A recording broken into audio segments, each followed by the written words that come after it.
for Yehuda.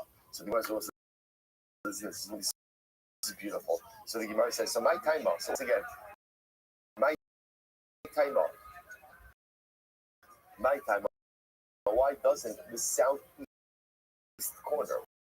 Why doesn't the southeast corner have a ledge? The Gemara says,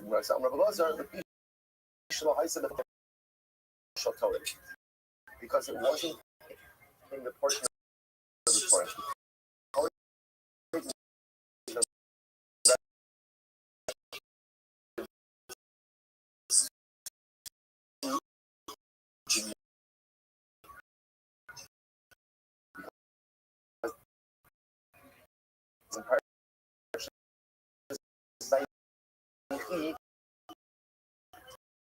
When Yaakov Avinu gives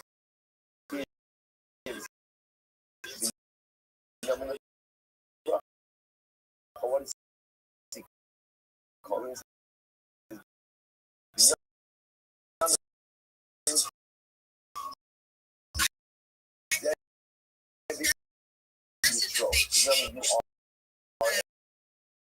you are like a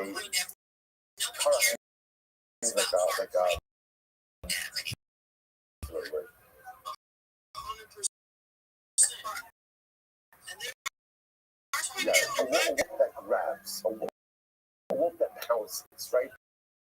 A wolf that grabs. So that's like cause this false motion of Torah. So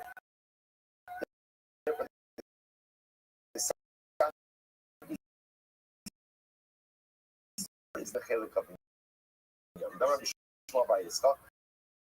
this is incredible.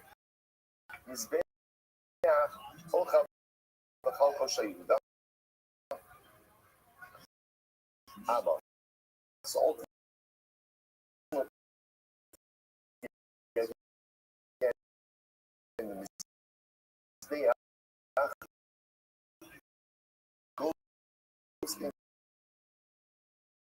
the chelik of Yehuda, just in Amma, which is why, again, if you look in the other images, the first image, it's just drawn that there's just this little bit that belongs, that southeast corner, that belongs in the chelik of Yehuda. So there's a small part of the Mizbeach that is in the tribal area of Yehuda.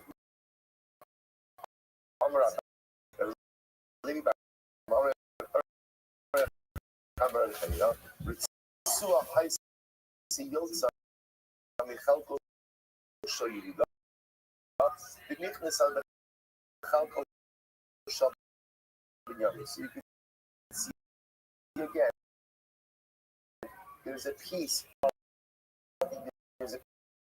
of the Mizbeach that ultimately again is swallowed up in the tribal area of Yehuda.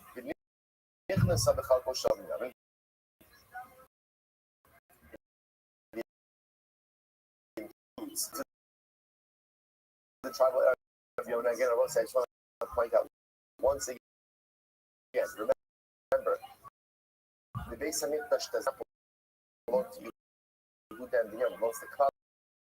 So Yerushalayim as a city is not divided up amongst the tribes, but the way the tribal lines were drawn is that again Yerushalayim is in a tribal area of Yehuda and Binyamin.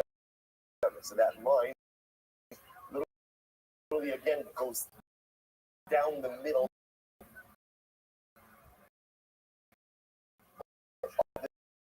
the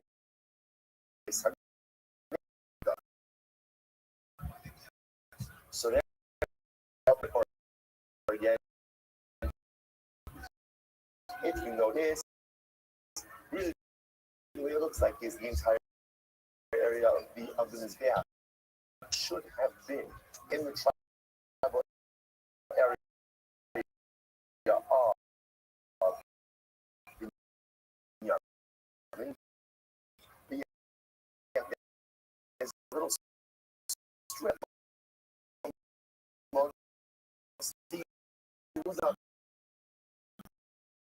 Binyamin was not happy with this.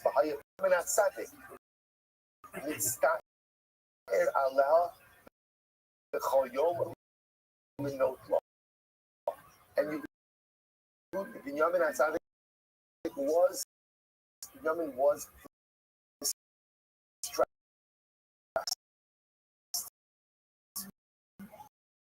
He was distressed. And every day he wanted to figure out how can he regain strength for himself. The pasuk says on Daf Nundal for a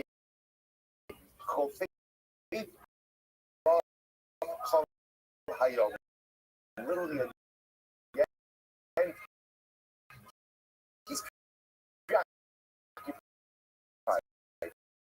He's worried about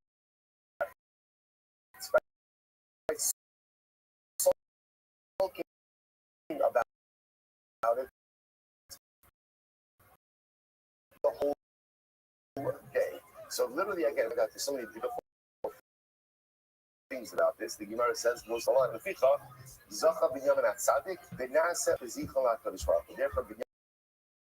Binyamin was given a special merit. What's his merit? That literally, again, he gets to host the Bono Shel Olam in his tribal area. Where does Binyamin host HaKadosh Baruch Hu in his tribal area? Because the Kodesh HaKadosh, the primary seat of HaKadosh Baruch Hu in this world, Kiviyachol, is in the tribal area of Binyamin. Why did Binyamin get to host HaKadosh Baruch Hu? Why is the Kodesh HaKadosh in this tribal area?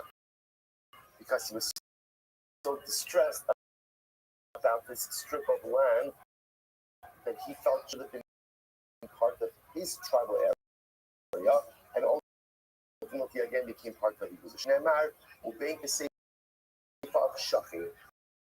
Where does the Shekhinah reside? The Shekhinah resides literally again between the shoulders of Binyamin. So I want to say there is so much to say about just this particular. I just want to draw your attention to something. If you notice, look how the Gemara refers to Binyamin. How does it refer to him?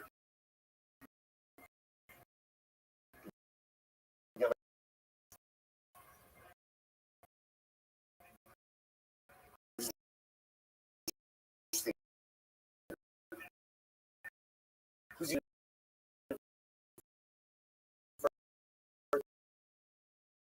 the Tzaddik?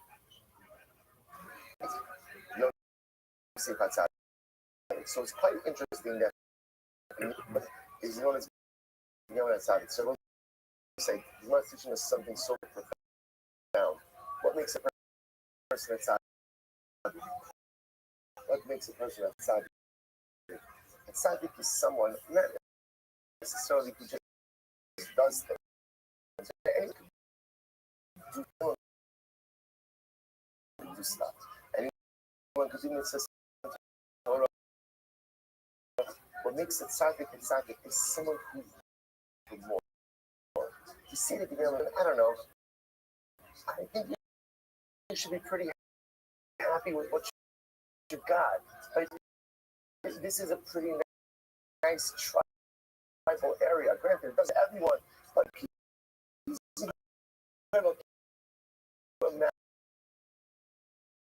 putting up the map of your tribe, you see the Kodesh, it's this one strip of Mizbeach that's not there. What makes it sad is an insatiable and unquenchable thirst for Kedusha. Is one more. I'm not content with what I had. So Binyamin says, yeah, but I want the whole in my tribal area. That's what makes us happy. I will say all too often we just content ourselves. So this is what I do. This is how I do it, and it's enough. I don't need to push myself for more. I need always has to push himself for more. There's no such thing. The only thing in life that you are allowed to be content with is your material holdings. If you want to be content, if you want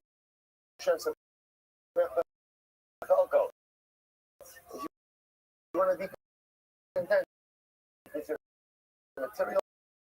with your material, wealth, that's your business. Most of us are content with that. Right? But that's an area when it comes to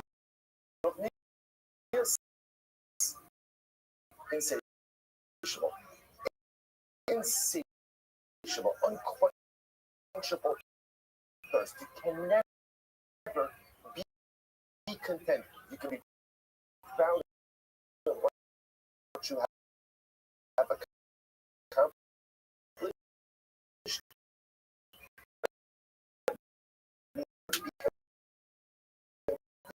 That's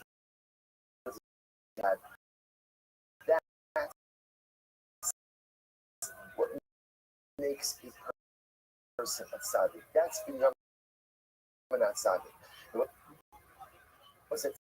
It's also interesting to note, if you notice, the Gemara says that he becomes ushbezichne.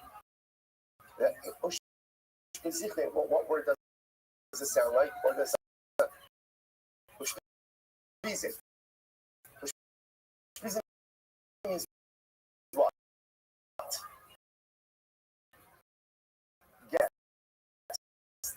So what does it mean that he was Zocha and therefore again, and therefore guest? It's interesting, like what exactly does this absolutely so interesting. So remember again, part of what's incredibly in our relationship with Hashem is, when someone's your guest, if you're from enough time, sometimes when relationships become long term, that's when you generally don't appreciate them as much. The same way that who is the person generally you would speak the most disrespectfully to in the world? After your rabbi, right? In general, right? Who is the person? Who would you do that to?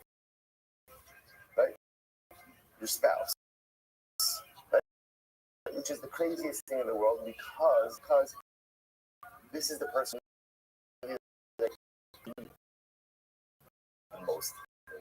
This is a religion actually I need more than any other religion in the world. So why living like a G? What's up, son? I interact with them every day. Are you? Whoa, calm down. Are you a dad times two? Excellent. Be right back. I gotta use the restroom.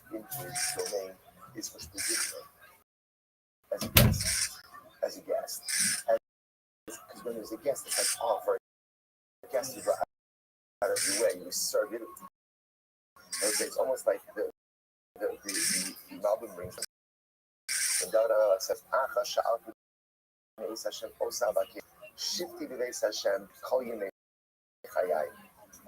so ultimately, right? He says, Laxos v'no Hashem ulevaker behechalo. So what does it mean ulevaker behechalo? visit. I want to visit in his heichal. It doesn't make sense. You just said, I want to dwell in Hashem home all of my days, and then you said we were back there the heichal to visit his heichal in his mikdash. Are you living or are you visiting? Which again, live there, but I want living there to feel like a place. I want to now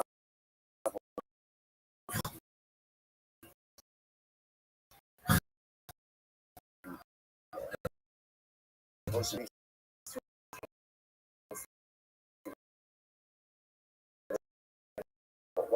makes it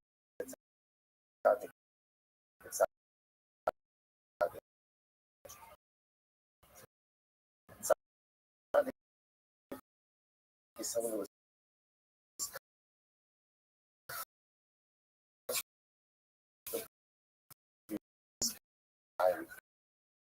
Did your wife give birth yet? I'm never content with what I'm doing. There always has to be more. And how do you do that? Because you see the beautiful novelty in worship in Hashem. That every day is like I'm a guest in our control of this world. I'm a guest in the control of this universe. And where there is that novelty, there is excitement. And where there is excitement, ultimately, again, there's always an insatiable thirst and desire for one. So it's a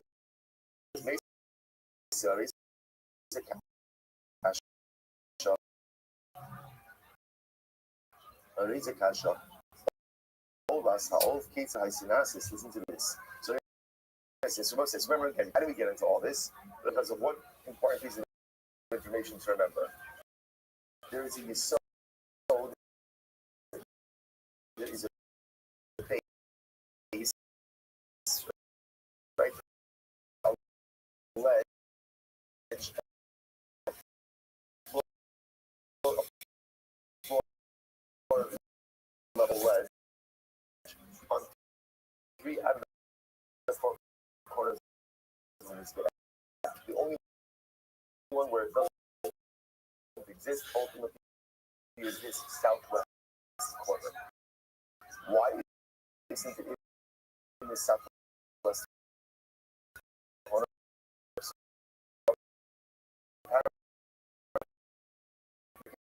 And to demarcate the fact that this wasn't in the primal tribal area of Yemen.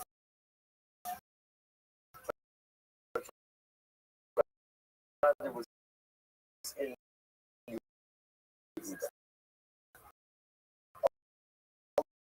okay. Now the Gemara says, Mason, there is a kasha.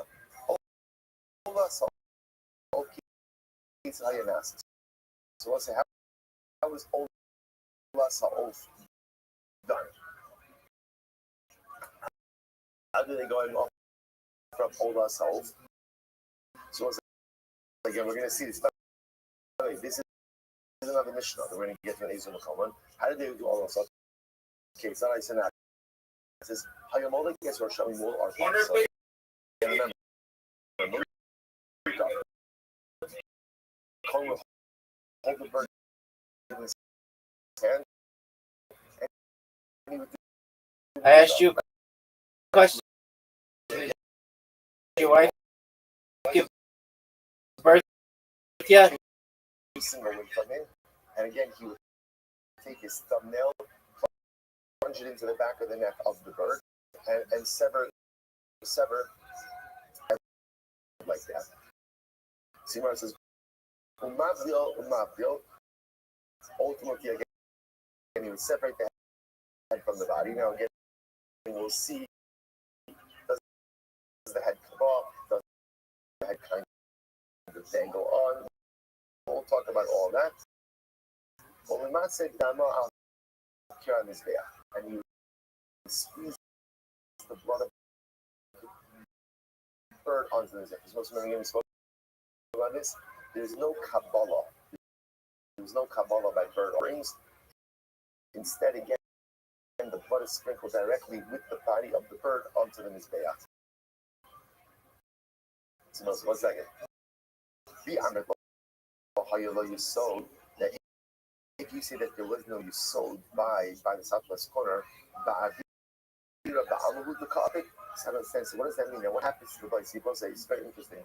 Part of the function of the Yisod was that when blood is sprinkled on the wall of it, is going to drip down, it would drip onto the Yisod. If there's no Yisod there, then where's the blood go? On the floor.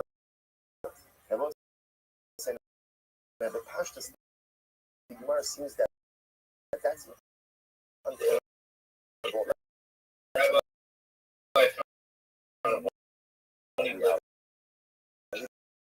Because that did your wife ever baby up?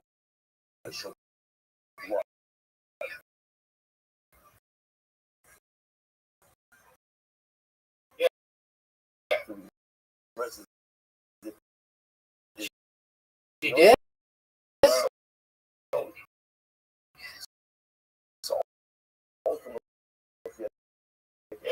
Congratulations. Everything okay?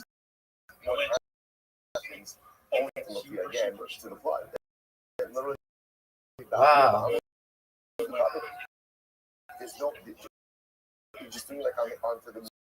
So, what kind of baby? What's the? Tell me all the shit. What they instead was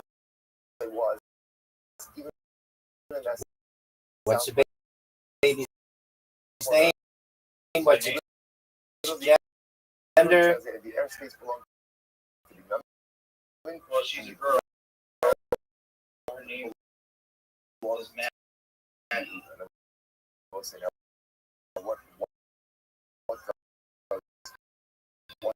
was that? Maddie. Brian. If you take a look, that's actually Maddie Breyer. Okay, you didn't name her.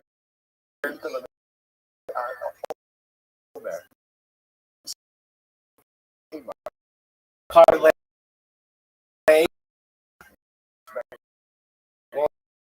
or double down.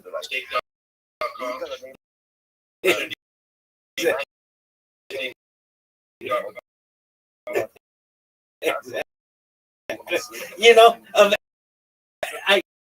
you read these articles about people who name their kids like Burger King, and they get like 15 grand or something. I am so surprised you did not hit up Eddie Craven. Like, look, I got a kid on the way. What kind of deal can we make? Can I get credits if I name my child steak.com? So around itself is a triangle area of Yehuda. They'll never The reply to me. airspace ultimately again is the area of they have a little That's true, my man. Congratulations. So that must have been like the smoothest birth ever.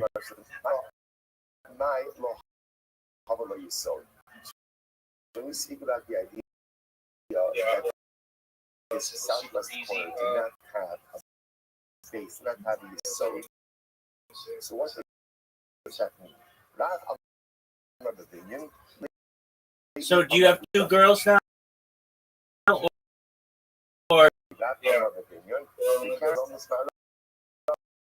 a boy and a girl? Oh, two girls. Okay. So you're out number big time now. So that literally says the talking about the actual physical. Wow. Yeah, I'm cutting. And this wasn't very well about me and my wife. He says ultimately again. When's your birthday? It was actually so. But they would not do blood All right. applications in that area. Well, look at you. Not in the card games. All right. This is healthy and everything. But ultimately, again,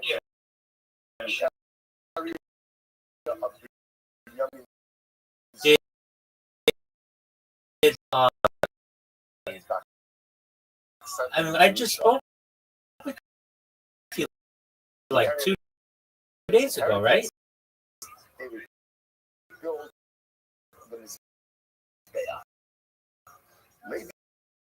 Did, was it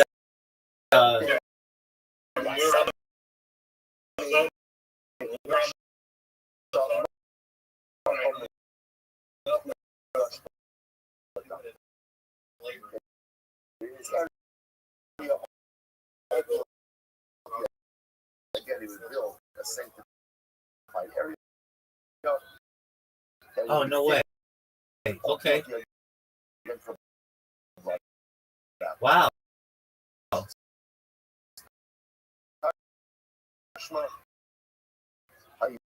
And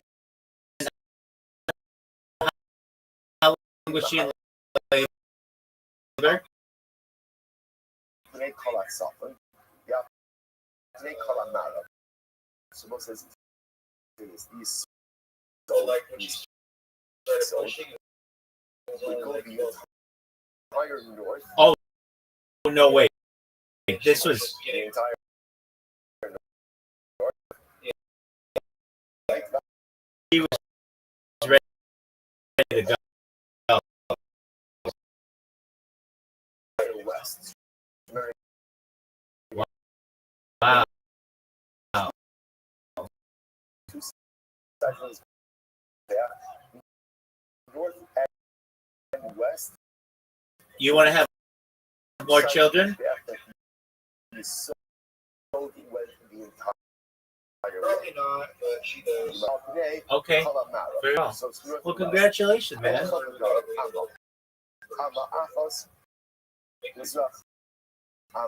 That's great. Okay, so what's on your agenda for tonight aside from jerking yourself off raw? So extended You infinitely Yeah, I believe it when I see it, son. The western side, a little bit protruding onto the southern area. Same thing on the north. basically So there's there this guy was that a he little transfers bit called of the so he said that you import it into animal and then do it a couple times. so as in my so what did that be used for? What did that extension be used for? Back to sleep. Used for ultimate. Just have Let's see it. Let's see this bitch work. Applications on you sewed, right? Or rather again have on you sewed. Dogs, Sprinkling on those corners. I'm not. Nobody watches my streams. Literally, this is like the most secure system them ever. There'd be more people hearing if you screamed out in the desert than they would if you were screaming it on my streams. By 32 hours. I haven't got to do it yet. So All right. Well, this is cool. I love this kind of shit. Take into account these. So you says, how come I still what's the case? Did you get your kick account back? I know you lost it. Did you get it back finally? yeah, no, my kick's good. I also have a Twitch that I've had since 2018. I just cleaned back. Making it.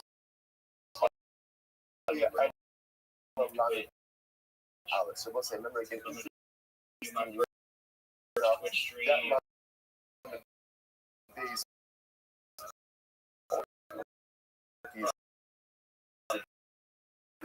Twitch stream.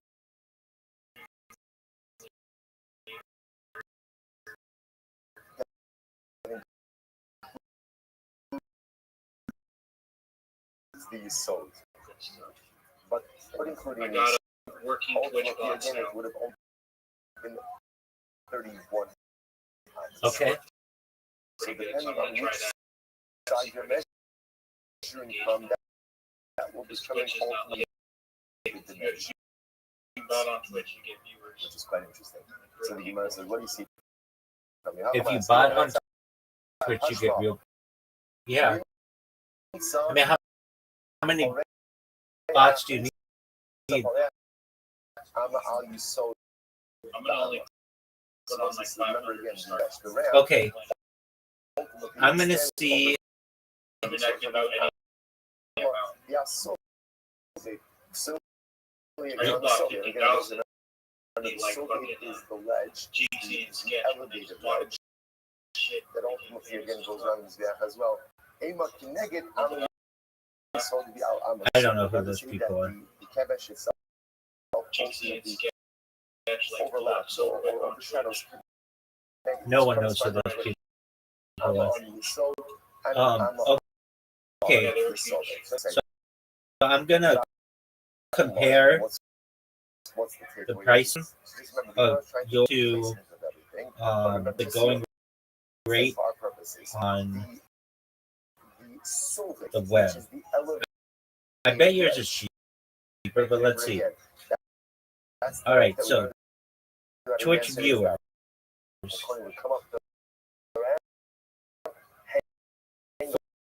For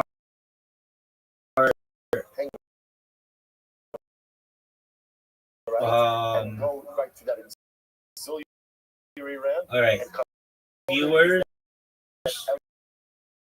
Let's see here. Hold on.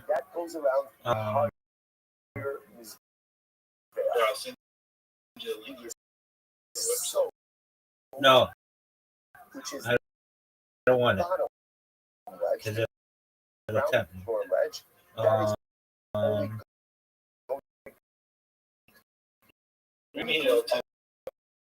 I don't want to be tempted.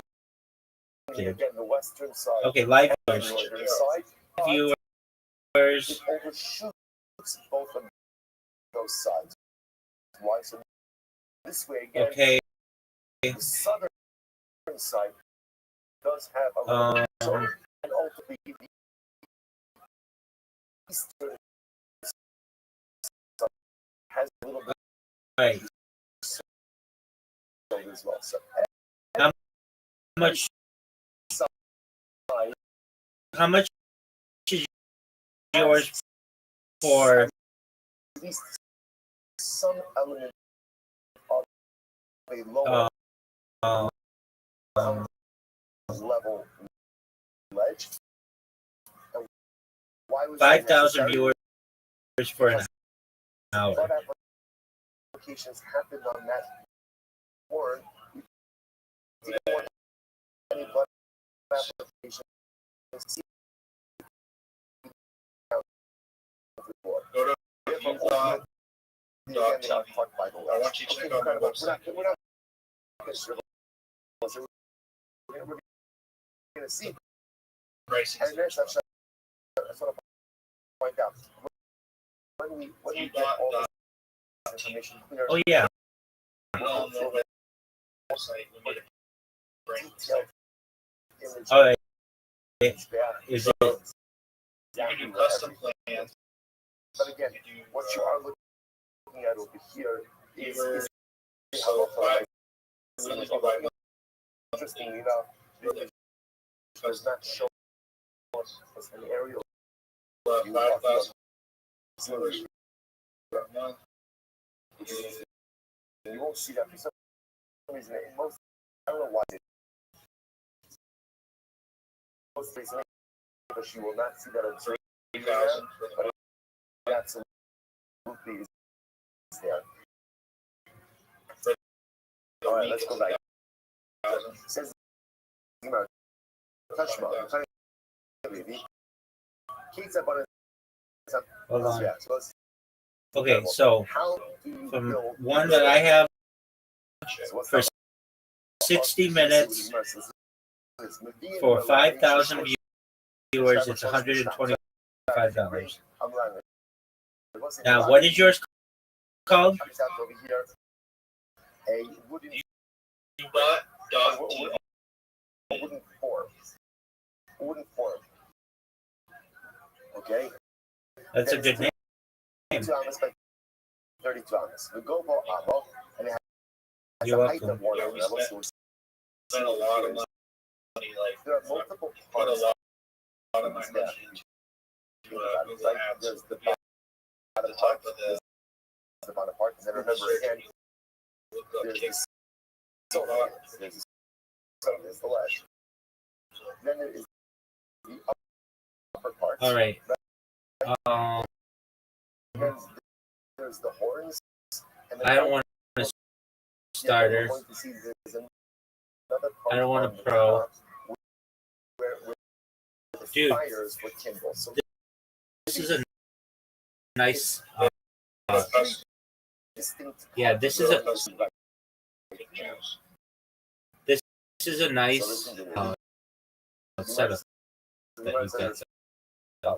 So the email I should You can just build a No, I figured. I mean, paid some guys, told them what I wanted. Yeah, what kind of stones did you bring? I'm also to do the back end part. where's YC custom? Remember again, So if I want viewers, in the creation um, is there. So okay, monthly. stone where you get No. What if I want? stones would be quarried. Okay.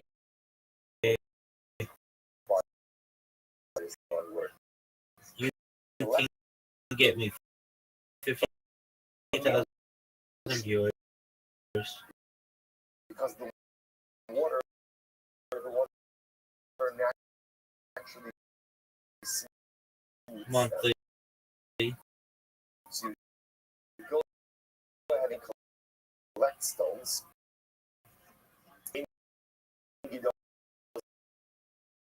spend it on Oh wow, 30 grand The Kuya Bezetas is fast. You bring plaster for a month.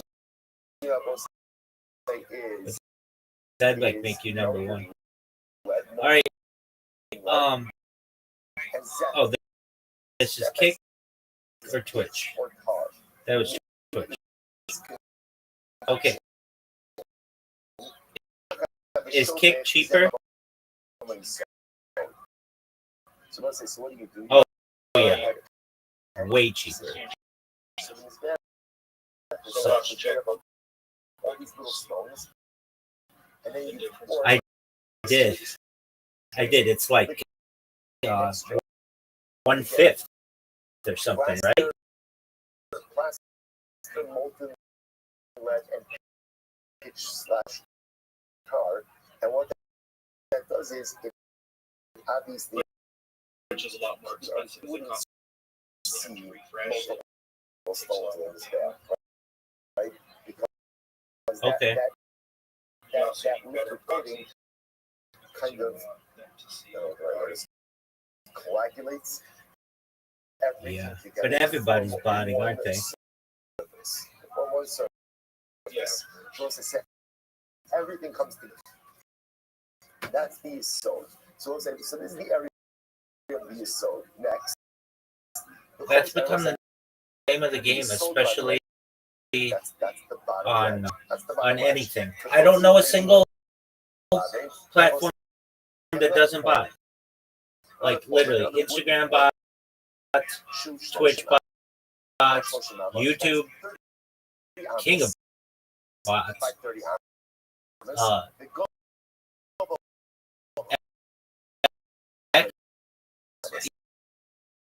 Even Xbox about it. I don't know anything that isn't botted. That second, but remember again, so it's paid to play.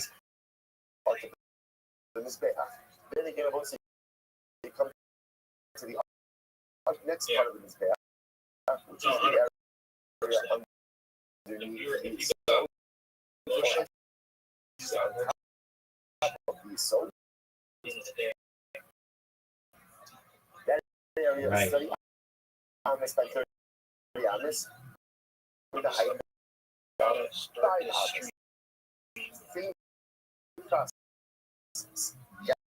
Dude, do your unlimited money glitch. Coat them.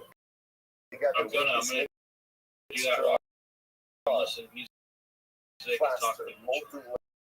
All right. Well, can I tell you that I think your name, Official Gambling Academy, may be the shittiest name I've ever heard from someone who loses as much money as you do. That would be like, you're like a... Official Gambling Academy is going to be my nickname. My Twitch name is not called so I'm not calling like Matt on them haters. Okay, you're like a 700-pound person who's trying to teach people how to do sit-ups. Like, do you understand the analogy? Where you have multiple tires, right? Fires burning. You're like a 700-pound teaching people how to do sit-ups. Are you calling yourself Official Gambling Academy? Because all you do is lose. Well, let's... Well, I don't want you to... I don't want you to live stream it. Live streaming. Just go on your phone and make sure it works.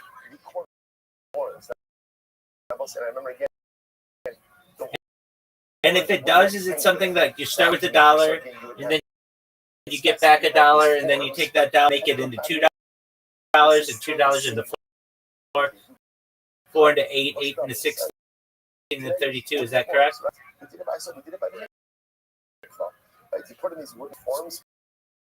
It's not like $1 to $2 to $3 to 4, right? So that's the thing, right? These wooden forms you pour in the concrete. Okay, yeah. Just do the thing with your phone. You must have good pictures of this, no? It's got to be your saver, no? Forget about your family. I want to see concrete. I did any pictures, send it on. I'll show it to Sandra. You have any mikvah pictures? That'd be good. I'm going to bring that. Your baby didn't happen to be born on the 22nd, was she? Pictures of the mikvah being created over here and back, yeah. Because my friend, it's her birthday today. She's going to be coming in here in like you've met her, Miss Aquarius. I think you've seen Aquarius there, I think. And today's her birthday. I was just seeing if you guys had the same birthday. If she had the same birthday as your daughter, but just missed. All right, and they even have your wife in the hospital after giving birth for 24 hours. She already was held. As part of the form made with Well, that's amazing, man. I'm really happy for you. This is very interesting. Why would you know this? Dude, don't lie. Dude, don't lie. Let me just do my. Let me do me. I'm gonna watch this clip. The guy is right. I'm on your what's You know, my phone successfully. I'll show you what it is. To show me, I just want you to make money. So That the first thing structure on the bottom was what? First thing structure on the bottom was the sewed. How big was it? 30 tons. What's my 30 tons? Doug, you're just watching Chapel Roan's Pink Party Club, Pink Pony Club. No, that's when I gamble. That's when I gamble against Where will you find the sewed? Where will you find the sewed? On every side. So based on what we just learned, Did you get your wife anything? So was on all four sides. You're saying you're taking a wood Like a gift? that is 32 amas by 32 amas. You are Not filling yet. it ultimately again with Okay. also I get paid at building so based on what you see this in the Rambam. You sold. Okay, well, you should get her at least a something. Something small, but not. Just get her flowers. How about that? That's not how it was done. I probably will. So was Not probably, base- dude. Get base stone get your base wife of some her flowers. business. Tell her that you're proud of her and Now, how amazing a woman she is. Because anybody who spent more than 15 minutes in the same room with you is a fucking a. You're telling me that the Yisod really was only primarily on the western side and on the north side, not on the south and not on the east. Based on what we just learned, the Yisod is on all sides. Now maybe you say, okay, maybe they made the Yisod, and afterwards, what did they do? They cut away two sides. They cut two sides. The Gemara says that could be. The Gemara says, this is why. Abanim Shleimzir. The Torah says explicitly. We've got to have a deal. Once you scam these guys out of $100,000, you have to teach me how to do it. Sounds like a deal? Very interesting. Yeah, that'll teach you how to gamble. Yeah, okay, then I'll do that. That'll be the gamble. Yeah, exactly. Mikomo is actually everything. Mikomo al chalkot Eitz aruch v'ol yolabe v'chelik b'niyam olabe v'lo yokol lahagdik im chaluki avarim. What are they going to say? No problem. In the wooden frame, they did the stones essentially with they had two additional pieces of wood, one piece of wood. So in other words, what was essentially they put in two additional pieces of wood into the frame. So when they poured in all the thing, when it dried, stone yisod, there are two pieces of wood. And when everything dried, they removed the two pieces. And when they removed the two pieces of wood, nothing. So ultimately, again, there was nothing there. So Have you made it? What do you call it? Frame? Is that what it's called? Wooden frame? 32 amas by 32 amas. On two of the sides, there was a strip piece of wood over here, so that there was no stone sewed. So again, when they removed the frame, took out these two pieces of wood, B, right, southern side, eastern side, and B. Do you like the Joe Rogan experience? Four sides. Incredible. You said what? Do you like the Joe Rogan? That they constructed things this way as well. This is how also they made the horns. Right? I was just curious. On the inside. Right? Again, remember, the horns were 1 amma by 1 amma horns, but they were hollow on the inside. They were not solid. They were not. So the Gemara says, the themselves were hollow. So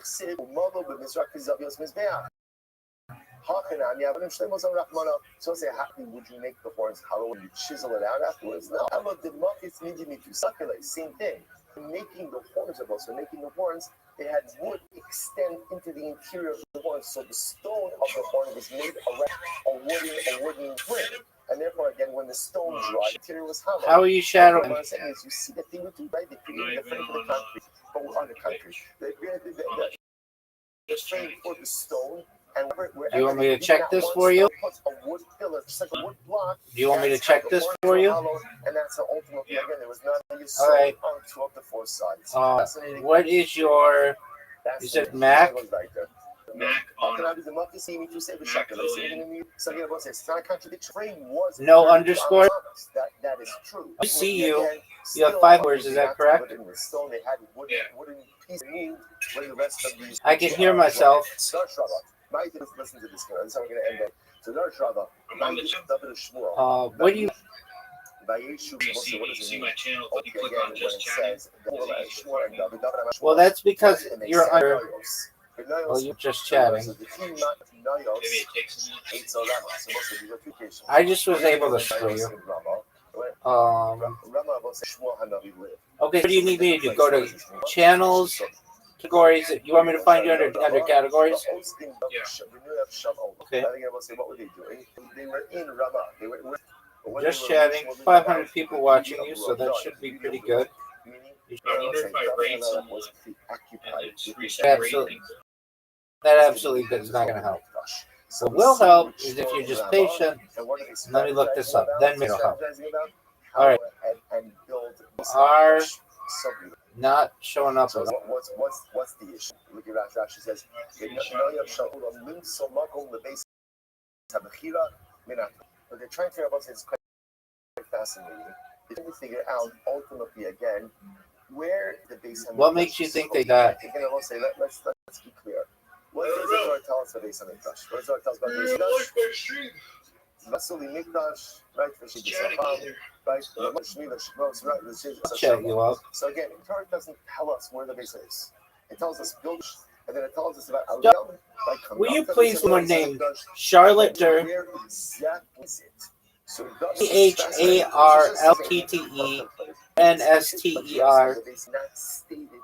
CharlotteNSTER. Charlotte Munster. Where do I know that? Oh, what's So up? Holy shit. Those are like exercises. What does it say?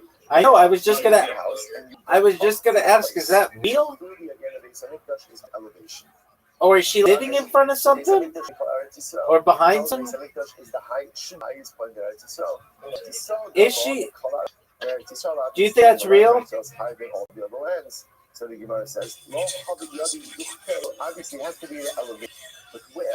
To Sefer Yoshua, they brought out the Sefer Yoshua, but who said Vayired Yemen, the Olive said Vayired Moxis. What's it here? By all the Shvatim, right? The tribal areas of the Shvatim. By Yarad Va'ala, they go up, they go down. By Yemen, it just uses Allah, not Yarad. So you're going to put all of these things together, right? So by the way, it says the custom of you have to put the base on the church has an elevation, it's the highest of all the lands. And by all the tribal areas, it says up and down, but by Yemen, it only says up. So first thing they established is ultimately, again, so we'll say first thing they established is English is built in the tribal area of Yemen. Good, check. Next, where is Yemen? Sadar, the meat made the Ein Eitan, the middle. So we'll say then they go to Ein Eitan. Let's go to Ein Eitan. Again, that's where children. That sucks. That sucks. You know, it's in the shore now. I don't know if it's the Ein Eitan, but they're referring to a different. I thought it was $1 per whatever. This is the highest area in the tribal area of Binyan. Let's build it there. He said maybe we can make it larger scale. Based on the like you cash back. on the other hand, this has to be the elevation, but ultimately again the highest place. That's I don't why, quite know yet. because the lucky part shachar. Where does the Chadosh Baruch Hu reside in Yemen? Between his shoulders. Again, remember, the shoulders is a height, but it's not the highest part. It is the highest part of the body. So now, let's say this whole thing they're constructing, the highest part to come to the Alisa. But that only has Aliyah, never has you dash in Yemen. Ain't the highest part, but it shouldn't be the highest. It's the same up between his shoulders. So it's got to be, you see what it says? Be by Sema, Miri, the Sanhedrin, the Chalk of the Yehuda, who shchidit, by the way, they also realize there's another issue. What's the other issue? They're in the tribal area of Yehuda. Now, where do we know that? Because again, remember, Parshas Vayechi, as to Yehuda, or Yasser Shevet in Yehuda, Chokek Gibein Raglov. Ultimately, again, rulership resides with Yehuda. So there, the seat of the Sanhedrin can be in the tribal area of Yehuda. Ultimately, the Shechina, as we said, resides in the tribal Yamin. So the Gemara said, "Ve'ime dalila le'mispalik tu." From perspective, you have the seat of leadership and spirit leadership to reside side by side. We don't want to have a perceived bifurcation between those two things. So therefore, I need the Sanhedrin to tribal area of Yehuda and Shechina to be in the tribal area ultimately again of Binyamin. So that's another factor over here in terms of deciding location. And if we put the base in Eitam, then what? Ultimately again, the seat of the Sanhedrin are going to be far apart. So what should we do? So better to go ahead to be together and ultimately again better to. Well, you know what? I don't really give a fuck about your opinion. But when I want it, I'll give it to you. Now, where do you say? My radio or my podcast? Because first, going back, this is also the Harabayas, the base of Okay, all right, I see how it is. What is the Harabayas? Also the area in which the areas of Yehuda. What did I say that was wrong? Again, meet. As we're going to see, remember, where was this located? The Sanhedrin was located, which is down here. Right here's the Lishka Sagal. It was just fascinating enough. Remember, this is exactly the Yehuda and Binyamin site situated over here. Hashem is over here. Every accomplish is done. So remember, it's on a high area, on a high ice, but ultimately, again, not the highest area, safe out pain. It's in the tribal area of Binyamin, where only Aliyah, no you mentioned, and it's next to the city. And ultimately, again, about this, what's the this? The this ultimately, again, was the fact that David was Ikash. Doika Adomi, who was a close advisor to Shaul, became very jealous over this. Besa Akatan. Zachor Hashem David as Hashem Nishba Hashem. Abba Besi, Etin Shnas La'inai Lahuma, Ad Emson Hashem. So most like, it's actually quite beautiful. I have to do it just quickly because I cannot rest until I come for HaKadosh Baruch Hu. I find a home for the Ribbon. There'll be no rest for my eyes. Adam Samakom Hashem. Kine Shamanu Ba'afrasa, Mitzvah B'steyar Ba'afrasa, Zdei Yoshua, the Ka'asim Ephraim. Ultimately, again, Melech makes reference ultimately to the Yar in Ephrat. Who is that? That is Yoshua. Ephrat is with Ephraim. Because Yoshua can share with Ephraim. Mitzvah B'sadi, Yar, it sounds ultimately powerful in the forest. Zeb Binyamin. That refers to that Binyamin is like its prey. So we'll say, so again, they found the scriptural allusion to it should be in Sefer Yoshua, and ultimately ends up being in a tribal area, plus an explicit location where the Beis Hamikdash is. What profoundly counterintuitive. As we'll say, remember again, we've seen this theme of this. There is one address in which one could have a communion with God. Harabayis Jerusalem, that is the only place. HaKadosh Baruch Hu is of the Beis Hamikdash to tell us why. Because we'll say, where is you are in the Beis Hamikdash. Can you hear me? In you. Right within you. Not I will dwell within it. So there is purposely address ambiguity to show us that you can't gamble until that check clears. Why? That's where the Kodesh HaKadoshim is. Wherever a Yid is, that's where the Kodesh Baruch Hu will say, Shkoyach, a good Erev Shabbos. So a good shear to panoramic view over here. All right, next week.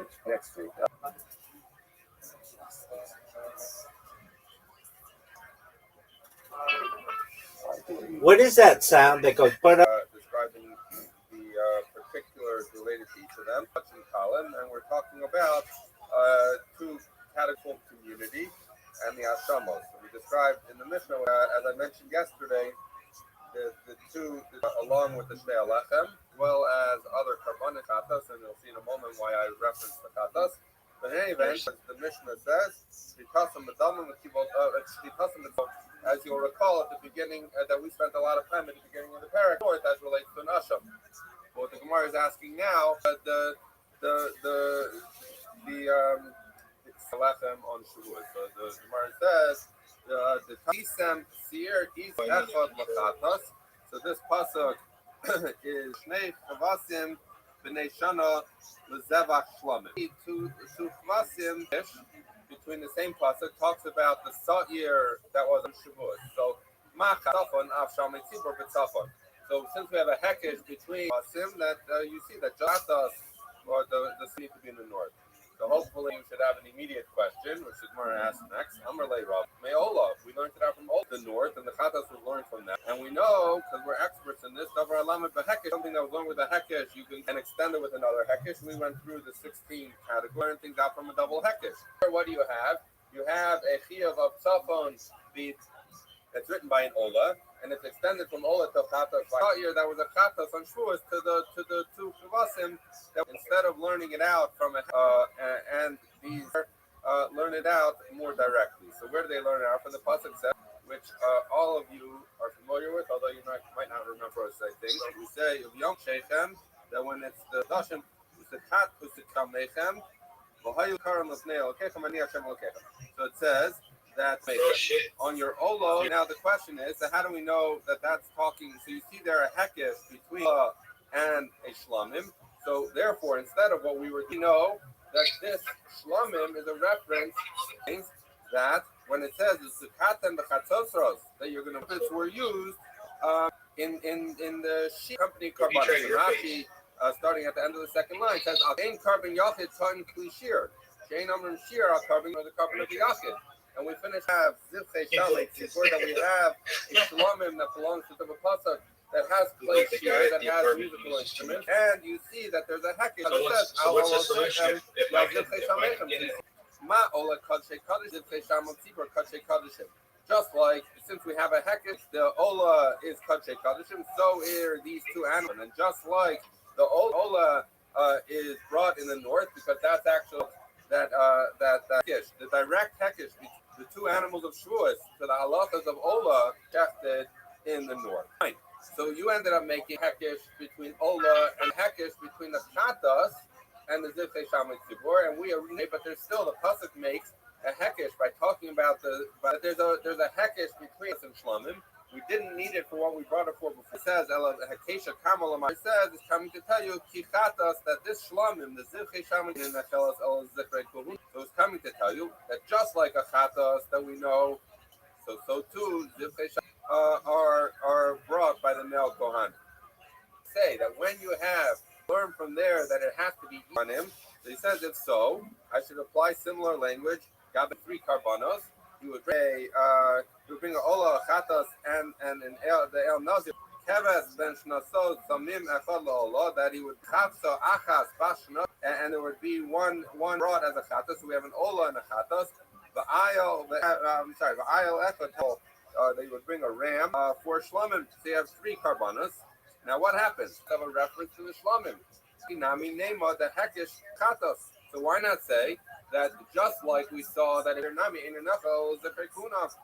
So say just like the El Nazir should get eaten by the Zechrei Kohun. Look down a few lines, the first wide line of the Mishnah. What are you referencing? And then it says in the Mishnah that that's not true. An El Nazir is not eaten only by the Zechrei Kohuna. It's the Zechrei Kohuna, but yet it's eaten by anyone. So this doesn't appear to be a good heck. Fucking look at your stream. So it says that this is a pasuk this is the front leg. All right, I'm watching. The animal that they would cook it. Problem if I learn out speaking when a chatas and a shlamim are put together that I do that by El Nazir. Why Nazir do we say that it can get eaten by anyone? It's not because my hekesh is that you would cook front legs to the kohen. So the Gemara is saying the implication of that is everything else other than the individual. So there's nothing wrong with it's just that in the case of an El Nazir, the Torah came, but rather should be or could be eaten by anyone. So the Gemara said that needs to be eaten by, it says, but but if you're right that when you have pasuk a chatos and a shlamim together, okay, now you ready? Say that this get given to the kohen, so say and be eaten only by the male kohanim, not by the family of the kohanim. The Gemara says kasha, but it's not the same as the tiyufta. It doesn't uproot it. Okay, the Gemara says he says as follows that you see that the elder Zoy B'Shela, he says this leg is called kadosh. So he says as follows that from the fact by that term, and here it only calls it kadosh. So he says But if so, then by the Shamay Tzibor, which we do learn out, it's also Kodesh Hashem. It could perhaps or Kachim than it is to Kodesh. So in any event, our first answer because of the Tekish we said Kasha. The second answer is saying no, because the Torah was coming specifically to tell you that it doesn't have that limitation. It says, Elo lamai hilchasa iskish. So then Blamim to the Chatas this halacha because the Torah is specifically telling us that I don't use the El Nazir with the Chatas because the Torah I do with that Hekish that we have the same pasuk that brings Shingila al shaves his head on one of the three. Probably useful to look at Rashi, the last Rashi, a little bit of a long Rashi before the Gemara. He says the Chatas who the Yalfim Mishlamim from the Chatas. No, it's actually the other way. The Chatas is learning something from the Shlamim. So he says as follows: bring 3 karbanos and he shave his head as part of the process. So we say as follows: that if only the Shlamim. And he did not bring the Chatas and Olah after one single action. Behind the Shlamim says that the Torah learns that after the Shlamim of Sa'arotus, he says what's the connection? Why specifically? Because before cutting the hair? Because in fact you see that you're supposed to check the Shlamim brought before the Shekach and Zevach Shlamim. So he says as follows: that in the time of the Shefri, the Gilach Another Pesach or Amoy, the Shlamim Makat Medaber. So he says as follows: that it says that what we learn in the Shefri that no, the hair in connection with them that is brought Pesach or Amoy.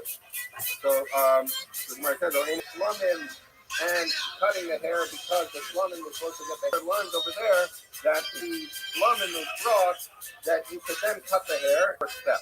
So now the Gemara is saying, once I knew that the Shlamim was the critical first step, and after the Shlamim, you could like by the Shlamim, it's enough to do one carbon, and then you'll that just like a Shlamim, and in fact, you see the pasuk meaning things that were previously Yisurim during his Nazir, specifically for Shlamim. If you bring any one of the 3 karbanos, you can then which people brought for those that we just talked about.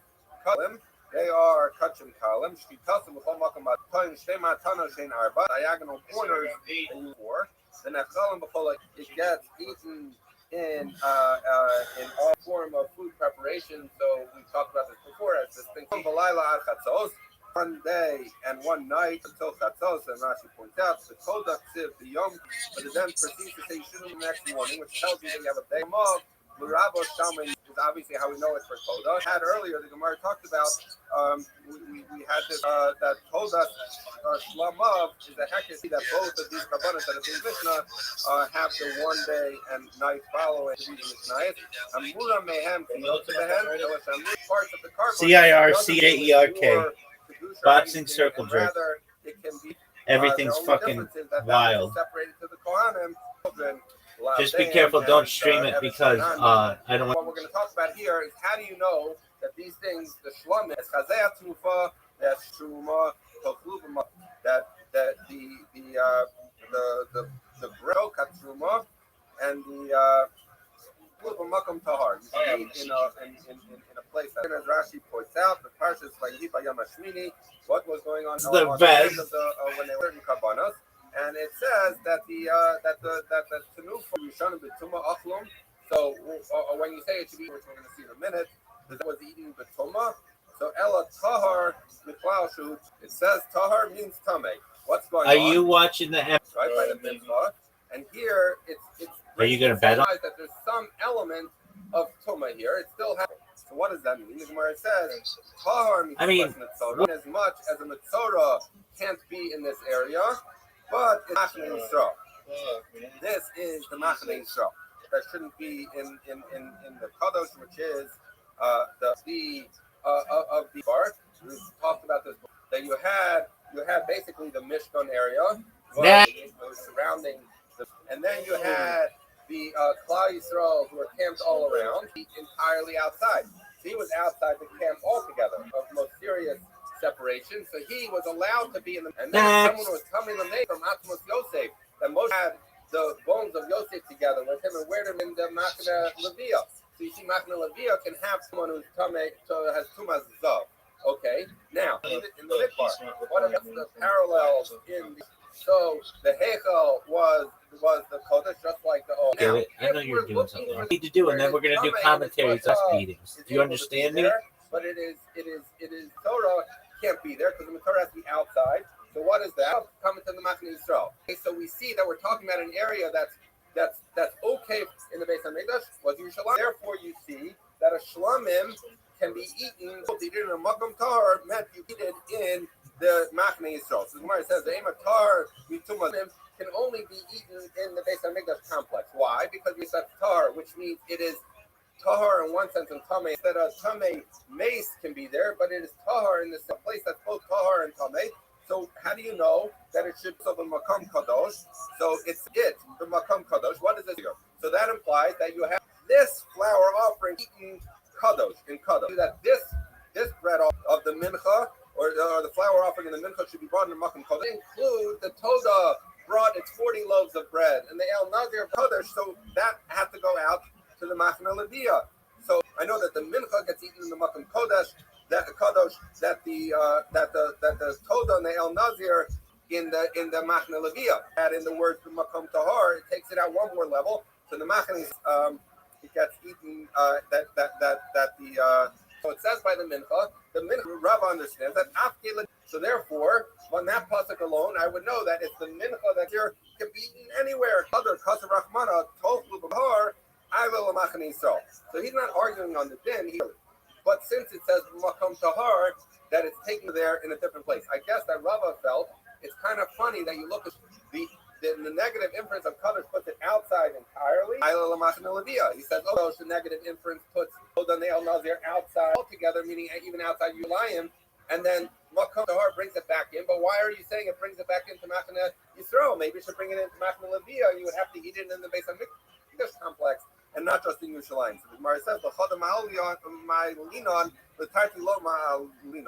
he says as follows, that we can bring it up one level, but not two levels. So therefore, once Kadosh puts us outside altogether, Makom Tahar brings us up one level into Yerushalayim, into the Machane Yisrael. So the Gemara says, no, sorry, that doesn't work. He's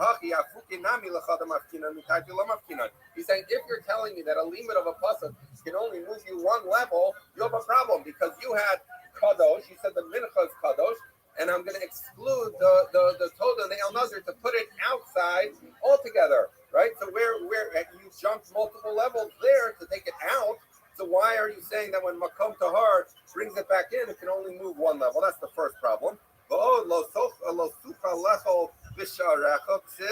So this is written by the Psukim. We say lo sucha lecha b'sharecha masa begamcha tzirashcha b'tzarecha b'choros b'karecha b'tzornecha b'chol nedarecha shetidar v'nidvasecha trumas yadecha. So it tells you both by a bachar and by meiser and by nedarim and nedavos that were shlomim, that all of them, it said you cannot eat them in your gates. Why? Because you have to eat them in Yerushalayim. So you see, what was the havamina you had? In other words, if you're saying Kadosh tells you that it takes it outside altogether, you see from the pasuk that you cannot eat it outside. So we know it can't be going outside of Yerushalayim, and we would know it's Yerushalayim. We wouldn't need the pasuk of Makom Tahar to take you into Yerushalayim.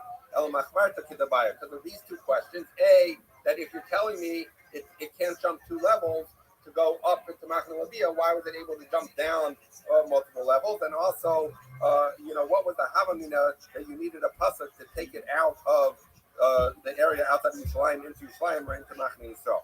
Okay, so we go with Abaya's version and not with Rava. Okay, says the Mishnah, Shlamim Kachekalim. So regular Shlamim, talking about something that someone brings, that a Yachid brings. So we're not talking anymore about Shamay Tzibor.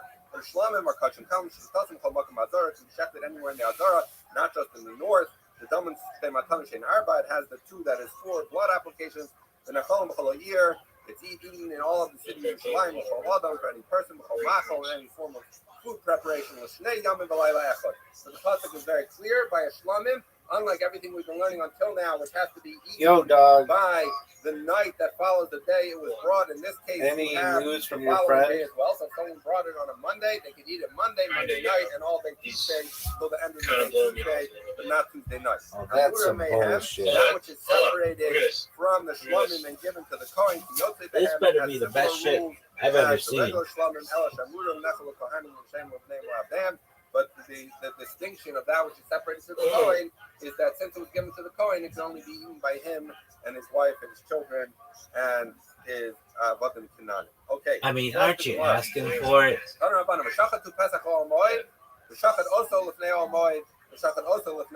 Dude, you know there's a way when you're watching it in full screen. I think all you have to do is press the down button or slide down and it'll go to the next one automatically. I think. I could be wrong. Maybe not. One is the Green of Ben Bakar, I don't think so. Old man and black boy can really find it out. the A's with the goat. So because okay, so he's saying 3 times it's written that you should bring the carbon, you should chef it by the Oamoid. But the distinction is by the first one it says Shaka to Pesach Oamoid. You should do it at the doorway of the Oamoid. The next 2 say Shaka also Lefnei Oamoid, Shaka also Lefnei Oamoid. So it switches the language from Pesach Oamoid to Lefnei Oamoid. The Gemara says, the Brisa says, Lahachtir et kol haluchos v'kachim kalim. He says, this is coming to tell you that by kachim kalim, that you can go in every I need you, if you can, Now, open a new tab we're gonna see this in more detail, to but Reddit. it means that I when want you to you're- stay on this let's say we're page. I don't want to standing lose where we're at. Looking out Reddit. from the Mizbeach, anything you could see, which is basically everything, And type from the in front of the Ulam Subway slap. to This is the loudest fucking slap I've ever heard in my entire life. And I've watched these things for like years. Not every day by any means. Okay, I think it's the second one. You can bring the Yeah, that one. The carbon that's Make sure your sound's up. You don't require north by Shlamim because it's touch and column. All right, we're going to get into this in more detail in the Gemara, but okay, so let's go. And then he says Kavachomer. He says Kavachomer Litzafon. He says now he's going to try and prove that that you're able to bring Kachim Kalam in the north. He says because if Kachim Kalam, which could not be, Kachim Kadashim, which could not be brought anywhere in the area over there other than the north of the Mizbeah, the north part, he says touch and come to in addition to the top. He says, so if there's more kedusha of the north, that's the only place you could bring kachay kadashim, right? And you could not bring kachay kadashim in any other part. So then, if kachay kalim can be brought in any other part, for sure they should be able to be brought even in that place that has more kedusha. Now, why does he need to bring a kavachomer at all? So Rashi says because he's trying to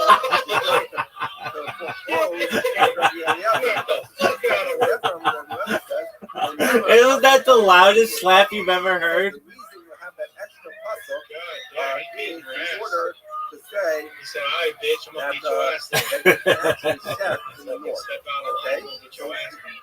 What's the difference so far is that the Tanakama was saying, I know from a Kavachomer that you can chef in the north, and I'm using the Tassim Pesach Omoy to tell me anything that's in front of the Omoy. Rabbi Eliezer is agreeing that you can chef anything. That slap.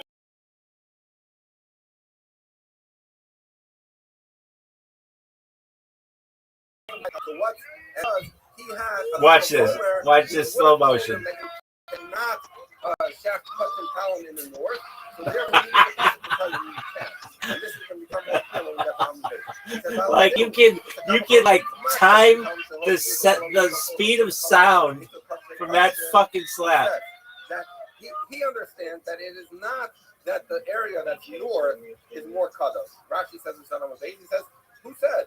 In other words, where is this idea that the north is more kadosh? Rather, the way he understands it is that there is space designated for each of the karbonos. There's a space that's made for kachem kadashim, and there's a space that's made for kachem kalim.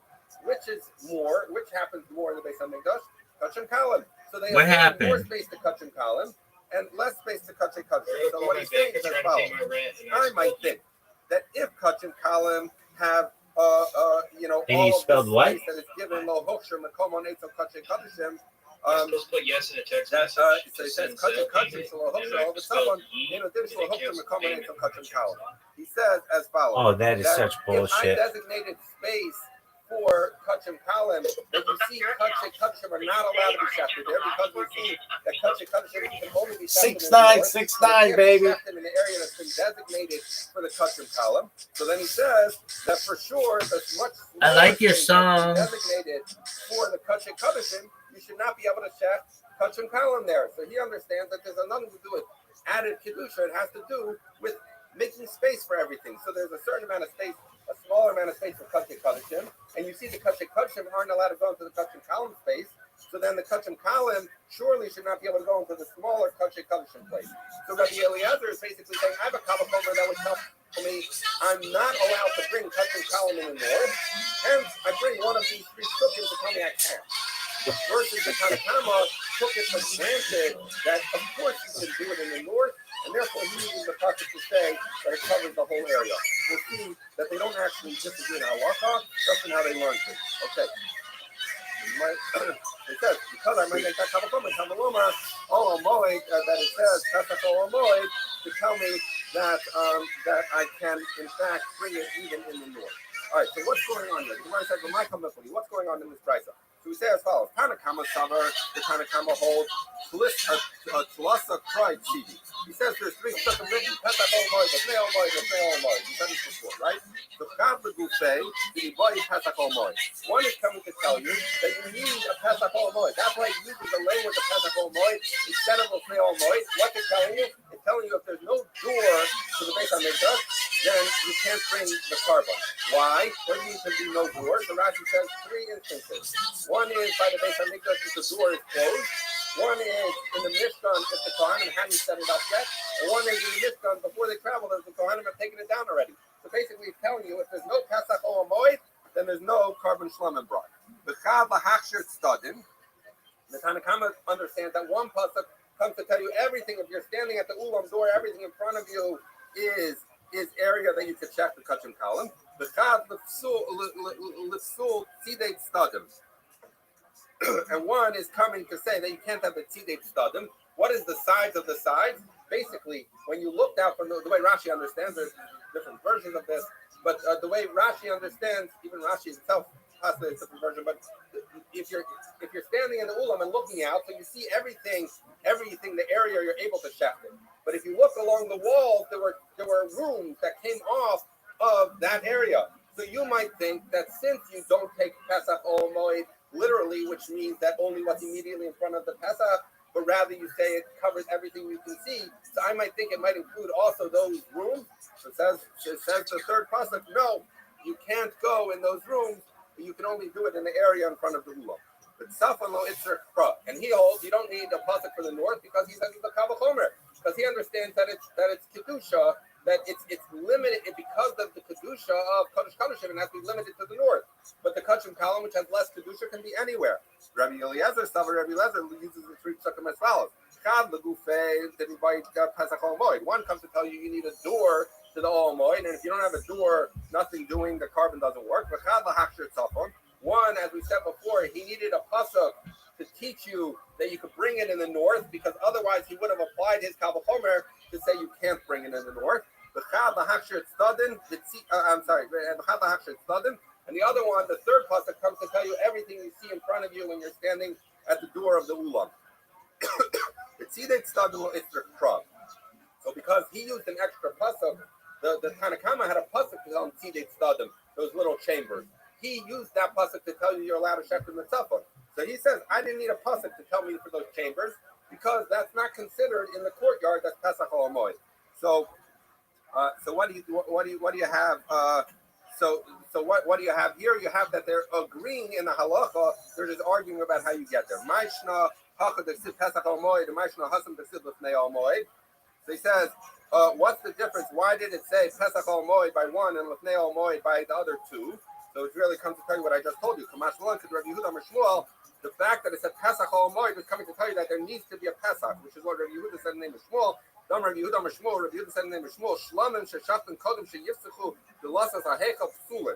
That if you shecht shlamim before you open the doors of the hechel, the carbon is puzzle. Shenemar meshachatu Pesach Ol Moed bisman shehu pasuach below bisman shehu no. That you have to bring the carbon when there's a Pesach. And Rashi points out a Pesach is an opening. It's not enough to be a doorway with a door, because that would be a delek. If it says Pesach Ol Moed, you have to be testing it in an opening of the Ol Moed, which means that the doors to the Beis Hamikdash, to the Ol Moed, needs to be open. It couldn't be closed, and that's why it says Pesach Ol Moed to tell you that your carbon is no good if you don't have Pesach Ol Moed. Itmar Nami, this is to help me that you just repeat things. In my Nami Amr Marotko Barchama Amr Rav Yossi Rav Chanina Shlamim Sheshachatan Kodam Sheyistafu Lasas Hahechal Psulun. The shlamim that you shech before you open the doors of the Hechal are puzzle. Shenemar Shachat to Pesach Holomoid. That you shechted at the doorway of the Holomoid. Bisman Shepesach Hechal Pasuach Veloid Bisman Shepesach Shehu Noel.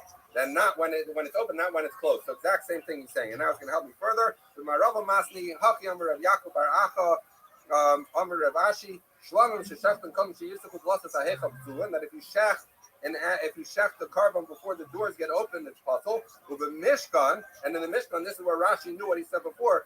Kodem sheyamidu leviim as a mishkan, alacher sheyifraku leviim as a mishkan. Before the leviim built or constructed the mishkan, or before they disassembled it, if you brought a carbon, perhaps another carbon psula in their puzzle. Okay, there we are. Says the Gemara. Shita mugaf kina'ol dami vilon mai. So the Gemara says it's pasha to me that if the door is closed, it's like it's locked. This has very interesting applications in the halacha of Yishur with the Isha about whether the door needs to be locked or not, but obviously no time. So the Gemara says it's clear to me that if the door is closed, it's like it's locked. But what about if you have a curtain there? And in fact, in the Olamoi, there was a curtain. So Amr Zero, who atzor in Nasis El Pesach Pasuach. So he says that he says no, that a curtain is really just there. You need a Pesach Pasuach, and it is a Pesach Pasuach. The curtain is just there for privacy. That's not really a door. Now the Gemara asks as follows: what happens if there's something blocking the entranceway? So you have a Pesach Olmoi, but there's something in front of it that's blocking. What's the halacha? Tashma coming here from the Brayso as follows: the son Rav Yossi Bar Yehuda Amar. Rav Yossi Bar Yehuda said, "Shnei tishbishin hayu bebeis hachalifos v'govan shmona." So what's going on here? So if you look as follows, if you look at that little graph in the Gemara, you'll see that when you go. Did you get it straightened out? Went to your right and left, 15 amos either direction. Did you get it straightened out? Direction before you got to the Heichal. So the Heichal was much. Everything good now? Right now, the way we're learning as follows: if you see those two things, it shows on top of those extensions out of the ulam. There's something called a pishpesh. And the pishpesh was basically a little opening that went to the things that are on the right and left of the heichal, right? So what was the point of that? That was the base of chalifos. We know that when you talk about a guy who's chef, you say he has the challah, the knife. So this is where they used to keep the knives there, right? And the point was as follows: that they had two little doors there. What was the purpose of those doors? It's because they wanted to make the area on the right and left of the heichal somewhere where you were allowed to chef and call it Pesach Olmoi. How did that work? Because Rashi points out, according to this man, the Amar. All right, I want you to go to another subreddit. It's the same shit, but bigger. Go to actual public freakouts. At the back, actual public freakouts. It is wild. I know all the subreddits. Literally, my whole fucking day is just all fucking Reddit. This shit is ridiculous. Had 8 amos. So the Gemara is saying, my love shmona. Doesn't that mean that? I'm sorry. So that's what the Bryce was saying. That's how you're able to eat kachay kadashim with the chef kachin kalam there, because that's considered Pesach Olamoy because it has an opening through this pishpesh. My love shmona. Doesn't this mean that there was a pile of something, 8 amos in front of those doors, and yet we say that it counts to make it Pesach Olamoy? Isn't that something? Themselves were 8 amos tall. Not that there was something blocking, so no riot. The Gemara says, like when I first saw that, I was like, that has to be AI or something. It's like, no, we see that all the doorways. It's not looking good for him. By 10. So the Gemara says, Pishpish and Shani. He says that these little doors were different because their purpose wasn't to be a doorway. Their purpose was just to open up those space in order to say that you should be able to call that Pesach Olamoy. So I'll pick up here tomorrow. What is your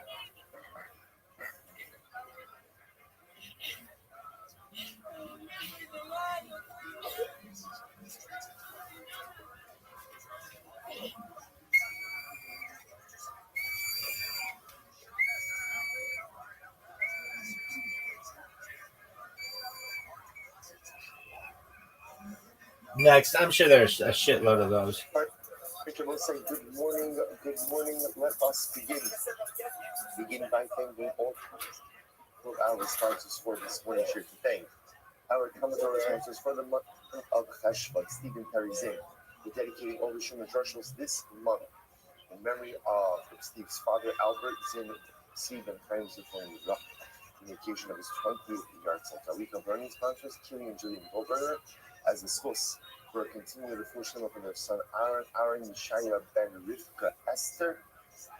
Our Gatoni sponsors for today, Ayala and Sarah Steinberg, and the Swiss continued help for Shumanis Hana Bas Susha. I did not hear about this. The families in the Kama, all those who need a refuah happen here with Kol Chole Yisrael, which Baruch Hashem Hashem continue to shower brachos and besoros tovos upon Klal Yisrael. Those with that, let us move a lot today. A very, very, very exciting Gemara ahead of us today. So, a couple of Mishnayos, some fascinating Kabbanic details, light details, Shkafa details, Halacha details, anything and everything you could want out of a daf of Gemara and Meretz Hashem we have today. So let us begin. Today's daf is Nun Gimel 53. We are picking up at the Mishnah on the days 52b, and the Mishnah says as follows: Chatos Hatzibor Da'ayach. So now again, remember we're continuing the entire Ezu Makoma. So literally again, Chatos offerings, which in general, Chatos is a sin offering. So Chatos, ultimately again, individual Chatos offerings and communal Chatos offerings. So what's the halacha? So the Gemara says, the Mishnah says, what are some examples of communal Chatos offerings? Siri Rashi Chadashim. So these are the goats, right? That are offered up on Rosh Chodesh. Hi, I got a new one for you because these are too political. That looked expensive. Go to that looked expensive. So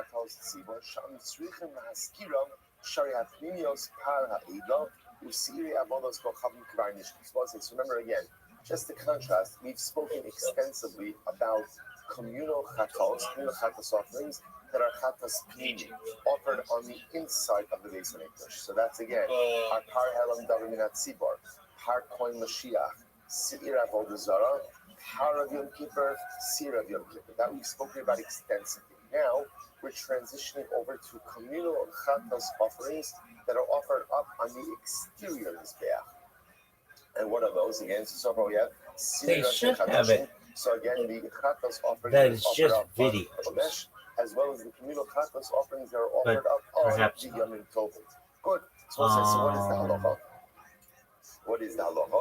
So the Gemara says, good. So the halacha is find you the best shit ever. So here we go. Back to our Beis Hamikdash. Baruch Hashem, it is so good to be back in Beis Hamikdash. So remember again, we are talking about all of the kabbalas over here are offered up on this exterior mizbeach. When we speak about Safon, when we speak about north, this is north. Right now, again, the truth is we have to go back. There is a more general discussion about how far the north extends. This north. Keep scrolling. We got to see at least one video. So we're not really delving into that right now all so much. But yo, dog. Purposes, Shchita takes place over here. And can you hear me? And Kibul Daman and Kabbalah in a Klishari. Can you hear me? Over here as well. Now let's remember again. Now that statement Kabbalah in a Klisharis is even more meaningful for us, right? Why? Because what doesn't have Kabbalah in a Klisharis? Oh, right. As we saw yesterday's daf, again, Oath does not have Kabbalah in a Klisharis. Beautiful, good. So we'll say the Daman Ta'un Arba Matanos are Arba Kronos. And again, interestingly enough, for what we call a chatas hachitzon, the outer chatas, there is a blood application on the four horns of the mizbeach. What are the four horns of the mizbeach? So again, in this, remember, this is an aerial image, obviously, and I know that you can see the coloration. But if you notice on this image over here, there's 1, 2, 3, 4 horns. The horns were rectangular protrusions that were at the corners of the mizbeach. If you notice on the WhatsApp. Are you still there? Like a big screen PowerPoint. Your shit freeze or something? Who does someone is that? We're gonna get someone. You got up. So if you take a look, what? on the WhatsApp chat yesterday, the if you take a quick look on actually now sanctioning the use of WhatsApp during Shir, they're like, yeah, I've been doing that anyway for the last 5.5 years. But now actually, some of you actually were started. You already started already, even before I said anything. They'll say, so now if you take a look, at the chat yesterday, so I sent you over here, you can see there's two pictures over here. If you even take a look at the second picture, which actually is from the Art Scroll Gemara, from volume 1, the intro of the Art Scroll Gemara, this is also an aerial view, but you can see on that image that there are 4 horns, 4 protruding corners on the Mizbeach. So therefore, again, back to the Mishnah. That's it. We're going to come back. Keep these images up because we're going to come back to them in just a little bit. In Eretz Hashem. Okay. So again, Halacha L'Maisa is what we have. So communal chatos, ultimately again is shechted on the outer Mizbeach, and Halacha L'Maisa blood applications on the 4 corners. Someone told her ad matanos al arba kronos. Now we'll say that is very interesting. Kesar. So now again, interestingly enough, how are these applications done? Half of them on Gimel 53a. They will say, remember again, these Gemaras are absolutely riveting because right now, essentially, what you We're looking for videos, but I am looking for So here we go. So how are those blood applications done? an app. So Go back to Boxing Circle Jerk because that has the best kind of shit. All of the cabbage. The first thing I will say is, remember, let's just take a look at this image first. Kohen is going up the ramp, right? So remember again, Shechita, Kabbalah is done over here. Then Kohen is going ahead and going up the ramp. When he goes up the ramp, all of the cabbage, the Sobe. I will say, if you go back and you reference the image I just sent you in the WhatsApp chat, right? So go back and take a look at that image for just a moment. I'm sorry, I'm going to get more organized in the presentation over here to keep everything somehow in one place. But if you take a look at the image, take a look at the first image that I sent you. So you'll notice something very interesting, which is on the right of the Mizbeach, there is a side ramp. You can't actually, that is not, you can't see it. But just to show you where it would be over here on this image, Cohen would come up the ramp, there would be a side ramp coming over here. That side ramp would then lead to a ledge. There was a narrow ledge, a 1 amma ledge around the entire perimeter of the Mizbeach. So if you go back to the WhatsApp image for just a moment, so just imagine for a moment, Cohen is going up the major ramp, then takes a detour, a right detour, goes to that smaller ramp, and if you notice, that smaller ramp leads to a small ledge. Now, I will say that ledge was a thin ledge. It was only an amma wide, foot and a half wide, an amma wide, and that small ledge goes around the entire perimeter of the Mizbeach. Okay? So that, by the way, that's how he's accessing the horns, the chronos. That's how he's putting the blood ultimately again on the horns. Now, let's say, let me just take a step back for just a second because I want to share with you what you're going to begin to notice as we go through this is there's 2 different ways. Well, there's more than 2, but there's a couple of different ways that the Kohen would do blood applications on the Mizbeach. Sometimes the Kohen was just standing on the ground, standing on floor level, and doing blood applications on the side of the Mizbeach, above the red line, below the red line. This is unique because for communal chatas offerings, he was walking up the ledge, taking a detour to the right, on the side ledge, going on to what we call the Sovev, which was side ramp, I should say, side ramp to a small narrow ledge along the perimeter of the Mizbeach, and doing the blood applications on each of the horns like that. Okay, so go back to the Mishnah now. So Allah Bakadosh, in front of the Sovev, so he goes up the ramp, and then he turns right onto the side ramp, which came to, the Sovev, I will say, is the name of the narrow ledge that goes around the Mizbeach. Like Sovev, like Sovev, like around. So that thing with a narrow ledge, you go around the Mizbeach. If you take a look at Rashi for just a moment over here, Rashi says, Allah Bakadosh, one of the Sovev, Mipnei Shedama Mitan Lamala Ala Kranos Ube'etzba Saref Ramon Al Gat HaSovev. So says, remember again, why does he have to do this? So just understand, since the blood application or a communal chatas was on the horns, right, and again, there was some height in his death. We'll talk about the dimensions. He would not be able to essentially reach the horns if he was walking on ground level. So because the blood application has to be done with his finger, again, this is not the sprinkling, but rather, again, we're going to see he's going to dip his finger, his index finger in the blood, and literally, again, apply it on the horns. He needed to be elevated. So that's why, again, he's walking on this ledge around the Mizbeach. around the Mizbeach. So the Gemara says, all the Gersh Shlomo is right. So back to the Gemara. So back to Mishnah. Actually, finish that Rashi, sorry. Has anyone ever told you you're the most boring motherfucker to ever watch Reddit with?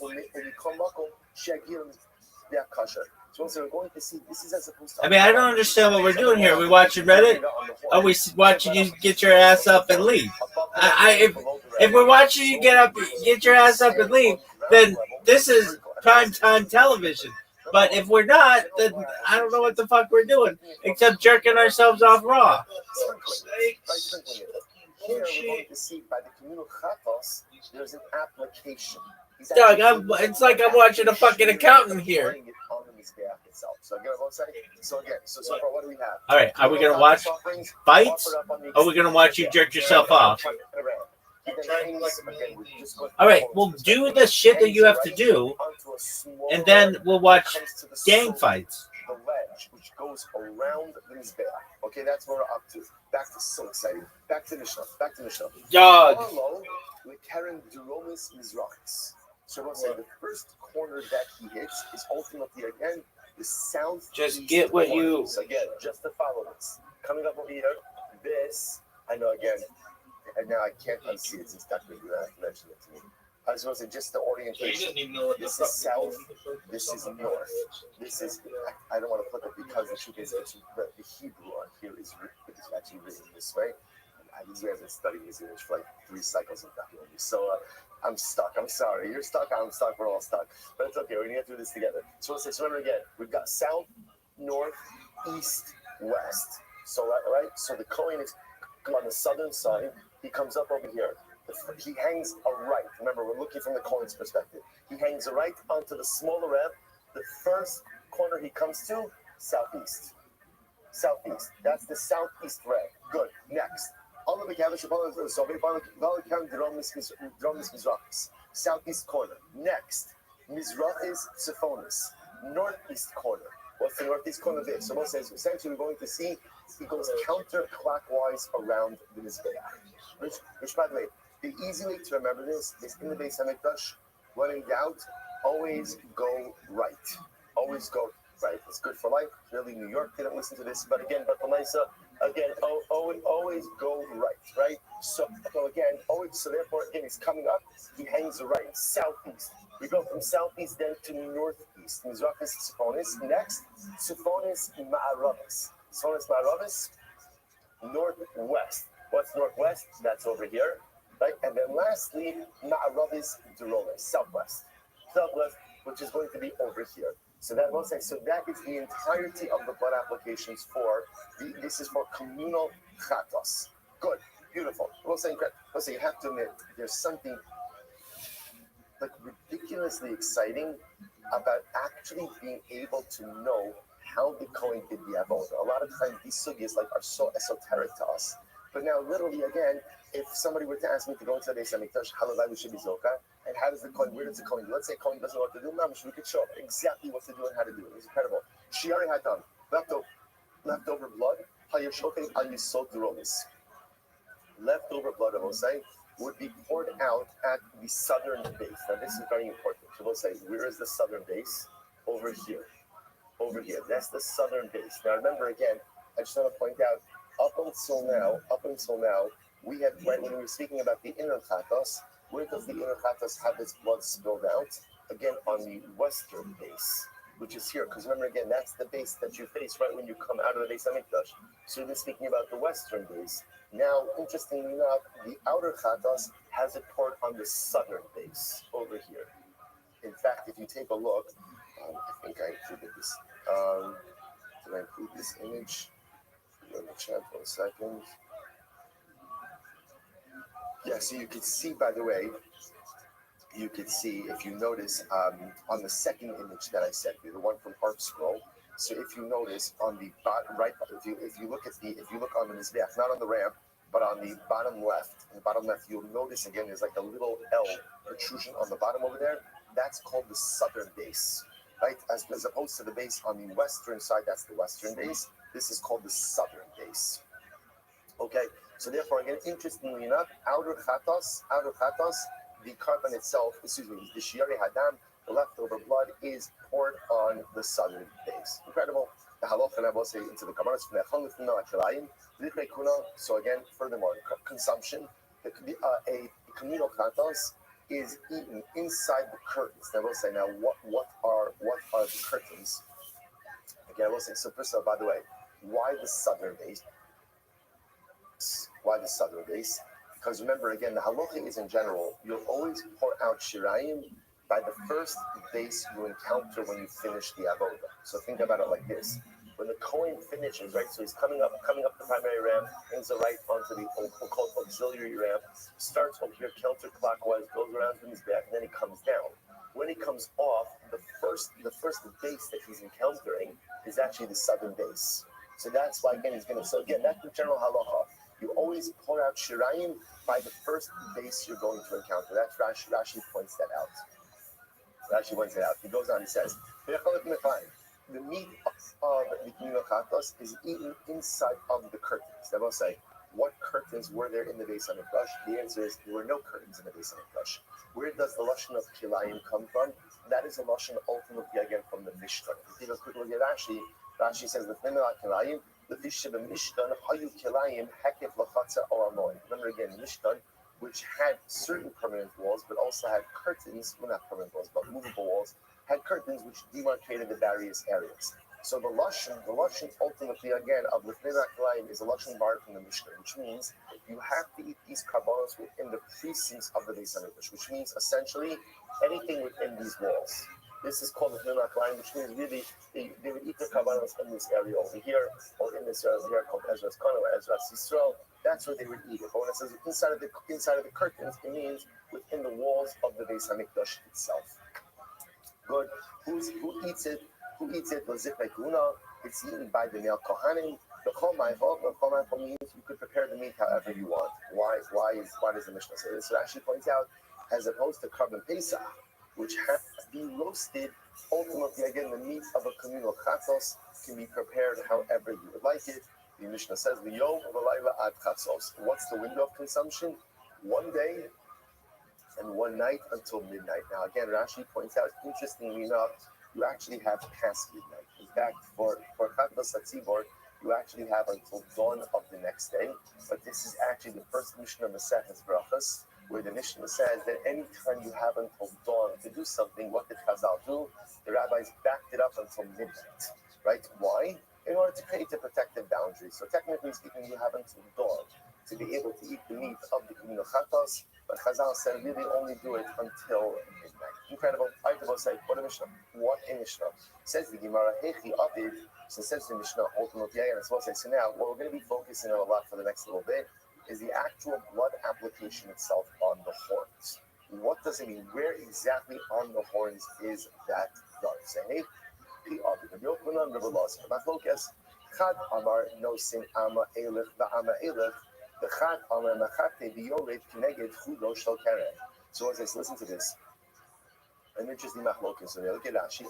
Ama Elech, Kishu Omid Eitz Ozavis Hamizbeach Nosin B'Soch. Amo Shamit Soala Izul Rashi. Oh, Lidaram Olam Israel. So let's listen to this. So the first opinion says like this.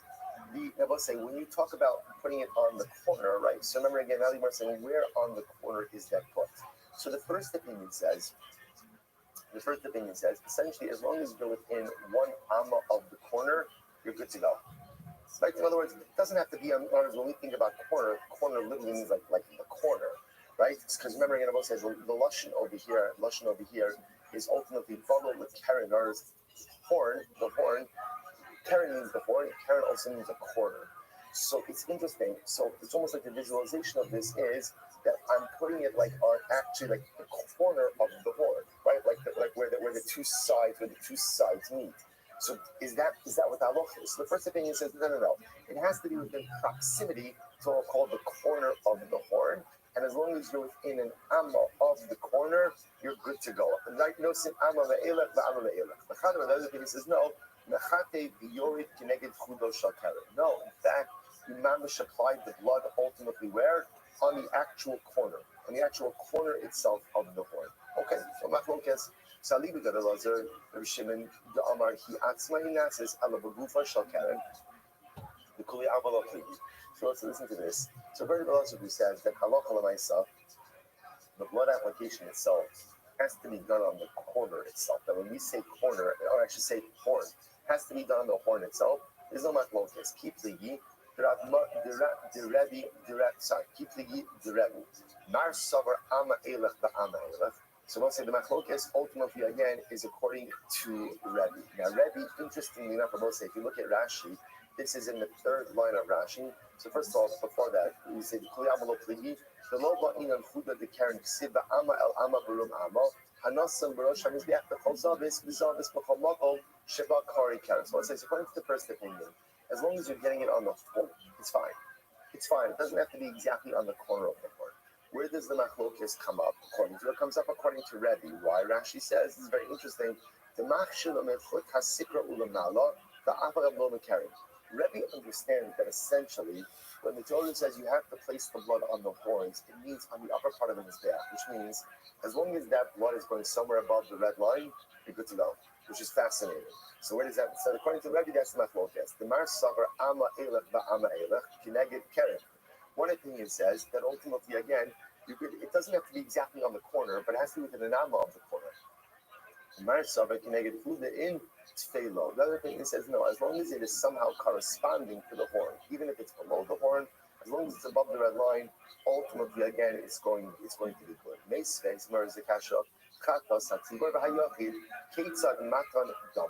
How do they do the blood applications of the communal individual chatos? This is our Mishnah listen. So what would happen?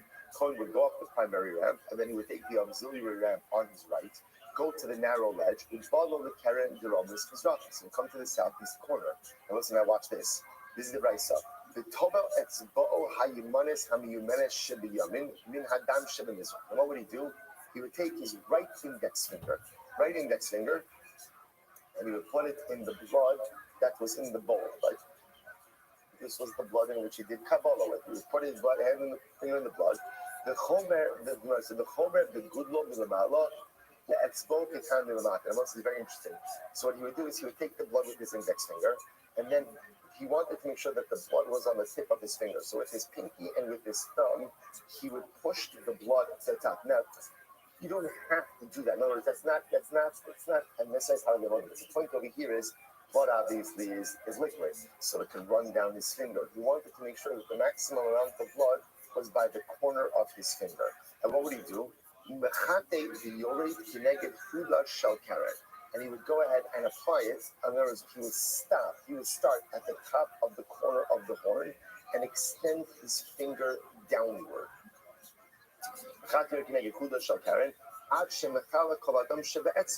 Until he would finish, until there was no more blood left on his finger. And this is what he would do with every single corner. So we'll say, so ultimately, again, it sounds like frequently here that how is the blood being applied? How's it being applied? On the corner, on the horn itself, and on the corner of the horn. Sounds pretty explicit. Which the Gemara says, you're right. Hachi kamar. Mitzvah b'chudah. So we'll say the Gemara's conclusion is, you're right. Ideally, where should the blood be placed? The blood should be placed on the horn and the corner of the horn. In other words, we'll say the ideal form of the avoda is you take your finger, you start at the top of the corner of the horn and smear downwards. That is the ideal. However, the Gemara says, less than ba, but as long as you are within an amma of the corner, which is a pretty, a lot of flexibility, amma in either direction of the corner, you're good to go. And I will say, that is indeed, by the way, how the Rambam himself paskins. I'll just quote to you. The Rambam says, he says over here,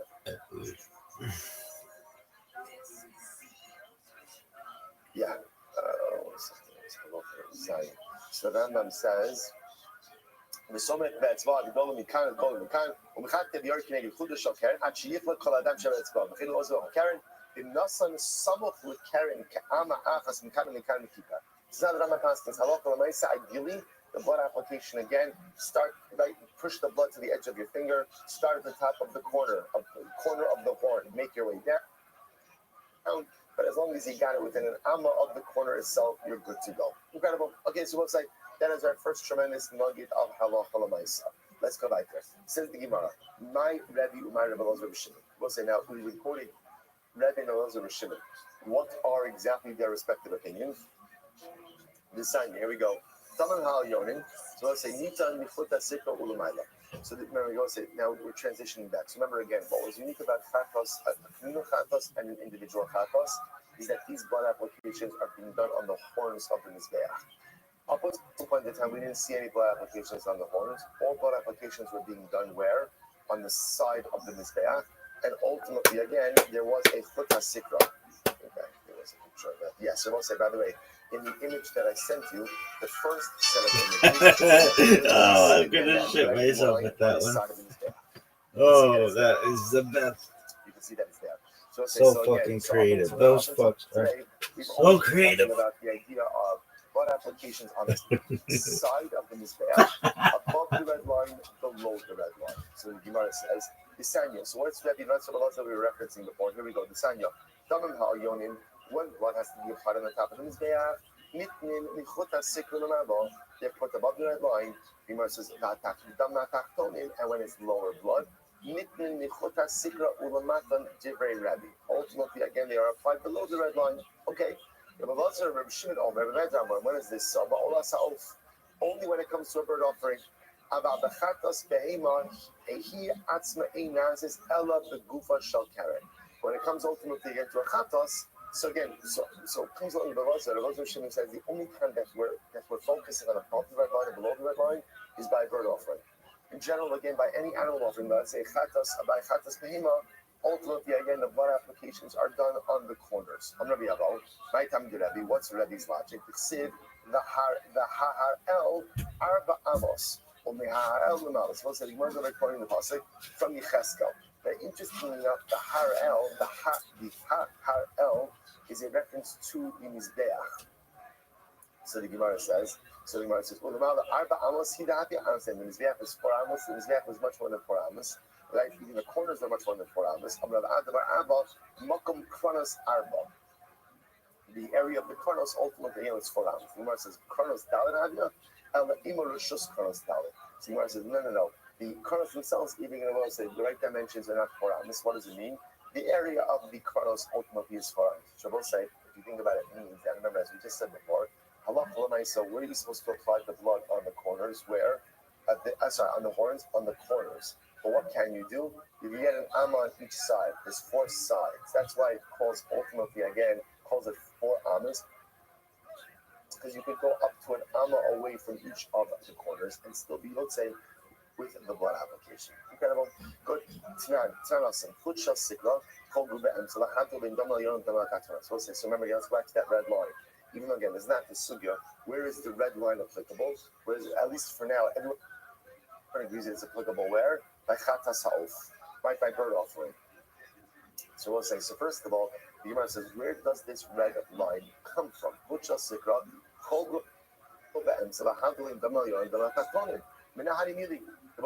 important to understand, the Torah makes absolutely no reference to any red line. No reference, right? You cannot find a passage that says anything about a red line.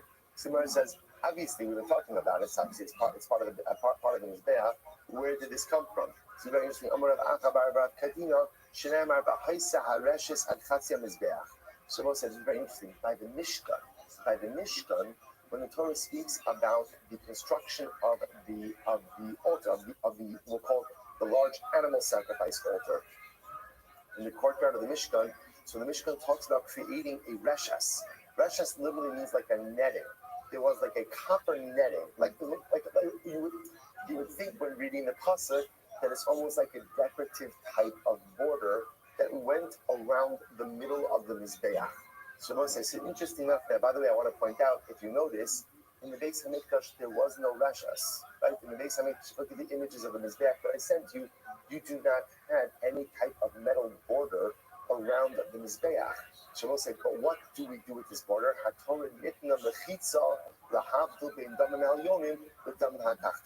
So we'll say, interestingly enough, even though that reshas is not replicated in the Beis Hamikdash, We understand why did the Torah mention the Rashes? Why? To create a line of demarcation on the Mizbeach. So although in the Beis Hamikdash, ultimately again there was no Rashes, but clearly again we understood what the Shema wanted us to do is create a line between the upper Mizbeach and the lower Mizbeach. So in the Beis Hamikdash, that line becomes known as the Chut HaSikra, the red line, which Rabbi said is actually, you see the image, it's actually on the Mizbeach itself. Incredible. All right, let's go back there. Share items. So therefore, I will say, again, we're racking up our information as we go along over here. The next piece, remember again, when the Kohen came down, so remember again, so far it was established, he went up the ramp, went right on the auxiliary ramp, took that to the Yisod, the narrow ledge around, did the blood applications counterclockwise. He would then come down. When he would come down, the Mishnah says, he pours out the Shirayim where? By the southern base of the Mizbeach, which is this little zach over here, right? Southern base of the Mizbeach. So let's say, I just want to point out also, it's interesting, you can't, I don't know if you can see anything in this image. It's important that the base actually wrapped around a little bit. It did actually go up. And you can see that in the image that I sent you. Here, you can see it on the second image that I sent. And yes, the art scroll image, you could see that the base wraps a little bit around the southern side. And I said that's where he would pour out. That's where he poured out ultimately again this Shirayim. And I will say even a little bit more on the first image. You could see, by the way, interestingly enough, you could see on the first set of images, the second set on the first set of images, you could see that there's a little bit of a basin over here on the bottom as well, where it says the number 10 over there. All right. Anyways, let's go back there. Says the Gemara. So what would happen? She already had done. You would pour out the lemon, but ultimately in the southern base. So we'll say. So again, just want to point out what we're getting set up for over here. When we were talking about the Chatas HaPanimi, the inner Chatas, right? Which again, Sir of Yom Kippur, Par of Yom Kippur, Par Halam Davamin at Sibor, Sir of Odazara. When remember, he came out with the remnant blood. Where was that poured? Where was that poured? Where? Western base. Western base. Now we're saying outer chatas is poured on the southern base. So said the Gemara in the regulation. Tanabanon. Al Yisod Mizbach, Ze Yisod Dromi. So what's saying? The Torah says that you pour out the remnant blood of the chatas onto the base of the Mizbach. What is that referring to? The southern base. Gemara says, hold up. At Omer Ze Yisod Dromi or Ein El Yisod Ma'arabi. Why? Why not say that the outer chatas is also poured on the southern base? Right, sorry, on the western base, right? On this base. And I will say, why would I say that? Listen to this. The Elamid Sasum Minam Fush. So I will say, watch how exciting this is. So remember, it is important to understand, all the Torah tells me by the outer chatas is that you pour the shirayim, you pour the leftover blood on the base of the mizbeach. What doesn't it tell me? It doesn't tell me where. Now, that is as opposed to the inner chatas pnimi. The Torah does tell me which base. Now, again, it's not explicit. Remember, what does the Torah tell me? Right? So it tells me poured out on the base, El Asher El Pesach Oel Moed. Poured out on the base that you are going to encounter when you exit the base of Mikdash. So I'm going to exit the base of Mikdash. I'm going to encounter the western base first. So the Gemara says, well, 1 second. If the Torah doesn't say anything by Chatas Achitzon, does say something like Chatas Pnimi, maybe I should learn out literally again the hidden from the reveal, which means why not just say that all Chatas blood, inside and outside, is poured out on the western base? Because that's the one thing the Torah doesn't tell me anything other than that.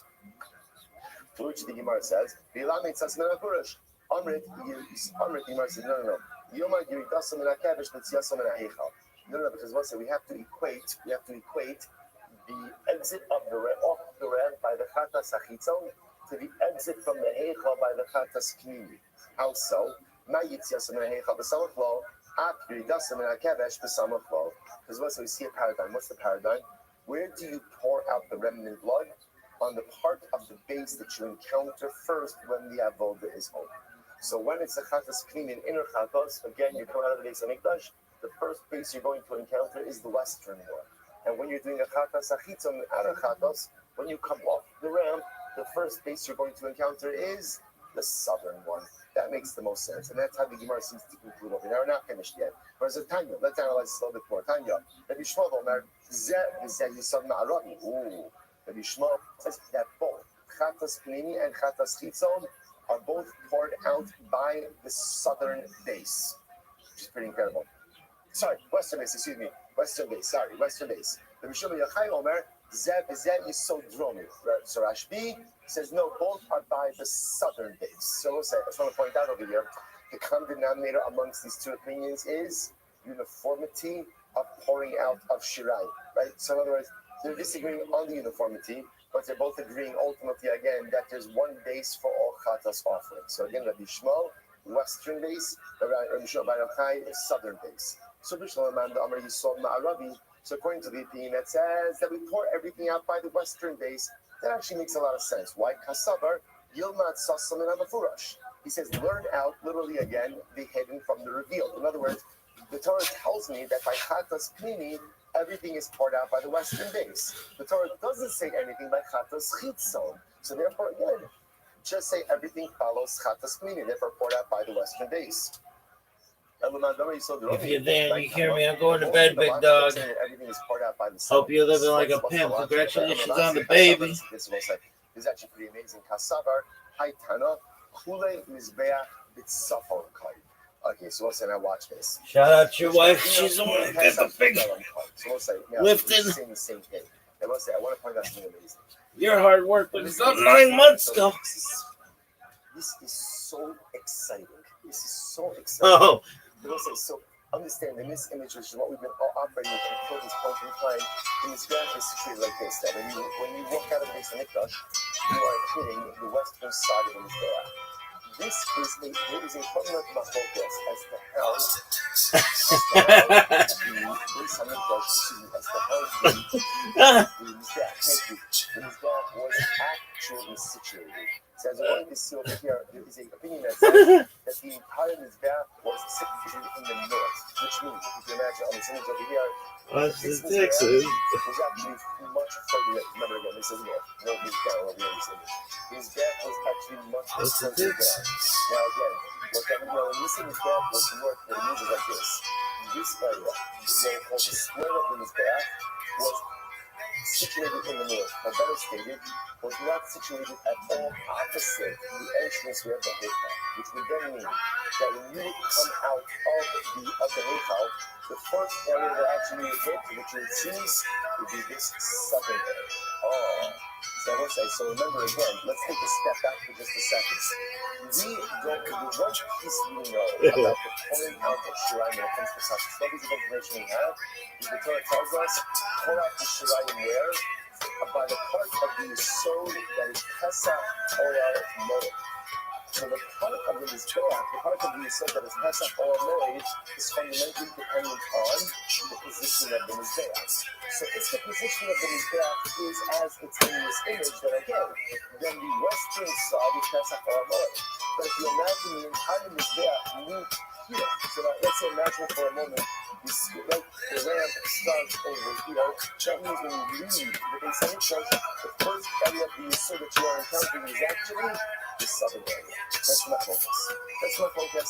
So again, the common denominator over here is both of these things are presupposing that there is one area of Shirayim disposal, remnant blood disposal, for all Chatas, inner Chatas, outer Chatas. So now already stand the Chatas for previous Gemara. And then my focus is the position of the Mizbeach. If you know the Mizbeach is over here, the all blood is poured out on the western side. But if you hold up the Mizbeach, which is fundamentally down northward, then Allah the first area you encounter is the southern Yisod, the southern base, and that's really poured out. Incredible, almost like take a look at our base. Well, the Targum of the Shmuel can be shown by the Chai. The Targum of the Shmuel can be shown by the Chai. Only Yisrael is that Yisod Bala. They say that all of the blood, Chatas Pnimi, Chatas Chitzon, ultimately again is poured out by the southern entrance to Simona. And remember this is much food that we live out there. For one person to the other person. But everything ultimately again by the southern entrance to Simona. And the Shmuel Shem Meridin, much closer to Shimon, Mona Pizah. So apparently again, the Shmuel had a larger following. The Shmuel holds the Shimon ultimately again to his side. The Moshe say, how do we pass in? So the Rambam passing is just as it said in the Mishnah. There are actually two different halachas. For chatos pnimi, for inner chatos, the remnant blood of Shirayim is poured out on the western side, and for chatos Christos, for outer chatos, the remnant blood is poured out on the southern side, over here. Just as I will say, that is what statement in Mishnah, the Mishnah itself says. Shiyari Hadam, Hayishopet, Hayisod Zerot. That's how we pass it.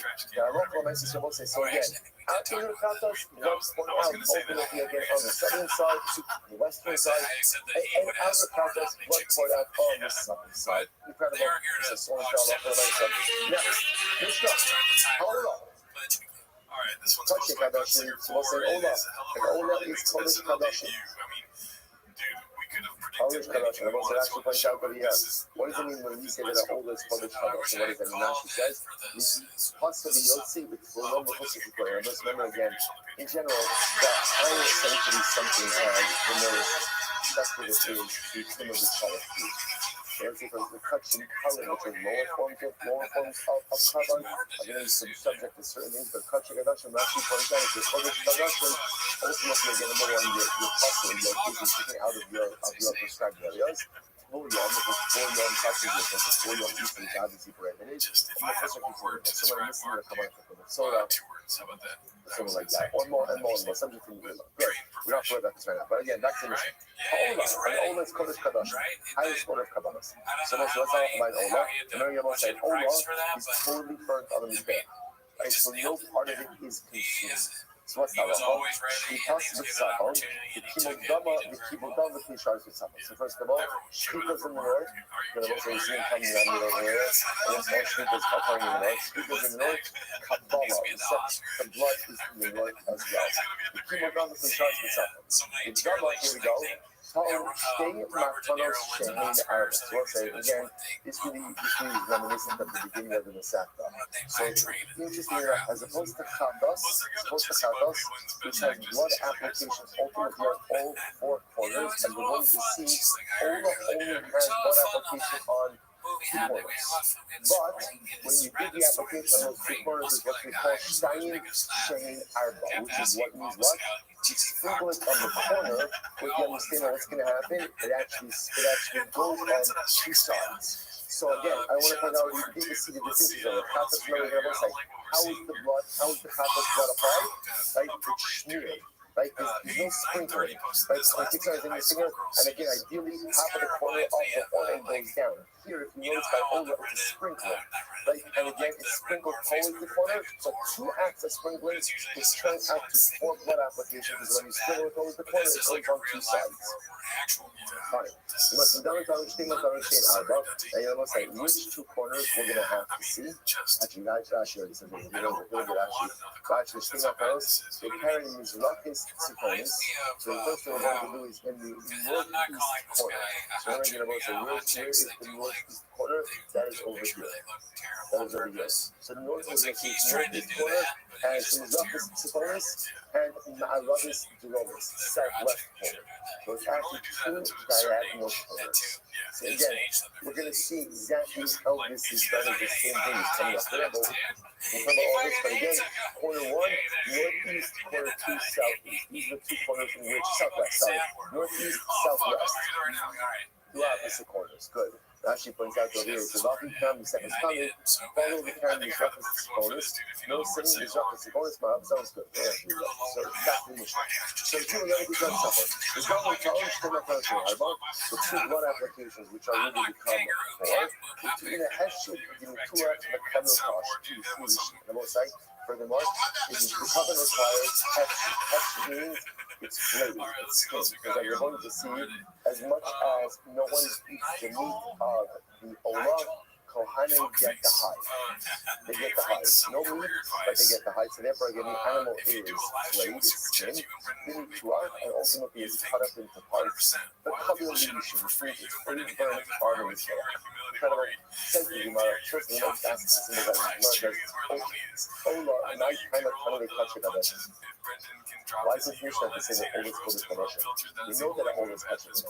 Why do we need to actually say this? The verse in Gemara says, "The Lord Sidba Kodesh Kadashim." Because you want to say interestingly enough, apparently by other Kabbalahs, Rashi points out over here, let's say by Chakas and Asham, the Torah says that it's Kodesh Kadoshim. The Torah makes no such reference when it comes to Olah. But there again, you might have thought that because there's no biblically explicit thing that it's Kodesh Kadoshim. You might have thought that Allah Lamaisa, it's not Kodesh Kadoshim. Kamash Mullah, the Mishnah wants to just kind of make sure categorically you know where Olah lives. Olah is part of Kodesh Kadoshim. Beautiful. The double knowledge came out of us. Remember again, we said that the blood applications of the Olah are two that are four. Two corners again. Northeast corner, southwest corner. You might just hit the ultimately again, so we'll say how exactly are these blood applications done? So I'm sorry. Amar Rav says, no saying the Chosia the no saying. No saying, look at Rashi. Rashi's in the second of the intermediate wide lines. No saying the Chosia the no saying. Zoik Menachli, right in his back, the Ruach Two Shalkaren, the Ruach Hashir Shalkaren, the Ames the Karen Shekman, the Ba'alachson, doing some that down the Ba'alu Chosham Mizbeach, Makam Lacholia. So it's just interesting enough. Rashi says over so sorry, Rashi says over here, that's literally again, there's a blood application, no saying the Chosia the no saying. Also, again, that literally you're doing it on every corner. Right? You do, and you keep doing that every corner. Actually, you don't want to do that. So it's going to he's screaming from the people of his gap, the Ruach Yishal Karen, the king of the Ruach Ashnia Shalak Karen, the king of the Karen Sneva. So, okay, according to that, point out what you're doing is like this. So, okay, so remember again, you're only going to two corners, right? Northeast, southwest. But you go two corners of each corner. In other words, you do explicit blood applications on each of the two sides. So I go, so I come over here again to the northeast corner and I do one blood application over here, one blood application over here. We're literally doing two applications on each corner. That's right. Shmuel says no, not Tana Achas, no. You do one blood application towards the corner, and ultimately again that one application becomes like the Roman letter of gamma. Rashi points out what the gamma looks like a cross, which essentially means you sprinkle is what we saw in the Mishnah. You sprinkle it towards the corner, and then by definition it's kind of splatters rather than through. But it extends over two sides. Right? So again, according to just understanding my focus of it, according to that, there's two intentional placements on each horn, right? One on each side of the horn. According to Shmuel, there's one act of sprinkling, and then one act of sprinkling splashes on two sides. And that's my focus. So Gemara says, my focus turns. Gemara says, so Yoko, you might have thought that there's only one Zika, like one active application, like maybe like what Shmuel is saying, and that one active application goes on two sides. How would Omar study? Therefore, the prosecutor has to go around. He's soggy. If it's like something, you might have thought that maybe you have to fly it around the corner like a string. The commandment is maybe like one big application along the whole way. How would Omar be Zarko? Therefore, the prosecutor says, no, you should sprinkle it. Soggy. Say, how do you reconcile this? You go ahead and sprinkle it like the letter gamma, like a cup, which means also, as you said before, you do one act of sprinkling towards the corner of the horn, which ultimately again extends on two sides. Incredible. And Mishmar says, Namar Kana Sabit, and Namar Lahavon Sabit. So this is very interesting. So Mishmar says, it says over here is by all, look, that's our topic. And it says Lahavon. Rashi says over here, now what's interesting enough, this is by the Kratos community. Remember again, this is by the dedication and consecration of the Beis HaMikdash.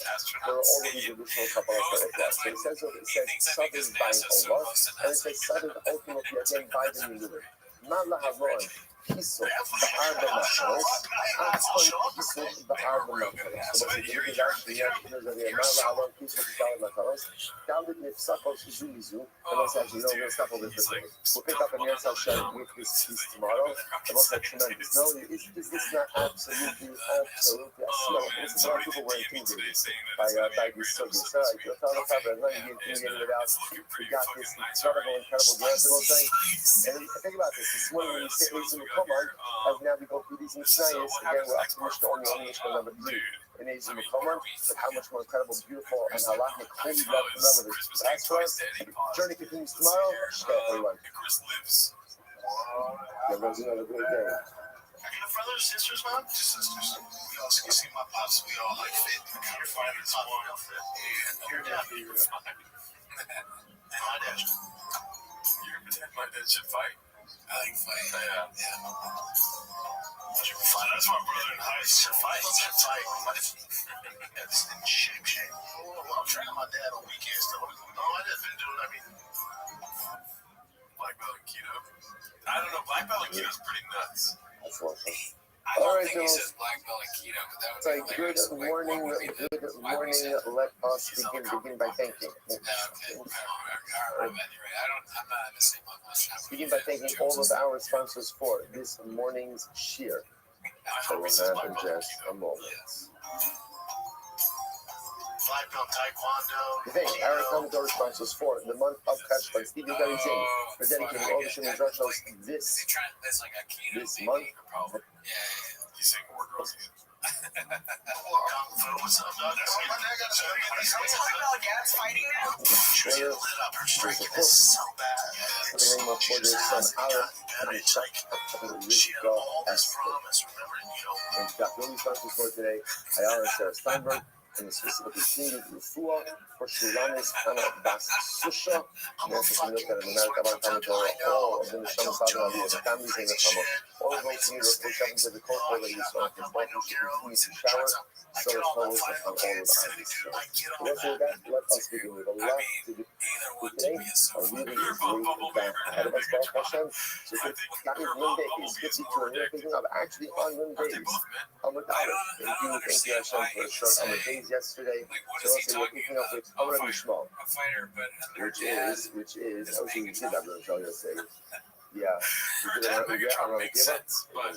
Amud Kiva, incredible. Which is 2, 4, 6, 8. I mean, easy cells. 10 lines down from the top. Amud Kiva. So you might say, Kima, Shiyai Chaka, Shema Kapan, Day Mona Kaka, God. You souls. Remember, we give this like this.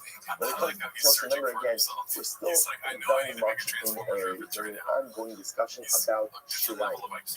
Remember again, the leftover residual blood, which is poured out on the base of the Mizbeah.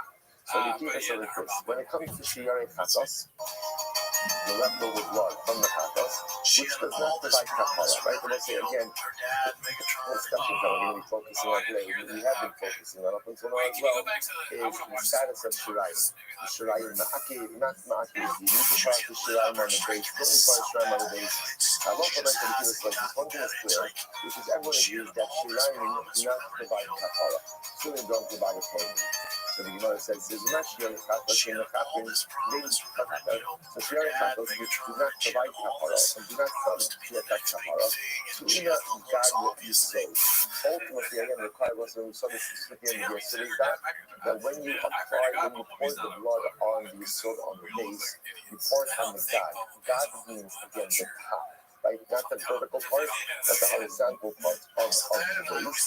So Tiras all the Shemachaparas, the Baal Chapas, ain't a good Shukun and God be so. So again, when it comes to the actual blood application of the Olah, those also have to be applied on the horizontal part and not on the vertical part. Okay.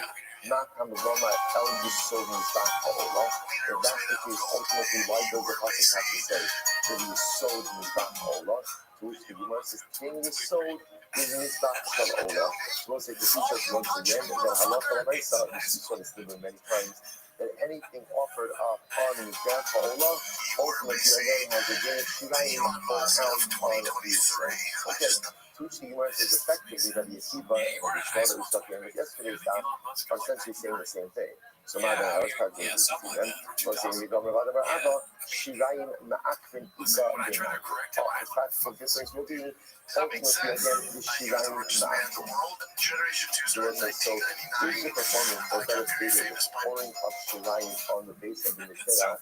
Is this a carbonic necessity or not? fundamental machlokes. Provide Rabba, Shirayim, Marsava Ma'akli, Marsava Ma'akli. That's a machlokes. One opinion says that the pouring out of the remnant blood on the base of the Mizbeach is Ma'akli. And ultimately, again, one says that it is not Ma'akli. The Papa says no. The Kuli Amar Shirayim is Ma'akli. The Papa says that is not true. Everyone agrees that Shirayim is not Ma'akli. And I will say, I just want to highlight this for a moment because this is the halacha of myself. Just you can underline this word, yes, and it's kind of being important because this is really the conclusion of the sugya, which is there is a mitzvah to pour out shirayim on the base of the mizbeach. And remember again, what does that apply to? That pretty much applies to all kabbalas. Whether it is a carbon that is offered up on the mizbeach, all of the outer mizbeach, or it is a carbon that is offered up ultimately again on the or that has its blood out on the kini. That's the inside of the base of the Kosh. It is a mitzvah to pour out all of the remnant blood, ultimately again on the base of the mizbeach. Again, specifically, the base that you encounter, as you saw yesterday's time, right when you walk out of the Moed, which is the western side of the mizbeach. That's the mitzvah.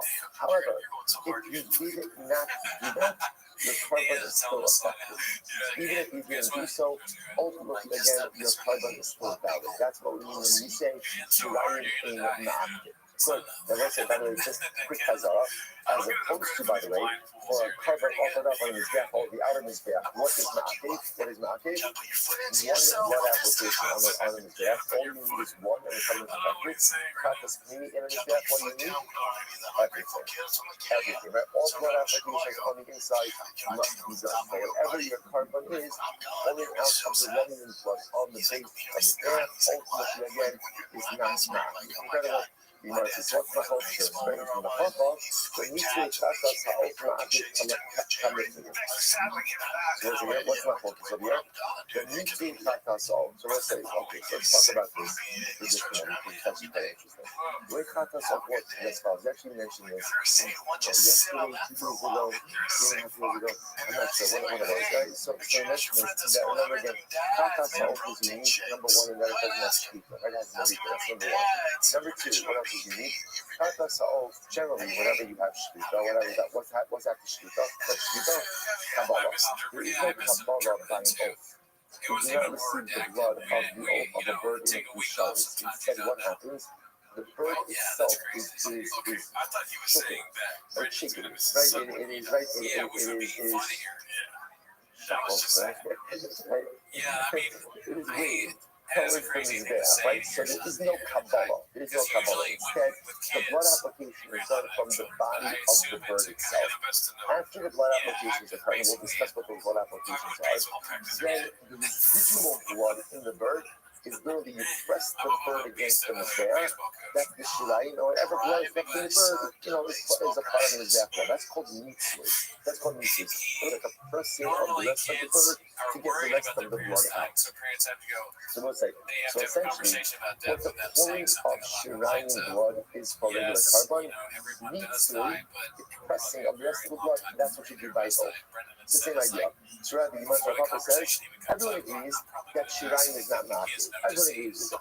So let's not focus over here. The Hafal, the mitzvah, kata sa'of ma'akid coming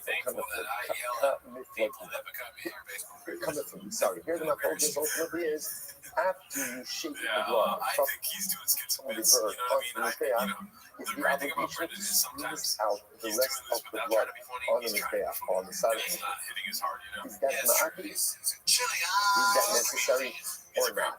Ma'asar ma'akid, one says yes, it is ma'akid, ma'asar lo ma'akid, and one says no, it's not ma'akid. So that's our machlokas, we'll say. That's our machlokas. So we'll say, so now what the Papa is suggesting is, and this is a very important piece of it, the Papa is suggesting is in this model, everyone is agreeing shirayim. So pouring out the residual blood on the virgin is a mitzvah, but if you didn't do it, your carbon is still effective. What is the machlokas? The pressing out of the remainder of blood in a bird offering onto the mizbeach, is that ma'akid or not? That's a machlokas. That's a machlokas. So Tanya Halacha did that, Papa. We have a brisa. There's a brisa that supports that, Papa. So here we go. The Gemara says, "Es kol adam apar yishafet." So the pasuk says, "All right, this is the Nasa coin and the adam apar." So the Uzah Hakdoris. So the Hashem Asher Olamay. Es kol adam apar yishfok al yisod mizbach ha'olam. So we'll say, remember again, this is talking about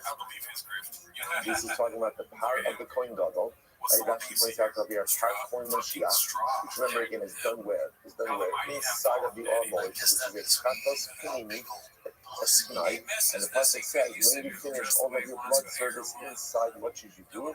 Take the blood out, like that's called Gam HaPar, the remaining blood. Yishbok HaYisod in this back, HaOla Shepesach Armor. This is the Pasuk that we spoke about yesterday. Take all of the remaining blood, pour it out by the base. Which base? Which base? The base you encounter and when you walk out of the armor, the base on the western side. Okay. So the Gemara says, not coming over Hapar. Why does it actually say Hapar? Like the Par. Why doesn't it just say ultimately again Par? But just that's called Gam Par. Why Hapar? Hapar is like here you hear why do I have that? We made Par Yom Kippurim Shetal Matan Damim Yisod. That even though again this pasuk is actually talking about Par Kohen Mashiach, we also learn from this pasuk about the Par of Yom Kippur, but ultimately that also requires the pouring out of remaining blood on the base of the Mizbeach. So again, even on the topic of this pasuk, the Par says essentially any time the Kohen is offering up a Par, including on Yom Kippur, there's an obligation to put a residual blood, the Shirayim, on the base of the Mizbeach. Give it a you as a Rebbe. Shmuel, Kavachomer. The Yisrael says the truth is, it's a Kavachomer. What's the Kavachomer? Here we go. Says the Gemara. So we'll say, if you have a carbon where there is no obligation to bring the blood or to do any of the blood on the interior, and let's know what it is. We're going to get Rashi. Now, what does this mean? The first wide line in Rashi, Mishin, which does the moment in Chova, you go to those parts of Mashiach, Knisas, the moment in Eino Chova Kruah, Shalom Hayim Mitzvah, Rakdo, and the Habitata. And let's remember again. When does a coin bring a part from Mashiach? This is where we deliver on a erroneous ruling. And we'll say, the Gemara says, this carbon is not obligatory. What does it mean it's not obligatory? It's a reactive carbon. Think what? If the coin makes a mistake, you bring the carbon. But you know it's even better than bringing the carbon? It's better than the carbon? Don't make a mistake. Don't make a mistake. So again, if you have part from Mashiach, which is quote unquote not obligatory, it's brought any inside, but not obligatory, yet totally the soul. And it requires pouring out of the remaining blood on the base of the Mizbeach. Then you should make us come on the thing Chova, ain't no vision by yourself. And certainly a carbine must right, which is obligatory to bring it on the inside. What is that referring to? The power of the Kippur, which is an obligation, certainly require pouring out of the remnant blood on the soul. That's Rebbe. I'm sorry, that's Rebbe Rebbe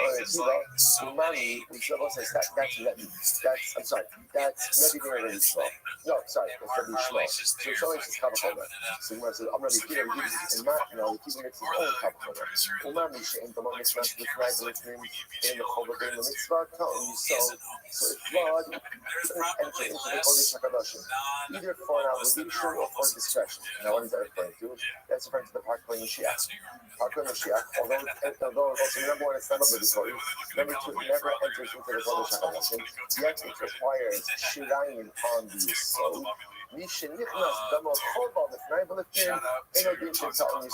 So certainly again, blood or carbon, which does enter into the Kodesh HaKadosh in an obligatory fashion, what is that referring to?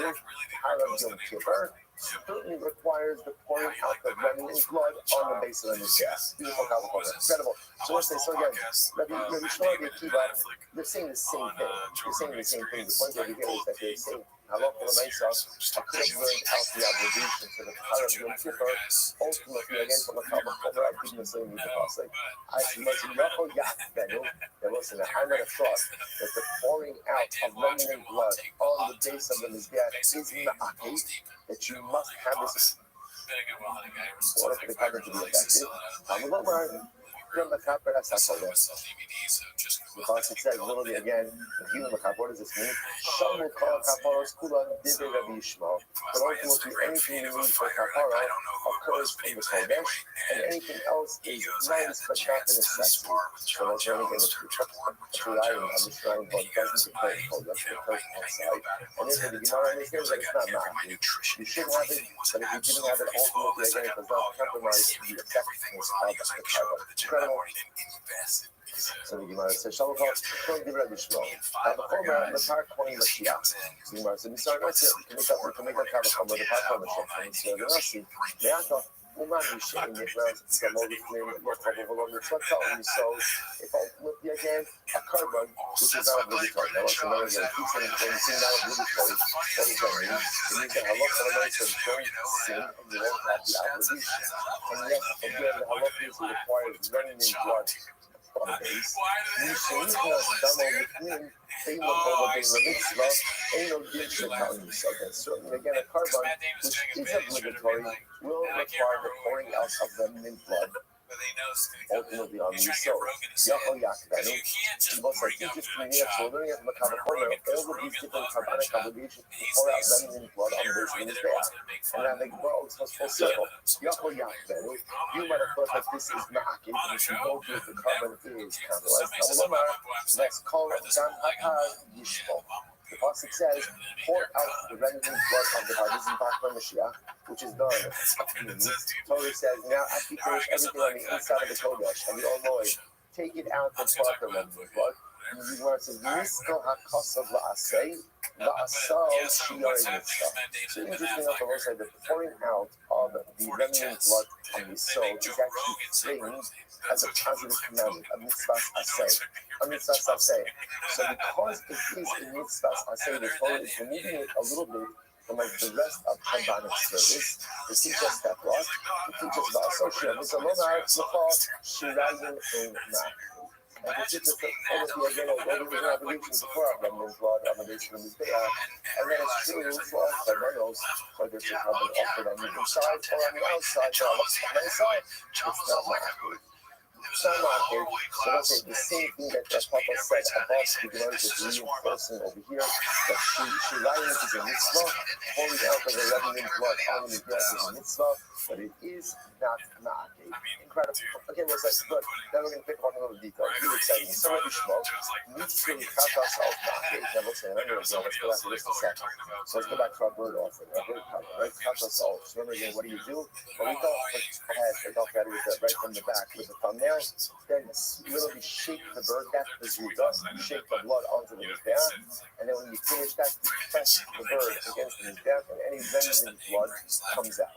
That's when the fingers are, right?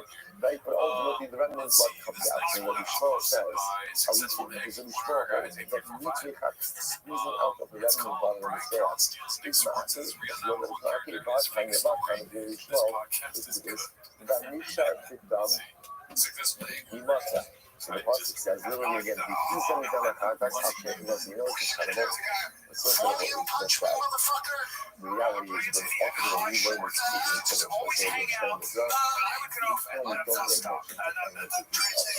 so it's fascinating how that you can come across a teaching and you get phrases that don't sound familiar, which is such a strange thing that a phrase from Polish wouldn't sound familiar. But because anyway, some of the most of us will come to this covenant, we get a access to this. Yes, I thought, well, sharing it up. We're certainly not paying attention so much to the details. It's like I'm being phrases 20,000 minutes. So completely to realize that we're getting acquainted with all of this. So, like, the reason is that that's our key on this there. Anisha Badam Yimatse on the stone on this there. So, Hamidea, Kakos, so let's say so again. So the Pasuk says, right, Banisha Badam, so the Pasuk says, I'm sorry, let me read the Pasuk. Banisha Badam, Yimatse on the stone on this there. So the Gemara says, Banisha Badam Yimatse, Banisha Yimatse, anything left over in the bird. So let's say Yimatse means this press, Yimatse means press. It's pressed against his back on the base. Vishaino Rishar, Yimatse. But ultimately, again, anything that's not left over is not pressed down. Now, what does that mean? Take a look at Rashi. Rashi says, inside mitzvah. So let's say, for example, like this. Let's say you have a very vigorous curry. So what happens? When he's shaking the bird from his zuka, all of the blood comes out.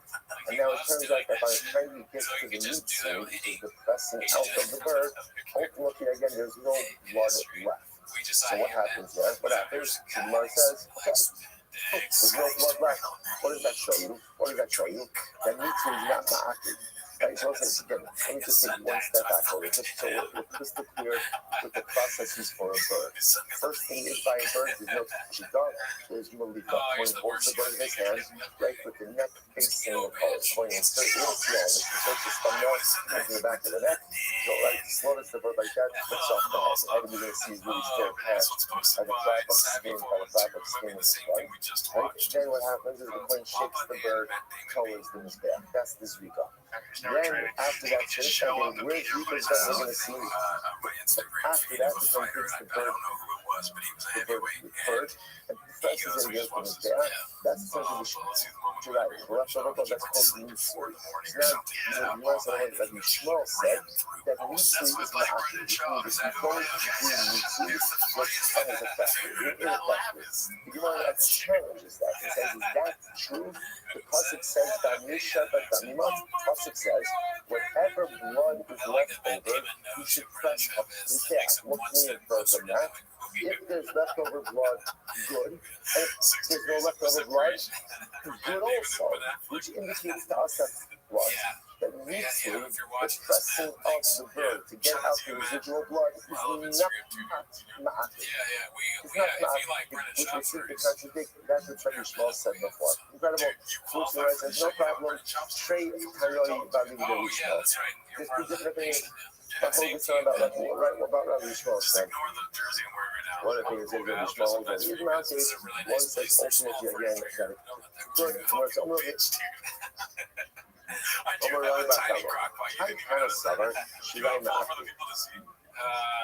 so Rabbi Rakama says the following kind of holds that Halos Shiraim ultimately again is not. The sign of Achorin Hanefaka Osa. So again, let's have the process over here. It's Achorin Hanefaka Osa. You'll flip the Muslim colors to Akal, but Satsa Olamoi. So we're going to say this is a continuation. This is a continuation of the previous Chatas Os. So the pasuk says, ultimately, again, the Chatas Osa, Shenikan Dama Lamala. So what is this referring to? This is referring to the bird whose blood application was done above. Alright, so what are we talking about here? Here we get Rashi. And the Chata Osa, Rashi says, Hazorik es Dama, Udik Lala, Zizos Torah Sachatas Ksiv, Osa Mi'itegi, in the Chate es Dama, Kirkasa, Shesapsaka, Carlos Dahiru Lamala, who got the equal to that Carlos and low. Let's listen to this. So the pasuk says that the claim of Chata Osa. Now, Mechata in this case means ultimately again sprinkling of the blood. So the kohen who does the sprinkling of the blood of the bird, ultimately again is the one who's able to consume it. We'll go on a little bit. Actually, now you know, Shimon says, so also shenitim dama l'mala, although also shenitim dama. So what is this referring to? This is referring to the bird whose blood application is done above and not below. Okay, so let's just a moment. We mentioned this before in passing. I don't need to do it. Right, the Mizbeach ultimately again had a red line that went across it. That red line is called the Chot HaSikah. We're going to talk about that more in coming days. So the halacha was certain kavanos required blood applications above the red line, certain required it below the red line. Chatas holds required above the blood application above the red line. So that's what Rashi is pointing out of here. And the Chata also Rashi says, Dahainu Lemalo Kuza Avikitu Ne'akalas Below. If the blood application is done above the red line, and ultimately again the carbon is consumable by the color. Below the red line, it won't be.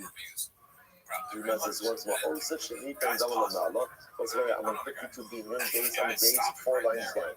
Also, Shenitan Dalamala, also Shenitan Dalamata. So the man says, I'm it. So where that's the argument from Blockus the class, and then you spoke on the stop, right? Because the pasuk says, the dam zivachecha, yishapeh on mizbach hashavot. So you will take the blood of your kavod and you shall pour it on the mizbeach. Lamanu, what does this mean? Lamanu, determine the matan harba.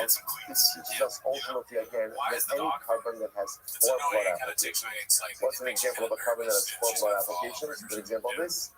That's right, even right, ideally you're supposed to do blood applications. Used to be on the 4 corners.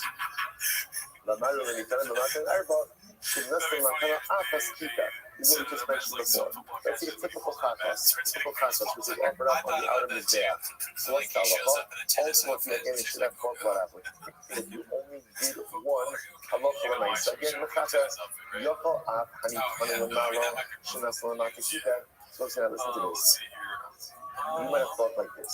The same way that when you have one that requires 4 blood applications, is talking about, again, a carbon on the outside. A carbon that requires 4 blood applications, if you just did one, ultimately you're guilty. That's halacha. We mentioned that before. So I would have thought the same halacha applies ultimately again to a bird offering or to any carbon, for example, again, where there are specific obligations about blood applications above the red line or below the red line. I would have thought, Yachal Afani Kaina Mala, Shinasla Nata Pika, they give a carbon where the blood application is supposed to go above, but instead you go and you put it below the red line. I might have thought that you would see in the copper as well. But looks like you know the logic, the same way that when a carbon requires, let's say, 4 blood applications, like anytime you're doing like on the outer mizbeach, you only did one as machaper. I might have thought similar, like again, if you're supposed to apply the blood above the red line and you're below the red line, continue. You must have Homer, then dum lamala and dum lamata. It says dum in lamala and dum in lamata. What does this mean? Rashi, then dum in lamata. Rashi says. These look like secret, right? So it talks about what applications above the red line, what applications below the red line. So the Gemara says, "Man, dum in hamu and maton, shemiknu lamala, lo kita." So if I'm going to say what's that about? The same way that if a blood is supposed to be applied below the red line, and you do it above, because now what? The blood application is ineffective. So to any blood applications that's supposed to be done above the red line. Like for example, the chata so if you did it below the red line, low kita. Ultimately, again, it's not mechata. It's not mechata, to which the Gemara says, well, what's that low? In amrit mitachtonin, shenitan v'nesina lemalo, shemsopa lemalo lo kita. Maybe not. Maybe you can't compare. Why? If blood is supposed to be below the red line, so it's not shayach above the red line. Right? You have no shayach above the red line because that carbonic blood is never coming above the. Watch this. Come on, let's take this one line. Come on, but if you have blood that's supposed to be above the red line and you apply it below, perhaps that should be the evet kasher. That was I watched that be the evet kasher. Because any blood that is being applied above the red line, ultimately is going to come below at some point. When will it come below at some point? Let's see, first of all, it could trickle down, but even more than that, the blood applications on the soul. Right, these blood applications on the bottom part of the gas. Even a carbon that has a mandated blood sprinkling above the red line has surface, has connection to the red line. Look, you got sprinkling distinctions. So if you have a carbon what mandated blood applications are below the red line, it's not shy at all to above. There's never going to be a sprinkling above. But any carbon that has a sprinkling above still has a surface ultimately again to below, because often there's some form of shirayim, which is always applied on the bottom part. Incredible. So the Gemara says, so the truth is blood service ultimately again, some carbonos offered up on the inside, ultimately again will prove this point. Why? Because ultimately again, they not from the field, but will keep that. So let's make another example. Let's say katas pnimi. Let's talk about katas pnimi. So the covenant is offered up inside of the base of the Mikdash. The blood applications are done inside of the base of the Mikdash. But even with the katas pnimi, there's always the outside service as well. What's the outside service? Like remember again, even the other katas pnimi, ultimately you're always taking the residual leftover blood and pouring out 5 units of hakitza. So now you have a carbon pnimi that has a chutz component, an outdoor component. Yet what's there is some element of it that occurs on the outside, i.e. the shirayim poured out on the yourself, the nostrum, the kula, of course, let's see that. Yet, a local of insult, if you initially did the blood applications outside, the covenant is not effective. So let's say, so what do you see from this? Even if the covenant has a shaykhus, to some element of sacrificial service, if we do it out of order, it doesn't work. Right? So here's a couple example. Tapas Mini has sheshes, has connection to avoid the foot, to avoid the outside. I did pouring out the Shirayim. Yet if you mess up the order and you do the blood applications outside first, you have to compromise the carbon. So which we must know in Amim, Shein is Be'ach Morocco. So let's say no, but say it's a little different. Why? Because when it comes to the inner katas, ultimately again, when the Be'ach is not fully that this service. It's not complete. It's not complete. It's all that means just a moment. Come out to eliminate Shem Kar Barakos. Ultimately again, the katas ha'ol. When the blood is applied on top, ultimately again, that blood application takes care of everything. Which the Gemara says, therefore, in Nostra Lamata Shirin, if Allah you ended up placing it below the red line, it should technically be kasha. I'm going to go right there, but the pasuk says, Osa. The pasuk says, Osa. Osa Shenitin Dama Lamalo, Velo Shenitin Dama Lamata. Says Allah, so this is why when it's coming to a circle, the Torah uses the Lashon ultimately again, Osa. Osa teach that the application of the blood application, the Chatasol, are very specific. And again, the blood application must take place above the foot, above the red line. And if it occurs below the red line, ultimately the carbon is going to be rendered ineffective. Incredible. First of all, let's go back because the Gemara sees it with a very interesting phrase. The Gemara says that when you offer up a chata sahini, so ultimately again the avodah done on the interior, that marasa means like the tone or complete. So somehow that service on the urn is back doesn't complete the carbonic right. What does that mean? Was marsh in yachaprin lots in the shirayim. This must refer to what? The shirayim. And what must it be saying? That even after you do all the blood applications on the inside, the surface is not complete until when? Until you pour the shirayim on the base of the outer mizbeach. So, what would that tell you? The shirayim is better. Right, that you need shirayim for the carbonic service, but yet pretty much you just got finished saying that shirayim is a mitzvah, but you need not have it to affect carbonic. The fact is, I'm going to level up here, he's without homer.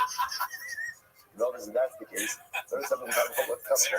The maximum has been just so far, so if shirayim from an inner carbon ultimately results in an outer obligation of shirayim on the base, and yet, as saw in the Tila Putzah, if you went ahead and you did the initial blood applications of a kasas outside, the covenant is not affected. Let's follow this logic. If it's true that shirayim on the asi means to make the covenant of homer, this for a kasas which has an obligation of outdoor shirayim. After shirayim, yes, if you did the initial blood application on the outside, the carbon is ineffective, and all the more so, when it comes to bird offering, where the initial blood application has to be done above the red line. She'ain so fun where there is never an obligation to put blood below the red line. If you want to do the initial blood application below the red line, ain't no deal shall keep out.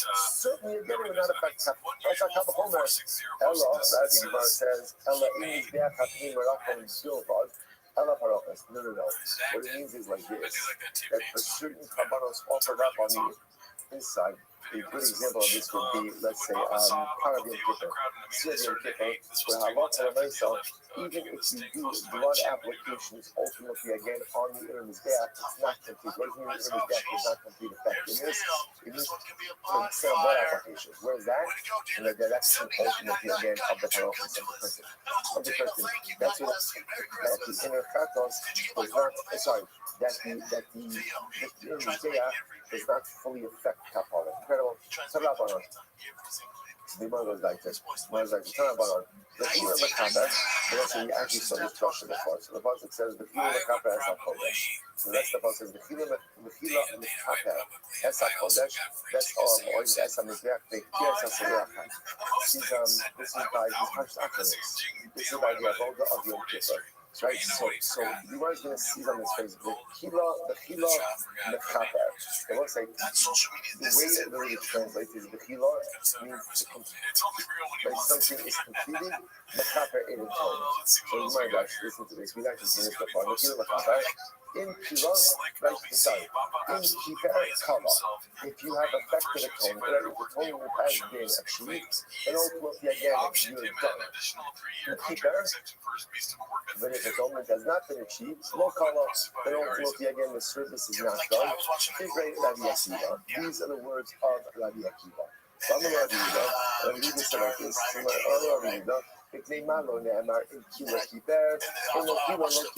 So why not just say that? Why doesn't one just say that? If you complete the service, and ultimately again there's a hard thing. Rabbi Akiva saying like this. Right? Ultimately again, if kapara is achieved, then the service is done. If kapara is not achieved, then the service is not done. So ultimately again, so the Rebbe says to the Rebbe, so why doesn't the pasuk just say that? Which Gemara tells Shemikisa because the pasuk to highlight to us ultimately that if you left out any of the blood applications, ultimately again, then the service is rendered ineffective. Rendered ineffective. I will say, now I want to point out, they're essentially saying the same exact thing. Right? So in other words, what did the Rebbe come to say? That if you've achieved kapara, you're finished. You're finished. In other words, saying, when it comes to a kata sakini, all of the blood applications are needed. And if you omit any one of them, ultimately again the korban is ineffective. That's what the Rebbe is coming to say. That he just phrases it as if you affect atonement, i.e. you did all of the blood applications, you're done. And if you didn't affect atonement, i.e. you did not do all the blood applications, you're not done. Ultimately, again, the Rebbe comes along and says, you're right, God's going to teach you that if you left out any of the blood applications, type of screening, ultimately your korban is ineffective. So it says, Rabbi Akiva and Rabbi Yehuda seem to be saying the same exact thing. Not a practical difference. So Rabbi Yochanan, Yeshua, the Levi, Chag Amar, Mashlos, Dorshin, Ikebeyan. So it says, so ultimately, again, one of the that really, the focus is just about how to interpret the pasuk. So it's really just to interpret the focus. The Chag Amar, no, Shirayim Ma'at Ikebeyan. Oh, other things are no. Rabbi Akiva is actually my focus, which is Shirayim. Shirayim is the pouring out of remnant blood on the base of the exterior of the death. Is that Ma'at Ikebeyan? I will say, take a quick look at Rashi. Rashi, he says, actually no, Shirai Ma'akti Ikebenai, it's in the wide lines, about 2, 4, 6, 8, about 8 lines into the wide lines, and the 8 lines.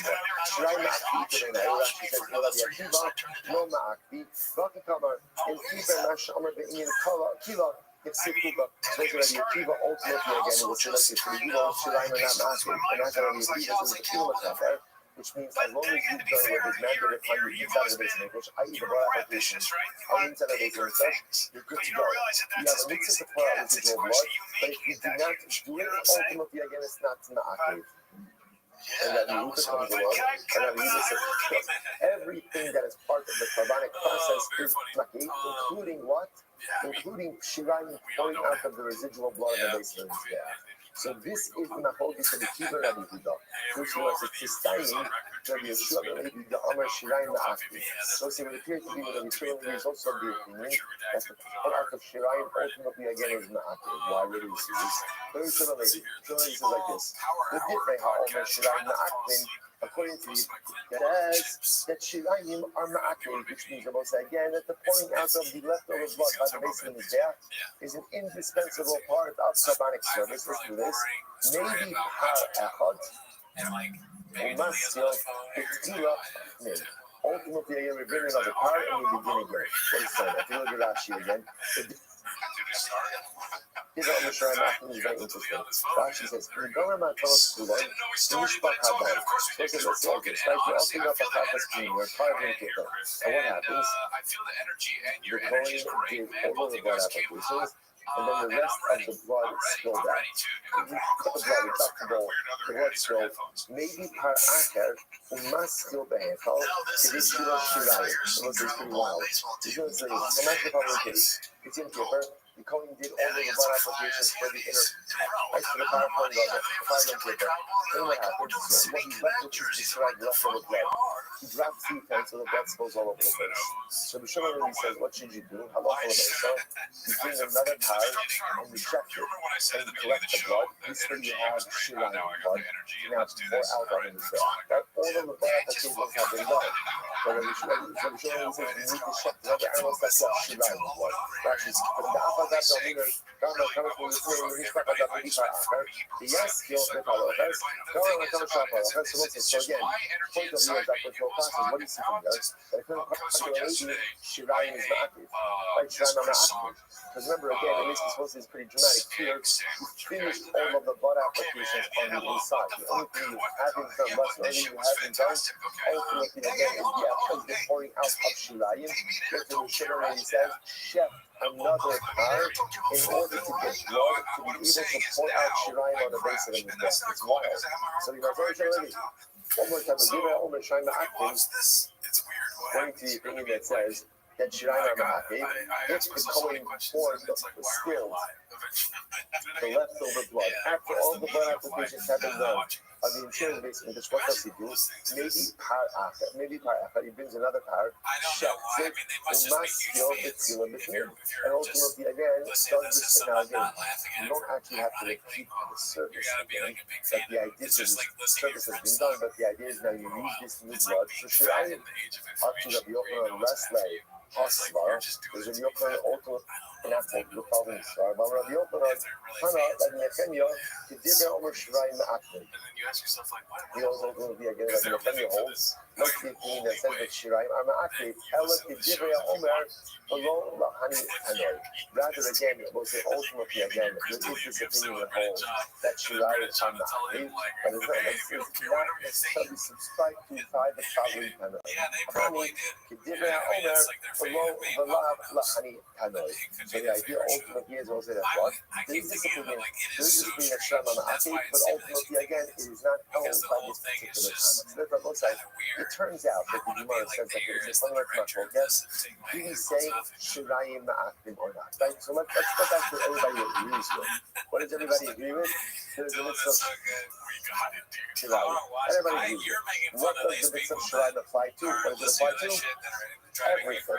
Right? Whether, again, I think that's that. All animal sacrifices, right? Leaving aside Kappa Soul.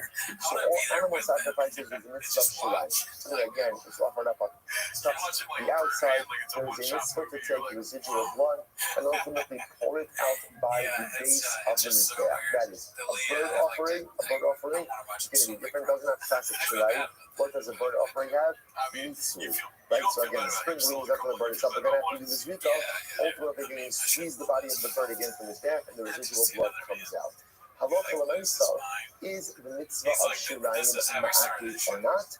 That's our machlokes. That's our machlokes. So clearly, again, we see opinions go both ways. But halacha l'meisa, I can't tell you this only in the shir. But I'm not asking that Shirayim or not Ma'akim. It is a mitzvah to do Shirayim. But halacha l'meisa, if you didn't do it, even if you didn't do it, the people we just mentioned. After you did all the blood applications, the rest of the blood, spilled on the floor. You don't have anything else? Or for that matter, when you just admitted doing it, the cover is not compromised. It is a mitzvah, but not the akif. So one should go out. Shirayim on the western base of the mizbeach, but failure to do so does not compromise the effectiveness of the cover. Now, by a bird, right? The question is, by bird, does mitzvah, if you didn't squeeze out the residual blood, does that compromise the carbon? That's coming attractions. That we'll see in the session. We haven't gotten to that so yet. So Shkoyach, tremendous, very, very, very exciting tomorrow. We have two Mishnayos. Two Mishnayos, right? Two Mishnayos. Yes, two Mishnayos in tomorrow's daf. It's going to be ridiculously amazing. Shikaya, the journey continues. Great job. Shikaya. All right, that's on Zoom. Let's take a start today on Zoom. We're getting free stuff. This is not the quick check. I think, by the way, we might be to start talking about Zoom, which is a tremendous tremendous plus. So that's what this is, but there's just two different All right, let's have one today. So one tomorrow. Bye. But we can play the game. Like, right, I want to get to a world-class grappler. If I don't engage and play their game, I can shut it down. The shop, world famous shop down. So for Luke Rockhold, he can't shut down Colby's wrestling. You have to engage that wrestling.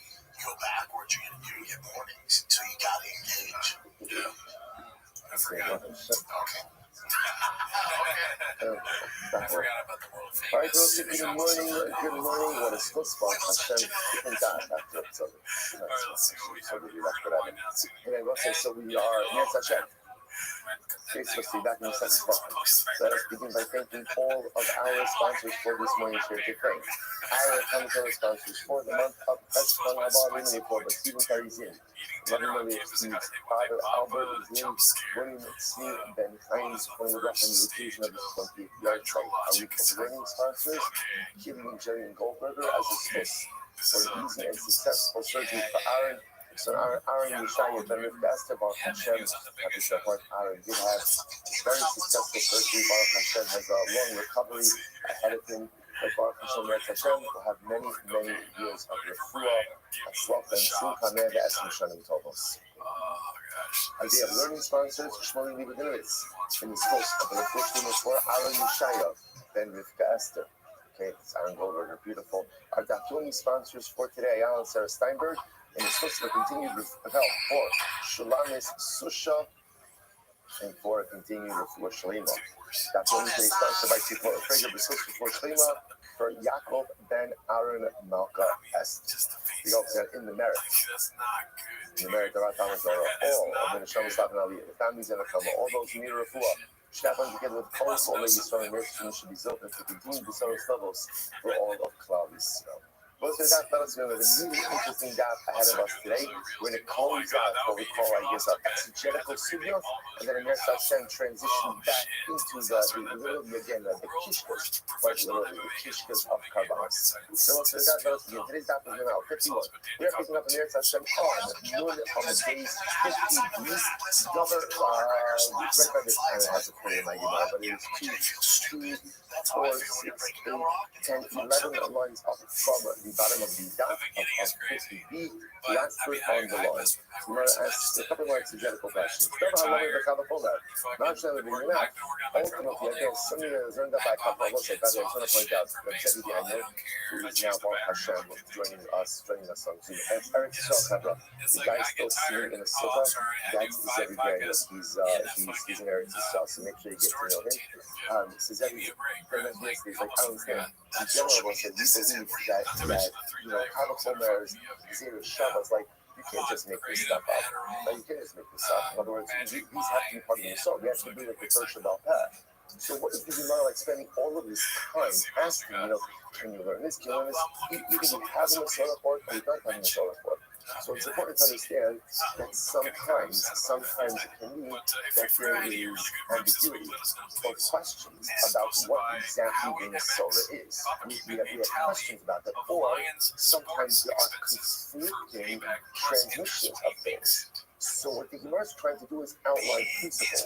Because, for example, let's say for argument's sake, somebody comes and says, I heard from my Rebbe that, and he establishes a limud, and that limud is based on a Kabbalah that is then used as a source for a hex, for argument's sake. If we know that principle is that you can't do that is not exegetically, that does not work, that's an indication that there is some type of flaw in that transmission. So in other words, we're not using necessarily these principles, we're not using principles to invent new meaning, but we are using them ultimately again to be able to kind of measure things that come up in the base medrash. Does this statement fit within our established exegetical framework? If it does, okay, then then we can analyze it. But in the event that for some reason it doesn't fit inside the established exegetical framework, that might be a good indication that someone got something mixed up or someone got something wrong along the transmission process. Good. So govern like what I said, so we'll say, so what happens if halacha myself? What happens if something is learned out, right? B is learned out from a Talmud, right? B is learned out from a Talmud from A. Not sure I'm bringing out. If B then serves as a bringing out. Bringing out is like our paradigm. Could it serve as a paradigm for C? I'm going to be like, let's analyze this. Very interesting thing, sir. Mamas didn't touch trade off. So if you do too many kind of, we're going to talk about this obviously much greater than that. But Malika will say again, if you have for Kabbalah, we don't have Shkita by a bird, you have Malika. So what happens if you Malika, the bird coin holds? The bird with the neck facing the coin takes its thumbnails and goes ahead and drives it into the back of the neck of the bird, flicks off the head. So if it turns out that the coin did Malika, and it turns out that the bird is a treifa, what is the halacha? What is the status? Rameir says, Rameir says it does not contaminate when you swallow it. Now, what is that talking about? Take a quick look at Rashi. Rashi is right across. So let's say, so the halacha is in general, if you were to eat a bird that did not have proper slaughter, right? Or for that matter, again, a bird that was slaughtered properly but turned out to be a treifa. Okay, so remember again, that's an avela. An avela transmits tumah. There is a unique halacha by a bird that the way you contract tumah from a bird nevela is when you swallow it, when you eat it. If you were to eat it and then swallow, the moment that it's based on in your throat is the moment that it transmits tumah. Why that is, we're not getting into right now. That's based on a liba. That's based on a drasha and a gemara. So what Rameir is suggesting is as follows: that Allah l'maisa, if a bird had proper malika, right? Even though it turns out that the bird is a treifa, it can no longer be categorized as an avela.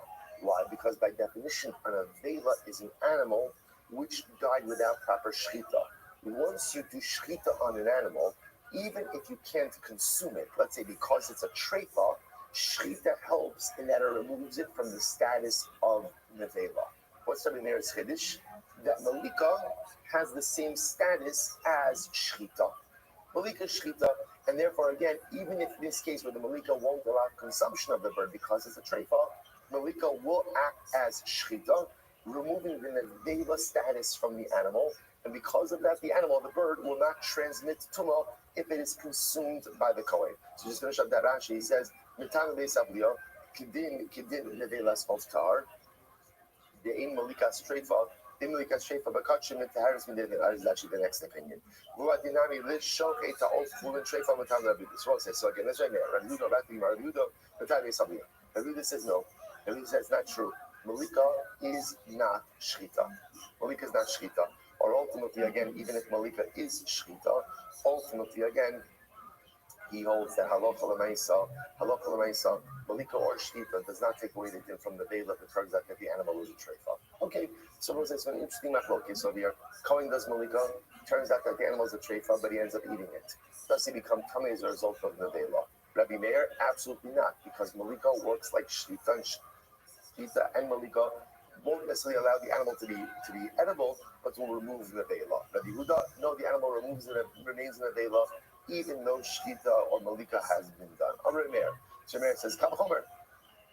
I can prove this based on the Kavachomer. What's the Kavachomer? Uma nevelas behema shenitma b'mako b'masa shchita semetaras. Meir says like this: when you take a regular nevela of an animal, like a regular nevela. So what's the halacha? In a regular nevela, when you go ahead and you do shchita on that, a regular nevela of an animal, which is a kind of mago b'mas, which means what? I will say, if you go ahead, you have an animal that just died. If you go ahead and you touch that animal, that's called a nevela. You touch that animal, right? That's mago, or you carry the animal, that's masa. You become tamei. Right? So already an animal has a chumrah over a bird because an animal is metamei b'mago, contact, masa, carrying. A bird is only metamei how? The base sabliya. When you saw, I'll say, by the way, these are the kinds of good facts. One of the most beautiful things about Daf Yomi is that on any general day, there's just some fantastically amazing information that you pick up. And the incredible part is just keep track of these little like nugget of information. you build up a tremendous repository of Talmudic knowledge, which is really incredible. Right? So Nevela transmits Tumah through Maga and Masa. Yet Nevelas Ha'olt only transmits Tumah through Beis Abliyah. So therefore, again, Ramir says like this. When it comes to Nevelas Behema, which is in the time of Maga and Masa, yet if you do Shechita on that animal before it died, obviously you do Shechita on the animal, that removes it from Nevela and it no longer transmits Tumah. Therefore, again, the Gemara says, in the time of Maga and Masa, Shechitas Mataris Shefasa Mitumas Nevela. Oh, Shemutan Maga and Masa, therefore, Amir says, certainly, again, a bird, which does not transmit Tumah through Maga and Masa, rather only through Beis Abliyah, only through swallowing it. Eino din shetei shchitasa mitaharas. Trefasa mitumasa. It goes without saying, therefore, that again, shchita, or in this case again by bird, it's malika, should certainly remove its tumah status. Incredible. So the Gemara says, in which they shchitasa mitaharas, trefasa mitumasa. Mamatzino b'shchita, shemakshasa me'achilasa. So the Gemara says, mitaharas trefasa mitumasa. I'm sorry, let me go back. So there, end of none. Therefore, again, Ramir says, Mamatzinu b'shchita. So you're going to say, so remember, there's two steps over here. First is the kavachomer. What's the kavachomer? So Ramir says like this. So if an animal, listen to this kavachomer, it's a good one. If a behema, which if it dies without shchita, is in a vela, and conveys tumah b'maga u'b'masa, and if you shecht it, it no longer conveys that tumah, then all the more so a bird. All the more so a bird which does not convey tumah b'maga u'b'masa. Rather, how does a bird convey tumah? How does a bird convey tumah? Only through Beis Abliyah, through swallowing it. Certainly, shchita should prevent it from transmitting any tumah. That's the kal v'chomer. Now again, I will say, remember again, the kal is the bird, the chomer is animal. Both are talking about shchita. Get ready for it. Get ready for it. Get ready for it. Now comes the mamatzinu. Now, it's like this. Mamatzinu b'shchita, shemakshira sabachila. So I'll say now, watch this. So now, obviously, up until now, our conversation is about shchita. So what does shchita do? Shchita has the ability, number one, to ready something for consumption. In a general sense, right? Shemakshira sabachila. So, top of now, 51a, mitaheres shreifasa mitumasa. So that same shchita, which readies something for consumption, also removes the possibility of tumah. Af malika shemakshirasa b'achila hitar trefasa mitumasa. So to again malika, which again I both say is essentially the same thing as shchita for a bird. So malika, which allows an animal to be consumed, ultimately again should also remove any type of tumah status. Let's see, what Amir just did. He made a kavachomer between bird and the vela, and then based on that made a mamatzinu. Ultimately, again, he made almost like a common denominator, right? And in that common denominator, he says essentially, what is shchita? Shchita is a process through which something is ready for consumption, and therefore, by definition, also removes tumah. So tumulika is a process which allows consumption, and therefore should also remove tumah. See, the Rabbi Yossi says, Daya kinevelas behima tahura. So the Gemara says, so Rabbi Yossi says like this. Rabbi Yossi says, in reality, it should be no more than the Velas Behema Torah household. Sheshchitasa mitaharasa v'lo melikasa. So Rabbi Yossi kind of shuts down the evolution of the comparison, the common denominator. He says, at most, what you can get is that shchita of a bird should be like shchita of an animal. Right? I'll agree with you that just like shchita renders something fit for consumption, so too again, shchita could remove tumah, but you can't necessarily make the jump to malika. Right? Malika might just be a separate parsha. So Daya Kinevelas Behema Torah Sheshchitasa Mitahares V'lo Melikasa. To which the Gemara says, V'lohi Hasam Tehavihi Mishchitas Techulim Ka'asyon. So to which the Gemara says that's not necessarily a good raya. Ultimately, again, why Avosai? Because at the end of the day, remember, shchita that you're talking about by behema, it's not shchitas chulin. So we're going to say this whole discussion that we're involved in is all about using multi-level exegetical methodology where? By kachim.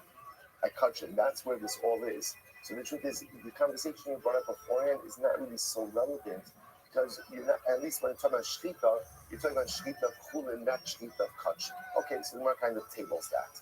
Next. Davar halamid b'vinyanav, ma'u shilama b'hekish. Or b'gzir shava, Well, the Kavachor Binyanat. So now the Gemara asks a more sweeping question. If something is learned out from a Binyanat, right? So what's a Binyanat? Binyanat is like a paradigm. So B is learned out from A by through the mechanism of Binyanat paradigm. Can you then use B ultimately again as a source for a Hakish comparison, like Zero Shava, a Kavachomer, or another Binyanat? Is that possible? To which the Gemara says, Pashat Meha Chada. So let's at least answer one of these questions. He says, Mipnei ma amrulan b'dam kasher. Let's listen to this. Last thing Mipnei ma amru lon b'dam kasher. So most times there's a concept of lina. What's lina? So lina is any sacrificial, in this case sacrificial blood, that has been left over in the azara after shkia, after nightfall, right? Remember, sacrificial service is supposed to happen by day. The only things that happen by night is the burning of sacrificial parts and limbs. So let's say you have sacrificial blood, you left it over. It was just left in the azara. So I will say, why do we say that ultimately, again, even if you left over blood, the blood will kosher? Now we'll say, now what does that mean? What does that mean? If you look at Rashi, Rashi's actually pretty much right across. So what this means is as follows. Imagine the following scenario. You left blood in the azara, in the courtyard, past shkia, past nightfall. Not supposed to do that. So we'll say, so really, the blood is disqualified, right? Leaving something, lino literally means overnight. But if you leave something past this prescribed time, it's invalid. But let's say then you accidentally put the blood on the mizbeach. He applied it. So Rashi says over here, how do I know that if that happened? Shem Allah lo yireit. That ultimately, again, if it did go up, you don't take it down. Right? You leave it up. Somewhere it says, Shahari kasher be'imurin in manu imurin v'alu mizbeach nirod. How do I know? How do I know that even if blood, technically speaking, became disqualified through lino, but halacha l'maisa, if you put it on the mizbeach, you don't take it down. So it says, Shahare, lon be'imur, sharon. Someone says, ultimately, again, we know that if you ended up doing this by sacrificial parts, if you left them overnight, you did not put them on the mizbeach, ideally you should have put them on the mizbeach. But if you accidentally did put them on the mizbeach, halacha l'maisa, they remain kosher. So the Gemara says, lon be'imur kosher. Shahare, lon be'imur kosher. Lon be'imur kosher, shahare, lon be'basar kosher. And I want to say, ultimately, again, how do I know that ultimately lina by imur is kosher? Because same with the sacrificial meat. If you went ahead and you left it over, you left it back to the scratch time, when you put it on the mizbeach, you don't take it down. So it's like, when we say kosher, all of these circumstances talking about the same case, which is something became disqualified, you should not have put it on the mizbeach. But you did. Ultimately, again, halacha l'maisa, you don't take it down. That's what it says kosher. So let's say, so what do you see happening over here? You see, interestingly enough, while things are being learned out, they're being out from the hakish, and then being applied to other hakishes. So similarly again, yotze. What happens if some, so let's say, by the way, let's make a hospital. No, I don't finish that. He says, yotze. So let's say, what happens if something like yotze is the psul, if something sacrificial was taken outside of its permitted area. So see right there, yotze. All of the yotze kosher the baba.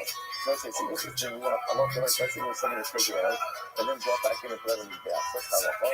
You leave it there, you don't take it down. Why? Because technically speaking, there is a form of yotze that is kosher. What's the one that says kosher? By a baba. Right? At a time where either communal or regular private altars were used, so halacha l'maisa, there's no din of just keeping the covenant in a particular area. Wherever the covenant goes, you're allowed to go and offer it up. So since there's a concept of yotze, that's kosher there. But again, halacha l'maisa, if you put it on the gas, you don't take it down.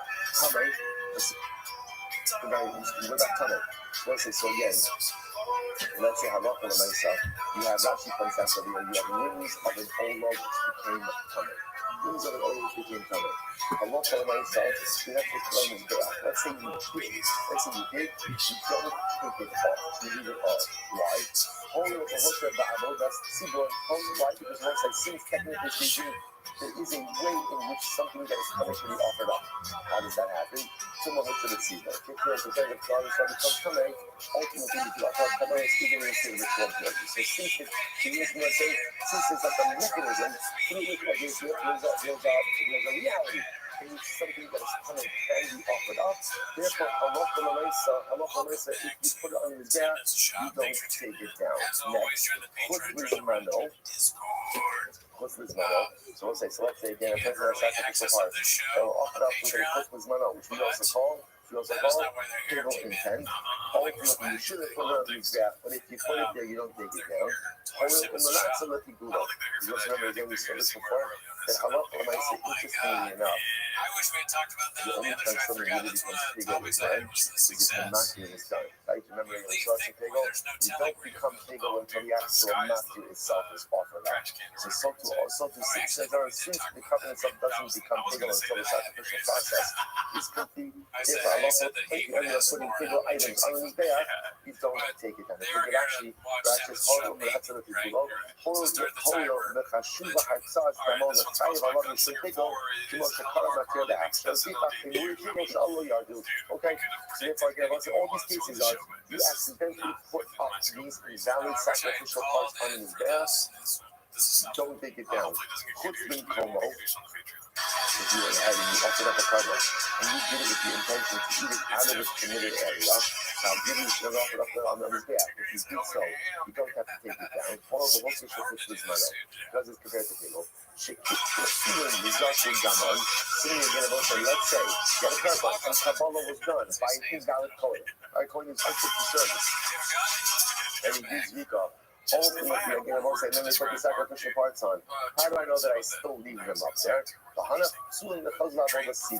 it's about the kind of people who, technically speaking, it might be possible for this avodah that they would be fit for a type of communal service. A good example of that would be Kohanim who are Tmeim, which may be unfit for service now, but in the case where the majority of the tzibur is coming, they would be fit for service.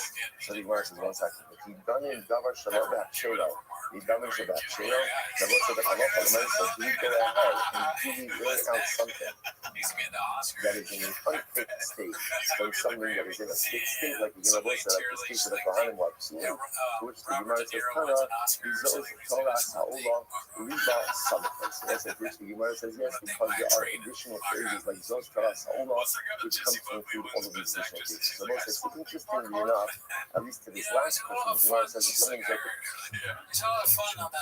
not for a vineyard ab, can that go on and then teach me something to a hackish? Shabbat have a home rather than ab. Yes, that seems to be yes.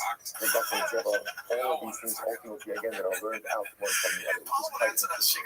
So I'll say that it's a tremendous book to have for in this last result. So we know about this, but I've been coming down here amongst all these cases. The vineyard ab, like in all of these cases, the vineyard ab, Shabbat, the vineyard ab is, these are all circumstances which should not have been offered up on this day, but once they go on, you leave them. Which is what I think often is just a tremendous result out of all that such itself. There are times in life where really we may be unfit to come to a structure itself. Perhaps again at the end of the day, just decisions I've made, things I've done wrong, really compromised. And the truth is, I'm not fit to go on this day. So sometimes even if you're not fit, what do you do? Get on it anyway. Don't worry about whether or not you're sacrificially fit. Don't whether or not you're spiritually fit. Don't worry about whether or not the response is going to accept you, not going to accept you, doesn't matter. Sometimes the right you just have to do what you got to do. You are in the right spot, not in the right spot. I'm loyal, I'm not loyal. Just get yourself on the mizbeach of sacrificial service.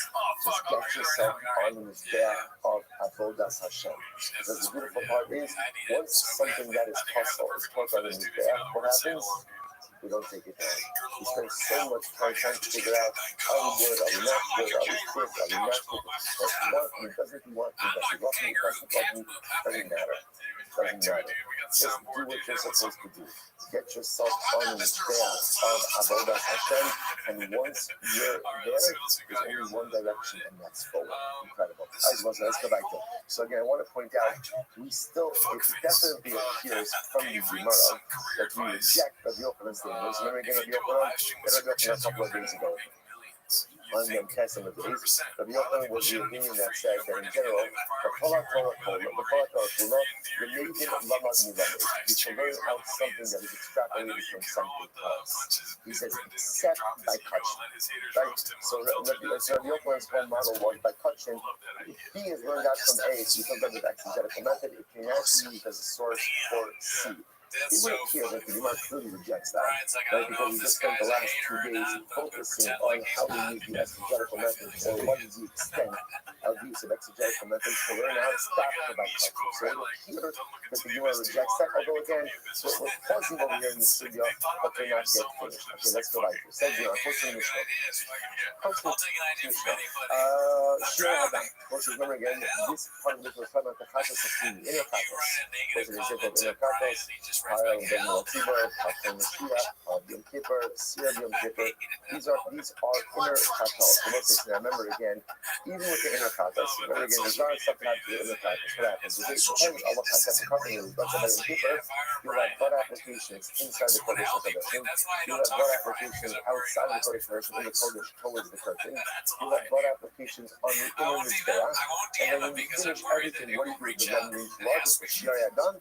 You take it outside, and ultimately again pour it on the base of the Mizbeach.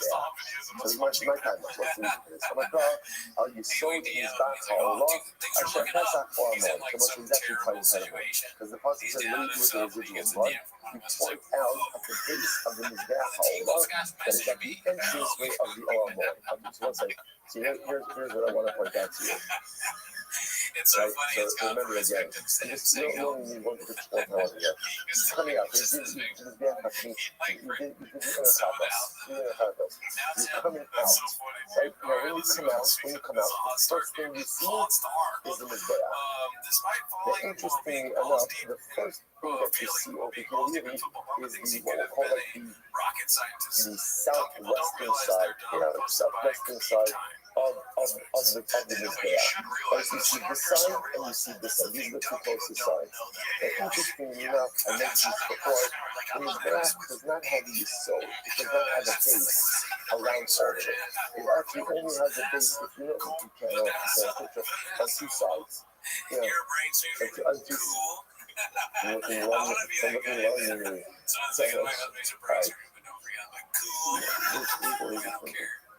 Surgeon or whoever needs the NASA.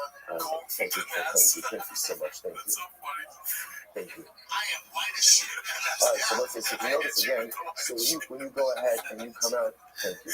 So when you come out, right, so again, forgot the scheme. That was another one, I hope you can see this, I don't know. Sorry. Yes. If I chose to go down that path, I could. Maybe I won't be as good there, but I'll be pretty fucking good. Yes. So I never can do it. Positive encouragement. What the hell, is it right? No, even with all right. If I did so remember, when you do the Chata Sakri in here, so you come out. So you must know this is very interesting. So look at the Drasha, and the Gemara says, the Drasha of the Gemara is, I'm sorry, you should be stuck all over. What do you do with the Shira? Are you going to do the leftover blood? So that's why I pointed that down. I'll tell you, that's called the Mahai Yishkov, you should be stuck all over. Asher Pesach or Moed. So it's interesting. So the Torah says, Kohen spill out the blood, remnant blood, by the base of the Mizbeach, Pesach or Moed. Spill out the blood by the base of the Mizbeach, at the entrance of the Moed. Now, let's say, there's only one Mizbeach HaOlah. Like, there's only one Mizbeach, this Mizbeach over here, then again this, the other Mizbeach over here, that's not the Torah, that's for incense. There's no animal offering in there. So it's interesting, so Mizbeach HaOlah, that's this. Why does the Torah have to say that the Mizbeach HaOlah is Pesach or Moed? That's obvious. When you walk out of the Moed, when you're in the Mikdash, you're bumping right into the Mizbeach. What you're going to do is that to teach you that where does the pouring of the remnant blood have to be? At the entranceway of the Moed. It has to be on the Mizbeach HaOlah that you encounter at the entrance of the Moed, which is on this side over here. So this whole side is like this western side. This western side of the Mizbeach ultimately, again, that's where you're going to pour the remnant blood. Now, the truth is, technically speaking, even if you pour it on this northern side over here, it would also work. It would also work. But this one, I say, Asher Pesach, so pour on Zach Ha'olah, Asher Pesach, Olamor. Incredible. Incredible. So the Gemara goes like this. So the Gemara says, Haluka Pagala Reisha. So ultimately, again, you do it on the side, ultimately on the Mizbeach that you encountered first upon exiting the Olamor. Tanabanan. You saw the Zach Ha'olah, below you saw the Mizbeach happening. So first of all, the Gemara makes another drasha. Why does it say you pour out the blood by the base of the Mizbeach of the Olah? The feature that's right the base of the Mizbeach Olah, and that is the base of the Mizbeach happening. Not the base, ultimately, again, of the interior, also which was Orkitoras. How you sold Mizbeach Olah? Anyway, you sold the Mizbeach Hatzmo. Furthermore, again, the Gemara also teaches us that there's only a base for the external Mizbeach. There is no base for the internal Ketoras incense is there. How is that supposed to be glad just in the same process? How you sold Mizbeach Olah? It is sold the Mizbeach Olah. Can you sold the Mizbeach Olah? Yes, this is another important detail. All of this is being extrapolated from the same process. So what does it mean? You should put the remnant blood right at the base of the Mizbeach Olah. So listen to this phrase. Can you sold the Mizbeach Olah? Which means any carbon that is brought on this Mizbeach Olah has the same halacha. Take the shirayim, take the residual blood, and pour it out at the base of the side, one of these two sides. So anything that is brought on the Mizbeach Olah has this din of shirayim. Oh, in Allah, you fresh on Allah, you sold, and maybe it comes to teach me. Ultimately, again. Look at Rashi. Rashi says over here, this is Rashi about 6 times up in the bottom. Oh, ain't I was just a only she so. Oh, ain't almost form of Shikas Shiraim Sha'olah, Rishar Shardam, and Ella Pot, Elame, Kola Lachos, and Istia, the Makran Damash Sha'olah, she can stay Makno Sah, she never carries so. Most of them don't teach you something different. Maybe trying to teach you, remember again, there were blood applications, we're going to talk about this. I don't know if you can see it, but if you see this image over here, there's 4 little facts, which is 4 little squares. Those are supposed to represent the chronos, what we call the corners or the coins, which protruded on the top of the Mizbeach. I might have thought that maybe when the coin does blood applications, you only do blood applications on the horns that are opposite side, ultimately again where there's a base.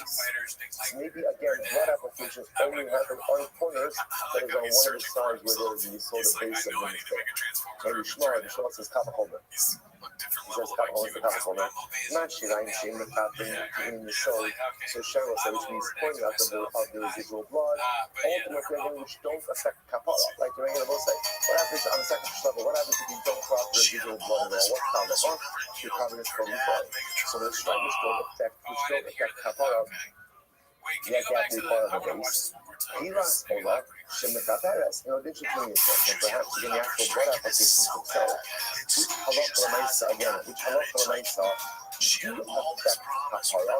Maybe those require you. So again, I want to point out when the Gemara says that the blood application should require you, so to require the base. So remember again, the Gemara is not suggesting that you actually pour out the initial blood application and pour it on the base. What it means is on the corners opposite to the base.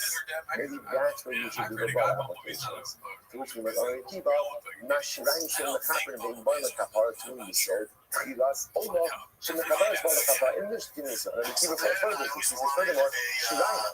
Right, so Shiraim itself, right, to point out the residual blood, which does not affect the cleaning, doesn't come for purposes of atonement, yet halacha l'maisa must be poured out on the base. So therefore, again, Kilasa, which means the initial blood applications that are mechaber and ultimately come for kapara, perhaps they should require applications on the horns only opposite the side of the base. Indicating not Hamagomer are you sold in Mizbeach Olah. So ultimately, again, if that's the case, then why does the pasuk say to the base of the Mizbeach Olah? Cain is sold in Mizbeach Olah. So we teach you ultimately that any carbon ultimately that is brought on the exterior of Mizbeach having the word Shirayim. This means is very important. Yisod Mizbeach Ha'olam means anything brought on Mizbeach Ha'olam has a similar halacha, which is residual blood poured out along the base. The base is there. Instead of on the Mars, Yisod Mizbeach, below Yisod Mizbeach Ha'olam. So again, about another drasha.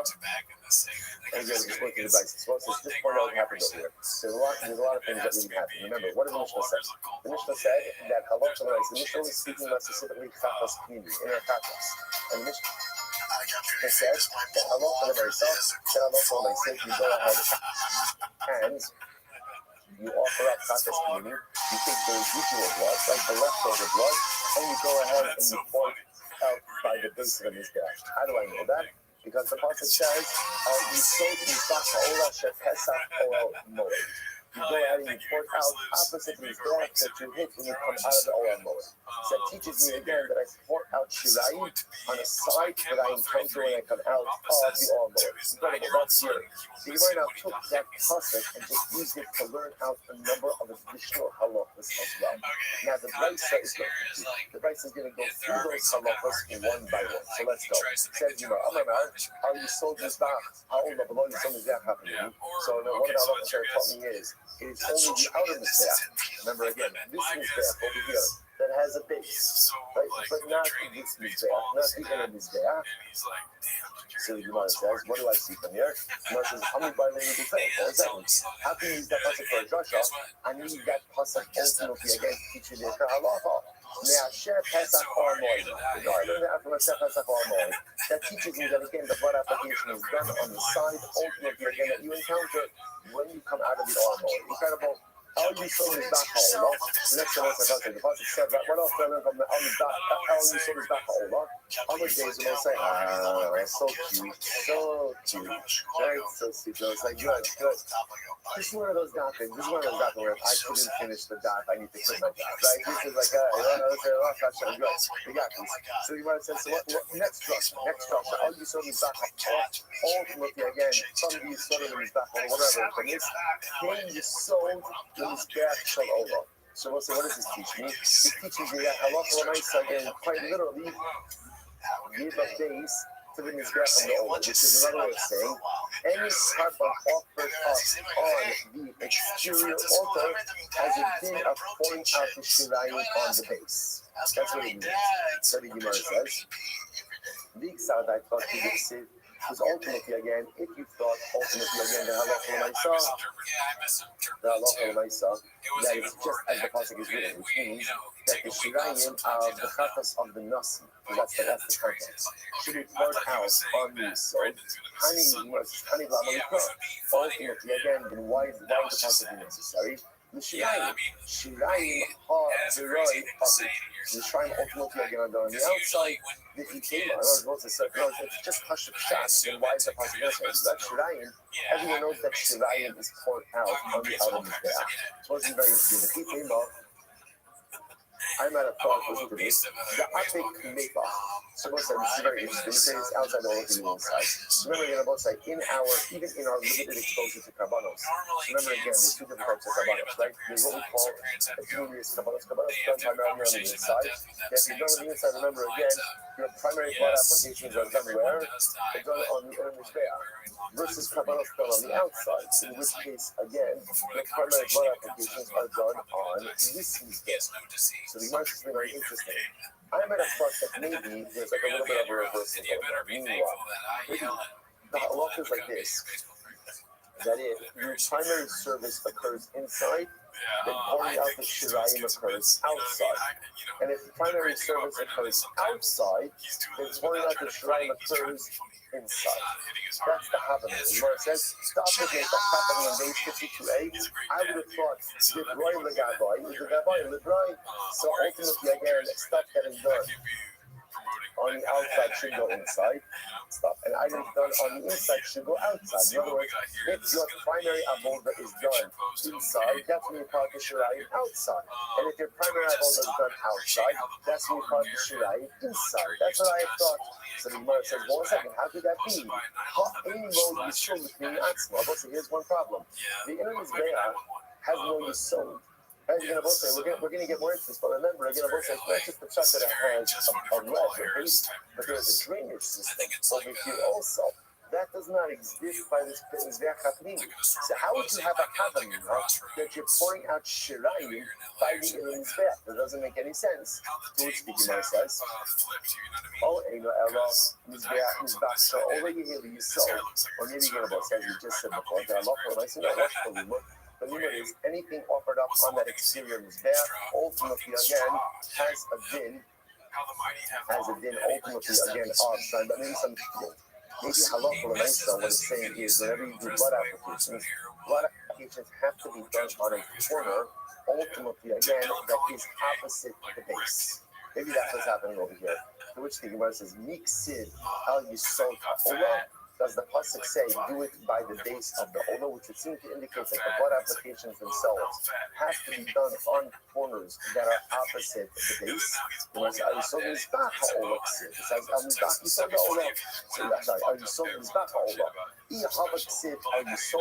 because if the pasuk would have just said Haga Amina, this is people shall you sell.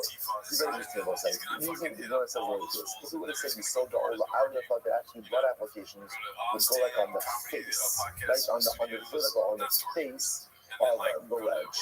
Ultimately, again, the Hashim that said, "Are you sold Mizbeach olah?" Now that it says it's actually interesting that you shall place it at the base of Mizbeach olah. Guess what, dude? It compares the base, ultimately again, to the Mizbeach. How so? Agago, Yisod. Ultimately again, just like halacha l'maisa. Just like halacha l'maisa, when you do blood applications on the Mizbeach, it's done like on the top, on the back of the Mizbeach. So too again, when you go and you do blood applications on the Yisod, ultimately again, it's done on the top of the Yisod, the top of the base, the horizontal part, not the vertical. That's why you smell. That Yisod B'Hamikra. So why do I need a pasuk to teach me that you put the blood applications on the top part, right, or on the roof, so to speak, on the horizontal part of the yisod? So ultimately, again, the sign of kapos, which ultimately do not provide kapara. Yet halacha l'maisa, you place them on the top of the yisod. So ultimately, then filas odosh in the kaparas, din shapina dad yisod. Or the more so, ultimately again, so the filas odah, is the odah which is in the kapar, certainly again it should require the dad of yisod. Alright, so stop with this. Stop with this for today. We're going to pick up. So remember, again, what's the old one is doing over here. So epic if you posted it on a story like I'll pick up more of this tomorrow. The Gemara quoted the pasuk. The pasuk was necessary to teach us the halacha l'maisa. Blood applications done on the side of the Mizbeach that you encounter right when you leave the Oramoy. And now what we're doing is we're taking that same pasuk, making multiple drushes from it, and that's Hashem to be continued tomorrow. Shkoyach. Right? Have a great day, everyone. The G light. Looks like a birthday cake. You know what I mean? I'm not so happy, but it's so funny because like so many people in their dream is to be in this credits thing. Sure, and Mark Harley's just there fucking jumping it up. So the cameraman has to be fucking homeless, dude. Or the producer in the booth, like switching cameras, like really be chill on the credits, dude. Who isn't homeless? I mean, there's probably less non-homeless than there are homeless in this room in California. Yeah. That's New York. It's just, when they look into California fraud, they're going to be like, where does all this homeless pretty goats go to the Reddit? It's getting fun on the puppy league. Dude, shout out to Toxoplasmosis for that. The next one is posted by B. Hezzy. The redact really did repost the name drop. Yep. How do you like them apples from Brendan Schaub? Did you see this? What was this? I watched the whole podcast. Matt Damon and Ben Affleck on Joe Rogan Experience. All right, so I said good morning. Let us begin. So good to be up our sometimes how much you miss something until you have it back. Okay. So anyway, so let's go back to begin by thanking all of our sponsors for this morning share to thank our Thomas Tola sponsors for the month of festival, Stephen Parizin, loving memory of Steve's father, Albert Zin, Punim, Tzvi, Ben Chaim, Tiffany Rafa, communication of his talk with the art site, a week of learning founding sponsors, Kitty and Jillian Goldberger, as a discourse for an easy and successful surgery for their son Aaron. Aaron Yeshaya, then beautiful Esther. Aaron is having surgery right now as we speak. He's looking in America. American surgery should be successful, and to cross should grant him a long life. So the Hashlocha, Yeshua, Yeshua, and Nechama. Our Dafyomi sponsors fortunately an anonymous sponsorship in the schools of the Sarah Stavos and the healthy mother and baby for Sarah Miriam Bas Shulamis Kano, and Dafyomi sponsorship Ayala and Sarah Steinberg in the source of continued health for Shulamis Kanabas Susha and for an ultimate and enduring refuah. And of course, we dedicate our running and special one of the snow for us to continue to shower and Zacha, Hashlocha, Yeshua, upon the Sarah Stavos, the Amisrael, and the Eretz Yisrael. Most of that fellas can read a lot to today. Maybe not that much to that, so today's daf is new. We are picking up in Yes Hashem on Manifest Amud Days, and we literally wrapped off last line on Manifest Amud Days 49b. Last night, so remember again, the Gemara yesterday went on an interesting, not a tangent, but a side discussion. That side discussion is going to be the primary discussion for today's daf, which is, remember again, what we established in yesterday's daf was, we established that Allah myself, an Ola has Shlit and Kabbalah in the north, the Katos has Shlit and Kabbalah in the north, and in Asham has Shlit and Kabbalah in the north. Now, interestingly enough, what else we saw was that the din of Safan, the din of north, was actually brought down in the context of Ola, and everything else is extrapolated from there. That then led the Gemara on an interesting discussion about when we learn something else from a drasha, can that item then serve as the source for another drasha? So this was very common because remember again we were doing this. We learned that for example Chatos from Ola, right? So Ola has to be shafted and Kabbalah in the north. So we learn as Chatos from that. And Chatos then served as a source for something else. So this led actually to a pretty involved conversation where the Gemara was going to get multiple iterations of this question. That's what we're picking up with today. So last one, Manifest Amud Days 49b. Dover Havanas Mehakish. So let's say, for example, let's say that something was learned out from a Hekish. I just need a comparison. So Barrison, so can that item, can that item, that derived item, then serve as the source of a Kalachoma? So just remember using our ABC, much as we saw in yesterday's daf. So let's say, for example, I learn out B from A with the Hekish, and how I can comparison. Then I then use B in a Kavachomer with C. Right? Now, what's the underlying question? The underlying question is, can something which is a derivative at any point serve as a source for another halacha? That's really the fundamental underlying question. You might just going to ask it in a whole million different ways, depending on the exegetical or derivative method that you are using. Right? So therefore, if I learn out the halacha of B from A by dint of a Hekish of a comparison, can B then be used with C as part of a halacha? That's the Shaila. So the Gemara said, well, let's take a look at top of the 58. It depends on the Shlomo. So the Shlomo actually like this. We thought that's when it's very slow. Dover Halamed the Hekish. Now she learned the Binyan Av. So then it's asked for a different question. It says, if someone's learned that from the Hekish, right? B learned out some things with the Hekish for the comparison. Then go ahead and serve as what we call a Binyan Av. Binyan Av, let's say, is the precedent of the paradigm. That's probably the change. The paradigm can be then served as a paradigm, ultimately, again, for C. I'm ready to do that. So let's analyze this. When you told Safola Ba'asham, the PC Binyan Av Mekatos, on one hand, you could have said like this, the Torah didn't have to write stuff, it didn't have to write anything about the book when it comes to Asham, and go ahead and learn out from the Binyan Av to Chatos. Okay, so you might remind me of Chatos. So the Torah didn't have to say Tzapon by Asham. Wasn't necessary. And I could have learned it out of a Binyan Av and a paradigm from Chatos. What was the Binyan Av? Would have been Just like Katos, which ultimately again atones as a sin offering, requires Safon, so too every sin offering requires Safon, and that would have included Asham, and there would be no need for the Torah to write anything by Asham. So why did the Torah write the Safon obligation by Asham? Lav, remember, it must be to teach us. It must be to teach us that something that is learned out. Your comparison ultimately can't serve as a source for bringing out.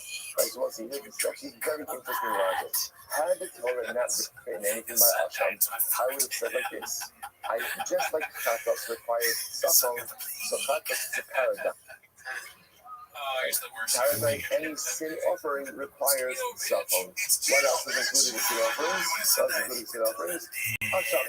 That was say. Now, how did I learn that? Where did I know that Chatos is Chayiv in Safon? Where did I know that from? Where did I know that from? Ultimately, Hekish Ha'olah. So therefore, again, that would have effectively meant, that would have effectively meant Chatos, which is learned out as from a Hekish in comparison to Olah that requires Safon. And now, Chatos comes to being of the paradigm ultimately for Asham. So had the Torah not written in what's required by Asham, I could have learned it out from Chatos to Asham. So Chatos learned out from Olah to the Hekish, and then Chatos says the being of the paradigm to Asham. Now, the fact that the Torah did write the Lord obligation by Asham, why did the Torah do that? It must be to teach you L'maylo Pasakasve. So why? It was like fourth line down on 68. So why did the Torah write the Lord obligation ultimately begin by Asham? Remember, I want you to teach me Dapar Halam in the Hekish, Chozer L'Olam in the Binyan. The only reason that the Torah included the Lord obligation by Asham must be to teach me that halacha something that is learned out by Hekish cannot serve as a paradigm for something else. Okay, so that's the answer to the question. So I says, 1 second, hold up. We're teaching you to be an so I don't understand. This more says on a detail. So I don't understand. So the truth is, why do you think you cut this at all? Why can't you ultimately just bring out Asham from a thing from a paradigm, ultimately again, of Olah, which the Gemara says, just say just like Olah requires Safon. So Asham requires Safon.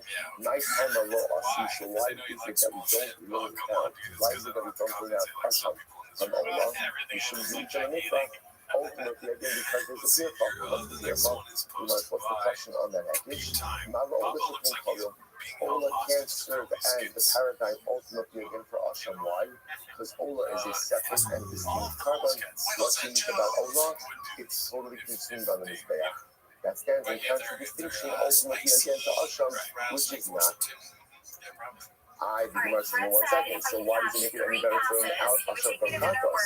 Chatos not need to know I could ask the Pir from Chatos also. What's the Pir from? Malachatos shekin mechayeves shekin mechateres afisos. Chatos is also supposed to keep bringing this up. By the way, Chatos is unique. What makes Chatos unique? Chatos is mechater on kagetusos. If you do something, what's going on? What is the Chatos mechater for? Any infraction which, if done intentionally, would be chayiv kares. If done unintentionally, you bring a Chatos. We'll say that's a pretty powerful problem. So perhaps again, Chatos can serve as the paradigm for anything. To which the Gemara says you're right. Chata mechada lo asya. The truth is, as I say, I just want to point out just what happened over here, just to follow the train of thought, because it's actually not complex. Just a lot of steps. We're asking an exegetical question. Right? What's our exegetical question? If B is learned up from A by means of a Hekish comparison, can B serve as the source of a Kavachomer for C? Right? That's what we're asking. You might say, well, we have a different question. Currently, Rishmael said, yes, a little bit differently. If B is learned out from A by way of a Hekish, can B then serve as a Binyan Av, as a paradigm for C? It's a little bit of a different question, but same basic idea. That if B is derivative, can B serve as a source? So the Gemara says, Gemara answers, well, let's take a look at this case. Right? The Gemara says, let's learn out that there's the obligation of Asham ultimately again from Chatos. Just like Chatos is up, there's the obligation of Safon. Obligation of Lord. Just like Chatos ultimately again has the obligation of Lord. Which also another obligation of yours as well. You ultimately are going to bring it out. Now, where's Chakas itself learned out from? Chakas is learned out from Ola. So the Chakas learned out from Ola by means of the Hekish, and then Chakas also ultimately serves as a bringing up for Asham. Now, the fact that the Torah goes out of its way to write a north obligation by Asham indicates to us that we don't want to use that mechanism. Right? Because otherwise the Torah could have omitted the northern statement by Asham and learned it out by means of this limud. The fact that the Torah goes out of its way to state the north obligation by Asham indicates to us that we do not want to use Chatas as a bringing out, because Chatas is going out from a Hekesh to Ola, which just essentially answers, well, maybe not. Maybe that's the case. Chatas is just unique because the Chata ultimately, again, had a thesis. Ola is unique ultimately because it's totally just human mistake. That's why the Torah had to go out of its way to write Safon on north obligation by Asham.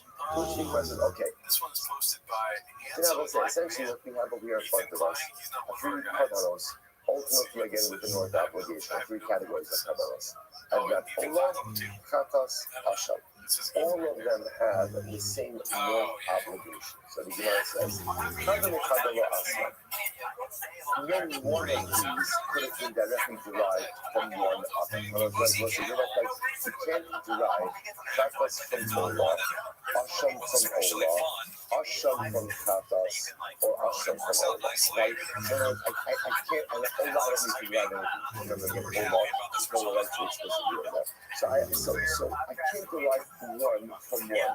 But maybe, maybe instead of going ahead and having to learn out all three, so you just want to learn out two and learn out third ultimately again from the two that are dashing. So you have some elites. So we need to actually do this. No, we feel that one of that. So let the Torah not make any mention of Allah, except of a northern obligation by Allah. The TC may Chatas for Asham. And it said instead, once we know that Chatas and Asham have a north obligation, then I would say that Allah has itself on a north obligation as well. The answer is that's not going to work. Why not? Ma'alahon should be happen because Chatas and Asham are unique. Or I should say, what makes them unique above Allah? When it happens, they atone the sin offerings. Therefore, they expect atonement. So therefore, if we would have just learned out a Safon obligation by Chatas and Asham, I would have said atonement kavanos have a Safon obligation, but not that I know anything by Ola. Lo niflo that's one of the Chatas, the Tisim Hara. So don't say anything about Chatas and learn out the northern obligation ultimately again of Chatas from Ola and Asham. Ma'alahon Shekin's Hara. It's not going to work. Ultimately, again, because Ola and Asham are male animals, whereas the Chatas can be male or female. The Asham, the Tisim Hara. Don't say anything by Asham and learn it out from the Chatas and the Ola. Ma'alahon Shekin, yes, then the Tzibah could be offered. Is there is the person that both Chatas and Ola, ultimately, again, there is a communal version of this Chatas, which Asham does not have. So that is what it is saying. So therefore, again, once I get the Gemara says it doesn't work. This whole thing ultimately again doesn't work. So therefore, once I interestingly enough, it does sound like halacha myself. You can go ahead and take something that is learned out from the Hekesh and go ahead and use it. Because the murder makes the Homer, but at least ultimately again for a big out. Okay, so that's category one. But listen, I just know the background to this, the background to this is the thing because of Yochanan, which we ended up yesterday practice. So what Yochanan say? But Yochanan said in general, the Cholat Torah Kula, throughout the entire Torah, you're making a lama beloved. In general, Yochanan says in Cholat Torah Kula, you could use a derivative halacha as a source for something else. The only place you can't do this is touching. Now, our Gemara now is disagreeing with that a little bit, right? Our Gemara seems to be analyzing the possibility that halacha l'maisa you can use derivatives to use as source. We're going to reconcile that in a little while. Next, it looks like I'm just going to point out. But let's go on like that. So next, Davalon V'Gera Shava, Malchi Lami B'Hekish. Next question. What about saying that learned that from the V'Gera Shava? Here, let's say B is learned out from A, is derived from A, through use of Xer Shava. Okay? What's the halacha ma'ashi on the hektish? And then D be used as a source for C with the hektish. This is embarrassing. Rav Papa says, Zos Torah Zera Hashmanim Kinal Torah. So the Pasuk says, there's no Torah Zera Hashmanim. This is the halacha Hashmanim. Asher Yaakov Hashem. Im al Pogod Kamidenu. So it says, after Torah speaks about Shmanim, the Torah next pasuk speaks about Kevin Toga. The Magru, for Toga Shabbanim Hanaisa. So it says, interestingly enough, the halacha is actually pasuk in halacha, but a Kevin Toga can be brought from nicer shini. They're not the nicer shini. If you have a nicer shini animal, ultimately again, you can go ahead and bring a Kevin Toga from Rashi. But not the Toga, it's a bigger part. If you go across to the right and Rashi, maybe that 10 lines up. So actually, the Magru Toga, you kind of have this Shmanim, the Damin Amaisa, in Peirush Kushan Hidro, Amras Habi Nimaus nicer shini. So it's interesting enough, a Kevin Toga can be brought from a nicer shini. Fascinating halacha. Rashi points out over here, this only works if you do it at the time that you stipulate this. At the time that you make the measure for the new Kevin Toga. So you need to actually find Shmanim the Hashini Meiser, because also since we find that Shmanim can be brought from a nicer shini, and Shmanim says, and remember, so that's the idea, since Shmanim can be brought from nicer shini, and Kevin Toga is juxtaposed to Shmanim. Therefore, just like Shmanim can be brought from nicer shini, so too Kevin Toga can be brought from nicer shini as well. This is my saying, well, hold up here. Shmanim is how do you know that a Kevin Shmanim can be brought from nicer shini? So it's going to find out what this thing that you don't remember what nicer shini looks like. Nicer shini is on the produce, right? So what do? I have produce from Hashem as a so I live in Tel Aviv. I don't want to take all of my produce with me sometimes. So what do? I receive it on money. I take the money to Yerushalayim. Now what it's telling me is, watch this. I can take my money when I'm in Yerushalayim and I can use the money to buy a carbon Shmanim. Not only that, I can also use the money to buy a carbon Toga. Now, why did I just announce words like this? Since I can use money to buy carbon Shmanim, and carbon Toga is juxtaposed ultimately again to Shmanim, then just like you can use nicer shini for a Shmanim, you can use nicer shini money for a Toga. Beautiful. Christian wants to pause that. How do you know if you're allowed to use nicer shini money for Shmanim? Where did you get that from? You were to the Muslims that did. It's Sham. Xer Shava. Ultimately, again, it says Sham in the context of Shmanim, and it says Sham in the context, ultimately, again, of nicer shini. So let's say you just see what happened over here. So the Gemara just went ahead and learned out that Shmanim can be brought from nicer shini to Xer Shava. And then used Shmanim ultimately again as a hektish, as a comparison to carbon Toga. Right? Since Shmanim is juxtaposed to carbon Toga, just like Shmanim ultimately again can be brought from nicer shini, so can Toga can brought from nicer shini. So incredible. So what is this an example of? This is an example ultimately again of a derivative halacha being used as a hektish for something else. So remember, Shmanim is learned out from a Xer Shava. Ultimately again from nicer shini, and then the juxtaposition of Shmanim to Toga tells me that just like Shmanim can be bought with nicer shini money, so Toga can be bought with nicer shini money. Incredible. So just an example of use of this exegetical method. How many magicians don't suggest that money I do that? Nicer, that's not a comparison, I'll tell you why. Nicer doesn't include the Amor. Again, I will say, remember again, we're asking this question in the context of Kudshim. Right? All these exegetical questions are exegetical questions back to ask in the context of Kudshim. Nicer shini is cooling. Right? Literally, it's a designation ultimately again on unconsecrated places. So that's helpful to our particular question, right? Our question on hand, ultimately again, is the use of derivative halachas in Kudshim law. But nicer shini is not really Kudshim law. Nicer shini is much more considered to be cooling, to which the Gemara says, Amr Rama Kodesh and Rami Kodesh, which he answered, remember, that's not true. As long as one of the derivatives in the equation is Karbanos and Kachim, then that satisfies the criteria of inquiry. Like what we're asking about say is, can a derivative halacha serve as a source halacha in the realm of Kachim? As long as one of the sides of the equation, right, either A or C is dealing with Kachim, that satisfies the criteria for our inquiry and is on point. Okay, so everyone says, interesting, I was going to point out. So it sounds like what Gemara is saying is something, right, to C is learned out from A by dint of a zero shabbat. B can serve as the source of a hekesh with C, right? How do we know that? Because shlamim, you learn out that shlamim is able to be brought from Meiser Sheni to a zero shabbat with Meiser Sheni. So shlamim is the B, Meiser Sheni is the A. And then shlamim serves as the comparison by dint of the juxtaposition to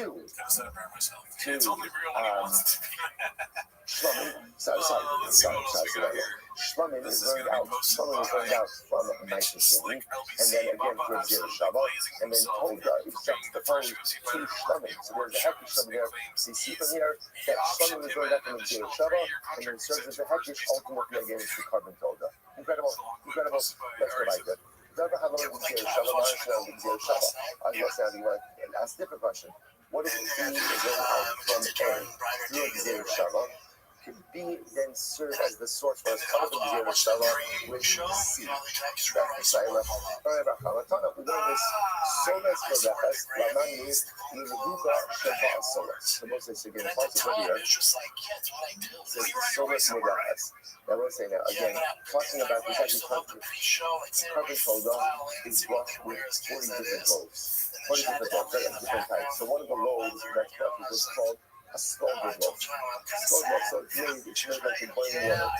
So you might say, this Yehuda, which is what we call this scalded loaf, is brought with soda. I want to say now, what's soda? Fine flour. Chalos minayin. How do I know that the loaf is called chalos? Which is just another type of loaf that comes over. He's also brought with soda. Chalos. Rishiki minayin. How do I know that we call the wafer loaf? Those are also brought with sauce. Also the common golda. Minayin Pabaloma, matzos. Ultimately again the Gera Shabbat. So what's what you see over here is ultimately again a two-tiered Gera Shabbat. So again, B is being learned out from the Gera Shabbat, and B as part of the Gera Shabbat with C. So it sounds like even something learned out with the Gera Shabbat to serve as part of the Gera Shabbat with something else. I'm going to let you know. Unite the matzos, I don't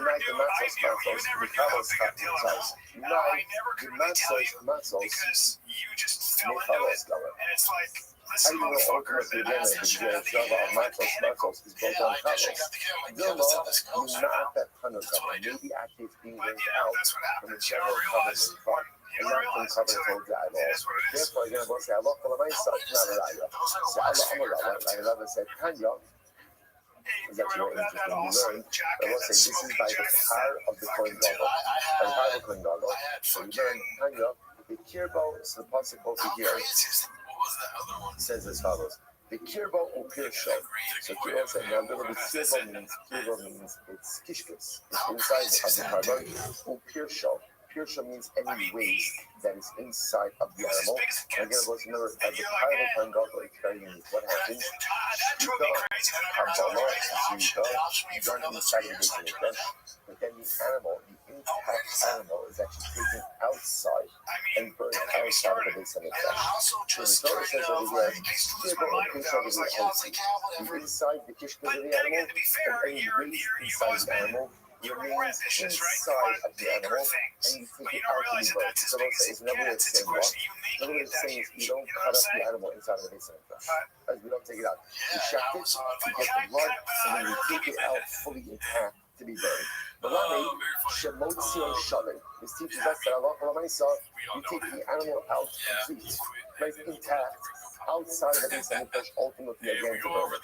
Your whole is just like shoving. See my front ultimately again that we burn it intact. Also, the whole say now what does that mean? I might have thought that maybe there's no removal of sacrificial parts, like in that we burn the whole thing inside. Now my time low shot it says over here, it's head and it's inside. The name Lahalon low shot and it says by Ola. By Ola low shot as well. Now Lahalon are redeemed, just like again by the older the sacrificial parts already. Afghan are redeemed by Israel. So here ultimate limited sacrificial parts from the as well. Imal Lahalon the half ship, Afghan 9 the half ship. See my fact just like by the Ola.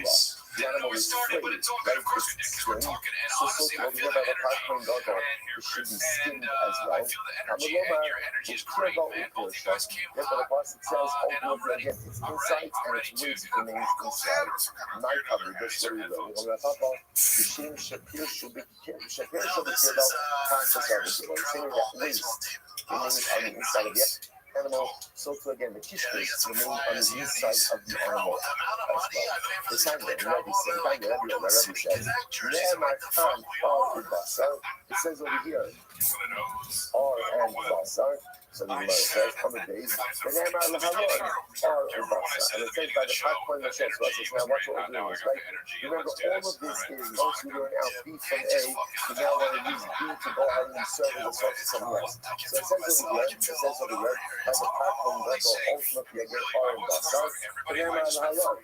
And it says by the fact point of the Mashiach, or and basar. So the name of Lahalon, or basar, okay. It says by the fact point of the flesh, skin, flesh, and waste.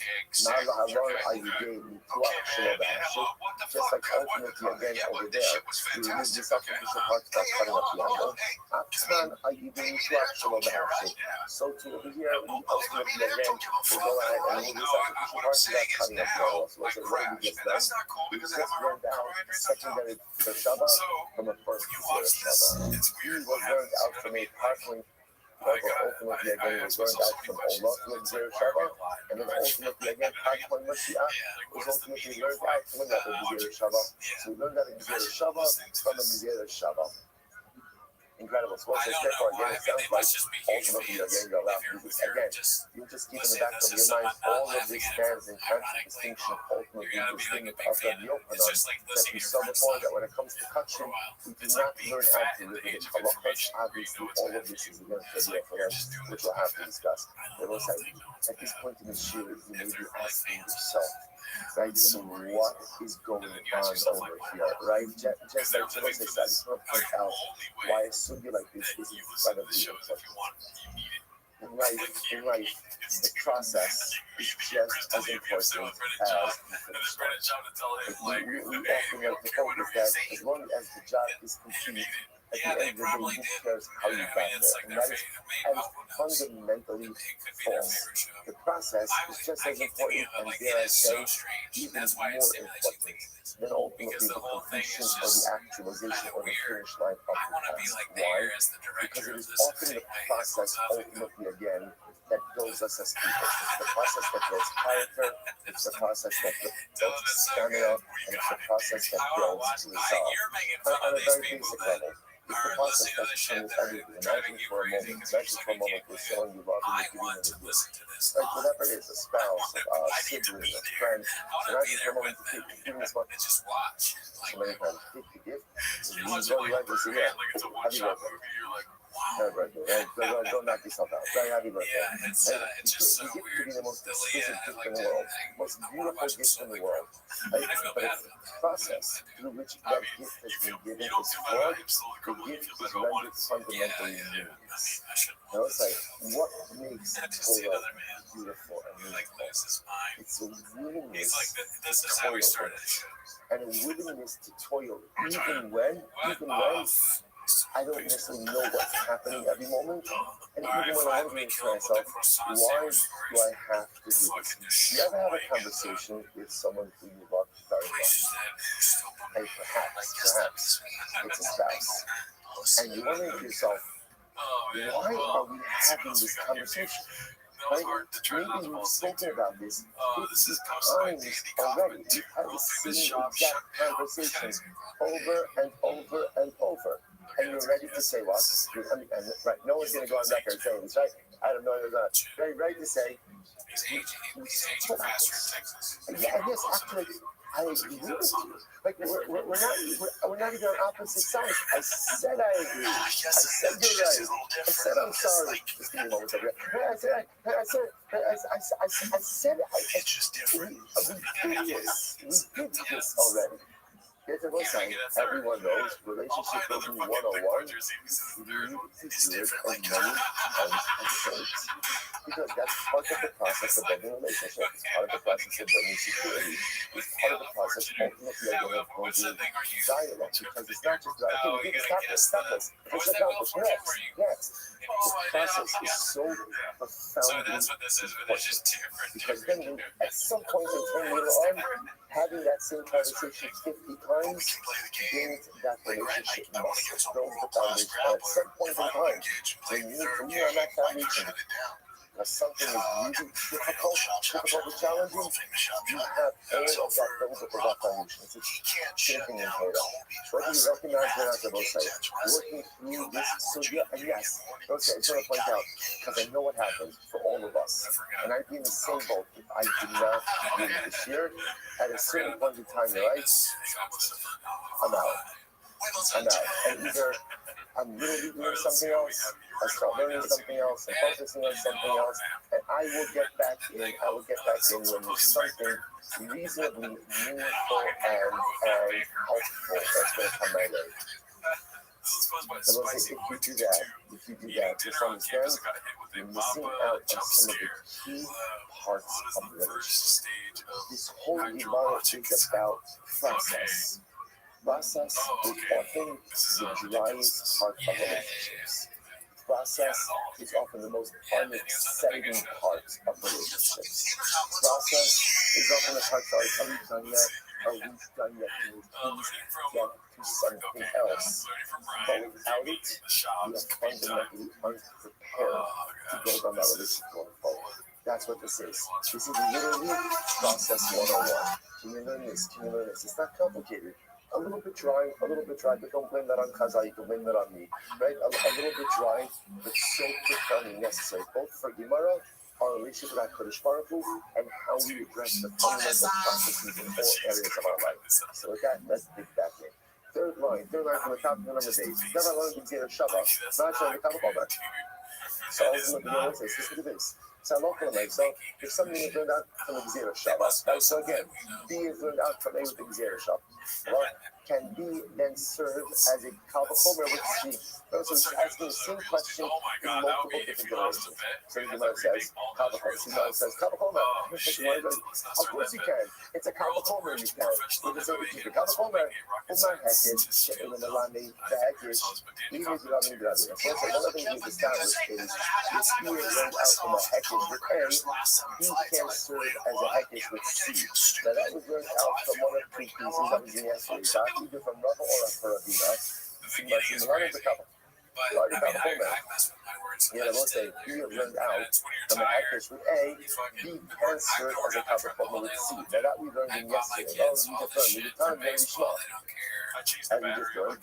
Sometimes very small. That's what we just saw before. Now we're done. So the Gemara says, Gzera Shabbat. It's the Hekish with Yasapa. So the Gzera Shabbat can be learned from Hekish. In other words, if B is learned from A with Hekish, I'm sorry,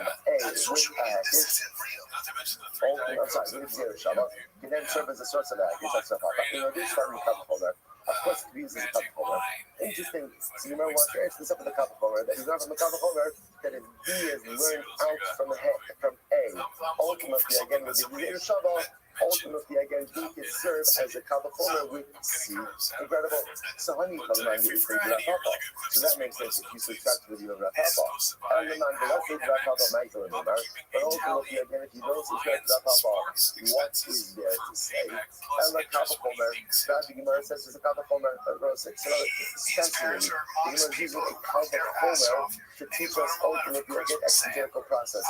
Not Hekish, the Hekish. So, we'll say, So remember again, if something is learned out by doing of a hekesh, it cannot serve as the source of a hekesh for something else.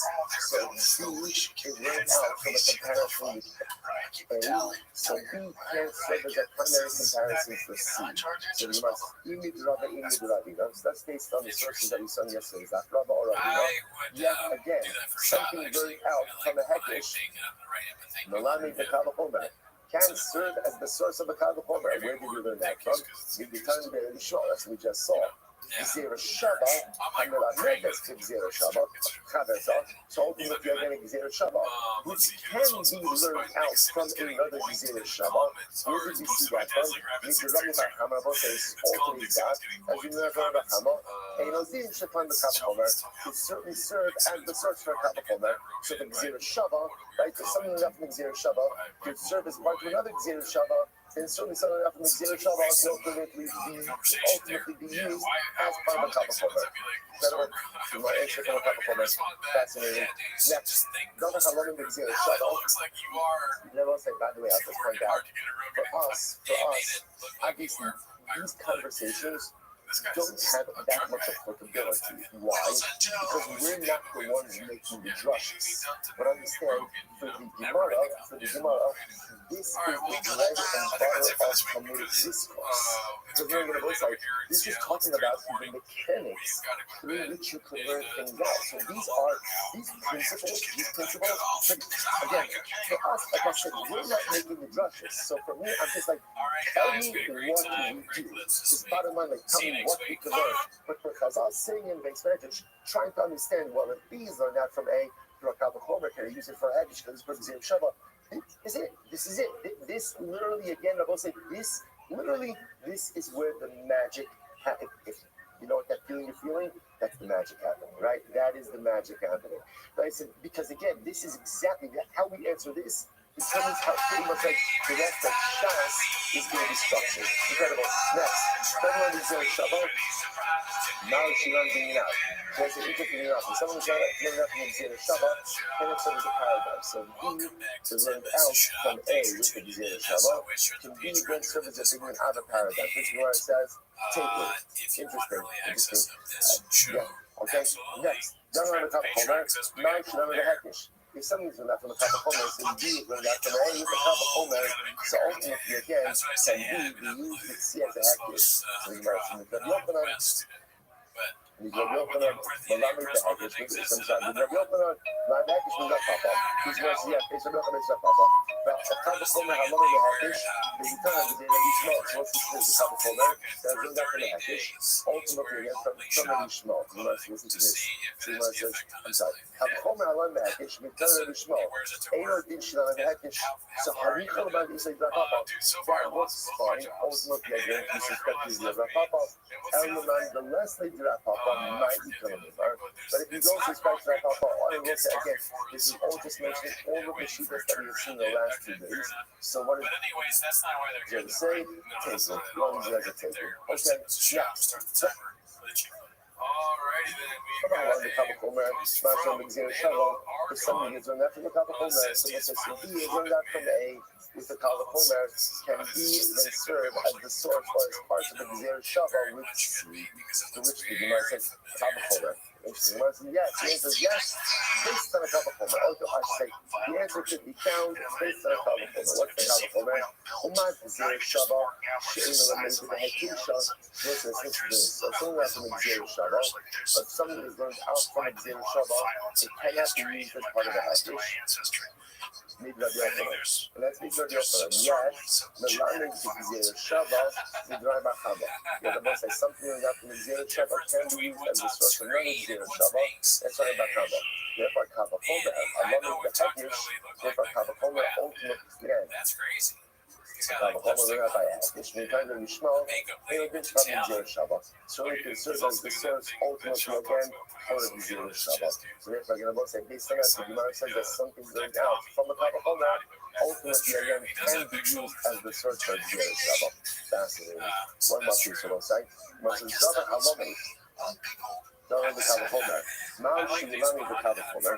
So let's say, interesting question. If B is going out from A with the Kava Chomer, can B then serve as the source of the Kava Chomer? Part of the Kava Chomer with C. Gemara says, Gemara answers, Kava Chomer. It's the Kava Chomer. What's the Kava Chomer?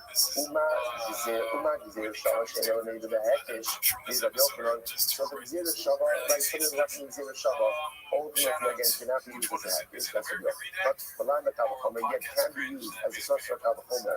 Did the Amr, as he said, Kava Chomer Halom in the Hekish. So ultimately, again, if a Kava Chomer, something going left from a Kava Chomer, ultimately, again, can use as part of the Hekish, meaning the time very small, as we saw very small. Ain't no Dishinami the Kava Chomer. Ultimately, again, certainly can be used as a Kava, we learned from a Kava Chomer as well. The Zel, Kava Chomer, then Kava Chomer. And what's interesting enough, this is what we call a Kava Chomer, then a Kava Chomer. So you see from here that a double Kava Chomer ultimately works. You know, so in reality, then the Milsha Kava Chomer. In reality, the message is actually, what you just mentioned, actually a three-tier Kava Chomer. Ella, Kava Chomer. Right, you might as it's the Kava Chomer, it's the Kava Chomer. I want to remember again. You might ask me over here, something is learned out, there's more question. If something is learned out from a Kava Chomer, he will then serve as a partner of the Kava Chomer. B learned out from A with the Kava Chomer. Can B then go ahead and ultimately serve as a Kava Chomer with C? You might say that's a Kava Chomer. Not Hekish, you know, Lomi the Hekish. Here is Rabino. It's B learned out from A with the Hekish. With the Hekish, right? Ultimately, again, B cannot serve as a Hekish with C. That's one of the things we've already established. And that's based either on Rava or Ravina. Yet Mulam is the Kava Chomer. Yet the E is derived from A with a Hekish. B can serve as a Kava Chomer with C. He's very, very small. Kava Chomer. Kava Chomer. Alamim in the Hekish. So all the more system like Hekish, very, very small. Ain't no din, she Alam is the Kava Chomer. Ultimately, we're serving to the regular Kava Chomer. There's out Kava Chomer. That's Kava Chomer. So we'll say, interesting enough, it turns out that Halach for the Mesa, the Gemara says, I should say Halach for the Mesa. Based on what the Gemara saying over here, is that if B is learned out from a Kava Chomer with A, then ultimately again, B can serve as a Kava Chomer, ultimately again with C. Next. Kava Chomer, not sure being it out. What's the next question? If B is learned out from a Kava Chomer, ultimately again with A. So again, can that Kava Chomer ultimately again serve as a bringing out? What's it bringing out? A bringing out is a paradigm. That we used to translate as a paradigm. And it creates a paradigm, and if for anything else that kind of fits in that paradigmatic framework, we'll share the same level. Let's remember again, we started with this, and this is the beginning of today's class. Right? They wanted to suggest that maybe like Kratos, right? Kratos becomes like a paradigm for Sinophrix, and therefore Usher will automatically be included in that paradigm as well. So the Gemara switches gears a little bit while we start this here. The Gemara says, if B is learned out from the Kava Chomer, can B, if B is learned out by into the Kava Chomer, can B then serve as a paradigm for C? Let's say the point in Medita, and ultimately we'll stop over for today. We'll pick up in the session. We'll pick up with this. So I just want to point out, we're almost finished with this. We are almost finished with this. We have what? So tomorrow's done. We have one more little piece. It's just, I know it feels like we've been through every single exegetical combination possibly known to man. There's actually two more left. We'll get to those tomorrow, Yes Hashem. We will then see the halach from a nice on this, and then Yes Hashem get back to the sugya. Yes Hashem. No, well, if he were to, does he stand correct or double down? He doubles down. Yeah.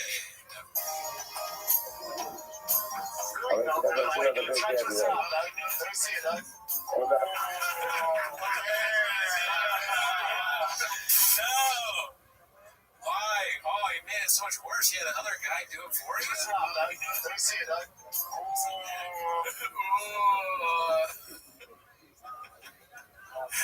It's so funny how fast he just Is that what the beer's called? Or his dad's? If he is just any other customer, he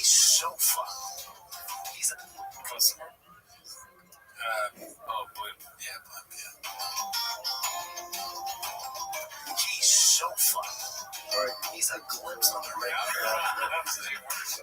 We went not redacted enough. Should have got more redacted. I was thinking, I was like, this is not the flip on the radar post. I followed you. I was like, Jordan seems confident. This one. Glimpse on the radar, huh? That's a good one. Let's see.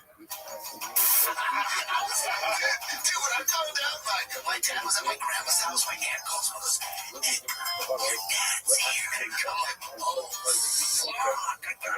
Maybe he's dead or something. And the whole way down from Hollywood to Orange County, I'm not going to give him any shit. We're going to start over. We're going to fucking make this good. I'm not going to give him any shit. Baba kills the violence. Yeah, Baba kills the violence. It's all that 240CX. He's still alive. No, he's dead. He has to say something. He's got to put something in. No, he's dead. You know, he's going to, that's how he ruins stuff. But a little bit of this energy at the beginning, like, Dude, puppy, what are you doing, bro? is that the guy? Is Eddie Bravo the guy that told him that? The Dave Latinos? Oh, you're probably right. And then he acts like he's his best friend. My best friend told me that. Dude, I hope have you seen this next post? Oh, yeah, I haven't watched it, but I saw it pop up. And I was like, oh, hell yeah, hell yeah. Shout out to old Barney, dude. One of our guys, he says I've been inspired by the boys. Oh, I didn't see that part. I just saw the title. Yeah, very good. Shout out to him. I would like a series of these, old Barney, if you're watching. You know what I mean? Old Barney, old boy, dude. I think you can go further and further with this. Yeah, bring it back to the old days of Chains where there were series and parks and things. Yeah. I think the Godzilla thing is still going on. I like that, but On social media, this isn't real. let's see. Wait, storage units are From that great state of Texas. The treasures within.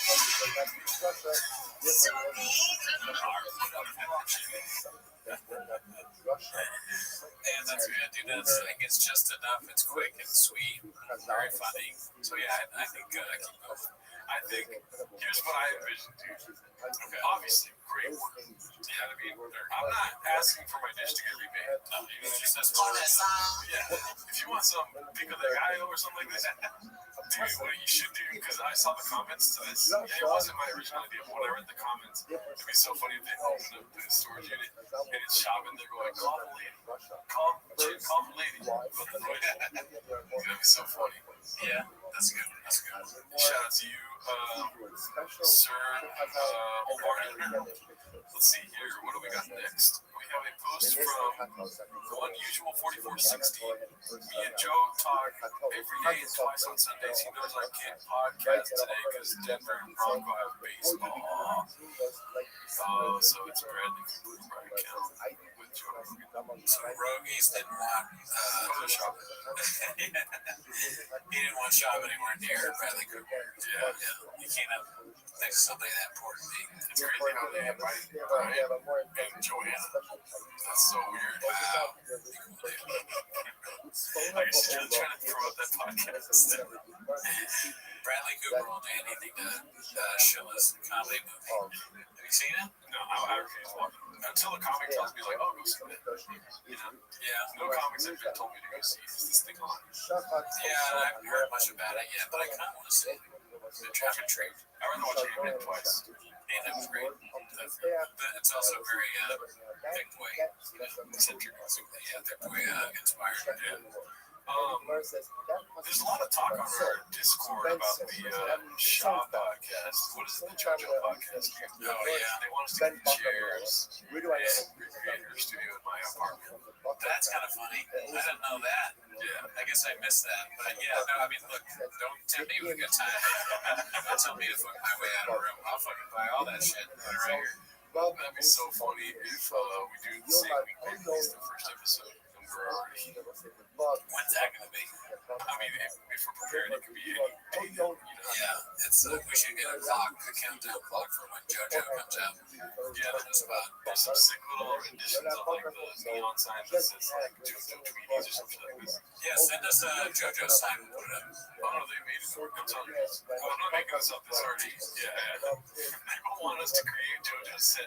You gotta get a well, or an address you can send it to. Well, leave comments. Let us know if you want to get those chairs, and then Brendan will have a field day. Let's see here.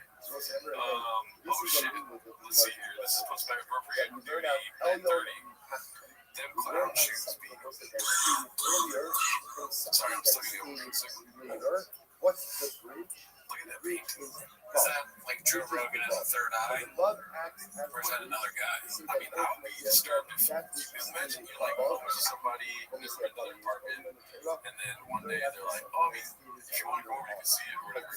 Yeah, you walk in, that's the first thing you see. Regardless of like Joe Rogan's person or anything, yeah, just that on the wall kind of be like, oh, ourselves. Would you? Are you saying just that painting itself? Or yeah, no, it's not even the person out going over there. It's just this painting is jarring. I don't think it's very good.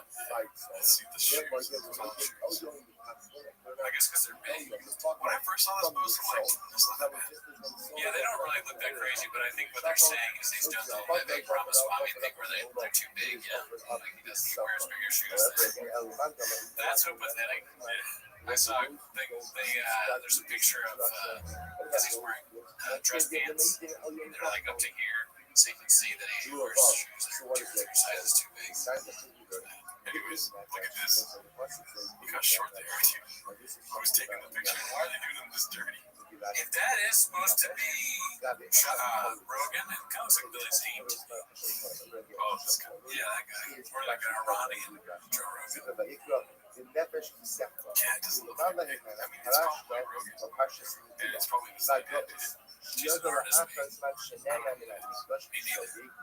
tell you what should dress like first. Alrighty, an artist I want to this is posted by Selected Tom. Streaming on TikTok to 20 people. Oh my god. There's a time way back when I did a live on this channel about Eric Griffin's streams when Charlie Kirk was assassinated. And he was not too pleased. Wait, you did a commentary on him talking about Charlie Kirk? Yeah. Oh, okay. He was pissed off. Yeah. Spicy. Yeah, he got pretty spicy. And he's not very good at the game. I'm surprised that Eric is a gamer. I wouldn't have thought of that as like a thing that he does. He's a grifter. So, yeah. You gotta try. And that's like when you're trying out stuff and you're him. I would be like, hey, okay, do you want me to? Alright. I guess he's with Brian Callen playing video games. They're calling him all sorts of names. Are you kidding me? Like Kaizen Head type streams, Brendan Schaub being Kaizen Head. Are you kidding me? This is what we need in our lives. Yeah, Brendan would be more fun to watch with video games because obviously we get frustrated and lose and cheat. He'd like, oh, it's a glitch in the game. I'm not winning. He'd lick his shoe. Yeah, he'd do weird stuff like that. Like, he'd do all the same things he does in his normal podcast, but he'd be playing Crash Bandicoot.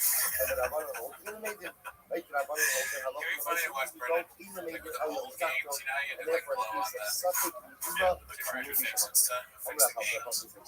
He's like, is this PS5? He's like, Super Nintendo. Yeah, I want to see him stream. Me too. This is posted by Crotchberry Juice. Stinky Pete for a person.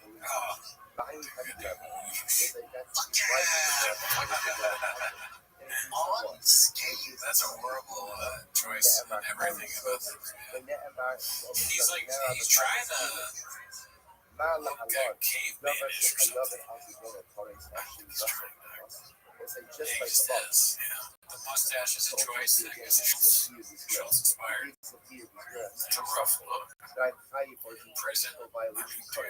That's why I wear my dreadlocks like this. I don't seem clear. This is you're in first day of prison and you're choosing which gang to be in, but not you're looking at this guy and you go, oh, should I be in his gang? He's not if I don't join. Yeah, you look at the prison, oh my god, it knows this bad. These guys in here look fucked up.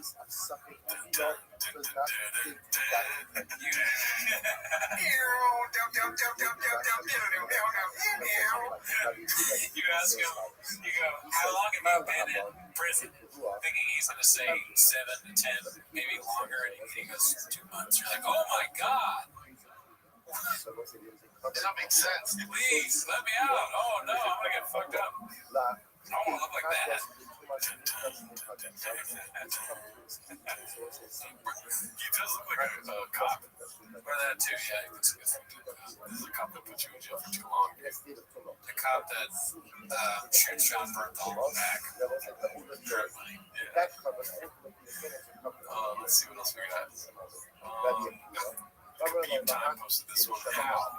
Freebird. Yeah, I don't know why they keep giving him shit. No, this isn't real, is it? Oh, I don't know. That's a good question. I got real scared today. You always gotta ask. Driving my son to baseball practice. I think it's probably. Oh wait, but that's not. Oh, that's an actress that Harvard Beer and that comedian, I think. Okay. No, it could be because someone's playing his wife. That would itself Okay, keep talking. I don't think that neither of those two people deserve a shot. Really, I don't think. I mean, he's not funny. She's not funny. Oh my god, it's real. Yeah, it's an actress thing. Oh my god, it's real. I wonder what Freebird's about. There's no way. Why? I don't know why Netflix does this kind of stuff. They maybe have to. They're being forced to by some evil hand or Joe Rogan, the podcast king. Joe Rogan said, "Get Bert a show." All right, well, hopefully this doesn't get confused. We're gonna watch this. If it skips here, it'll be on the Patreon version. But we need to watch this. This whole shirtless thing, where does it come from?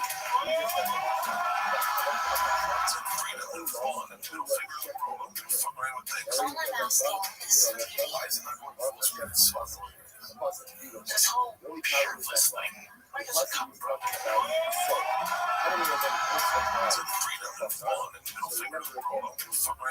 All I'm asking is, The comedy club is called Nut House.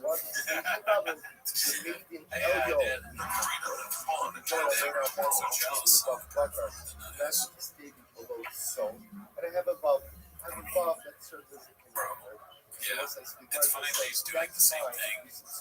TV show that he's on. What if you don't subscribe to that model of music? He kind of looks like a turkey or something.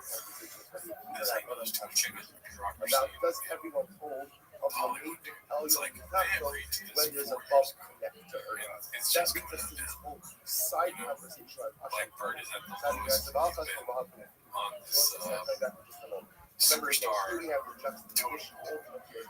There's no way this does go right.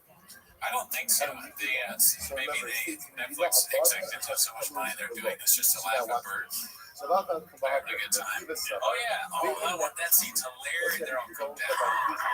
Dude. He looks like a rotisserie chicken. Oh, he's up in the air again. Ultimately, again, the bug is coming from all I'm asking is, like a normal person, like commission something illegal and also very uncomfortable. But I want to know how to say it in that. I want to know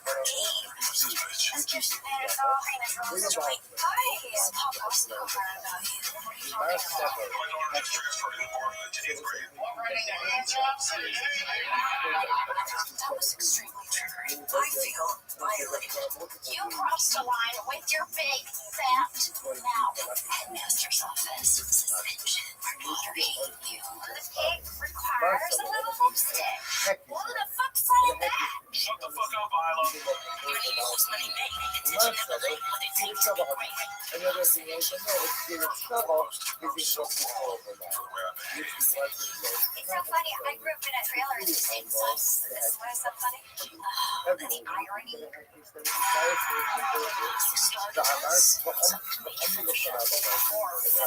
Whatever you prefer.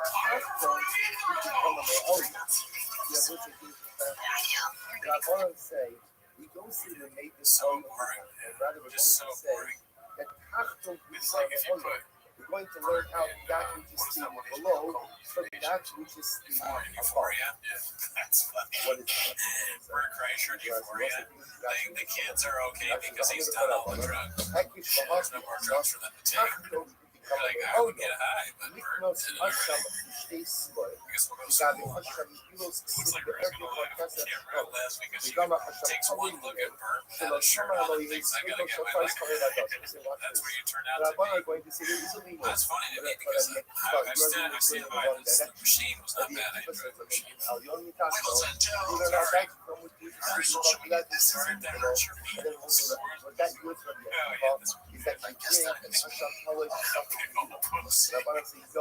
Wrong direction. Let's make all my colors. Nathan Castro is going to learn how to put the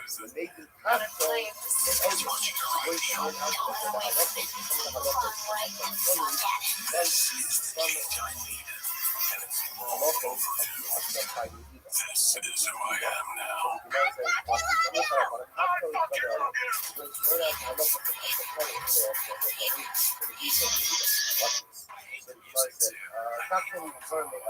I hate how show it's so hacky. It's doing the same thing that other shows do. Point out the deep brand reminds me of better stupid trailer But anyways, way too inside. Sorry. That was bad. Oh, so I guess it is real, dude. It's real. It's sad. Wow. I thought for sure this was a Photoshop when I saw it earlier this week.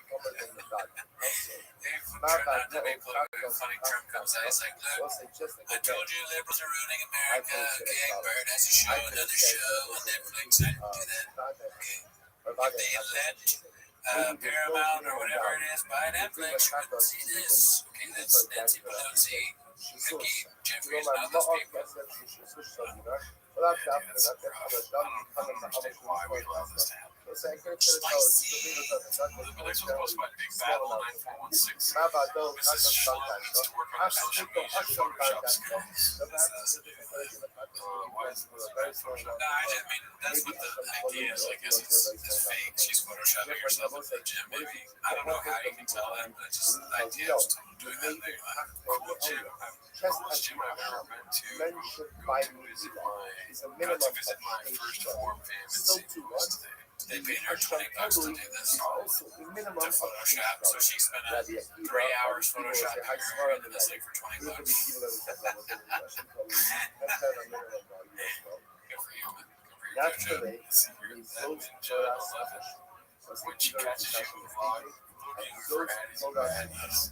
Let's see what that's about because it's going to be just There's one Torah for every Asham.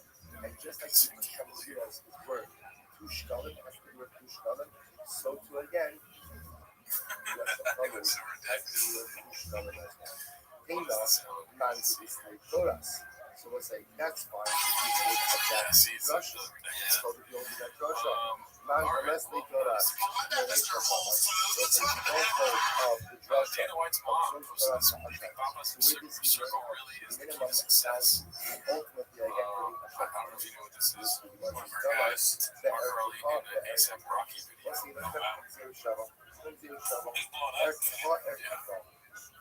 It is probably the best thing that ever happened to him. The shop first. He didn't know it at the time, and no one ever does it. It's hard. It hurts, to leave something like that. But then once the dust settles, you can see the forest of the trees. Let's see what else we got here. Why does Papa continue to call out Brock Lesnar's daughter despite an attorney hold at 833? Do it again. Sure. Water. I don't know if he did it again. Maybe we'll do another post on it. Wake up, Dave. Joe Rogan just debuted a You Fake Laugh. Oh, no. Let's see. We're having a conversation about being in the present moment. When you get recorded. Yeah.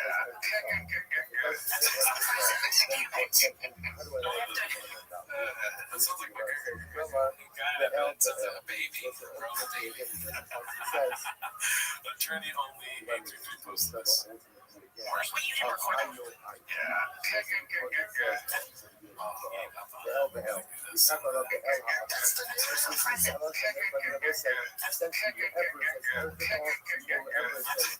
You just gotta do that when you're talking to Wendy because she's so funny. Force yourself to say do something. I wish I could do that every time we talk. Okay. Let's see what else we got.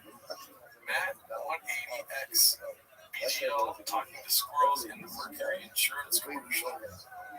Wow, he's just killing it. He's everywhere, man. He's a hard-working guy. I think it's so funny. For a commercial actor, he's doing amazing. And he's perfect for it. Yeah, no, I'm not going to shake my head. He's the right guy to do it. But it's so funny that he comes from the mountains.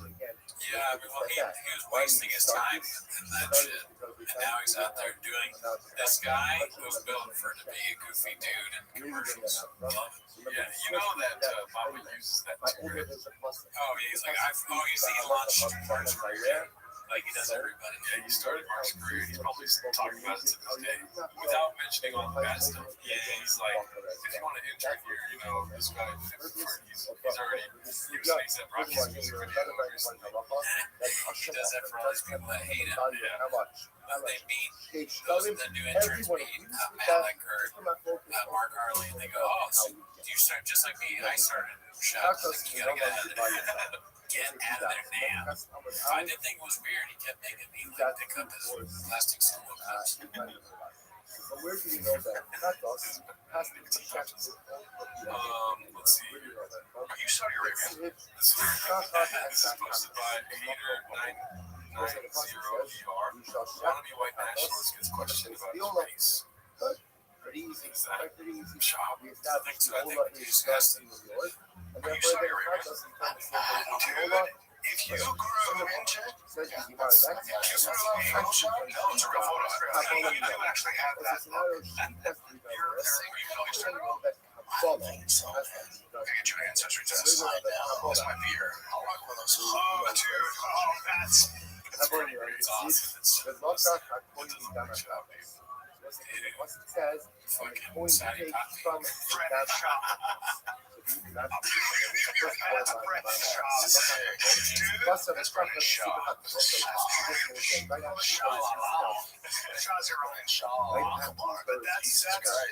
I like that. Thank you for the job. Once it says, "Someone can say, "Oh, that's a hundred stuff," and it's a hundred so I'll come over.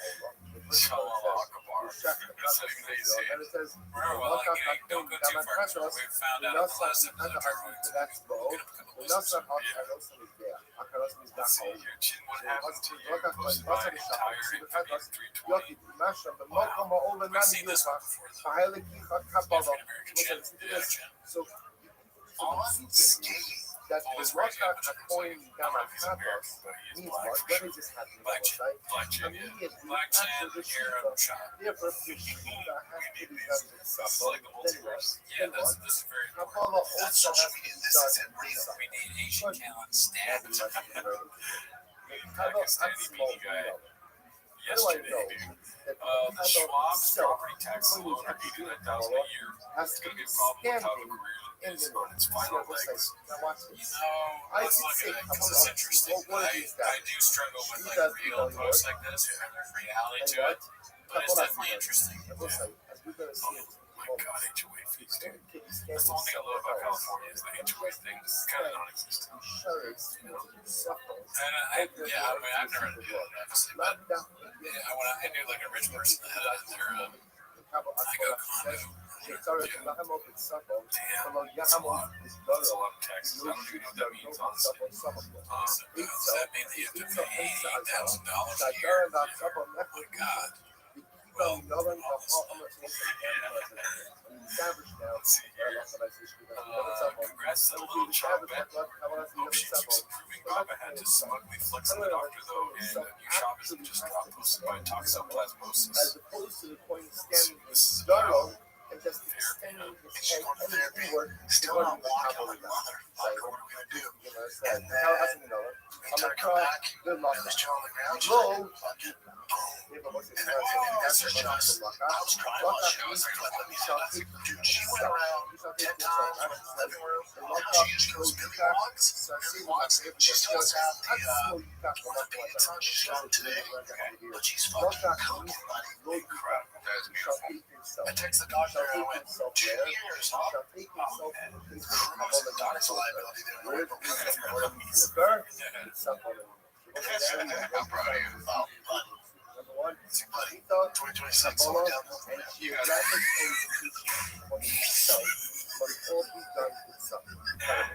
Actually, from the mid Yeah, it is. Yeah, this brings it down. Oh, get downhill from here. Give me downhill from here. What a saying. What a fucking, oh, buddy. So look at His brain just doesn't Kabbalah, work. geographic orientation. Is he tired? You know, only downhill from here is perfect. But rather again, 2026, slowing down. You're gonna be on the goal. My wife made like a goal and board for 2026. And I'm like, how do I know that it's not actually What an amazing it's not that they cover this number one? Where it says, Everything sucks after that. Yeah. there's another one. Oh, only downhill from here. That's so good. That's where the whole beginning of it. Yeah. Is that, what was the title of that? Oh, having about that. Congrats to the little trumpet. I hope she keeps improving. Baba had to smugly flex on the doctor, though. And the new shop is just dropped. For me, I love the new shop. This is only downhill from here when something good happens. That's just so good. I mean, flexing on the doctor was an asshole. What did he say? He's like, I texted the doctor, I said, 2 years now. Video of him ever walking. Yeah, fuck you, doctor. You don't know shit. Weird. Let's see, the doctor probably just says he is at podcast because this was posted by Ken Puller of Chips. Papa has longed for the 70s since just a kid. The decline of American spin television and Why does Papa do this? He's trying to rug it in. But then somebody puts it in there with it. Obviously, the original post was redacted. I don't understand it because these are the Dolphins are bad.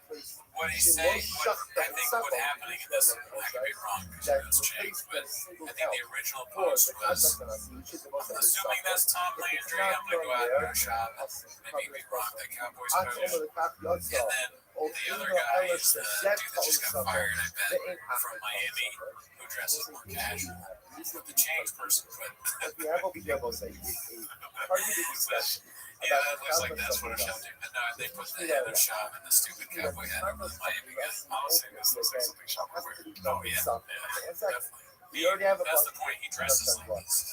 So what the Miami coach looks like he's wearing Dinosaurs Monday, and Shop wears Dinosaurs Monday. Shop doesn't dress like a blazer and a tie. And I can't wait till that ever starts. Oh yeah, that would be great. Tom Landry, Shop. Tom. I said Tom. I don't even know if that was his name. Wiggles and Joe. Let's see what's going on. Beautiful exit. One posted this one. I would murder. That sells a improv $5 tickets. Ready to laugh till it hurts. Catch that. I mean, that's not really a good way of advertising it, dude. I don't want to be hurt at a comedy show. Not with Alan. What does it mean hurt? Hurt how? It's definitely not Colin saying this because they probably posting it, but if I was Colin, I'd be like, can you not say I'm gonna hurt you? I mean, how many times are you reading this too? Get your tickets only $5. I have on one hand a consequences de chacas and sacatas and chacas and sacatas de locomotive, which was the opinion of. Is a principle that every single class has to be offered up in the north. I will say I have another possibility.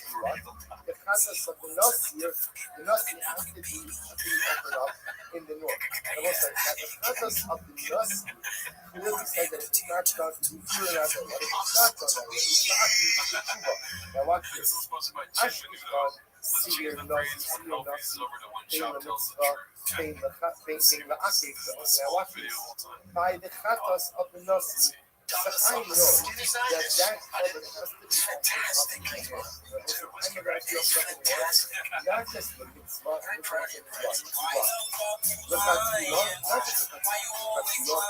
not just the Somebody else made it.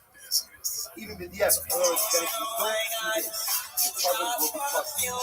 Shara chatos, almost like the other chatos, actually from the mitzvah, the akik mitzvah. I will say, now by other chatos, I know that what akila, it should be offered up. I know that. But I don't know that. I don't know that. Watch this. I actually been listening to that song nonstop. Not the line one, but Too Close by James. It's great stuff. Oh my god, you know what it's about? Getting a boner. It's just about getting a boner, dude. Yeah. What happened to music where we can't just sing about getting a boner anymore? Well, see, I hate to say this, but I'll say when I was a kid, I had no idea. And then I guess I got older, I was like, oh, wow, so this is about getting a boner. Yeah. Great song. So the girl's like, I feel it poking me. I listened to that as a kid, and I was like, I didn't even think about it. Yeah. Well, I feel a poke coming through, and he's like, oh, yeah. He's all like, you know what's going to happen, girl. She's just like, I feel a boner, and he's just like, you know what's going to happen. Because you know, the song just repeats itself. We should do that. You should add in the show. Hello, oh, so. I can't do that. I mean, I've been trying. Oh, really? Like, that's why I've been listening to it nonstop. But I tried one R&B song, and it was very hard. That's true. The R&B stuff is difficult. If you want to try it, or if you want to listen to it, it's on the Patreon. It's Hey Mr. DJ. But I had a rough time doing that, and I gave up halfway because I couldn't hit a note. Tiger Thick is calling. Unique update on lawsuit. Court of a Beatles beat posted by Lola the Rogan.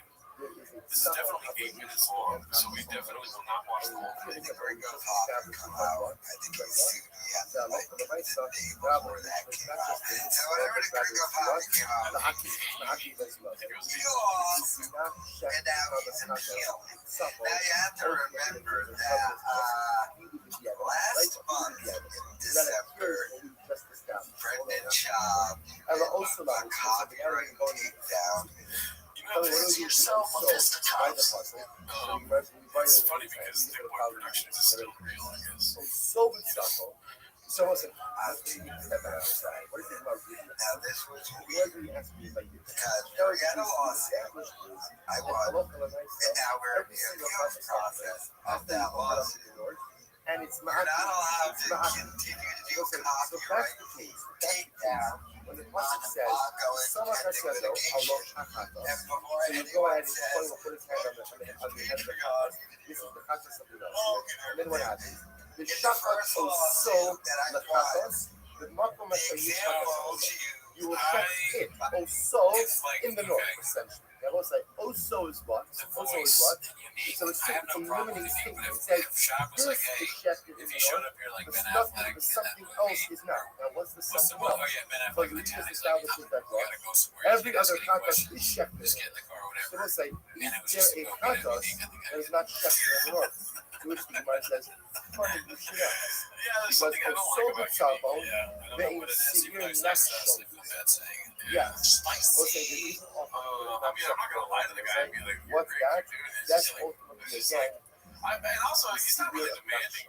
Like, What's this? So that's the parsha. it's a very low effort quality video. I have like 5 lights, a green screen, 3 cameras. You know what I mean? This guy's just recording stuff on his phone and recording on the same microphone. So you know, it's probably a little bit of like envy that I wish I could do that little low effort tech, videos on YouTube and be unique, you know. But then you have to be unique. Well, is he one of our guys? Because Unfortunately, yes, he is one of our guys. well, I'll raise you this. Because every need, I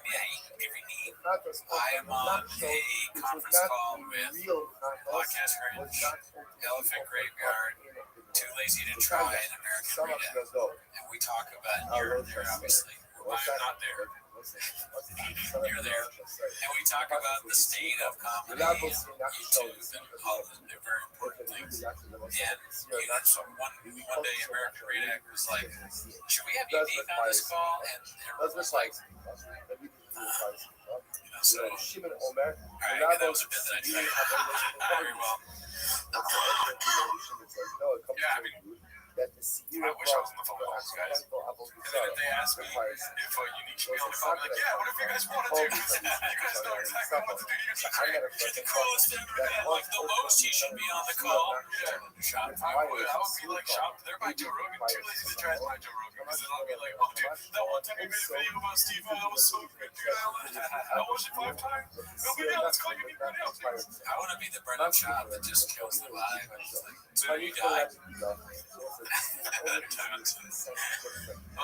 let's see. I'm Brendan Schaub, where the same exact style of videos, the same links, and from Patreon. So, they're going to get but so I had to and 4 days before the soccer came in that shop. I tried to do something. God, this lawyer has to force so yeah, it's just we're 40 seconds further. Let's see. Let's do one more trade. Because it sounds like he's gonna get something interesting, but then just keep talking. Yeah. That now Shop has banned me from his Patreon. That's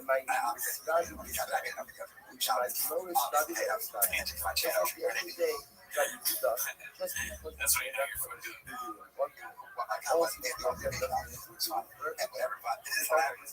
But this is all because that Nixon and Trump made the copyright take down. The contact email was Nixon. That guy that keep talking about and they banned his Patreon when they had this guy out. So Shop obviously tried to get around this lawsuit and take down my channel by claiming this guy's now the owner of the fire again. Not have a chance. Brendan Schaub was hired to get the point twice. So he got the copyright take down my videos while working on litigation over copyright. Now should he have put his name on it? Or is he trying to go around YouTube system? It's a commander into jail. Doing that false copyright, especially since you have a lawsuit against you saying that it was fair and you're trying to serve the outcome of that lawsuit to continue to copyright take down. It's ridiculous. And there was a difference between divorce and they'll take away and people want that. We're going to work out. He got the heads up. Everyone's lawyer did the thing about the real line. I got the heads up because the lawyer had the night now. What is wrong with that? So a child moves it. He's going to try and kick this up to the court. What's wrong with this? It's about average. Those what we've done now is jobs thinking, oh, they're setting up something for when they move to the so you're going to bring up what they're doing now. I don't know. Small town lawyers should go ahead and say. But the fact that they're I mean,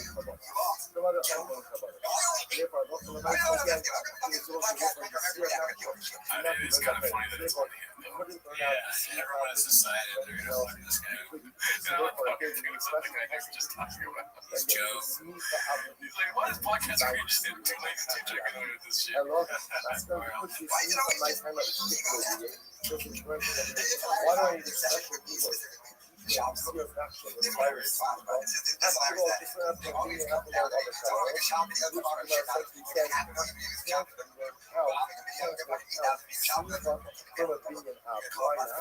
Because that is require you to learn how to see a show, which was a carbide from iPhone, and that's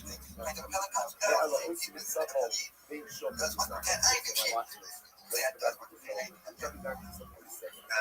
what about that perhaps the hosting stuff on being shown? So what about the idea that maybe is unnecessary pursuant to Fed R.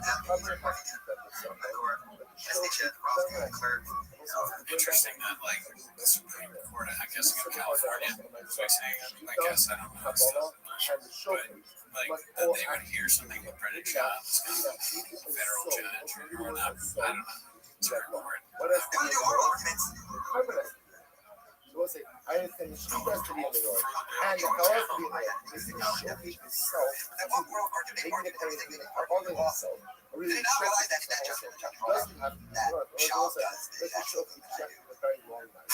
I let him stand somewhere outside of the door. Actually, no shopping with Sabos. Anytime she amok with Sabos, she runs to Omid Vigoro, eats those Sabos. The Yoshi doesn't Sabos Mishkos. It looks like the word showing active as follows. Maybe that word of soul, by the context, that's how the animal itself has to be. He works so hard. And I love him and nice stuff. I love him and nice stuff.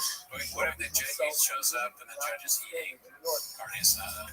That'd be I love also with Sabos. So it's not true. That's not true. I love also with Sabos. What's it? The leader. No lawyers too. It's like Animal. Kyle, can you stop bringing up Jenks? But we're not going to look at Jenks. We don't need to look at Jenks to do this. Livestock. You hear right in here. Where they go? Fucking object. We can't watch Reddit here. Why not?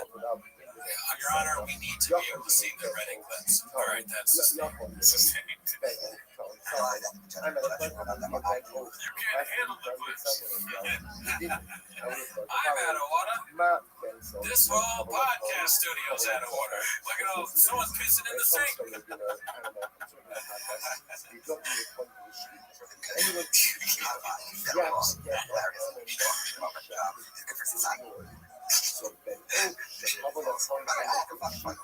This has been remanded to this Calabasas.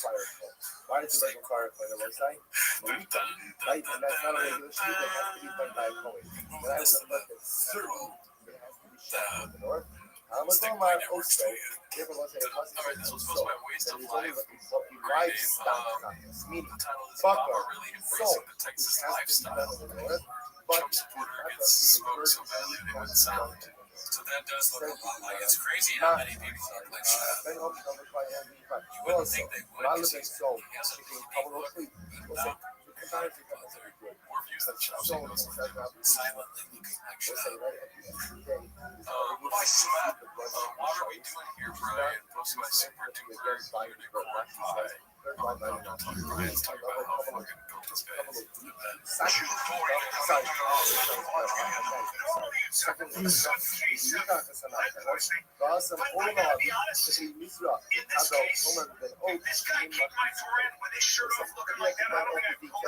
Because frankly, this guy is a work of art. I think I'd probably end up gasping and clutching my chest. And then I'd probably ask to feel his muscles because, I'm so 14 in a lot of ways, and probably I'm okay. The complication would arise, I think, if my wife saw you, she'd probably say something like, wow. And then I'd be like, seriously? Wow? Kids are born, you're going to say, wow, and she'd be like, don't act like you didn't say that in your mind as well. And then I'd be like, yeah, you're right, I probably have to admit defeat. We might get no stat for a while. At the end of the day, you win in this equation. And I'll be honest, if my wife looked at me and she was like, look, I got to go over there, I'd be like, I get it. I mean, I sound like I can take my shirt off and be like, you'd rather have that guy and not this 58-year-old off-white comedian with a golf physique, you know? But having said that, I like when you feel like you're bombing and there's no one there. You kind of got a little bit of that vibe with the golf white or golf physique. It's just like, obviously, this is something that young people do. It's not something that, yeah, 72 or something. This would be hilarious. Sure, but he's also, it's the same thing that doing for all 75 years. Right, he's trying to like hybrid it by doing content that people make now. Let me just be gay and like I'm online or doing these, I'm in my car videos, talking to the cameras. And like, yeah, it's a clever, I guess. And I'm trying to think, like, I don't like calling him clever by saying that he's a gay man, right? But he thinks it's clever. This is the way he's doing it. Brain is wired. Yeah, he's like, I gotta start making videos about Tesla because that's what people do now. They do like direct to camera, talking for a minute and a half, just like, stream of consciousness. This is my ADHD active. camera roll. Yes, it was And that. all right, But what about let's see. Let's just scroll in. His comment was obviously like a bunch of some old guys that look sexy as hell. And he's like, oh. He's like, all right, I got an idea. And he just records for 20 minutes. He's like, okay, maybe I need to shorten it down a little bit. I went too long. Okay, you know, now you gave me an idea. Okay, so I do this. And it's just me reacting to guys. But every video I go, all right, I'm going to fuck this guy. No matter if they have their hot bod with big muscles or like a little nerd or fat or weird looking. Like, oh man, I don't know if I would fuck that guy. Instead of the video, that's last. I would love the same guy that's always works. I could fuck all over. I think my wife would come back to me because you would end up saying something like this. I'll admit to that. He's a useless fucking man. He's as simple as that. I'm an ass body. He's the number one tool you fucking have for survival. Don't think you do fucking grand, brother. Eats your blood. You see, this is where you get a little over your skis. Now, it's about your brain hand. And unfit man is actually a lot of times very useful. I was thinking about some of the unfit men of history, like Albert Einstein, or William Shakespeare, or Isaac Newton, or Shakespeare was fit as hell, dude. Was he? Yeah. Oh, you think you could be What fucking is that fat and based lazy on? and wreck your gentleman in the Based room? on one Yeah, word. get the fucking good luck. Right? Okay. The carbon You're gonna be physically fit to run with, you know, Puck and the fairies in Mid-Superman Street. You know what I mean? Okay. Yeah. Walk riding King Lear while weighing 220 pounds? No. I am light as shit. Yeah. I think Shakespeare was fit. You know what I mean? Maybe. I don't know. Yeah. Galileo, or Copernicus, or the Buddha, Martin Luther King, Mahatma Gandhi. None of these people were known for their fitness. I don't even think any of them had abs. You know what I mean? And for that matter, I don't think Jesus was even that cut. All right, girls, like good morning, good Teva, a great Sukkot Hashem. You can't be perfect. I know, it's great. I know it. All right? Good Maybe not energy. mentally, but physically. So Hashem, let's it's great give it Sukkot up. to be able to begin another week of that came together. First of all, the Hashchal of the week. I got the opportunity also to give a special thank you to David Schwartz for always taking care of our coffee every single morning. Have a bunch of maybe fatter dudes. Maybe, I don't know. To Shalom Rosenblum, who is the supplier of our coffee, Baruch Hashem, each and every day. And tremendous caffeinated tea that we have over here. I know how to Baruch Hashem. So, I'm sorry? Situation. You take him out to the woods. You hook him up. Nobody has to tea. It's true. We had those tea. Okay, good. So I thank you for the Kappa Baruch Hashem. Just thank you to Moshe for always taking care of all of our technical issues and enabling our online cover to join us each and every day. Baruch Hashem. All right, with that, let's begin. Begin by thanking all of our sponsors for this morning's share. To thank our Talmud Torah sponsors for the month of Heshvan, Amalinu, Tova, Stephen Parisi, Loving Mary, Steve's father, Albert, Kazin, Wooden Steve, and Heinz Zubolova on the occasion of his 20th yard site. Our day of learning sponsors, Alexander Valentino, Days, in creation of the yard site of Valentino's brother, Aaron Davidovich, Aaron Ben Yitzchak. I got film sponsorships are today, anonymous sponsorship in the Swiss. Sarah Stavos and the Healthy Mother and Baby for Sarah Miriam Bas Shulamis Hano, as well as that film sponsorship by Yana Sarah Steinberg and the Swiss of the continued help for Shulamis Hana Bas Susha and for ultimate for the Flora Shalom. We hope that in America, all of the Neshamos Havin Ali, the families in the Kama, all those who need Rukua should have one together with Kol Yisrael. Hashem shower down bracha, Shechem, Yisrael, Thomas, my God, Yisrael this week, and for many weeks to come. So with that, let us in a really exciting daf ahead of us today. Really exciting. Today's daf is Memches 49. We are picking up on Memches Amud Beis. Thank you for the for giving share yesterday.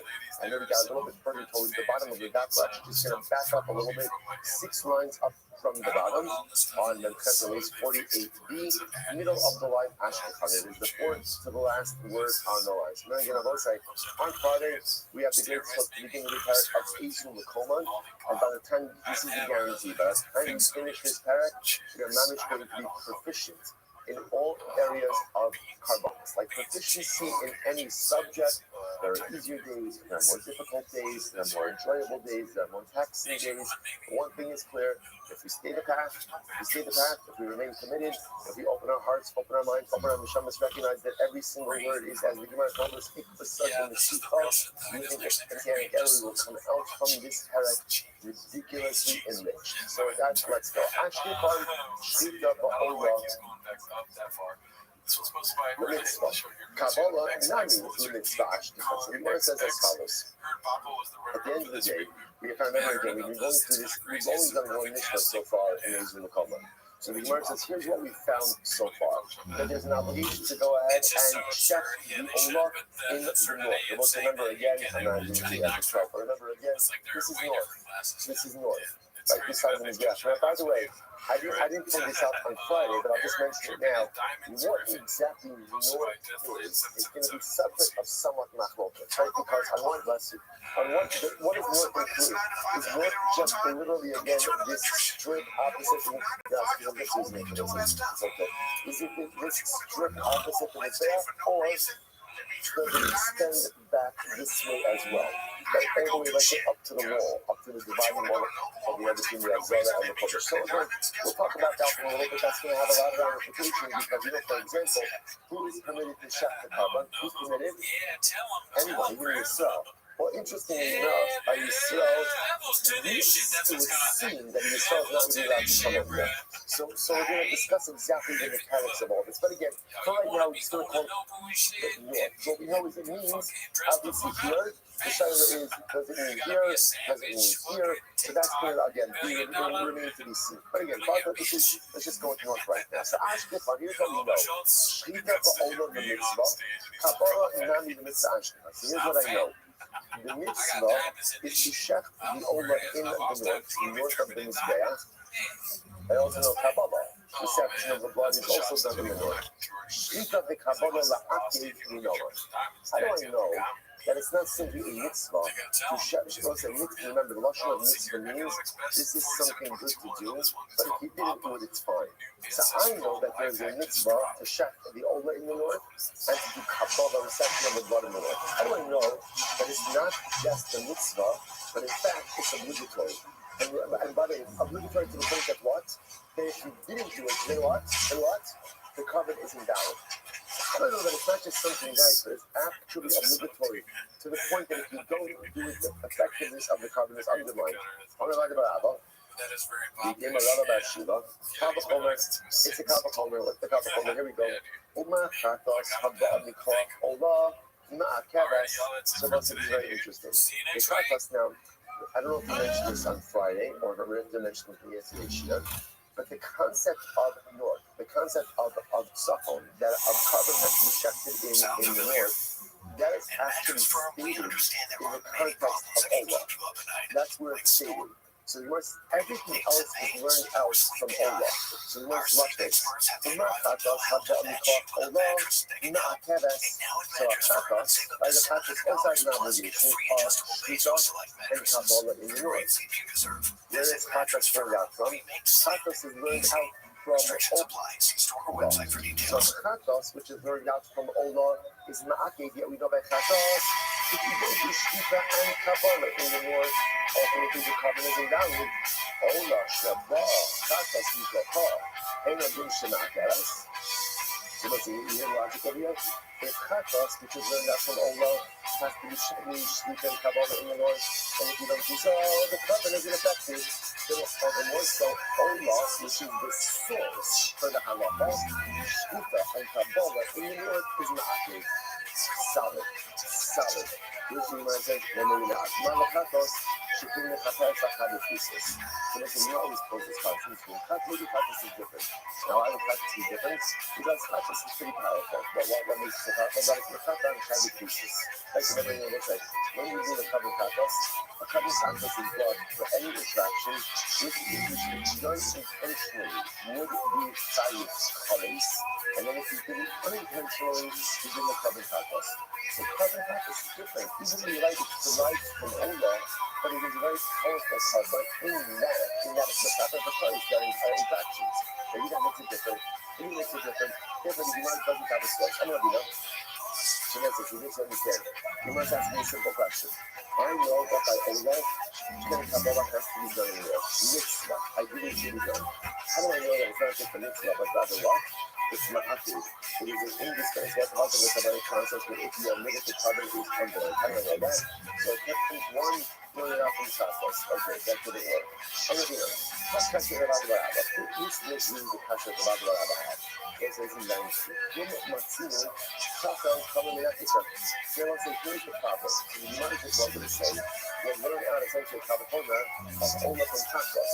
And essentially, if Chakas is learned from Ola, and by Chakas we know the halacha is that you must have Shrika and Kabbalah in the north, and all the more so Ola, which is the source, is going to require Shrika and Kabbalah in the north. So we'll say, what was bothering about the Rabba? The Rabba, then you might say, well, no, because maybe Chakas is more common because Chakas is Mechaper and Chagas Pieces. So say that, what was bothering about the Rabba is, how could it be that the Chachal is more common than the Ikra? Which is one way of saying, how could it be that the derivative is more common than the source? Right? Remember, what's the source? What's the source? Ola. The derivative, Chatas. So how could it be that Chatas is more common than Ola? In other words, if you're going to tell me that Chatas, you must have Shita, you must have Kabbalah in the north, and Allah has come of a coming require that for Ola as well. So yeah, I will say, yes, the Gemara says not so partial. Not so partial. So what about is talking about this. How could it be Hassel over in Africa? That's the second derivative again. In this case, the derivative should be any more common than the source. We'll say, by the way, I'll just tell you, there's a tremendous amount of Haskell in that statement as well. Life is all about determining what is the Iker and what is the Tafel. What are the important things in life, and what are there are important things, and then there are unimportant things, and then there are things of secondary importance. And life is all about triaging these things. Because what often happens in life, we get so caught up in things that either are unimportant or less important. And as a result, we don't end up giving our attention to the really important things in life. And if you go through an entire lifetime of things like this, there are things I will say, there are things that in life, when you're devoted attention to something, it has to be important, and it has to be important now. There are things that are important, but they're not important now. There are things that are unimportant and never important at all. And life is all about triaging these things. Because almost like life is short, and it is so easy to get your attention hijacked by all the wrong things. So the Gemara says, how could it be Klomatzinu, Tafel Hamamit Na'ika? How could it be that something of secondary importance is ultimately treated with greater intention or greater importance than the truly important things in life? Triage your life.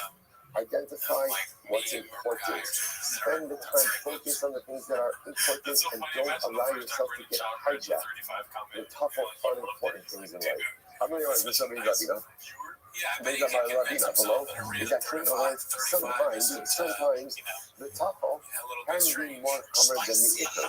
Really, so this is so interesting. So again, what's important about the Ra'ava is how could it be that the tafel, in this case the tafel is the katas, is more common than the ikr, which in this case is the ola. Which another way of saying, how could it be that the derivative is going to be more common than the source? To which the Gemara says, but I'll show you in case you think that's true. Watch this. This is so interesting. 49A, that's $1. Very nice, since it is Meiser Sheni. What's the talk of Meiser Sheni? Who eats Meiser Sheni? Owner. Where do you eat it? In Shaddai Mirakodesh. Shaddai Mirakodesh. It's yours to eat, but you have to eat it. Now, what happens if Allah L'Maisa Baruch Hashem? You are blessed with an incredible bounty, and you can't transport all of your produce to Yerushalayim. So what do? You can redeem the produce onto money, bring the money to Yerushalayim, and then you have to spend it on food. So watch this. Bahari Meiser, Bahari Nifta, listen to this. So Meiser Sheni produce itself to be redeemed. So I have a bushel of grain. I don't want to transport a book to the grain to Yerushalayim, so instead I'm going to redeem for money. I'm going to bring the money, the coinage ultimately again to Yerushalayim. Yet, the giving of the Kesef Meiser in Onifka. Yet, if I went ahead, let's say I went to Yerushalayim, and now I bought for myself. But I'm worried about that. If he's gonna try and he seems like a kind of guy that might try and kill me. It's a little classier, right? Like a cake of pressed figs. You know, I don't know, but I'm very Talmudic, right? I bought for myself a cake of pressed figs. So now what happened? Now that becomes coming. However, it became coming. You can't redeem that. You know, it says, you like what the guess of Meiser, England is that. So what's interesting? So Meiser Sheni produce itself, so Meiser Sheni itself can be redeemed. Yet what? Food purchased with Meiser Sheni money can't be redeemed. So what is this an example of? The derivative is more common than the source. Right? So here the source, like Meiser Sheni produce itself can be redeemed. Yet something bought with Meiser Sheni money cannot be redeemed. So what's going on over here? This time, here we go. How much cost the cash at Meiser Sheni? No, you bought that. So the right says, the Mishnah says as follows. I bought Meiser Sheni money to Yerushalayim. I bought food with it, and then it became Tamei. So Tanakama says, you bought that. It's the reason that you go on the meat cover. You just say, must be buried. Shebi, you must be buried. So it says, what is it? It's for the derivative, i.e. produce purchased with Meiser Sheni money, is treated more ultimately again than the source that Meiser Sheni itself. Who's the one that you don't know? Hassan, no, I'm not to do something the Nikbas to donate. It's different than what's said. This is not a function of the derivative being more higher than the source. In order for exemption to work, what has to happen is the Kedusha has to be transferable. So when you have the source, Meiser Sheni, that Kedusha is transferable. Already, again, when you're transferring Meiser Sheni sanctity onto money, and then using that money to buy other food, that is derivative sanctity. So derivative sanctity is not going to be strong enough to be transferred onto something else. So it's not a shot that the derivative is more cover. It's a function of the way Kedusha works. Derivative Kedusha cannot be transferred. Only original Kedusha can be transferred. So interesting. So interesting. The Gemara goes like this. The Gemara says, "Hi, Tzmura. What about Tzmura? Sorry, Tzmura. What about Tzmura? What's Tzmura? Tzmura means I designate an animal ultimately as a carbon, and then I decide to swap it out for something different. So what's the halacha? Is a penalty. So it says, "V'haya u'Tzmura so called the Shlashem." Both animals ultimately become consecrated. So that's Tzmura. You know, kosher lo cheli adam. It's very interesting. So that's very interesting. If you try to consecrate a bamboo, I go over to an animal. I go to a sheep. And the sheep, I don't know, the sheep is missing a leg. So what's the halacha? And I say, Harei su ola. What's the halacha? What's the halacha? It doesn't work, right? Why not? Because you can't, because a bamboo cannot be consecrated ultimately again as a carbon. Yet, the evil is easy kaifa. So this is very interesting. Yet, it looks like if you go ahead, very interesting, if you go ahead and you got some little splits, watch this. Let's say I consecrated sheep as an ola, regular sheep, good. Then I come across another sheep missing a leg. I feel bad for it. I say, you know what? You should be the ola. Right? You be the ola. So that's the halacha. So I say, I'm swapping out the original sheep for the missing leg, the amputee sheep. So what's the halacha? The amputee sheep becomes a tzmura. So what's that? Now that's pretty shocking. Why? Because halacha says again, if I try to consecrate that sheep from the beginning, then halacha says again, it wouldn't work. Yet when I make the amputee sheep a tzmura for the original sheep, it does work. So what does this sound like? It sounds like the case of the derivative being more covered than the source. So what's going on over here? To which the Gemara says, Tzmura, because kachim, Asya, the kachim is cooling cost. So this is fascinating. This is fascinating. But I'm going to tell you the difference. The difference is the way you make an animal initially has nish. So what is that animal? What is the status of that animal before its consecration? What is its status? It's cooling. So in order for Kodesh to be found on human, the that makes animal sense, must because you be never a really know certain if it's way, going to be like meaning it that. can't be without more. On Because otherwise, skin. the head dish, the critic This is doesn't posted make by doesn't Clint best. Chips, the What's Chronicles Tumula? of a Storage Unit Tumula podcast is you studio. are already, you're playing around with something that is already Kodesh. Once something is already Kodesh, the ability then for that status to develop on other things becomes easier. You hear this distinction? In order to go ahead and lift something up from human to Kodesh, that's a much heavier lift. Therefore, the designation can only apply if the animal is fully fit and intact. Once the animal is Kodesh already, it is much easier for that Kedusha to spread to other things, even if technically they themselves are not fit. So therefore, again, if I have my sheep and my sheep already Kodesh, and then I go over to the sheep listening and I say, you're going to be the oldest step again.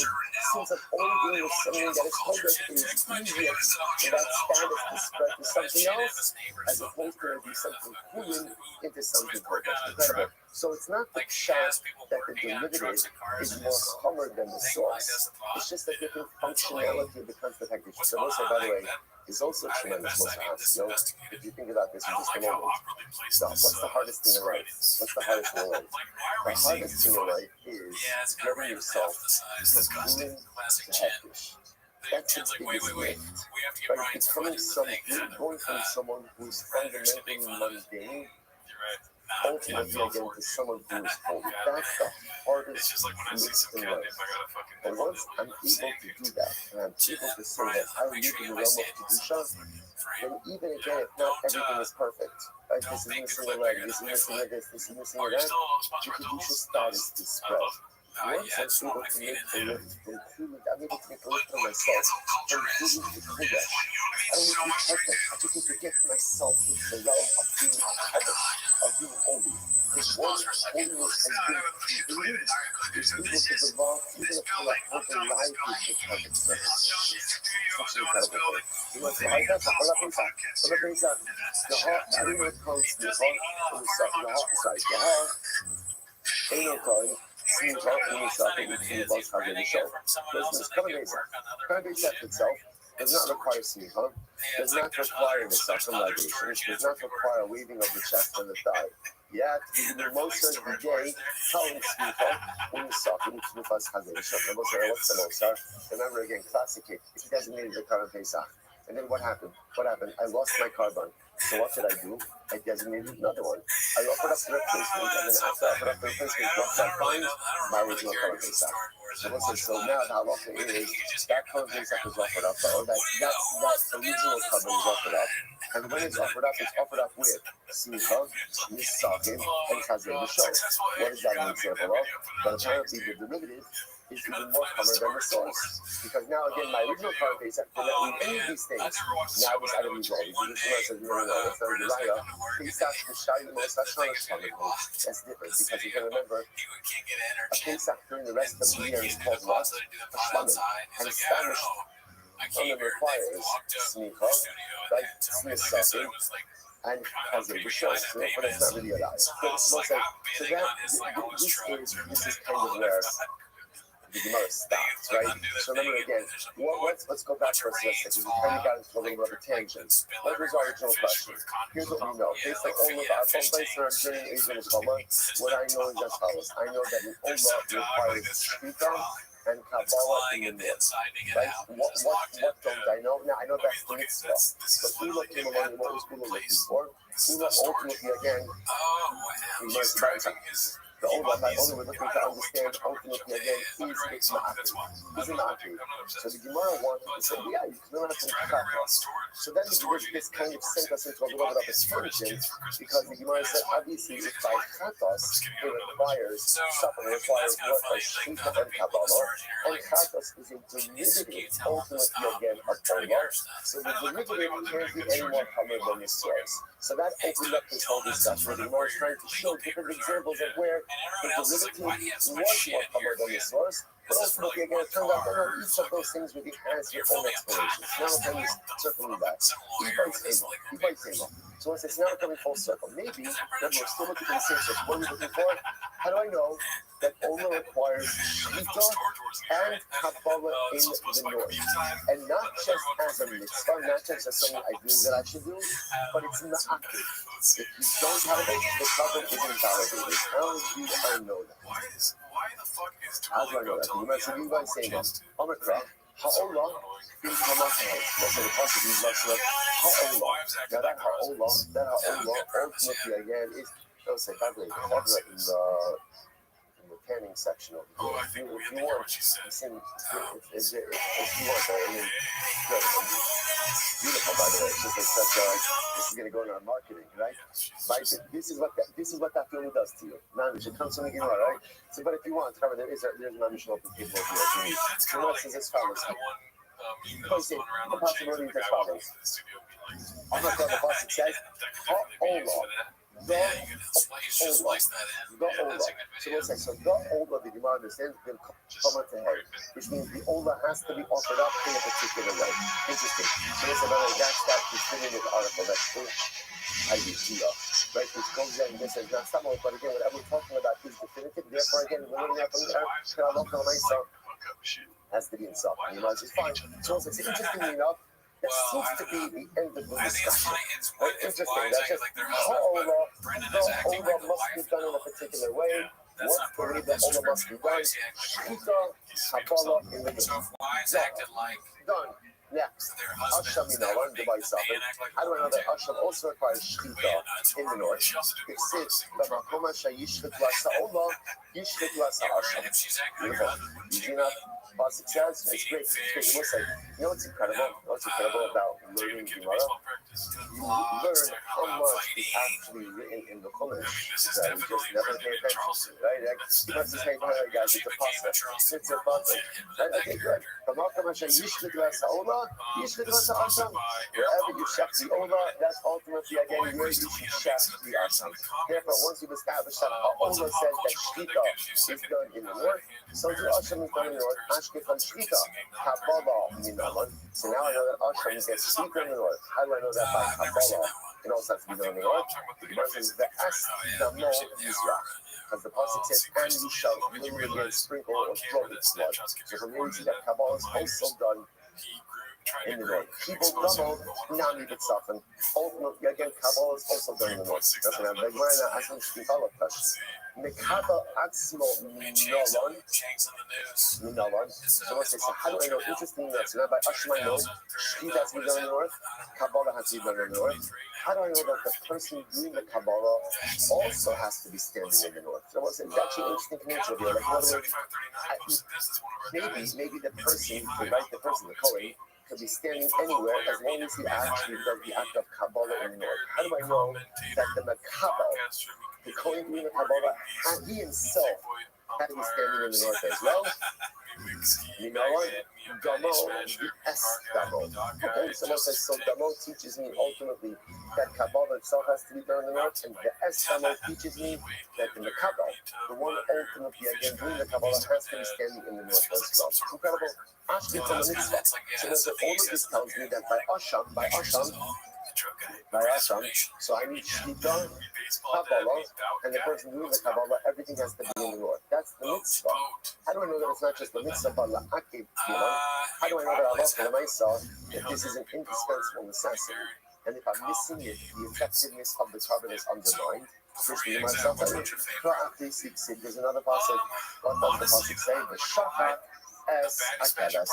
The pasuk says again, the Shachar as Akeves ben Koma sheyishkat as Shachatas. Yes, or not. So I will say there's a repetitive passage. The Shachar as Akeves. I will say, if you look at Rashi says it over here. The Shachar as Akeves is about 12 lines up at the bottom. The Shachar as Akeves, Rashi says. But Asham and Sola. I will say this is talking by a different Asham. The Asham of the Sola. This is Shana HaKasav Alav La'akis. So I will say that is a repetitive pasuk, a repetitive phrase mentioned by the Asham and Sola. So the repetition tells me that what? That not only is Shita B'Tzafon, Kabbalah B'Tzafon, the mitzvah, but it's La'akis. repeated. You must have it. The repetition teaches me that it is an indispensable part of the Kabbalic process. Incredible, incredible. So repetition by Hashem Mitzvah teaches me again that by all Hashamos, you must have Shvita and Kabbalah in the rough. And this is not absolutely incredible. It's not just what's happening over here. We're getting into the kishkas, the mechanics.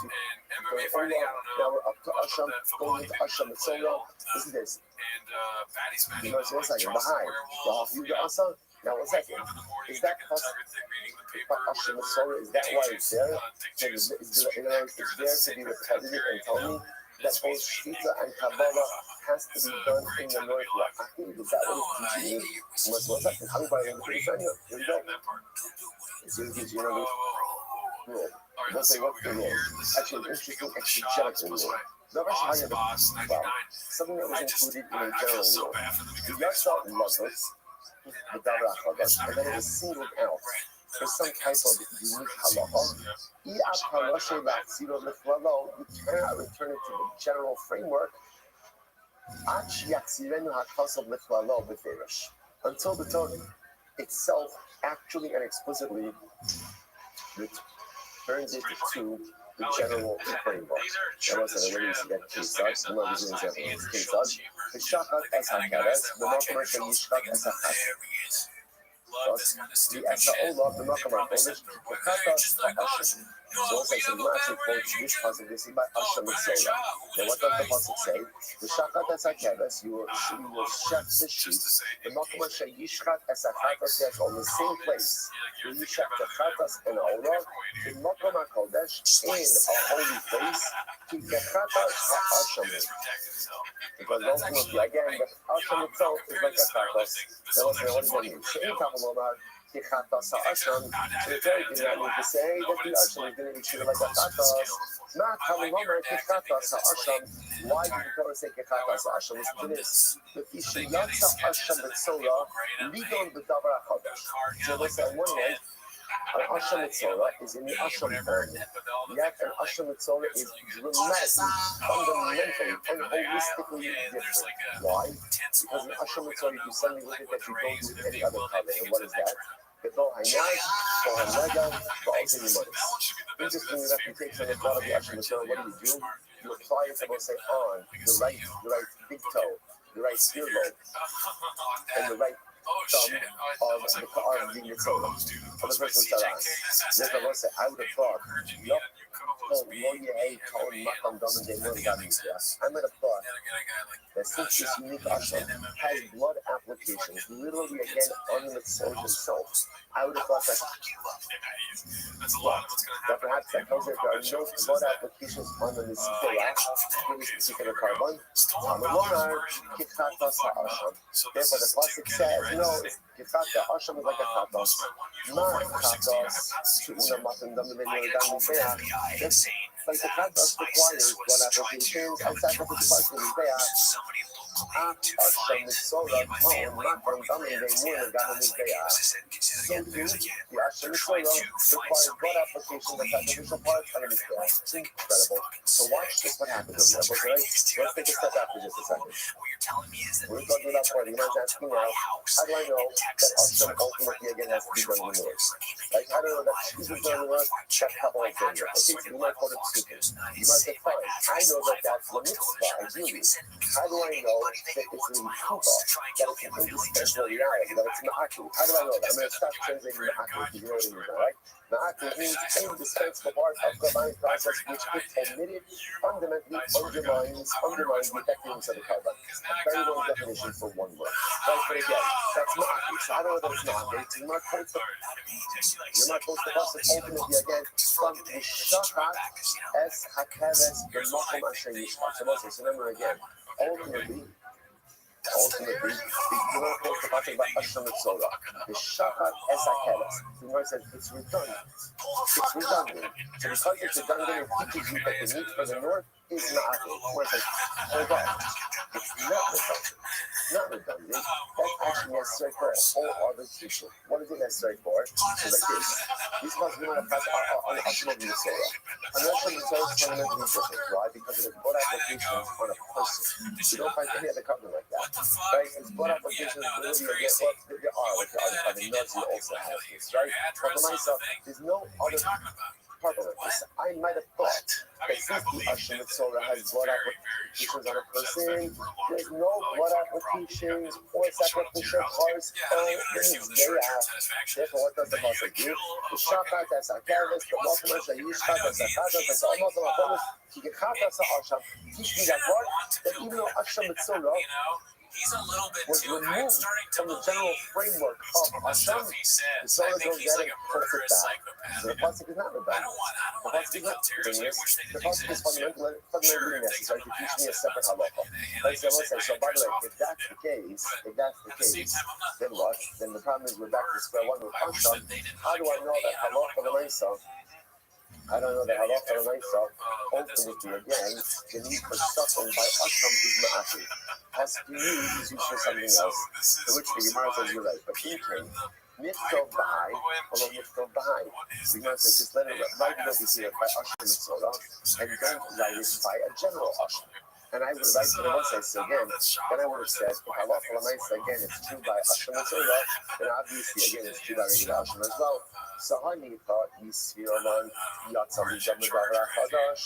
First thing I watch this. Now the Gemara is we're gonna get like a little bit technical, like exegetically technical. So the Gemara says Yisraelan Yatzal Jamudavra Chadash. That was something generally again introduces a novel ruling. Even to the government Nichlalo. That is the item then that is removed from the general framework. How about other days? How about Klolo Gomer Miyeh? But the general framework, like the items including the general framework, you still learn out concepts from the novel idea. Therefore, again, the Gemara says, "Shabir, if you wrote two government alone, Klalo Gomer Miyeh, highly we say it's to it. But if Halok Lama is to say that ultimately, again, not only to the novel idea, not learn out derivative ideas from the general framework, but the general framework cannot learn out ideas from the novel idea, then ultimately again the pasuk has not been teaching halacha. Which the Gemara is giving that hadrei. Remember again. What happened over here? So remember, something that we actually heard over here. We have a general concept of Asham. Then the Torah introduces us to the concept of Asham Mitzvah, which is unique. Why is it unique? Blood applications on a person. Right? It's unique. Then what does the Torah do? The Torah goes advocate to say Kachata Asham. And saying that this Asham is just like every other Asham. So what does the Torah do? The Torah takes Asham Mitzvah and restores it back into the general framework of Asham. Beautiful. Once that happens, then all is good, and now we have the ability to learn our concepts from each other. I'm going to learn to upgrade that mind. Upgrade that mind, Rabbi. What do we say? Kia Andre Kra, Legabe Matan Daman, maybe so we totally restore Asham Mitzvah back into the normative framework of Asham. What is it restored for? Blood applications. Blood applications. Saying halacha l'maisa, it requires blood applications ultimately again by Kohanim. Havashita, remote by food, the woman by suffering. Maybe when it restores Asham Mitzvah back into the framework, again, I've also maybe only restores the framework for things that require Kohanim. For example, like blood application. But for Shita, that does not require a Kohen, maybe halacha l'maisa, Asham Mitzvah is not restored. Maybe Asham Mitzvah doesn't require Shita anymore. In Cain, in Makra, keep the chatas. Then just say that Asham is like a chatas. My chatas for Asham. What does it mean when it says chatas for Asham? The shar Ashamos. Ultimately, again, carrying Asham Mitzvah, ultimately, again, should be like regular Ashamos. And just like the regular Asham ultimately even requires what? Shkita and Kabbalah in the north, so too Asham Mitzvah requires Shkita and Kabbalah in the north. Incredible. To which the Gemara says, Lama Lilach, so just a little bit now, we just kind of a little bit hung up on Asham Mitzvah. Lama Lilach Shiyeh Lachatas. Lama Lilach Shiyeh Lachatas. I will say, but why do you need to prepare Asham Mitzvah? Both the Chatas and the Ola, right? The Pasuk prepares both of them. Why do we? I'm like, I'll tell you, I need both of them. If the Torah would have prepared Chatas Asham Mitzvah, Hashem and Torah. Two Chatas and Achim Ola. Hava Mina. Chatas Yechalam. I would say like this. Where is Chatas turned out from? Right? Again, I will say at least when it comes to Halachos of Safar and North.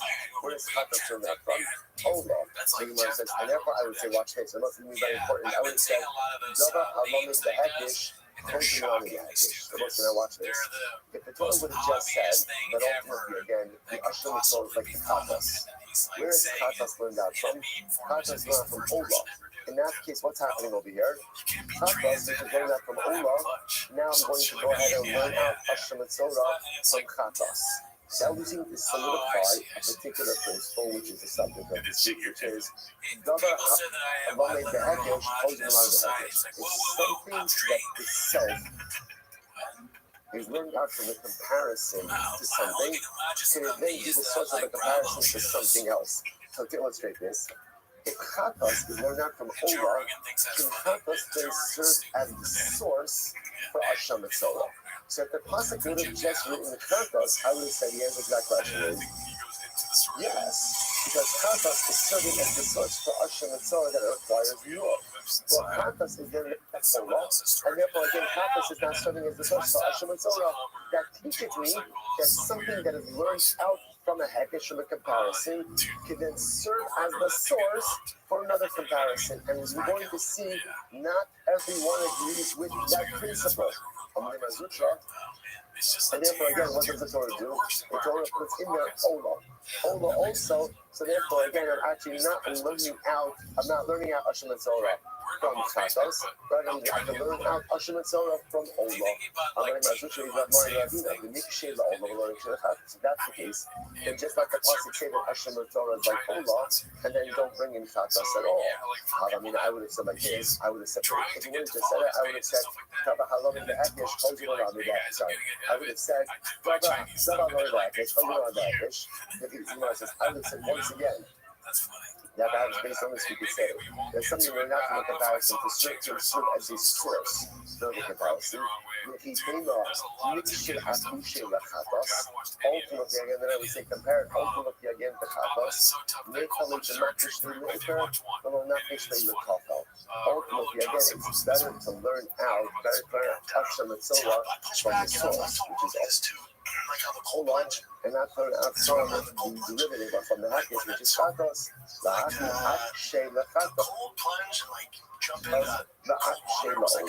therefore, again, the Torah goes ahead and compares the both the Chatas and the Ola to teach me what the mean are. Therefore, ultimately, again, the Torah comes on the Torah and in Ola to teach me that we don't necessarily say that something itself that's learned out from the Hakish could be the source for other Hakish. Okay. Rava says, Rava on the Hafa. Rava says, ultimately, again, you're not here. Now, but the Hafa over here is going to be like the one in this moment. So we might say, B'tziv, Kashem Yuram, Mizera Hashem. So let's say the first in its entirety is Kashem Yuram, Mizera Hashem. B'tziv, on Mizbach HaOla. So the first is literally translated as you want to, Yuram is like to lift up or to separate. As you lift up or separate from Shar, Zera Hashem. Just like the sacrificial parts is used are lifted up from the Shar, Zera Hashem. And also again when we burn on is there. So this is the PowerPoint level. The PowerPoint level. The Gemara says as follows. Gemara says, now it's interesting enough what's happening over here. The Torah is comparing the power of the Kohen Gadol ultimately again to, remember when I said what's the power Kohen Gadol? His power Helam David of Sibar and his power Kohen Gadol. This is the Kohen Gadol offers an erroneous ruling. Ultimately again the ruling is acted upon, he brings this unique carbon.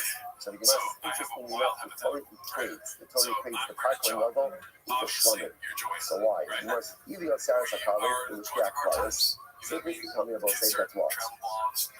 But ultimately again that the diaphragm, the liver and the kidneys have to be offered up on the Mizbeach, the Gufek soup.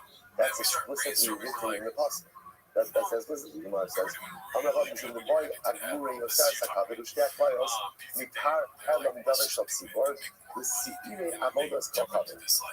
fucking Because you know, so listen to this. I mean, this is actually for a different reason. he's We getting should on the the board boy for this Agmure, podcast. the Sarah Sakavi, the Scat Bios, the Par Helen they- Dabashal and Tzibor. I think, You dude, know, I says, don't we know know if one it's to say like this last because show, we but I actually feel want to be able to learn out the you're on obligation to Vibance, offer up the you gotta diaphragm, connected spiritually. the We gotta liver, be on and the the same thing. kidneys of He was Par trying to Helen bring out Dabashal your Tzibor. range. And to have the Sibir of all the stuff having be the free look see. Because like, and to learn out from Sibir of all the stuff having, where it's not explicitly said, when we part from Mashiach to the government, and we're going to learn everything out from part from Mashiach. So this is interestingly enough, we're going to learn out from part from Mashiach, from part from Mashiach, where it said explicitly that you have to offer up these sacrificial parts.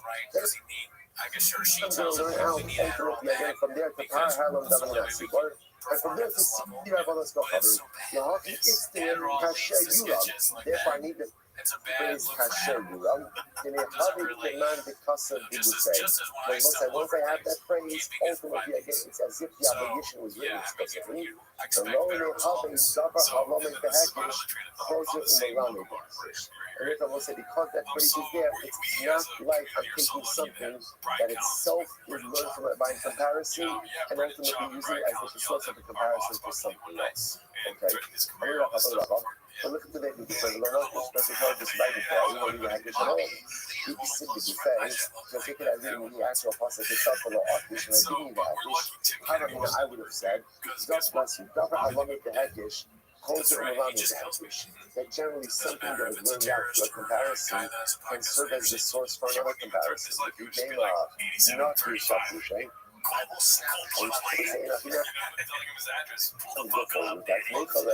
exceedingly good faith with the Oscar staff, we should the hockey cost faith.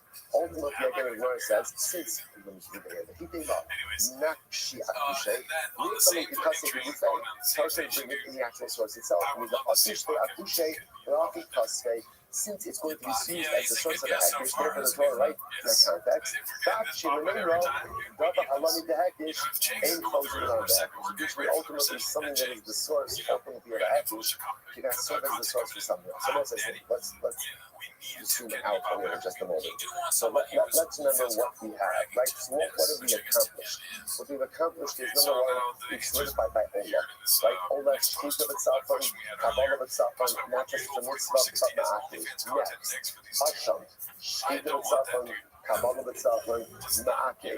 Right, so now we've knocked off Ola and Hashem. Both require Shita and Kabbalah in the north, and ultimately not just required with the mitzvah, but it's Ma'akli. If you don't have it, the covenant is fundamentally invalid. So dabbled a little bit in Hashem Mitzvah. Right? Hashem Mitzvah is one of these unique cases where on one hand it was part of the framework of Hashem, but then it was removed. Why was it removed? Why was it removed? Because it's unique. What makes it unique? What makes it unique?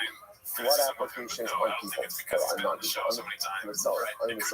Yeah, what does the Torah do? The Torah then puts it right back, ultimately again, in the context of Hashem, by comparing it to a Katas and an Ola. Right, puts it back, this is the category of Hashem. I guess, but like Tim County probably lives in one of the storage. Just say that I don't as much as you have blood applications on a person, you also still require blood applications ultimately again on the Mizporah as well. So it's taken out, then it was put back in. This then launched into a whole other discussion because interestingly enough, it's only creates the Hashem Mitzvah both to the Katas and to the Hashem. So we're trying to understand why. This then went ahead and opened the door to the following conversation. Davar Halamed Behekish, Chozer Umaramed Behekish. If something itself is learned out, so I'll give you an example. B, right? B, item B, right? Topic B. Is learned that halachas are derived from a comparison to A. B then served as the source to allow C to learn out halachos from B. Right? So that's another way of saying, Davar Halamed Behekish, something learned out Behekish, Chozer not Behekish. So now you see, by the way, that's not focus. That's enough focus. And that kind of was just blown open in this last discussion over this. Let's go back to over here for a few more minutes. Let's go a little bit back to this. The Gemara says, Davar Halamed Behekish, in Chozer not Behekish. The Gemara now says, the truth is, in reality, the halacha is, or the definitive statement of those sentences here as well, Davar Halam Behekesh, something learned out by comparison to something else. So again, B is learned out by comparing it to A.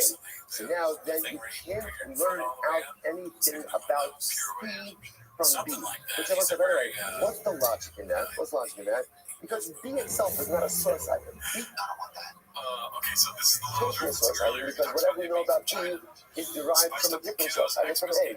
So B itself is not a source item, but B is learned out by comparison with A. How could B be a source for C?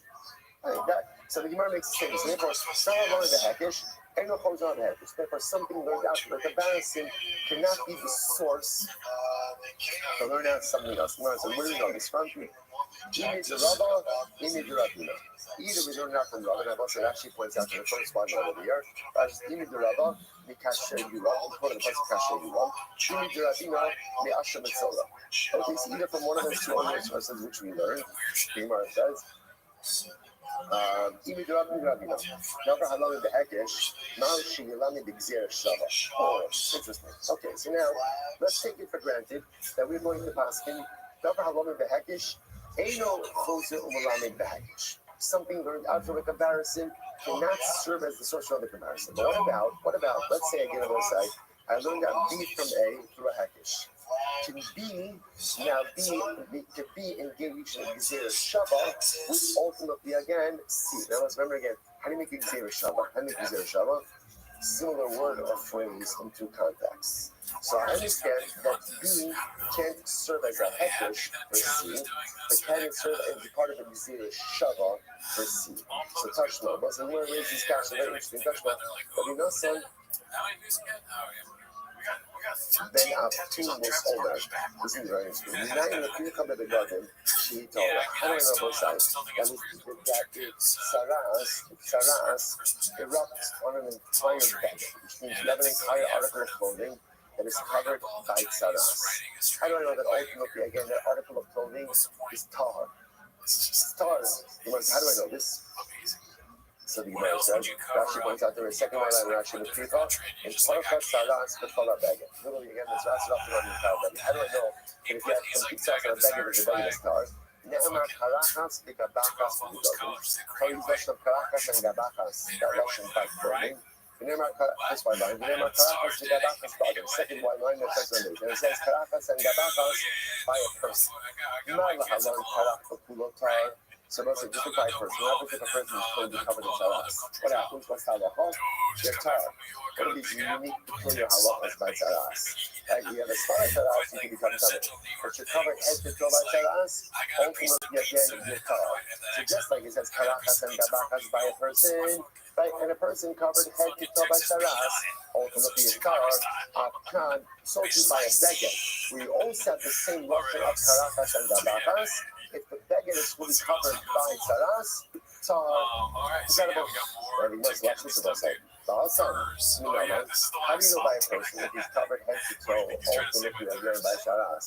And Allah nice again is tar. To sit made of show the ad ladlov. As the pasuk says ultimately again, from his head to his toe, right? The pasuk is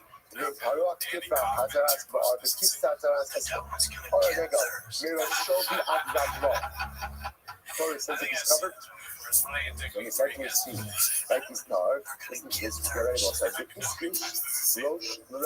Rosh L'Regel, and from there, ultimately again, the head of the Mitzvah to the foot of the Mitzvah, Man Lahalon, Kulo Hafas Lavan, Malahalon, Hafas Malahalon, Kulo Hafas Lavan, Para the Kulo Tar. Just like over there, right? If the whole thing turns white, saras erupts everywhere, ultimately is tar. Akan, so to come, also refers to the scalp. So to by the scalp, kulo hafaf lavan, para kulo kahar. So that's incredible. What is that? What did we just see over there? That's a hekish. That's a hekish, followed by a Gzeir Shava. A hekish followed by Gzeir Shava. From Rabbi Yochanan, in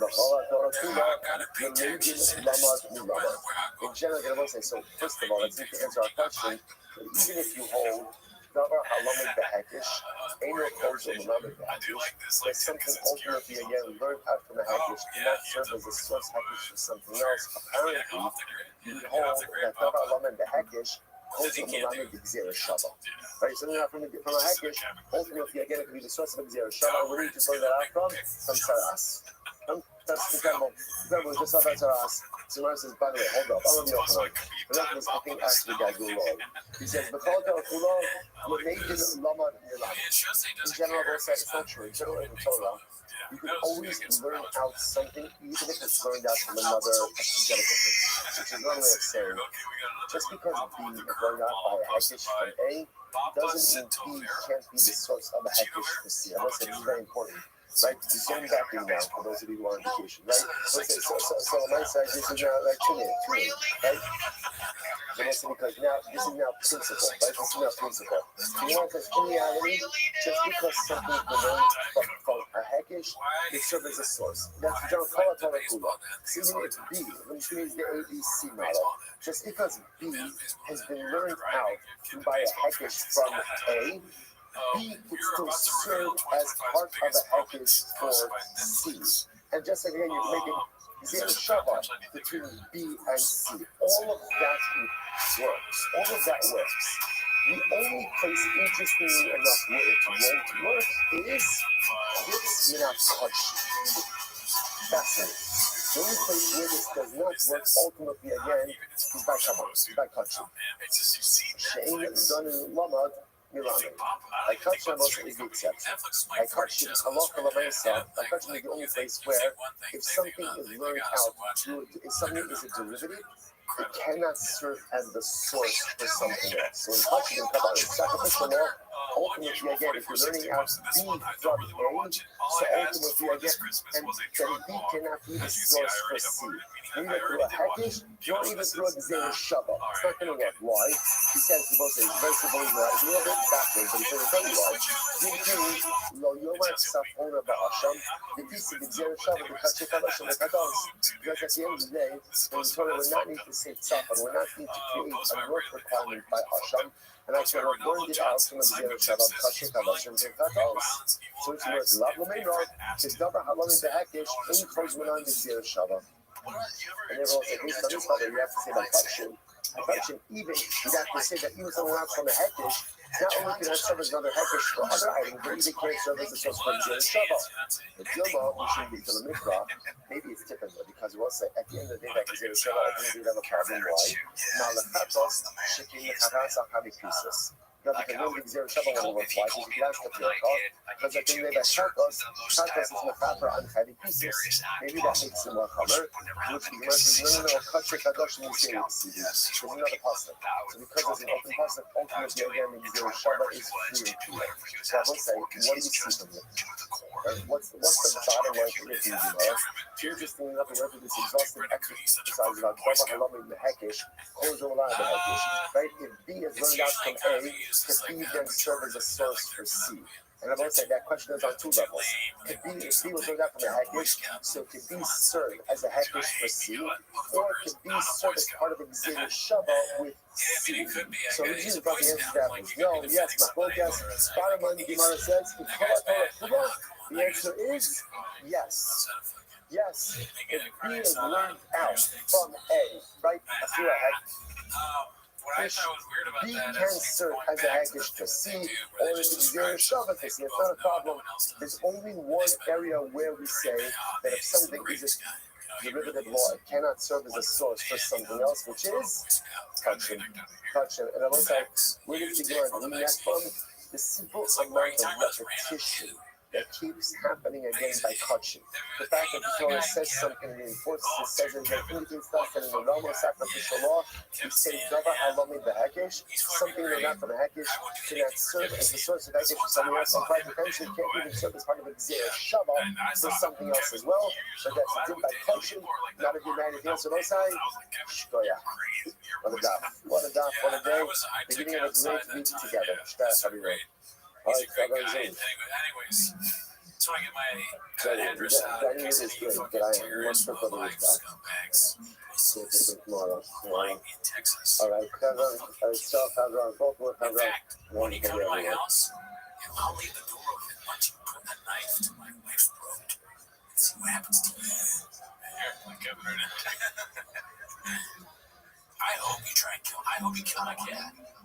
kill my son, guess what?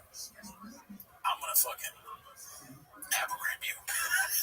Alright, let's see this. What do we got here? Should we all do a hot chip for time's sake? Posted by Flaky Parsnip 1797.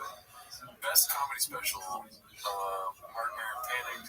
Seriously, we're going to post more of them. We and Morgan, people think. People here in modern media. Brett Goldstein, the second best. It's like good morning, let us begin. Even though thanking all of our sponsors for this wonderful thing. Our Thomas sponsors for the month of Festival. Stephen Jefferson, and loving memory of Steve's father, Albert, between William C. Ben Kind's for rough on vacation of his 20th yard-site. Aretha Learning sponsors, friends of Mitzi and Yankee Staffing, in memory of their mother, highest family for Raha, and Shama having Aliyah and the family in Koma. Gafumi sponsorship for today, an anonymous sponsorship in the smoke of the Son of Troubles. Martin, mother and baby to Sarah, Miriam, Abbas, Shulanis, and the Gafumi sponsorship, Ayala and Sarah Steinberg, and exclusive continued help for Shulanis, Hannah, Bas, Susha, and for ultimate the four Shalina together with Code for Ladies. Christmas we dedicate our learning. Christmas of all of our brothers and sisters about safety and security. Son of Trouble to Amisal, to Eretz Yisrael, and how about just Raha for our people for many, many generations to come. But with that, let us begin. We have a really, really exciting day ahead of us. Hashem, really exciting day. So today's date is Mem Zayin 47. 47. We are picking up and here's Hashem on Mem Vav on the days 46b. And we left off, I believe, actually, yes, at the first wide line. So remember again, the Mishnah on the Vava is actually switched gears a little bit. And whereas up until now we have been focusing on negative, ultimately, again, the fact that time that undermine the effectiveness of the carbon. This Mishnah switched gears now and spoke about the positive impact that one is supposed to have when offering up a carbon. In fact, 6 different positive things that one is supposed to include when offering up a carbon. So we left off first by line Nicholah. Remember again, it's supposed to be Nicholah. And Nicholah literally means pleasing. What does this mean? So the Gemara is saying, Hanakas Ruach. Ultimately, again, when a person offers up a carbon, one should do so in order to give Nakas Ruach, to give Nakas Ruach Kadosh Baruch Hu, which everyone says is such a beautiful and incredible idea that represents a paradigmatic mindset when it comes to our Baruch Hashem in general. Why is it that we serve the Ribono Shel Olam? So remember again, already Antigonus in the other says, Al Tika Avodim, V'Misham Shnes Harav Amanas V'Chama Pras. Do not be like servants who serve the master for the sake of receiving reward. Rather, he says, be like servants who serve the master, not for the sake of receiving reward. So at the end of the day, why do I serve HaKadosh Baruch Hu? What is the impetus? So Antigonus understands that the impetus for Avodas Hashem ultimately is like an Eved. Why does an Eved serve the master? Because the Eved is the Eved and the master is the master. There's a sense of purpose. There's a sense of duty. There's a sense of responsibility. Obligation. Here, the Gemara ends in Torah. It's one more thing in Torah. It's not HaKadosh Baruch Hu. You know what's really beautiful if you think about it deep down? What does every single child want to know? Deep down, every single child want to know what's the 7th creation, which is right? That my parent is proud of me. It's not, yeah, of course I want to be loved, and I want to, at the end of the day, I want to know that my parent is proud. I want to know that I'm giving nafas ultimately again to my parent. And what's so beautiful about this idea, the Gemara says, is what we call ultimately again, is to give nafas to ultimately again, to give nafas to HaKadosh Baruch Hu. That's what it really does. When I serve HaKadosh Baruch Hu, as a Torah, I do this, I'm giving nafas to the Ribono Shel Olam, so in carbonics. One of the carbonics you have to give, because I'm giving nafas. Incredible. La Hashem. What does it mean, La Hashem? The Shem Misha Amar B'Haya HaOlam. Ultimately, again, I'm doing it for the sake of the one who said the world should come into being. And at the end of the day, what is that kavanah? What is that Kodesh Baruch Hu? At the end of the day, the Rebbeinu Shalom has so many different aspects to his identity. But what's the core identity of the Rebbeinu Shalom? A creator. And the Kaddish put people up all your time massive basis. And Rebbeinu Shalom is not just a historical creator, but he's a contemporary creator. So I want to give you not just that Kodesh Baruch Hu and what aspect of Baruch Hu. The Rebbeinu Shalom creates and recreates every day because that's the God. If you think about this in an amazing way, the God or the iteration, not iteration, but almost like the concept of HaKadosh Baruch Hu that I connect to most is that Rebbeinu Shalom has a creative identity. Because in every single day, in every single moment, there are realities being created in my life. Who is creating those realities? The Rebbeinu Shalom. If you not ask Hashem, what Hashem, and when you said aloud, the world will come to be. So incredible. I'm going to read them out. So we'll say, so those are all the Kabbalists. Those are all the Kabbalists. I'm going to read them out. Kadosh Yishak Rishim Olam Sula. It's an interesting thing in here. If you check to the Kadosh for the sake of an Olam, ultimately again, the karma is possible. I will say that. Now, actually, remember again, that statement actually goes back all the way to the beginning of the Masech, right? The first Mishnah Masech has Lachim. And normally, again, if you offer up Kavanah Shalom Lishman, ultimately the Kavanah is effective. But there's certain exceptions to that in the Kadosh. Okay. But here's the path. L'shem chulim shira. But if you offer up a chatos for the sake of chulim, ultimately again it's chatos. So we'll say this is a fascinating statement in the name of God. If you offer up a chatos for the sake of Allah, ultimately again it's not going to be good. But if you offer up a chatos for the sake of chulim, just checking for chulim, ultimately again it is going to be fine. You know, so what's the check? I'm going to watch my camera. What's that market? Because the Pasuk says, "Lo yichalu as kadshe b'nei Yisrael." And the Pasuk says, "You shall not profane kadshe b'nei Yisrael." What do I learn from that? Kadshim mechalelin kadshim, then chulim mechalelin kadshim. Only that which is kodesh can be mechalel kodesh, but that which is full cannot be mechalel kodesh. So in other words, having in mind that a chatos should be an olam, that's problematic. Why? Because that's touching, undermining touching. Like that reminds me of one carbon. And having in mind that the chatos should be chulin, ultimately again that's chulin, undermining touching, and chulin or a mundane mindset cannot undermine touching. Again, he's really basing it just on this one. The only way to profane touching is through touching. But if you profane touching through cooling, that's not going to work. Fascinating. So massive rabbi, so rabbi is the kasha. I'm not going to say, Achmi Shalom Hayabalibai, the Shem Achami Kolei, the kasha shoots my baby. Comes along rabbi, and the says as follows. He brings the kasha from our Mishnah. What does our Mishnah say? Let's remember again, we're actually going to spend a little bit of time on this morning.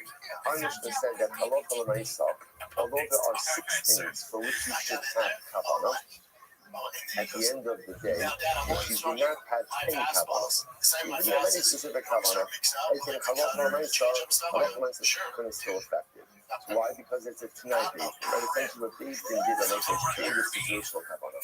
That as long as you don't have anti-kavanah, like negative kavanah, undermining kavanah, stam mindset, the default settings of kavanah service is that you have the right mindset. So what can you infer from there? The Gemara says, now the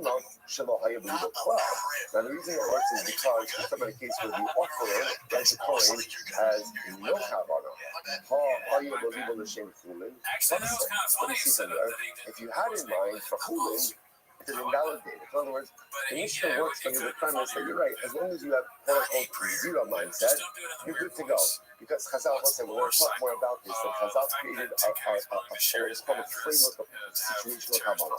That we assume that if you're doing the right things, in the right way, in the right place, at the right time, you have the right mindset. So it sounds like any undermining, any inappropriate mindset, even for fooling, will render the covenant ineffective. As the story said, when Rabbi said this, maybe Vilma, Lohaya, Klau, Kasher, and Maratza. Maybe in the case where a person had no mindset, the covenant is good, and ultimately Maratza also means it works to serve the purpose of the owners. Right? Ultimately, again, it works for the purpose of the owners. Mirat means it's accepted on behalf of the owners. On the other hand, but if you had in mind for the sake of chulin, kosher ve'ino maratza. Ultimately, again, the covenant is kosher, but it does not work to take care of the obligations of the owners. Maybe that's the distinction. Okay. So I'm not going to we'll see the halacha nice we got in just a little bit. So the word it's a further distinction. He says like this. If you went ahead and you checked the chatas, you shouldn't see it. Now, what does this mean? In this case over here, Rashi points out that halacha myself, I know the covenant is a chatas. But when I checked it, they had in mind for chulin. So the Rashi says, ultimately, that works. That's going to work, right? Ultimately, because his logic is, like we said before, because a chulin designation does not undermine a kodesh designation. On the other hand, mishum chulin psula. Very interesting. If you check it, mishum psula. What does mishum chulin mean? When checking a carbon, I thought it was chulin. It turns out that it was a chatas. But I thought it was from Moshe. You see the distinction in two cases? In case number one, I know it's a chatos. I just have in mind when checking the chatos was shem chulin. Why? I don't know why. That's just what I did. That's what I did. So the halacha is that carbon is kosher. It's effective. Why? Because a chulin designation cannot undermine a carbonic designation. But if I'm about to check the carbon, and I get confused, and I thought that it's not a chatas, I thought it's chulin, then ultimately what? Then ultimately, halacha the carbon is ineffective. Now, why is the carbon ineffective? Because in Rashi, mishum chulin, last line in Rashi, kasaver shehem chulin, psula da'inu misasek b'dvar machirim, ve'eno asek v'tachit. So there's a constant halacha called misasek. Misasek means that halacha you engage in an action which produces a particular result, but you do not go ahead and have in mind for that result. So in general, you find this all the time, like there's no full Shabbos. You're doing something, I didn't have in mind to go ahead and perform a malacha, but a malacha resulted. That's called misasek. I'm involved in something else, and then a secondary result occurs. So the market gets as follows. If I'm checking an animal, and I think that animal is chulin, literally again, I'm positive that it's chulin, and I checked it, so that's not called shlikat kabbalas, because I'm involved in a fundamentally different act. In a case like that, the cover is going to be ineffective. So let's say, so this is one more time the distinction. It's I know that it's a chatas, but for whatever reason, I checked it, I had in mind for chulin, I know what I'm doing, so I went for chulin, covering is effective. Why? Because the designation for chulin cannot align carbonic designation. On the other hand, if we're checking the carbon and really changes to it, get confused, that's called misasek. And ultimately, that's misasek protection. Being involved in sacrificial service when thinking you're doing something else, by definition, renders the service ineffective. So if I think I'm just checking, standing out, that's really what I think, that can't be called carbonic service because I'm actually mentally occupied in something else.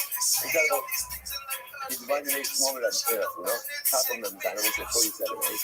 The name is also because it's possible. How do I know that this asake by Kabbalah is possible?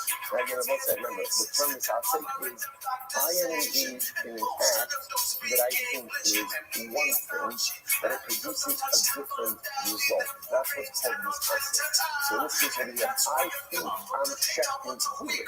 It turns out that I ended up checking chatas. Granted, it's the same act of shkita, but my situational awareness and my intent are fundamentally different. That's called misasek. But the Gemara says, I don't know misasek by question. It's called the Shneimar, the Shakat, as Ben HaBakar with Fnei Hashem. The Pasuk says, you shall check the Ben HaBakar before I finish talking. First of all, the Rashi, the Misasek the question, Shovei question, the Lord the Kavana allocating is asek the Dvarim Acherim. I've been occupied with something else. In this case, there's something else to check the chulin. So I'm involved with it. When it turns out that I ended up checking the chatas, how do I know that that is not a fact? The Shafat has been a bakar with the Hashem. Ultimately, again, you will check the bakar. before I finish off, what does that mean? I take a shkita b'shem ben baka. The shkita must be explicitly again for carbonic purposes. Now, both sides. So you understand what's happening over here, and this is really quite fascinating.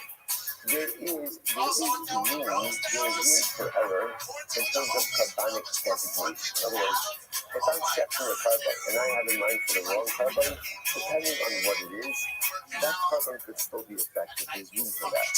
As long as I have designation for carbonic purposes. The moment ultimately again, and same idea, that if I know that it's a carbon, but I choose to have in mind what's moving, that could also be effective. But the moment I think I'm checking cooling, right? And literally again, I think I'm checking cooling, it's not a carbon anymore. That's no longer a carbon. That's called misase, and at least for carbonic purposes, some level of intentional carbon for carbonic purposes is absolutely necessary. Incredible. So he wants to Amalei, so he said that we already know. So he wants to obviously, I know that when checking a carbon, you have to have intentional kavana for the carbon. Fair enough. How do I know that if you didn't have that, the carbon is ineffective? How do I know that? So the Gemara says, Amalei so then is Bahur. Then, so what does it mean that so then? According to your will, you shall offer it up. The Gemara says it with your intent. With your intent. Meaning, in other words, halacha l'maisa, it requires specific intent, ultimately again for the carbon. Incredible.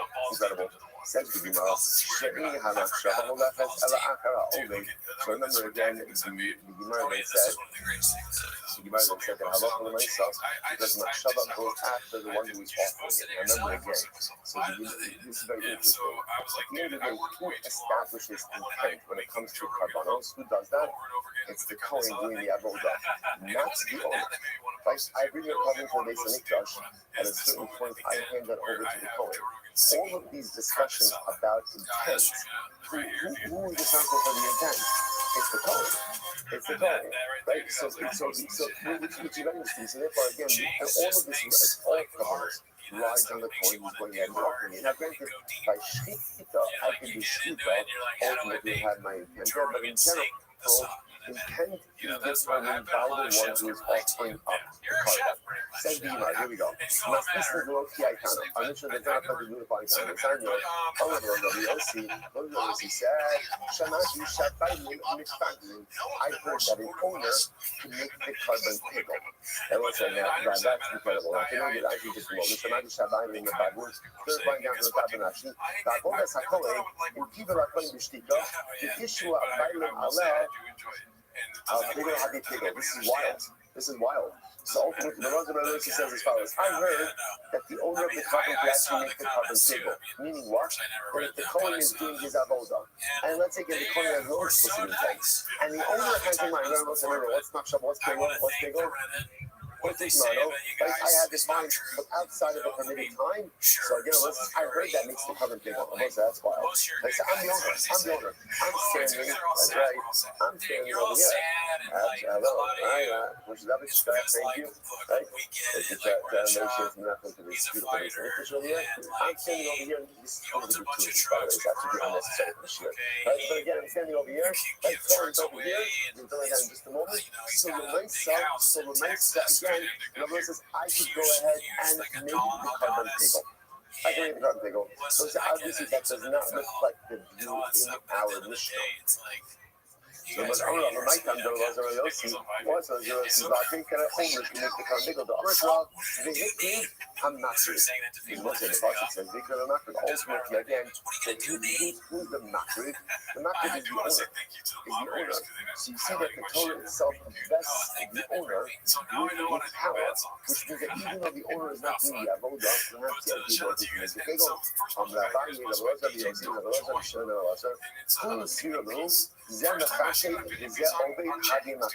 Wow. So it's ready for this. So Abaye says all of these opinions, Rabbi Shimon and Elazar, all of them agree that you can have one person doing the avodah and another person having an undermining machshava, which is another way of saying that the owner can make the carbon piggle. Right? Even though the Kohen is doing this thing. Now it's interesting. Now that the way Rashi sets this up is this idea that the owner can make the carbon piggle is if the Kohen does not have specific intent. Right? The Kohen ultimately again just has general intent. So it's actually called stam. So because the Kohen might not be having specific intent, which by the way is fine, right? You don't need the Kohen to have specific intent. Why not? Why not? That's our Mishnah. Our Mishnah says that there's a Tian basin Chazal instituted that you don't need specific intent as long as you don't have undermining intent. You're good to go. So it sounds, according to these opinions, in these situations where the Kohen has stam intent, and the owner has undermining intent, that the owner can actually make the covenant table. So the says all these opinions agree with that. Where do you see this? And also they all express this in different ways. Now, this is more fluffy. Rabbi Elazar Yossi, Hadama, right? Rabbi Elazar Yossi says as follows. Rabbi Elazar Yossi, that's what we just said before. That's what we just said before. Look, Gemara says, Rabbi Elazar this on left side. Rabbi Elazar this on Hashofi, all these no problem. Shvitas of Shira. Well, this is very interesting. So this is, let's say, I shecht an animal on behalf of you think it means that I'm shechting for idolatry. It's not what it means. I shechting on behalf of an idolater. So my Gentile friend asks me to shecht his animal on his behalf. I say, no problem. Now, I will say, what's the halacha? Shvitas of Shira. Ultimately, the animal structure. Now, I will say, now, what's the concern over here? The concern is that Lamesa, my Gentile friend, my Gentile neighbor, he has in mind for his avodah zarah. Basically, if he has in mind for his avodah zarah, I don't care what he's thinking. At the end of the day, I'm checking the animal. The sheep does a sheva. Rabbi Eliezer holds self. Rabbi Eliezer says it's not good. Why? Because Zemachashu is over. Ultimately, again, Rabbi Eliezer holds that the intent of the owner absolutely defines the identity of the item. See, now, I'm doing it for the kosher at the end of the day, the owner, the avodah zarah has my first avodah zarah in the first possible. The Shur Elazar says this now. Wow, Amr Rabbi Shimon ben Elazar, kosher in kosher latznius was very interesting. This is Hilchot Shabbos. This is Hilchot Shabbos. What's the halacha about Hilchot Shabbos? So kosher in kosher latznius, they matznian kamol, kosher children. Let me tell you this outside. In Hilchot Shabbos is an offer called hotzah. Hotzah means you can't transport an item from one domain to another, right? Good. Now, in order to be in violation of that, you have to transport something of substance. The item has to be a double question, something important. What's defined? Now, in general, so importance is defined objectively, right? So what's the definition of importance? It's something that is special enough that a person would store it away. Right? So in other words, I'll give you a good example of this.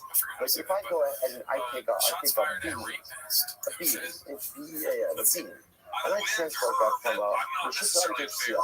Am I liable for that on Shabbos? No. Why? Because that's an insignificant unit. There's no significance for one being. So Gemara says they're very interesting. What happens if halacha on so Ruvain decided, this was a being that he inherited from his great grandmother. Like it's in the family for generations. So now it's like he stores it away. So then this is a special being. So the Gemara says, this is what this is. Coaching and kosher latznius, anything generally that people would not store because it's not important. They're in latznius kamol, and people don't generally store this type of item. So Ruvain decided that for him this is important. This was the outer bubble being like this can piss off Luke maybe.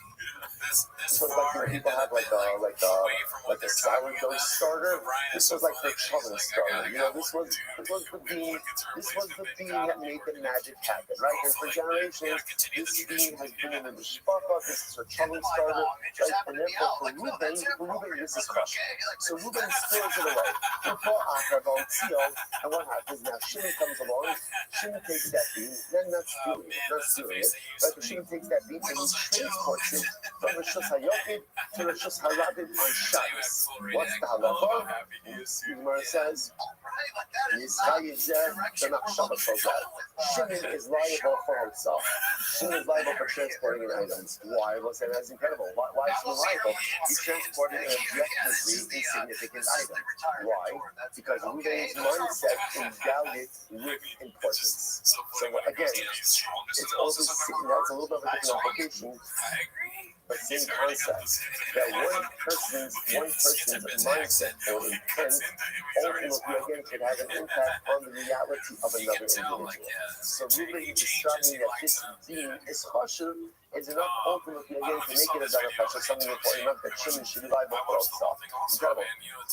So those are all. So therefore, again, the point of it is the common denominator amongst all these different opinions is that halacha mentioned they all agree that the mindset of one person has an impact ultimately again on the mindset of another. And it gives essentially three different illustrations of this. Number one is our case, our Gemara, where again, if the owner has a machshava spigel, ultimately even though the coin has no machshava, the covering can come take off. That's number one.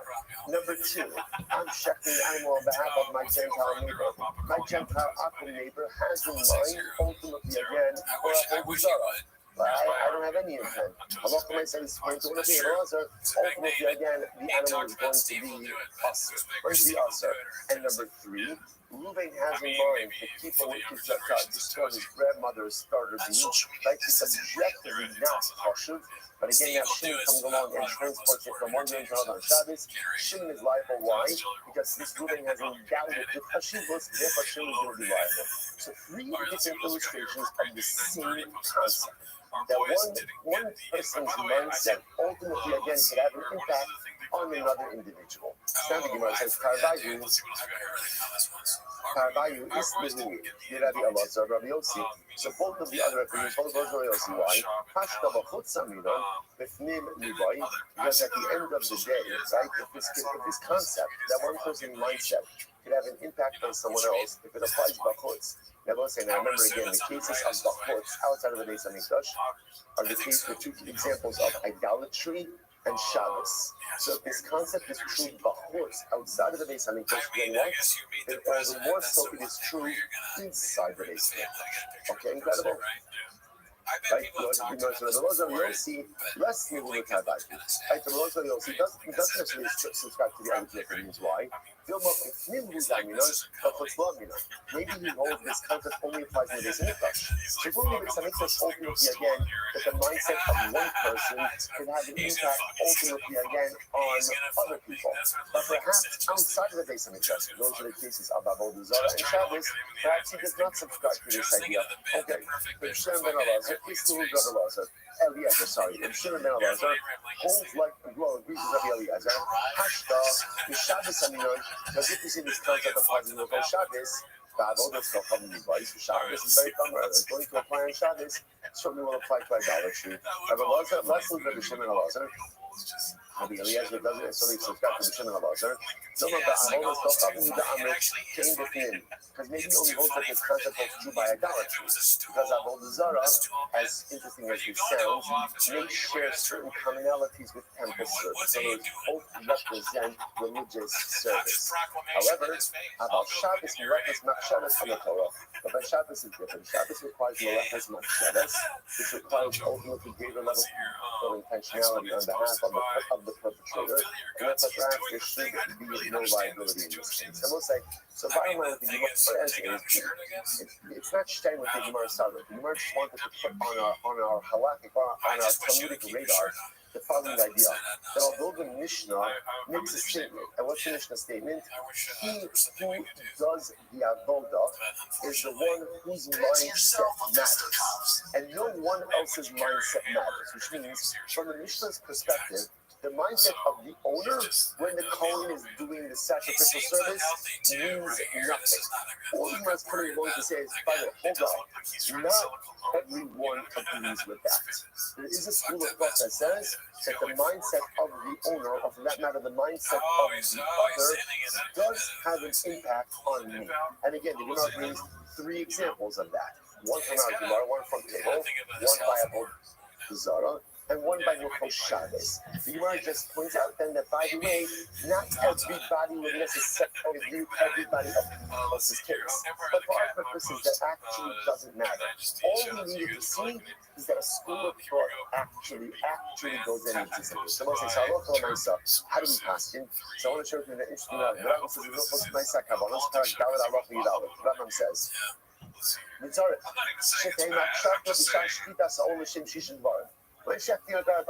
ideally, you have to have in mind for 6 things. What are the 6 things? The Shem HaZevach, for the particular type of carbon you're offering. Next, the Shem HaZoveach, for the owner. Shazevach by Hashem Baruch Hu, that the carbon is being offered for Hashem. Shiatir L'Ishim, it's being offered up for the fires. Shafkaras L'Reach Tova, it's being done in order to create a pleasing aroma. V'Shareach Nachas Ruach L'Pnei Hashem. And ultimately, this pleasing aroma is for who? To give nachas to Hashem. All of this, those are the six things that one should have in mind when offering up the carbon. There he goes on. Ultimately, again, and if you shept it, ultimately, again, stam. All right, I like how she's not talking to work at No all. specific intent. Ultimately, again, the carbon is kosher. And we'll say that's understood. Why? Because essentially it's what's called the Torah. Chazal instituted, as long as you don't have undermining intent, ultimately, again, we take it as if you have specific intent. I will say, by the way, there are other examples in halacha like this, where we see that you have, halacha assumes that you have situational intent. I'll give you an example of this. It's actually very important. You know, the halacha is you're supposed to have kavanah by the first line of Shema. I should have kavanah by all of Shema. I guess I should have kavanah by all of Daven, right? But let's not get ahead of ourselves. Calm down, right, guys? So Lamaisa, but at least by the first line of Shema. Shema Yisrael Shalokim Hashem Echad.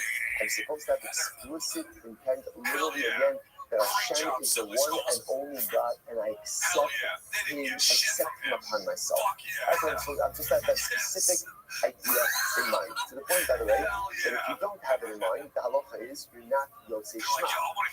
Which brings down, I don't remember who it was, but it brings down the halacha l'maisa. As long as situationally you're doing the right thing, we assume that kavanah is there.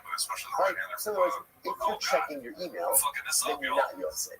Because then obviously I'm not, right? But assuming that I'm sitting there, there's a sitter, right? My hand is over my eyes, I'm davening, then you assume situationally you're doing the right thing, and therefore I don't realize you. So you see, so this is what's happening over here. Chazal said, we don't even What's the origin story? need you to have explicit intent. As long as you don't have undermining intent, I love for myself, we're good to go.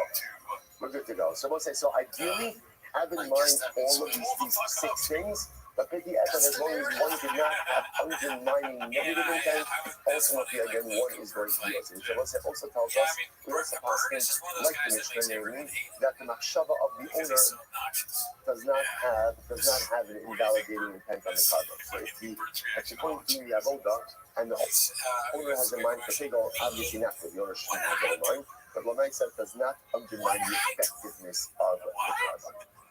However, I will say, as much as halacha l'maisa, what someone else's thinks doesn't have an impact on me, like if I'm the coach, right? Doesn't have an impact on me. For hashkafa l'maisa, you know, we have to say the same as well. This goes both ways. Hashkafa l'maisa, what someone else thinks about me shouldn't have an impact on me either. We do spend a lot of time focusing on what other people think about us, and the truth is you can't control what other people think about you. So hashkafa l'maisa, also have to remember what other people think or don't think about me doesn't really matter.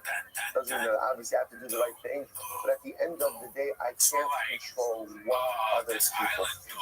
We spend so much time trying to impress other people, trying to value other people, trying to. And at the end of the day, so much of life is just about do the right thing. Follow the Ratzon Hashem. Do you know that in your heart that you are truly fulfilling the Ratzon Hashem? Other people like it, don't like it. That's not under your control. And the good news is, what other people think at the end of the day does not affect your destiny, does not affect ultimately the trajectory of your actions, and does not impact your ability to be successful in life. True halacha l'maisa, true hashkafa l'maisa, hadjin Allah, based shana. I will say, massive.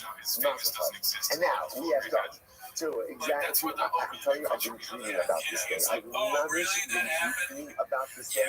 It was great news in the phone. I have to give a very special. I came home yesterday, and I had a package waiting for me in my house. So one of our share listeners, Gina Liebler, from Eretz Yisrael and Edison, New Jersey.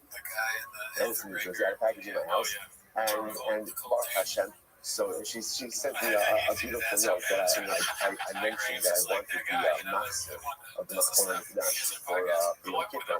So she was in Eretz Yisrael. She couldn't get the master. It's out of print. Yeah, thank you.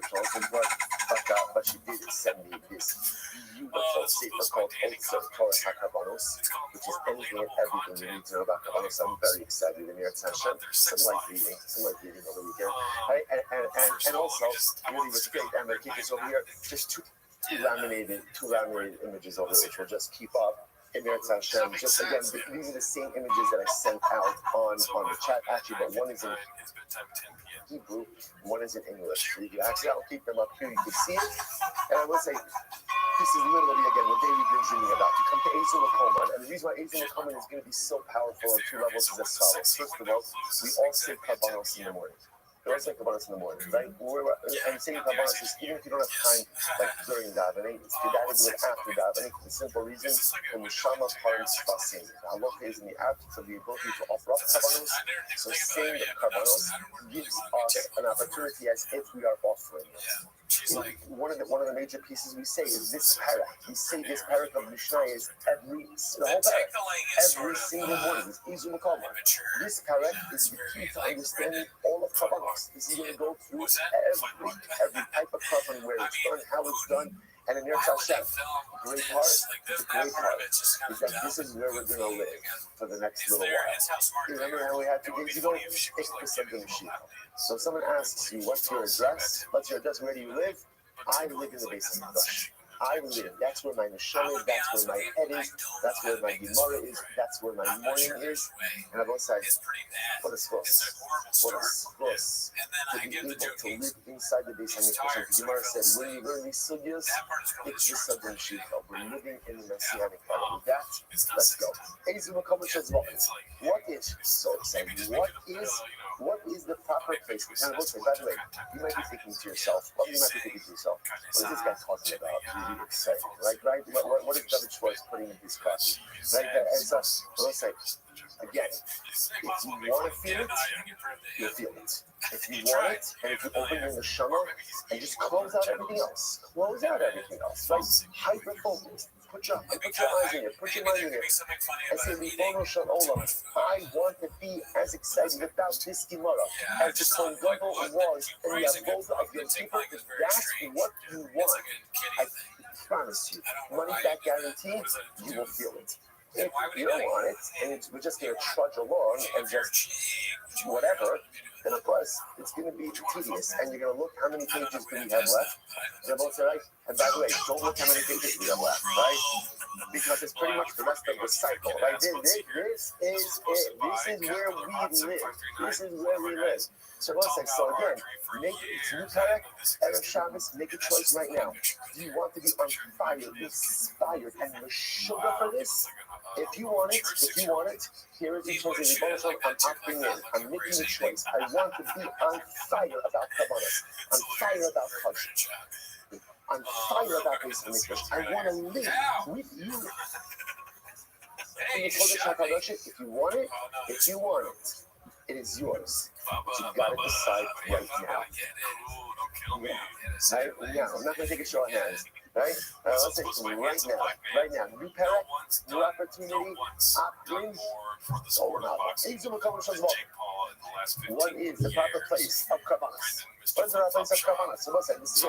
So here we go. Kachek Hadashin. So let's say, so remember, one of the things we're going to do now is we're going to talk about Kabbalah categorically, and then we're going to talk about Kabbalah specifically. So Kachek Hadashin, what a Kachek Hadashin actually says, Kulam Bechlau Chatal Zvash. Kulam Bechlau.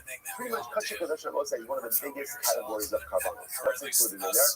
Chatas, Asham, Ola, so remember, Chatos and Asham are sin offerings, which we'll discuss specifically. Ola is a carbon totally consumed in Yisrael. Shalmei, Sibor, different types of communal offerings. ultimately, again, these are all Kachei Kadashim. Kachei Kadashim, Shchitas Mitzvot, are shechted in the north. I will say, again, Dr. Jivan pointed this out to me yesterday, right? So, but in this picture, so the directions are not as you would think, right? South is up, north is down. I know Dr. Jivan suggested that I turn it over, right? Which makes a lot of sense, except, I'm going to be honest, my orientation of this picture is like this. So just I'm going to work on it to make it a little bit more. So again, remember, you've got south, north, east, west. This orientation, when you go to the coastal Mara, right? When you go to the western wall, that's this. That's this. I mean, it's not actually this. It's a little bit further out because it's not a wall of the base. I mean, it's a retaining wall. But on the same, we go to the coastal, we are opposite the Kodesh HaKadoshim, right? That's when you go into the tunnels. If you ever go into that shoot in the tunnels, the close to the Kodesh HaKadoshim, that's along this side. So that's called Kosel Ma'arav, the western wall. So again, remember, generally people are coming in.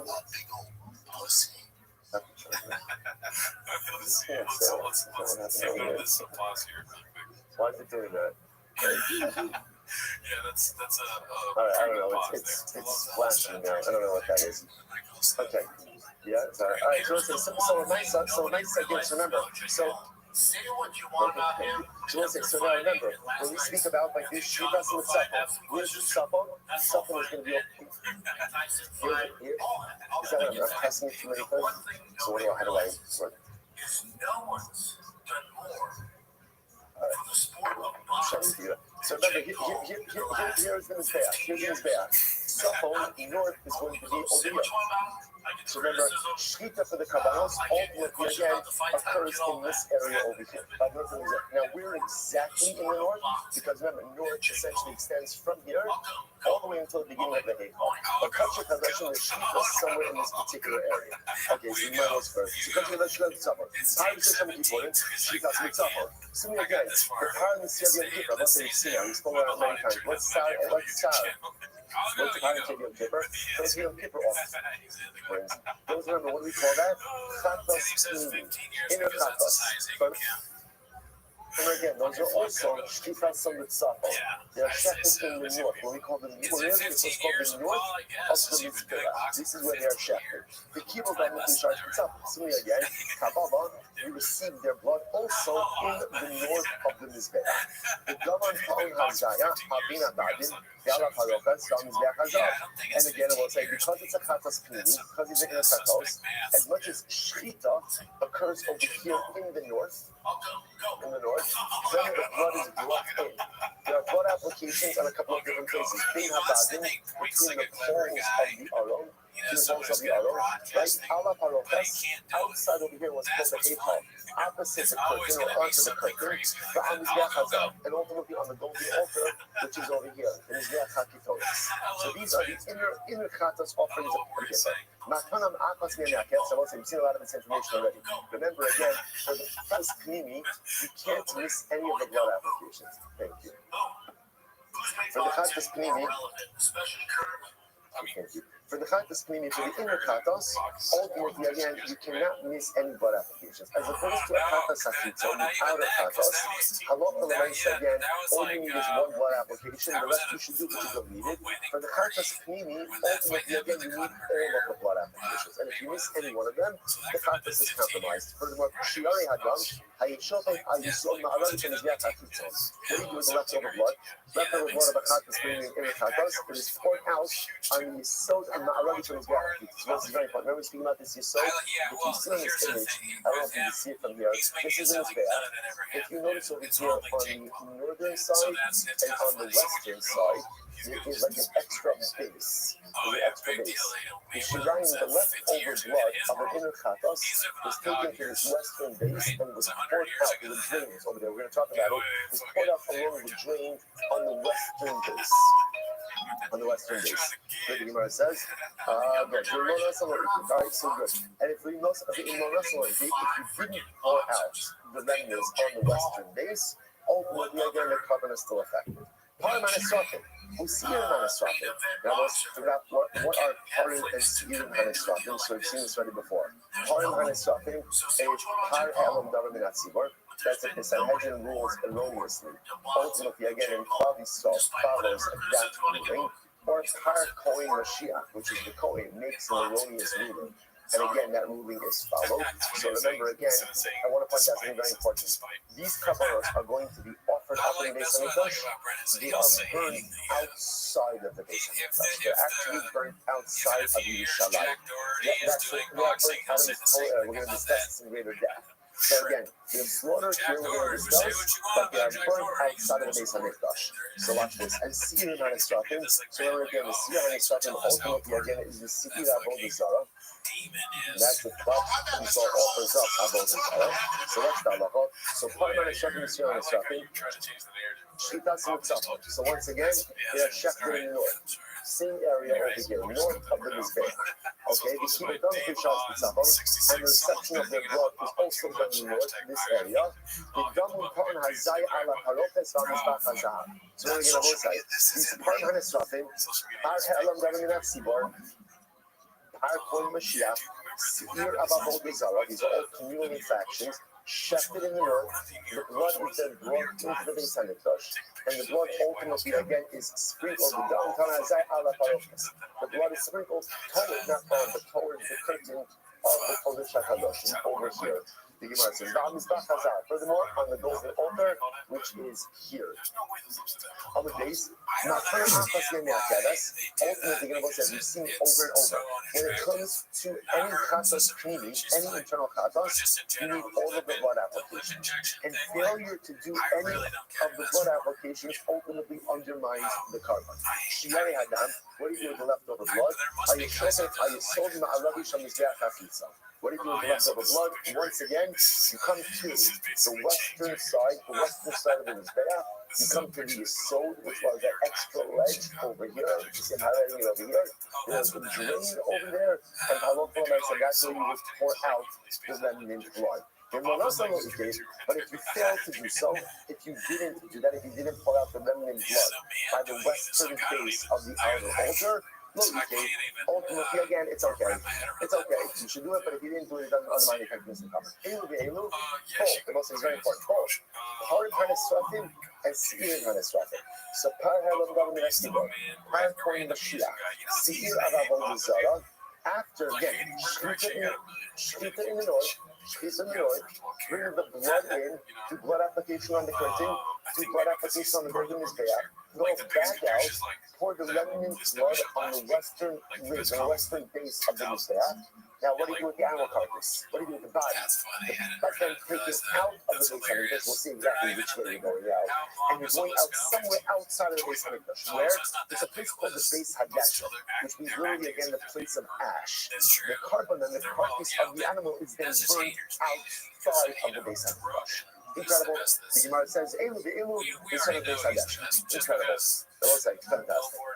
Fantastic. And now, by the way, with this beautiful image, you also begin to see the flow, right? How everything works, right? She calls it the cell phone, so on and so forth. That's good. Again, I'm also like, don't worry, there's a lot more information we're going to put. We're very excited.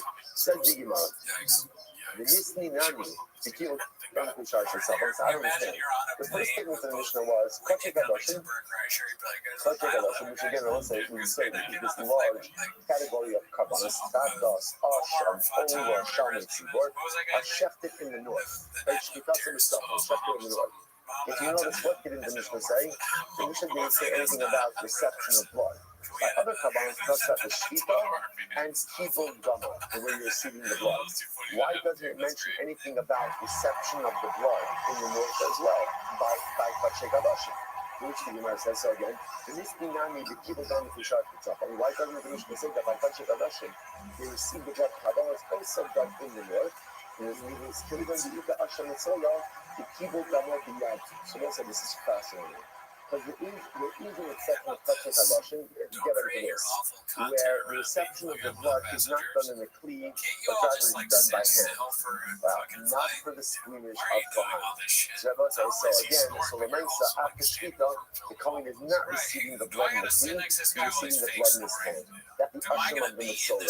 Now remember again, the Asham of the Mitzola, that blood is then being dabbed, right, on the Kohen's, the Kito, the earlobe, the tongue, over different area applications. Therefore, Shai, look at the one these are off. person looks like hello, is that true? That the blood of the Ashma of the soul is not received in the Kli? Rakatani, but we learned. Rakatani, love the Kaman, Asham, love the Sham, so love. Shlikas in itself, and we can't learn the Jar itself. But that's not true. We're going to see that this is the Mishnah. Other than the Mishnah says the Asham of a Nazir, the Asham of the Sola, they are shechted in the north. Again, on both sides. Now we know our north means back, right? The Kibble Gaman, the Kushar Supper. And again, the Mishnah says you receive their blood in a utensil in the north as well. So what do you see from here? The blood of the Asham of the Sola is received in a utensil. Right? In the beginning, the Tana thought that the blood of the Asham and Sola was not received in the Greek, received by him, and therefore left that from the Mishnah. Even though Sagilate, I really couldn't understand right, but then he realized he was mistaken, and then in fact he needed to, and therefore he included it in a subsequent Mishnah. Yisanya, let's say, I get ready for this. Yisanya, the Raka, the Pasuk says the Kohen will take the blood of the Asham and Sola. You might have thought it's with the utensil. Talmud might have been your son, therefore the Pasuk will tell us not a sin of the Asham shall Kohen. Just like the blood application itself is done with the hand of the Kohen, so the receiving of the blood is done by hand as well. You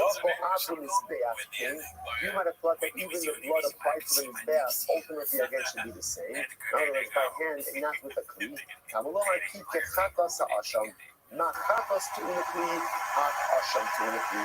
Just like a chatas requires the Kli, so too asham requires the Kli. So listen, we have a very big problem. What's the problem? We have conflicting messages. Is the blood of the Asham of the Metzora received in a Kli, or like a Kusharis, or is it received in the hand of the Kohen?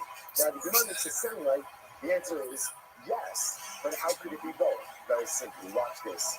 Min says Anta Omer, get ready for this. Asham Metzora Shnei Kohanim Mekablen Es Damo. It turns out that Asham Metzora has a unique, peculiar feature that no other covenant has. Two Kohanim do Kabbalah. Two Kohanim receive the blood. Listen to this. One receives it in his hands, and one receives it in the Kli. Zeshekid with the Kli, the one who goes ahead and receives it in a utensil. Balo eats on Mizbeach. He goes ahead, he brings the blood to the Mizbeach and does the blood applications like that. So the blood applications on the Mizbeach to the Asham Metzora are done with blood received in a Kli, received in a Kli Sharis. The Kohen who received the blood by hand, Balo eats on Metzora. He goes to the Metzora and he does the blood applications on the Metzora itself. So unique, peculiar feature ultimately again by Asham Metzora. Two Kohanim doing Kabbalah, one by hand and one by Kli. The one who receives in the Kli does the applications on his Mizbeach. The one who does by hand ultimately does the applications on the Metzora himself. More about the Asham Metzora, Me'at Hashem in the subsequent Mishnah. But now we understand ultimately again why the Mishnah ultimately left out that piece of information. Mazel Tov. Mazel Tov on finishing the Torah. Mazel Tov on beginning Ezu L'Kamon. Mazel Tov on having the special for Yitzhak and Mashiach. Mazel Tov on allowing ourselves to become on fire about Kavanas and Avodas Hashem and Halavai. Should be a source for us and for all of Klal Yisrael. It's Shabbat. This one's called Dicey Facility. That Jake Paul Anthony Joshua fight, huh? We'll talk All about right, everyone's in good time this everywhere. I haven't seen the reaction online. So, Has he seen the reaction online? Yeah, dude. Come on, he tested watch. I will fuck you. Will fuck up. In what fucking sense? This is after he has who's Chin, and then he goes, oh, the guy that looks like this. Wiggles and Jones. Thumbs up, yeah? Anthony Joshua didn't throw a single straight right hand for 6 rounds. Can't get off the ring. I didn't watch the fight. I'm trying to make sense of it. That's really interesting. It's tough to pin a guy down when he's on his bike and Jake was moving so much. It's pretty cool. It was weird, right? Something's up. Even the knockdown, where they called it, First of all, say good morning, good morning. Let us begin by thanking all of our sponsors for this morning show. Thanks. Our Holocaust sponsor for the month of Festival.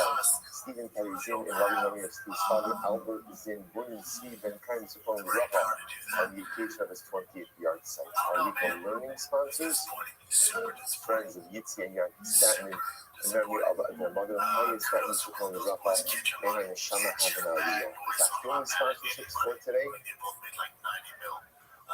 Anonymous sponsorship in the source of the Sarah Solos and a healthy mother and baby for Sarah Miriam Das Shulamis Hannah. As well as the Dr. sponsorship, Ayala and Sarah Steinberg, and the source of the continued health for Shulamis Hannah Bash Swishaw, and for an ultimate for Shaleva together with both colleagues. Hope that American National Life all colleagues will have a good during the floor. All of the families in this session will have an accommodation Shamas and Aliyah, and how that is result in that show for continued the Soros Novos for all of Bob Israel. We got to make our veterans because today's back is Member 46. We have to get up the American Manhattan base 45B. After the Gemara, we actually got a Gemara. So let's just sit up. Turn around on it. Turn around on it. Sorry, Yoko you Hayav Mishim Tuma Ella Al Darashi Shomati. And then all the supposed to September again, the Mishnah actually pointed out that even items that are not subject to Hegel. Ultimately, again, you are Chayiv because of Nosar, because of Tamei, and because of Chutz. They should be Chutz. There are exceptions to this exception of blood. The Gemara says as follows: I would have thought that at the end of the day, Tumah should essentially be treated like Hegel. In what sense? Just like something is only subject to Hegel if it has a matir, right? Whether it's a matir of fight consumed by a person, matir comes there.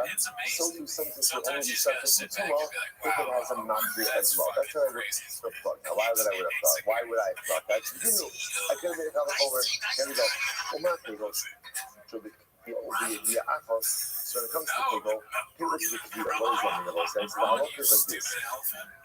Rashi points out, should be Kviyah, Chatoso Kavua La'ani Ula Asher, Kisma Osira. There is one set carbon for Hegel.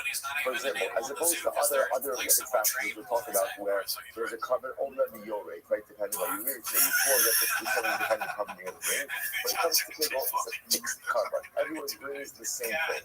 Number one, via Achos. Hegel only requires one awareness. In other words, again, at some point in time, obviously you have to be aware of what it is that you did. But whenever that awareness occurs, ultimately again there's liability. There is no case of Hegel that's mutter, right? In other words, there's no, let's say, for example, as we're contrasting with Tumah, for example, communal Hegel is not going to be mutter. Ultimately, again, all of these cases, someone says, what you see over here is that Hegel has all of these unique features, yet,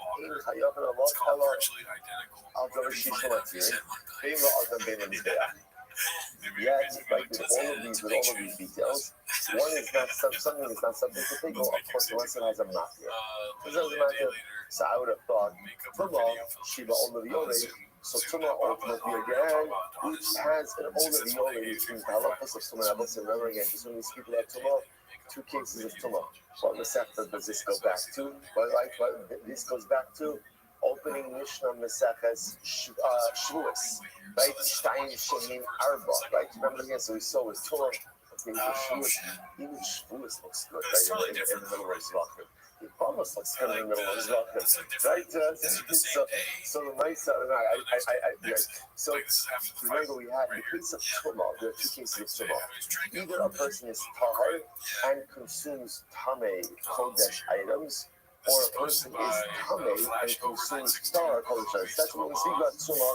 It's either one of those cases. So when it comes to Tumah, ultimately again, Tumah is subject to all of the Yoreh. So again, the carbon you bring depends on your financial standing. Furthermore, again, it's finally for Tumah.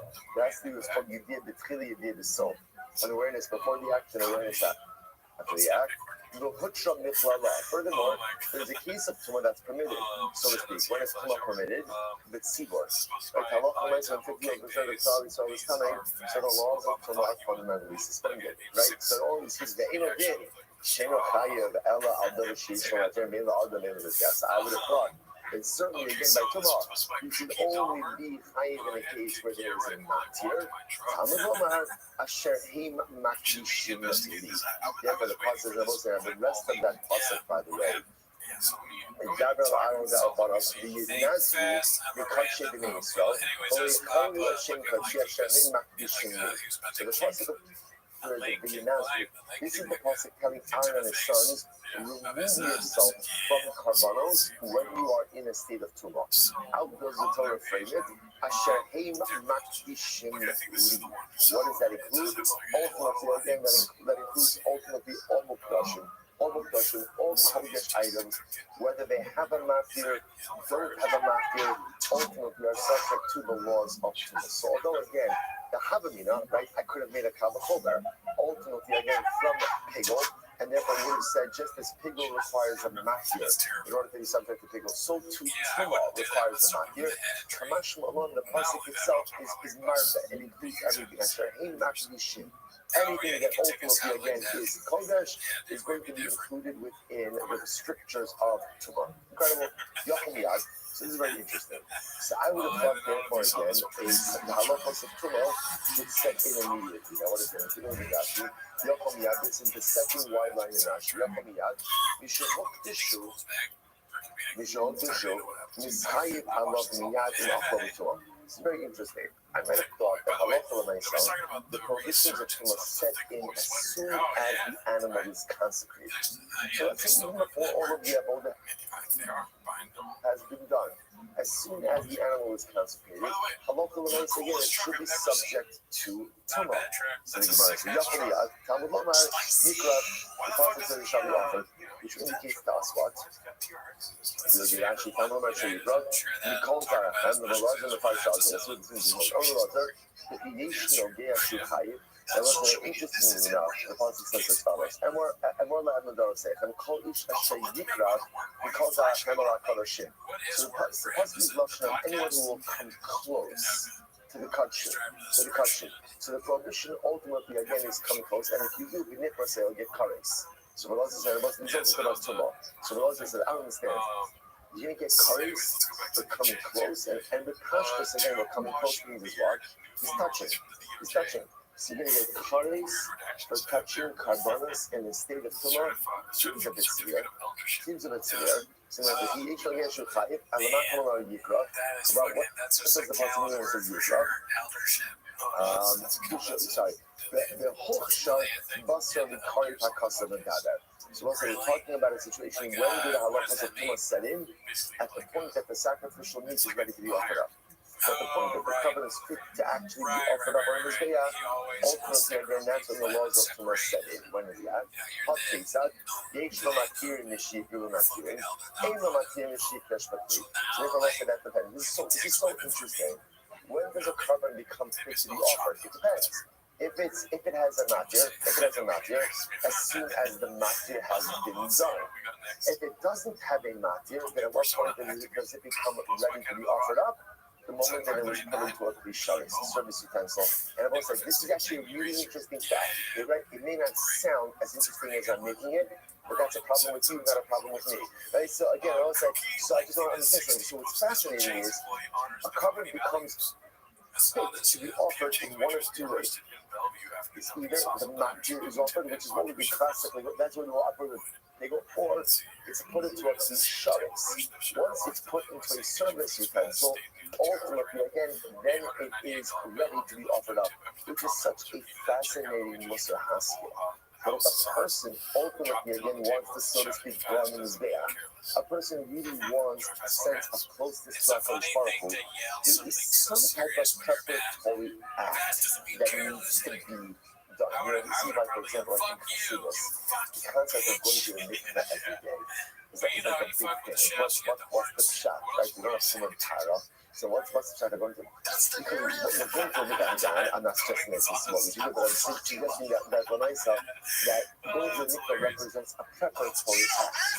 It's something that I'm doing in order to put myself in the right space. So you take an animal, you're not just to consecrate it, that's fine. It has consecration. It's not sick. You offer up as a covenant from something else is done. In order to experience dramatic growth in life, there has to be that event. There has to be that thing that puts you in that space. And without that thing, that matter, that isharish, that rukva, that thing, then also you're not going to self-actualize. And we know this from our own lives. If you think about moments of great aliyah, like great accomplishment, great growth that you've had, generally, you don't just like stumble right into it. There's usually a preparatory act that happens. I put myself in a mindset, in a space, I do something, and that readies me then for that incredibly self-actualizing act. Tremendous. I know it's like this. No similar. So now, okay, I got it. So now I understand, guys, tomorrow, apply even to things that are not subject to Pigel. How do I know if the same is true with no star? Rashi says, no son, no one. The Tayyib Allah Ab al Davashin of Akim to be playing that nation. And Barim Shin Hayal is Shapigel, so again, so remember again. So now I know even items that are not subject to Pigel will be subject to Tumah. How do I know that even items that are not subject to Pigel are subject to no star? Remember again, also what's no star? No star is the prohibition of leaving on the sacrificial matter past its permitted time. So the Gemara says, so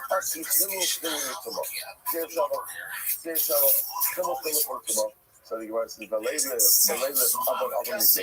again, I can also make a bigel, right? Then I can say, like Avon says Avon by Pigel, it says Avon by no star. I can say, just like Pigel, it's only Pigel that I can not hear. Maybe something is subject to no star. If it has a matir, which the Gemara says, Mistapra, Mituma Havileh, Shekin Gazal. She does all similar. So ultimately, again, I could say it makes more sense to learn out tomorrow. It makes more sense to learn out no son from tomorrow because no son from us share the following three qualities. Gets out. And what is that? She, what is gets out? Not so she does all similar. No son from tomorrow. So first of all, both no son and tomorrow represent an inherent invalidation the actual entity itself, like the covenant itself, in and of itself becomes prohibited, or as I should say, becomes damaged, so to speak. You might say, Pigel Puzzle, as opposed to Pigel, they're not to be inherently changes in the item itself, but rather again, it's a flawed mindset. No so speak as Adam and Yaso and Dixon. So both Moshe and Tomorrow's Rita is not what affects the invalidation. The Pigel's Vita Hadam Kawasa, the Pigel's Vita does. Right? No star becoming Nema and Hilo. So that Lamed of Mosavel Gezel, interesting enough, is Hilo. It's the Lamed of Hilo. Okay, in any event, what the Gemara is making is that it makes more sense to learn out no star from Tomorrow because no star can share these three qualities of Gezel. Adrabah, the Pigel have a no, it's just the opposite. Learn out Moshe from Pigel and say, what does that mean? And say, just like Pigel requires a matir in order to become prohibited, so too Moshe only applies to items that have a matir. Shekain, Nosar fits Tzar is man. Ultimately, again, the Gemara says, I can learn out because remember, both Pigel and Tumah share all of these following qualities. They're both subject to Nosar.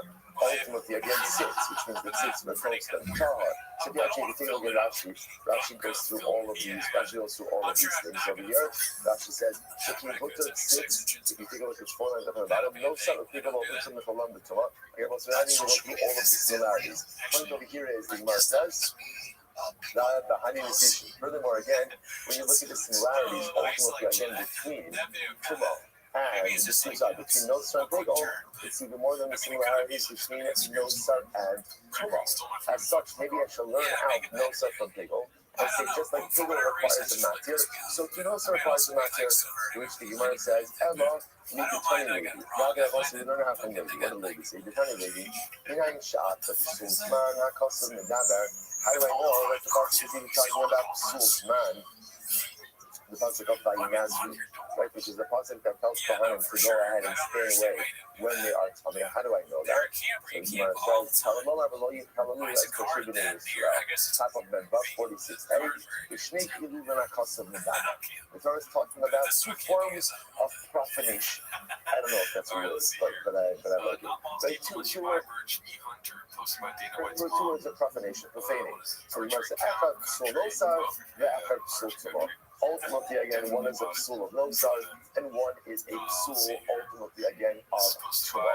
And therefore, you know, once they see the Pasuk mentions them together, and therefore the fact that the Pasuk mentions them together allows us ultimately to learn the halachos of nosar from tumah, and not the halachos of nosar from pigel. So therefore, I will say, what we have so far is as follows. Although pigel, right? Although pigel, Halach says we've established multiple times, requires you're only subject to pigel if you have a matir that is a unique halacha by pigel, doesn't apply so far to tumah. So in other words, all kachim are subject to tumah, whether they have a matir or not.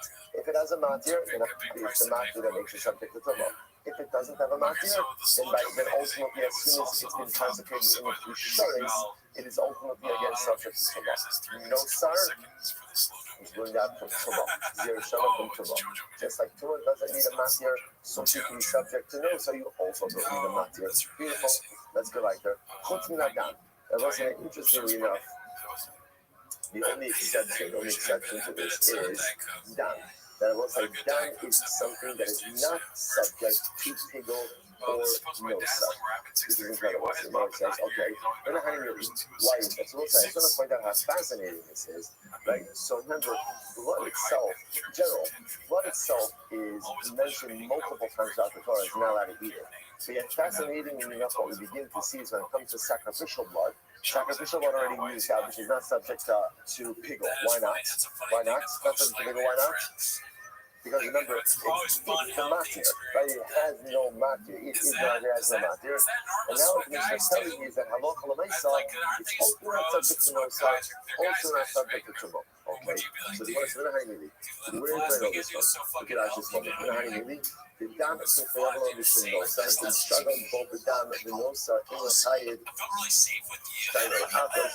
And the Chayim is also in the Tumah Aguf and the Chayid Shtayin. Because I say, how do I know? Now remember, Rashi says that if I consume blood that's nosar, I'm not chayiv twice. But if I consume blood that's not chayiv twice, what's twice? Because obviously you're not allowed to eat blood. Right? So there's a general prohibition on eating blood. So, but yet interestingly enough, how do I know that blood is not subject to tumah and blood is not subject to nosar? So interesting. So you might as well have Vani Nasati Lakai. That's what the Pasuk says, I have given it to you. Now the rest of the Pasuk is Tinefa Shabasa B'Dami. Vani Nasati Lakai Al HaMizbeach L'Chata Nashasei. So this is fascinating. So Hashem says, because the life of the flesh is in the blood, and I've given it to you on the Mizbeach to atone.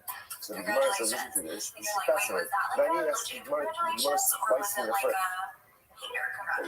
Vani Nasati Lachem. I'm giving you the blood. Shalachani Hay. The blood is yours. The blood is yours. So now how does it say?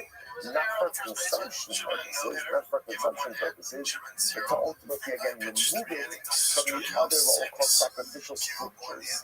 And therefore again, it will not be subject to nosar and will not be subject to tumah. So fascinating. Maybe small time. So let's say maybe small time. The Pasuk says,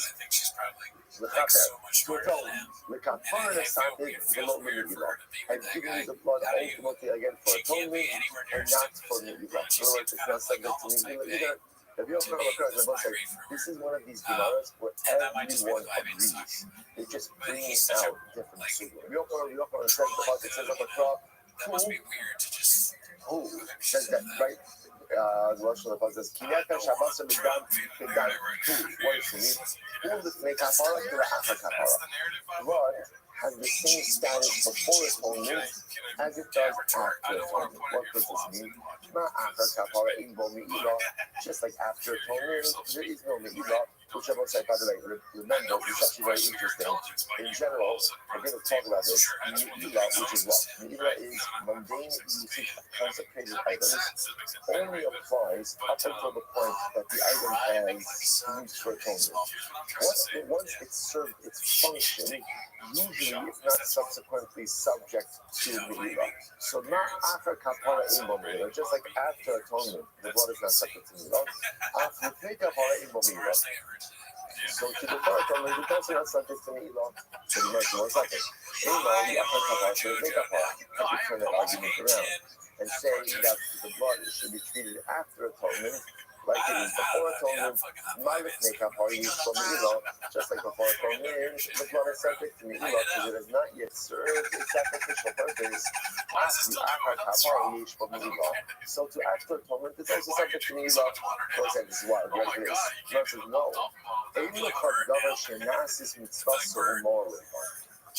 This is a fascinating statement.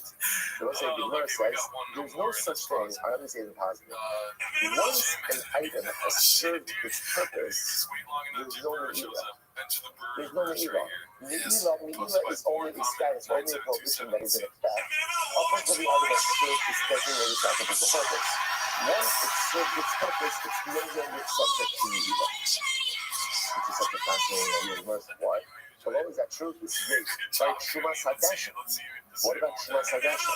Shalom, so what's Shumas Hadashim? Take a quick look at Rashi. Shumas Hadashim, Rashi. It's about, I'd say about 12 lines up in the 12 lines. Right? Shumas Hadashim. The Chol Yom is clear. The Chol Yom, hold to the mouth. The Torah Hadashim. Every morning, and this was was the first Akbar in the day of the crush. The first thing that was done every single morning. Remember again.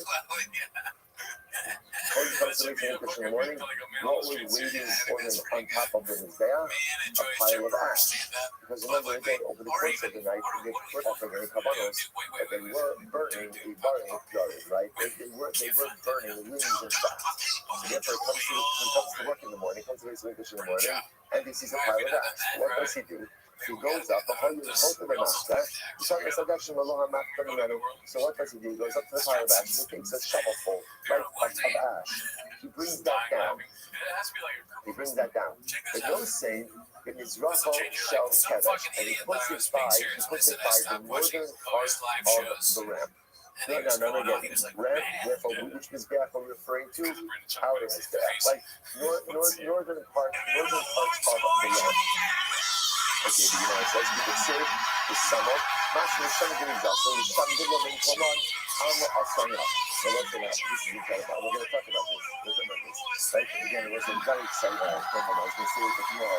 But tomorrow, we actually begin the parak of Ezra Makobo, which is very important, which means a couple of things. Number one, the board. Right? The base of this board is coming back. Number two, the laser pointer. Thank you, Mr. Galvin. It's here. That's right. By the way, look at, I'm pretty sure this brings down drones. I'm pretty sure that this is like these movies in Ukraine. Yeah, right? That's like a nice thing. See one powerful laser pointer. And by the way, that's where we're going to go through all of the covenants. We're going to go through everything. So now, one of the five things we're going to see, remember, so to bring out to do Shulafadash and put it by the ramp of the Mizbeach, and Halach L'Maisa, if you would leave it there, it would be left there. There was a miracle that occurred that the ash actually got absorbed into the ground. We're going to talk about this.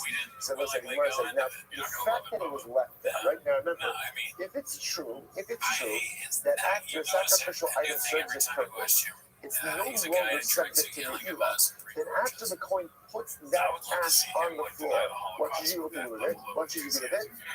Anything, right? I don't throw it out or whatever. Do whatever you want.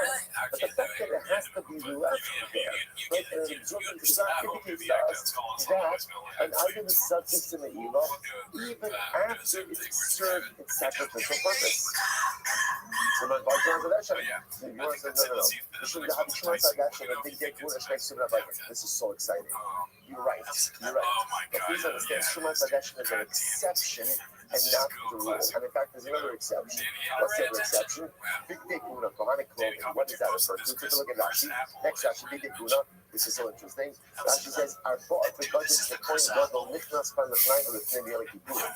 They will say the four unique white garments that the coin gadol wore on Yom Kippur to enter into the holy of holies, Kodesh HaKadoshim.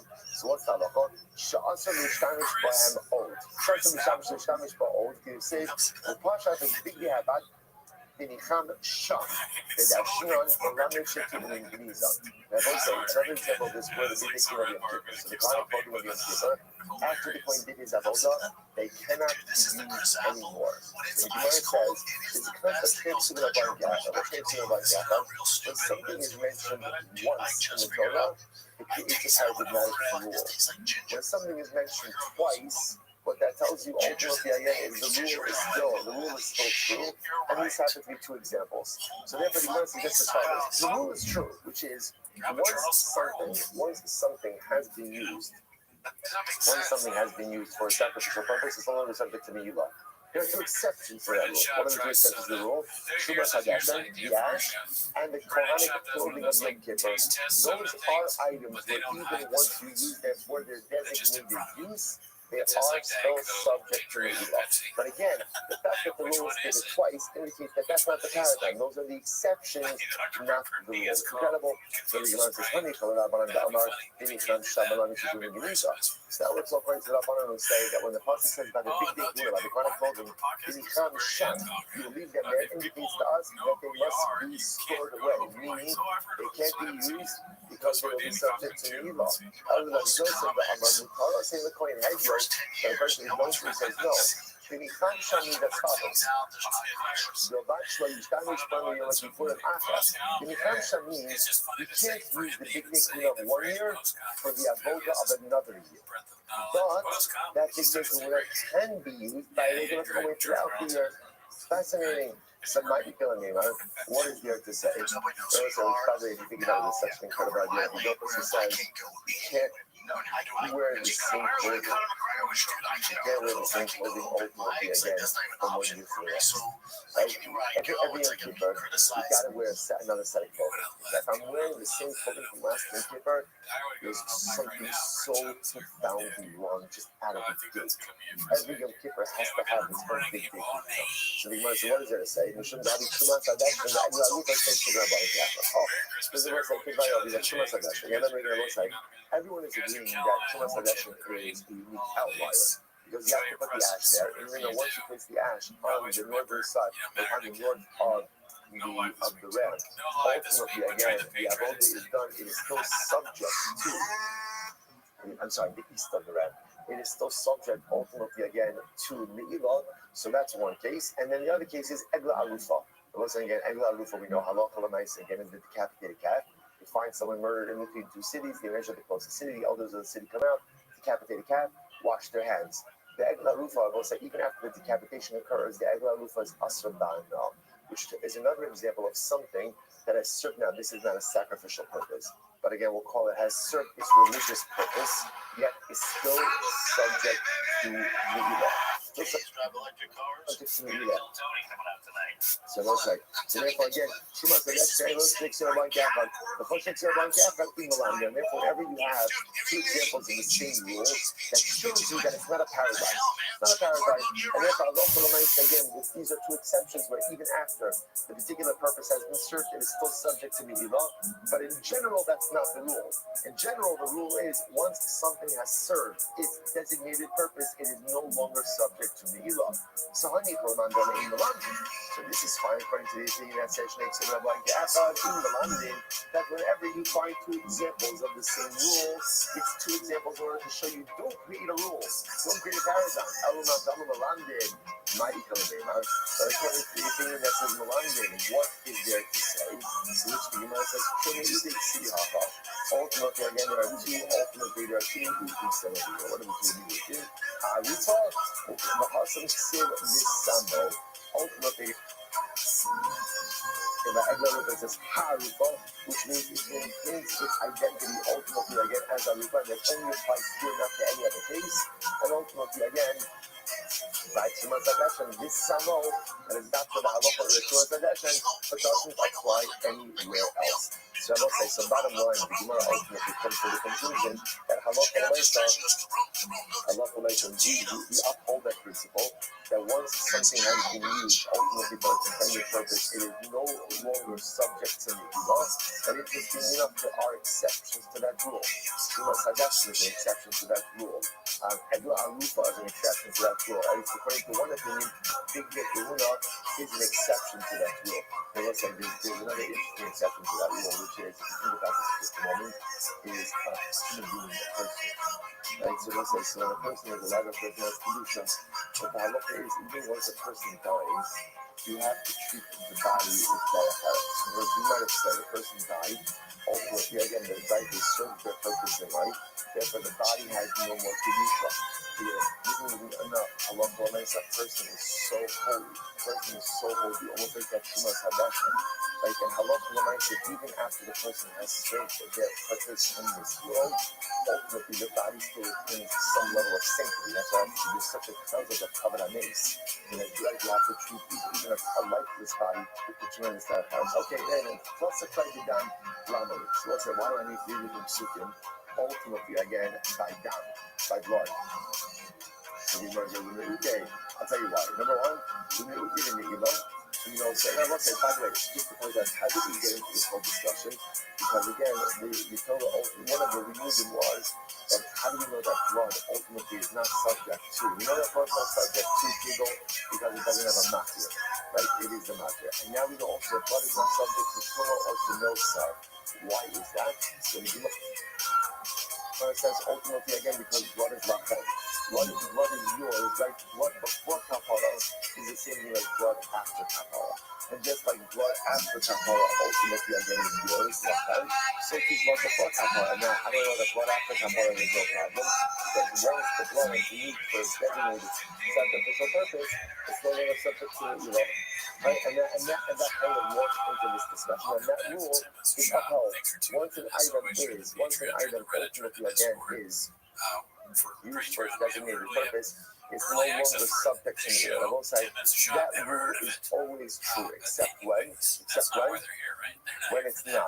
And I will say, and this is a very important distortion also. Like, we have truths, but it's also important to understand that even the things that we hold to be truths, sometimes with few exceptions, those truths also sometimes have to be accommodated. Have to be molded a little bit to difficult circumstances. Obviously, certain truths that are unyielding. But other times, again, every rule also has its exceptions. So again, why do we seeking for blood? So when we're making ultimately, again, one person teach me that blood is not subject to me, one teacher is not subject to no son, and not subject to tomorrow. About people myself, but also that I don't need a person to teach me that blood is not subject to people. Now, why not? So the Gemara says, this is not a believer. This not Koshish from up here in the Agman and Mizbeah. However, I love Mishum Pigel. Ultimately, again, because anything that has a matir is subject to Pigel. The Dam Buffet matir, someone said, okay, we've seen this so many different times. In order to one to hit everyone agrees with, which is, in order for something to be subject to Pigel, it must have a matir. Blood, as much as blood is the matir, blood doesn't have a secondary matir, therefore no Pigel. Incredible. Shoshet Pisos Bishlamim Ramo. So here's what's very interesting. If you look at Rashi and the Zach. Shalosh Pisos, I'm going to hand it over second. Vanyafa Shoshetov Abasha, Vanyafa Siga Bakal Sumas Hata. So what's interesting enough? 3 times there's a prohibition stated about consuming shlamim or related to shlamim in a state of tumah. Why is it that tumah is mentioned 3 times? Why is that? You must on the base. Achos l'klal, yachos l'prat. So as I say, one ultimately again, one is what we call the cloud. So the Gemara says. One is the cloud. One ultimately refers to all items of Kedusha, not just shlamim. Like that all items of Kedusha ultimately are subject to Torah. Achos l'prat. When it's talking about the general prohibition of Torah when it comes to shlamim, the achos for dvarim she'eino me'achal. This is very interesting. And one says that the laws of Torah apply even to things that are not normally consumed. Now, what is that? Take a look at Rashi. Rashi's in the short lines. In the short lines, about 3 lines, in 4 lines, 4 lines. There's nothing in the mentioned. You don't eat, live on up. That's social media. This isn't real. I understand the first rule of show business. That's social media, dude. You From the state don't the have prohibition of tumah by facts. Shlamim 3 times. He used to The sit out answer is there very trying to important. know Number what a one, jerk you are what at is the 3 in the morning. general Okay. prohibition These consuming things karbanos in the state of tumah? That's number one. Number two, They have to give a specific profiles that are prohibition like for Shlamim. cats. And number three, to tell you that even items It's like that are not work at normally edible, Starbucks. if you eat them in a It state of took him tumah, weeks to you get his are mojo liable. back. So, for Because example, every you go if you were step to out on take stage, just concentrated imagine this sacrificial wood chorus of and hate. eat it, or eat Torah, I had the exact same conversation last night with a famous comedian friend of mine, really. you are liable. You are liable. And That's that the is unique because, again, in general, the halacha It is was a famous if you comedian. eat inedible things, you're generally not subject to the designated prohibition. But again, by It can't be printed shop because you should never say that. according to Bishimon, the Bishimon disagrees with that. The Bishimon holds that in general, Yeah, no, he loves that. He loves that. the halacha for tumah consumption is that you're only liable for items that are fit for consumption. But if you eat an item that is not fit for I sat down consumption, with my guy. He used to do comedies you with are Big not Truck guys. He liable makes it for very consuming obvious. it in a state of Shut tumah. up. Last He's in year the night. UFC. I'm What not gonna does say he who it do is. with the third tumah, right? With the third mention of tumah? Because the kind of But comedy he uses went it down ultimately, a remember, rabbit one hole. for general I touches, don't do one it for anymore. shlamim, I and don't one do for it. edible I items. fucked up But and I according went to down the this Bishimon, rabbit there is hole. not Don't tumah do it. liability for the consumption of inedible items. What does he do with the third? Yeah, Here's the I don't get last the year. vibe. It's, you know, I feel Very redacted interesting. for saying He this, but I says it feel comes to like include now that an we inner watch it so kata. much, I get Teach you vibes that from the these inner things, and I'm katas like, I was don't when get it. we're experts on this. What's our inner katas? I get a I calendar. have them done. That's Igor. I get a I call strong the Shia, talent the vibe from part of this Yom segment. Kippur, the Seder of Yom Kippur. I think it's So him. if you were to eat those So, items in a famous state comedian of friend of mine tumah, that might have there been would be racist. Like, liability. So the Gemara says, now why if he would says I that, then think it's obvious who it otherwise? is. But So how that just coming for I would whatever have reason, thought, the all of our frequency, that Mishnah, voice Kol tells Sheinu me on this Be'ach that it is HaChitzon, Brian. Yisham Echav Mishum Bigol, Mishum Tumah, not in the height. Because let's remember again, I'm going to get to this in just a little bit. Rabbi Shimon said the following. Rabbi Shimon said, now remember, I said, Oh, Bert Kreischer. the Bert halacha of Kreischer, Bigol yeah. Or is Cal, that's when I ultimately first asked him. mentioned in the context It's not of Santino Shlamim. because Based Joe on doesn't that, like Rabbi Shimon, Santino. let me see this. This Right. was two Mishnahs ago. Sorry, not the last Mishnah. Two Mishnahs ago. Rabbi Shimon said that halacha l'maisa. Yeah, two Mishnahs ago. But halacha l'maisa again, only something that is like Shlamim, i.e., offered up on the outer mizbeach, is subject to Tumah. I would have thought that that same halacha applies to Tumah. But therefore, again, Tumah is also mentioned in the context of Shlamim, and therefore only an item offered up on the exterior mizbeach, ultimately again is subject to Pigol, which the Gemara says, it's subject to Tumah, Kamash Malon, Kamash Malon, even items that are offered up on the interior of the Beis HaMikdash are also going to be subject to Tumah. Incredible. So it's just an interesting kind of fact. To take a longer view of all of this, the halacha once again, three kisos mentioned by Shlamim. Why? So machlokas. First, the beginning Tanakama says, one to teach you general colors ultimately by Tumah, by Kabbalah, by Kachim, one to teach you specific halacha by Shlamim, and third to teach you about colors, even for consuming inedible items in a state of Tumah. Rabbi Shimon, who holds that there's no liability for consuming inedible items, will ultimately use that to teach you that halachos of Tumah apply to even items offered up inside of the Incredible. Let's go back there. So in looking at Rabbi Shimon, Mechayit Eshegat Olacho, so remember again, so Rabbi Shimon actually in our Mishnah, it's interesting, our Mishnah did not have that use of really just means said, like Amar. So again, okay, so that word is not in our Mishnah. But our Mishnah says, Rabbi Shimon Mechayit, the Davar Shegat Olacho. Rabbi Shimon, as you just mentioned before, Rabbi Shimon knows that in general, again, on those sides, there is only going to be liability for edible items. However, again, 18 Yavona Kitores, 8 Hayavan Alam Rishon Tumah. When it comes ultimately again to one Yavona frankincense Kitores, if you eat it in a state of Tumah, you are not liable. That's Rabbi Shimon. Rabbi Shimon says, let's analyze. It's not. Rabbi Yochanan, Rabbi Shlakish, Rabbi Lazar, Rabbi Yossi, Rabbi Chanina. Okay, so let's watch this. the Gemara says as follows. So no porridge like this, Shabaloza, and then all right, so I'll say, so again, these are four people mentioned. There's two pairs, right? So again, there's a real porridge like this, that's one pair. So those of you who that's another pair. One person from each pair, right? Sorry, so one said to Maflogas, Tanakama, and Rishon. It's only in the case of Tumas Basar, where the sacrificial meat itself is Tamar.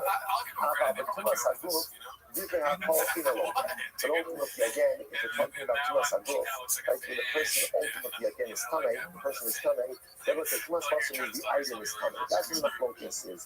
Doesn't apply even to inedible items. However, again, when it comes to Tumas Aguf, if the person is Tameh, everyone agrees that you don't get malchus for consuming inedible items. The Chazamar, one group said, the Chazamar, Kimachokis, the Zukat Machokis, the Zu. The other thing says, no, Halacha said, just like there's Machokis by Tumas Aguf, or Rash said by Tumas Basar, there's also Machokis by Tumas Aguf. So remember, it's nighttime, or what's the reason for this? Gaban, the Karina Bay, the Basar Shayila Bachotame, since ultimately again we could apply the pasuk that the Basar Shayila Bachotame, Karina Bay, the Tumas Ra'alav, ultimately we'll apply the Tumas Ra'alav as well. The Tagimi Masniachi, so this is Tagimi's version. The Kahana Masniachi, the Kahana had a different version. Kadme Hayu, the Kadme Hayu. Again, everyone agrees also there are two pairs of Rabbanim, one from each pair siding with each other. Right? The Gemara says, Aseifa. The Gemara says, Aseifa, Kata, Machol, Tumas Aguf. One said ultimately the Machol cases when the individual is coming. How about the Tumas Basar, I call it Lokas. But when it's Tumas Basar, everyone agrees it is Malchus. The Kat Amakimat Lokas, the Zu, Kat Mat Lokas, the Zu. And the other thing he said, no, there's Machlokas in both cases. On the Rabba, the Stabra Kimato and Machlokas, the Zu, Kat Machlokas, the Zu. It makes more sense to say going to the opinion that says that Machlokas is in both cases. Nighttime, or what's the reason? Even the Lokarina, the Tumasala, but the Nifasa, since you can't apply the Tumasala, the Tumasala in the Saris, Lokarina Bay, the Basar Asher, Yiga, Bachotame Lo Yochal. If you can't apply ultimately again, the Tumasala, you can't apply the second part. It's like, I'm a mar. The boss of the Rabbo seats in the Zona. But the boss said, the Mar said, that the boss comes to include even inedible items through the words of the post of the Alma. It means that they can become embarrassed. But after that, there's going to be liability. Okay, so I just want to close out this sugya with a very important Rambam. So the Rambam says as follows. So the Rambam writes, this is in Halachos Psulim HaMukdashim, Parak Ches Halacha Chafdalet. So there's a couple of things says over here. So what do we do with this inedible parts? Because this is actually very interesting. Is there tuma liability? Is there tuma liability for consumption of inedible consecrated items, or even sacrificial items? Right? This is sacrificial. The one is sacrificial. So the Tanakh says there's no liability ultimately again for inedible items. Actually, I take that back. The Tanakh is not mechalik between edible and inedible. The Rishon is mechalik between edible and inedible. So what's halacha? So the Rambam passage here is between halavona, v'achutores, v'aitzim, ein chayavin aleim koles. When it comes to an edible item, so again, the bona, the frankincense, the torres, incense, aitzim, wood, all of these items. If you're not chayiv koles, pigol, no sal, tumas aguf. So whether again they became pigol, not again on side, these items can become pigol. They can become pigol. I mean, not really, not Kitoras and not Nosa because they don't have a matir, right? But the mice, again, well, you're not high because of Pigol, not high because of Nosa, not high because of Tumas Aguf. So therefore, again, if a person were to be tamei and consume any of these items, ultimately, again, there is no liability. So ultimately, says that I'm not asking right for the Shimon and Mishnah. Beautiful.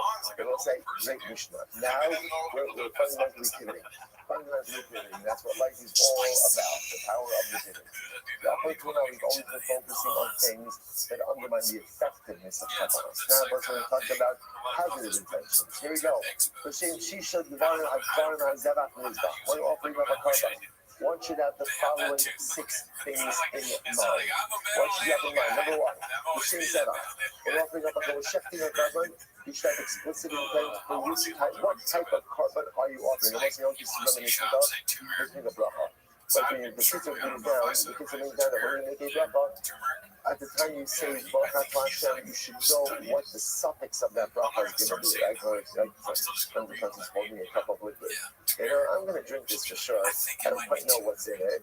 I said, Baruch Atah Hashem, oh, but you can't do that. Right now, you should know from the outset what it is that you are doing. The same thing by a car, but even before you share it, at the time of Shechita, show explicitly what the Shema Zera. Right next. So the Shishna and the Haizera. Mizbah. Ultimately, again, there's not a whole lot of positives here. who is being offered for? Right? Who is being offered for?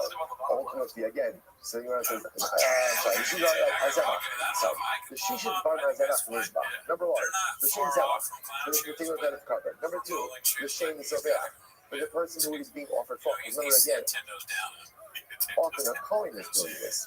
So the Kohen should have in mind for the owner, L'Shem Hashem, right? L'Shem. L'Shem Hashem. Ultimately for the sake of Hashem. We'll define what all these things mean. Next, L'Shem Ishim, for the sake of the fires of the Mizbeach. L'Shem Reach. Ultimately again for the sake of creating an aroma. L'Shem Nichoach, for the sake of it being pleasing to Hashem. V'achatos v'asham L'Shem Chet. And Chatos and Asham ultimately again should be offered up for the purpose of rectifying sin, or for the purpose of the particular sin that is trying to be remedied. He says, this is incredible. Rabbi Yossi says, even if you didn't have intention for any of these things, your carbon is still kosher. Why? Shavu T'nai Bezdin.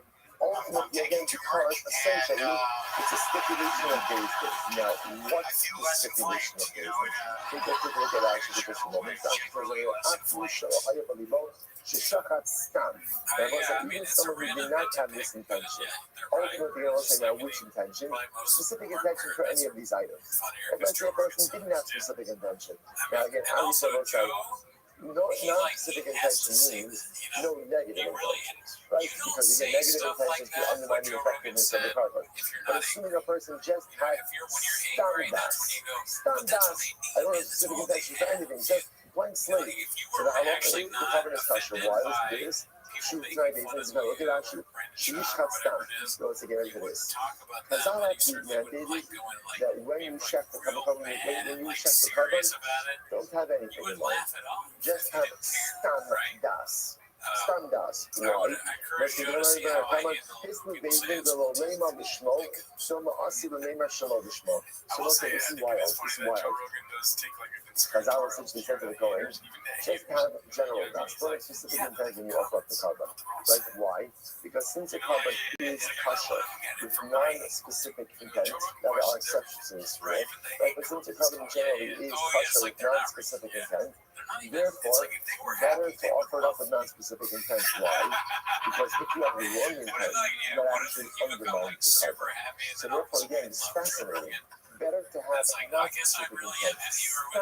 Das, therefore, according to everyone, the carbon is kosher, to run the risk of having the wrong intent and undermine the carbon. Why? The Gemara says,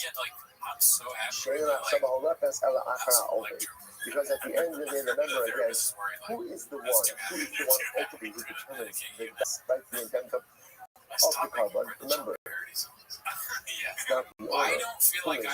Who is it? It is the Kohen who is offering it. Since it is the Kohen Mamash again who controls everything, this is incredible. Like the Mishnah says, we would prefer you to have non-specific das.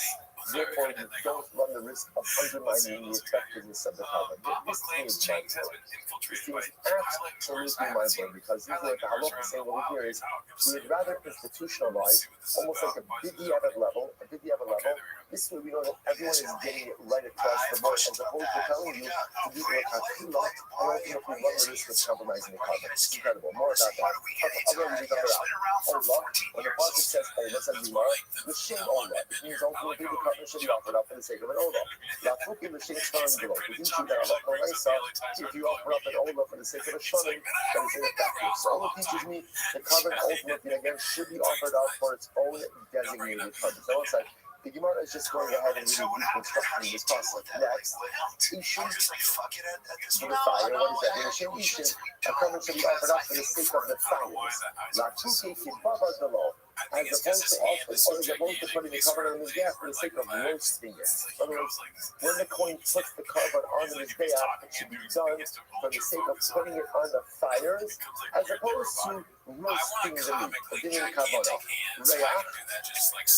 Right, reach for the scent. The same reach, the carbon should be put on the mizbeach for the sake of generating scent. La fuke ibar shetzon behalan blood. As opposed to exclude, you can't roast the meat first and then put it on the mizbeach. Why? Because if you roast it first and then put it on the mizbeach, what happens? It doesn't release the scent. Everyone's like, this is very exciting tomorrow. I'm going to stop and do it for today. So again, if you're teaching us tomorrow, and you're actually we finish the practice, probably going to be the best day ever, and it's Erev Shabbos. Okay. I don't know if you're able to sleep tonight, but try. Get in a couple of minutes, back, let's stop at everything. Everyone's doing a great day anyway. You could get it. I know it. Enjoy yourself. Why does he say it like that? Why does he do it? 24-hour Rico Papa Coke ever. Like, you get advice from, like, Rogan, bigger dogs there, like, just ignore all of it, and there's that aspect of it. You don't want to, like, read all the comments nonstop.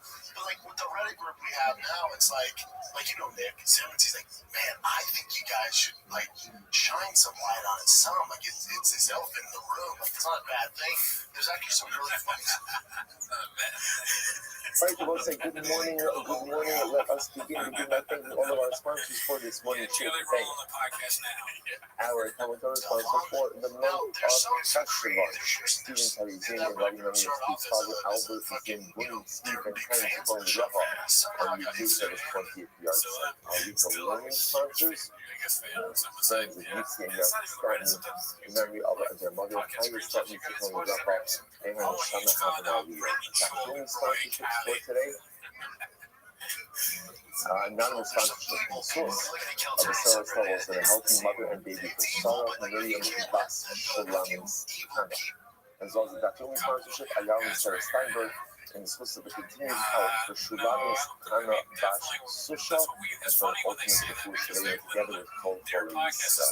Hope that American Marital Torah, all police will have a people during the Fuah, all of the families in the nation will have an encounter in the Shamas and Aliyah, how that is the broken record and continue the Sarah Troubles for all of Bobby's. We got the most of us to get today's topic in Buff 46, we are picking up the Restream Atman Hamid Days 45B. We actually got a few lines tomorrow, so let's just pick up at Tanabana.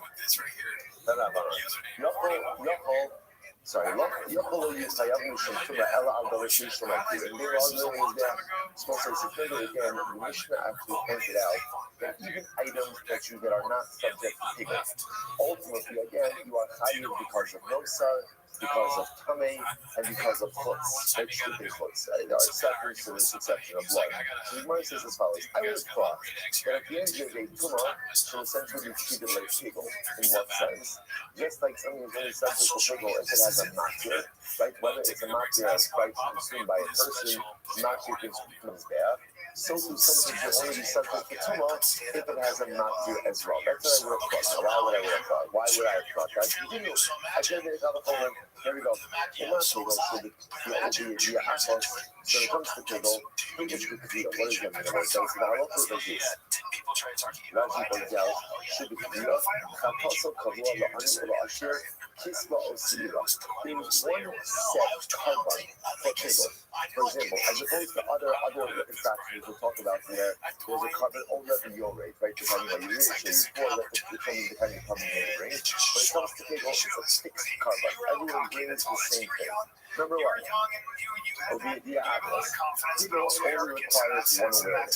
In other words, again, at some point in time, obviously you have to be aware of what it is that you did. But whenever that awareness occurs, ultimately again, there's liability. Well, different below, there is no piece of pigel that's mutter. Right? In other words, there's no, let's say, for example, contrasting with for example, communal pigel is not going to be mutter. Ultimately, again, all of these cases, someone says, what you see over here is that pigel has all of these unique features. Yes, in Hayav, Ella, Adar, Shishma, Tirin, Pigel, Adar, Bain, and Isbea. It's under the hood. Yeah, just right with all of these details. One is not something that's not something to think. Well, of course, the lesson has a map here. This doesn't matter. So I would have thought, Tumah, Shiva Omer Yore, so Tumah ultimately again, which has an Omer Yore, which means halachas of Tumah. I've also remember again, just when we speak about Tumah, two cases of Tumah. What Masechta does this go back to? Right? This goes back to opening Mishnah Masechta Shavuos, right? Shayim Shemim Arba, right? Remember again, so we saw with Tumah, even Shavuos looks good, right? In the middle of the right?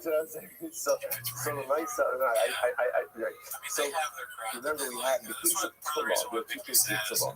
Either a person is tahar and consumes tamei kodesh items, or a person is tamei and consumes tahar kodesh items. That's when we see that Tumah.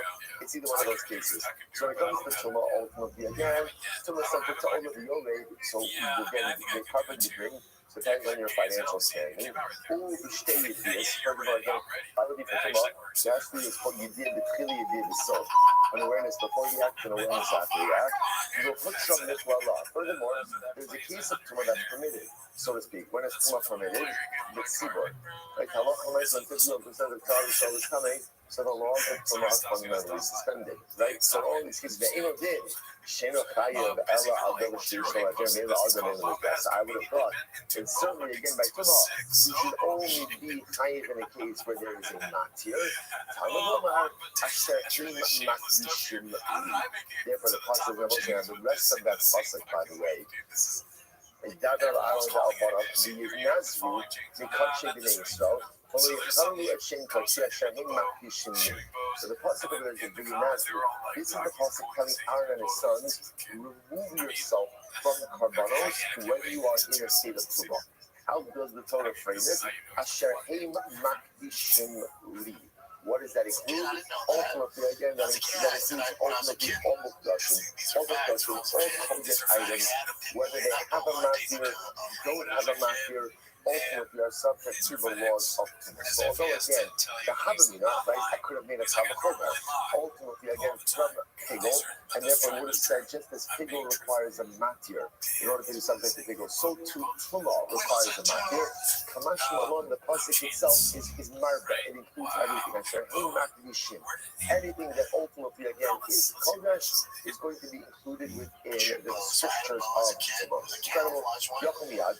So this is very interesting. So I would have thought, therefore, again, the halachos of Tumah should set in immediately. Now, what is it? If you look at Rashi, Yochel Miyad, this is the second wide line in Rashi. Yochel Miyad, Mishahok B'shur, Mischayiv Halav Miyad in Achlav Tumah. It's very interesting. I might have thought that halacha l'maisa, the prohibitions of tumah set in as soon as the animal is constituted. So let's say even before all of the avodah has been done, as soon as the animal is constituted, halacha l'maisa again it should be subject to tumah. So the Gemara says, "Yakum yad, Talmud Lomar, Yikra." The pasuk says it shall be offered, which indicates to us what. Look at Rashi, Talmud Lomar Yikra. Nikolta, and the Baraz and the Paishash. We'll see this in just one. The Yesh Nogea Shuchayim. That was interesting enough. The pasuk says as follows: and Kodesh Hashem Yikrav because Hamala Charashim. So the pasuk is lashon on anyone who will come close to the country, So the prohibition ultimately again is coming close, and if you do Yikra, say get kares. So the Lord says, these also put out tumah. So the Lord said, I don't understand. You didn't get kares for coming close, and the pashtus again, what coming close means is what? He's touching. He's touching. So you're going to get kares for touching karbanos in the state of tumah. Seems a bit severe. So if you usually get your kares, alamat halar yikra. What does the pasuk mean when it says yikra? Sorry.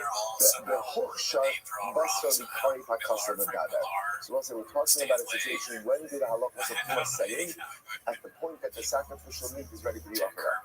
So at the point that the covenant is fit to actually be offered up on the day ultimately again that's when the laws of tumah set in. When is that?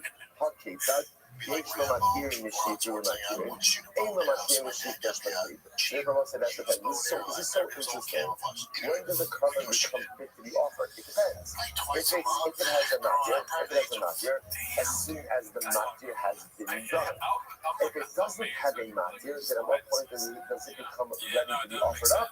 The moment that it was put into a bisharis, service utensil. And I will say, this is actually a really interesting fact. You're right, it may not sound as interesting as I'm making it, but that's a problem with you, not a problem with me. Right? So again, I was like, so I just want to understand something. So what's fascinating is a covenant becomes fit to be offered in one of two ways. Either the matir is offered, which is going to be classical, that's when we'll offer the bigger, or it's put into a bisharis. Once it's put into a service utensil, ultimately again, then it is ready to be offered up, which is such a fascinating Mr. Haskell. But if a person ultimately again wants to, so to speak, broaden his veil, a person really wants a sense of closeness to HaKadosh Baruch Hu, there is some type of preparatory act that needs to be done. You know, you see, like, for example, like in Hasidus, the concept of going to a mikveh every day. Have you seen the It's like a big thing. What's the shot? Like, you don't have too much time up. So what's the shot of going to? You think shop would be good? Because going to a mikveh, I'm not suggesting that this is what we should do, but I'm suggesting that for myself, that going to a mikveh represents a preparatory act. He's so ready for Something a that zombie I'm doing apocalypse. in order to Making put fun of this myself guy in the right nonstop. space. We better So hope you he take never an animal, made it. you're not supposed to be consecrated. That's fine. That's fine. It has consecration. But it's not fit to be offered up as a covenant until something else is done. In order to experience dramatic growth in life, there has to be that event. There has to be that thing that puts you in that space. And without that thing, that matir, that bisharis, that mikvah, that thing, then ultimately you're not going to self-actualize. Right? You know this from our own lives. If you think about moments of great aliyah, like great accomplishment, great growth that you've had, generally, you don't just like stumble right into it. There's usually a preparatory act that happens. I put myself in a mindset, in a space, I do something, and that readies me then for that incredibly self-actualizing act. It's tremendous. I know it's like this. Ashkechan, Tumah. No, something else. Moses, so now, okay, I got it. So now I understand that Tumah, the opposite Tumah, apply even to things that are not subject to Bigel. How do I know that the same is true with no son? Rashi says, no son, no Lord. If Hayyib Allah, Ab al Davar Shein Lamatir, to Victoria Mason, Varim Shein Chayav Lam Bisham Bigel, Bisham Noxer. So again, let's remember again. So now I know even items that are not subject to Bigel will be subject to Tumah. How do I know that even items that are not subject to Bigel are subject to Noxer? Remember again, what's Noxer? Noxer is a prohibition of reading over sacrificial matter past.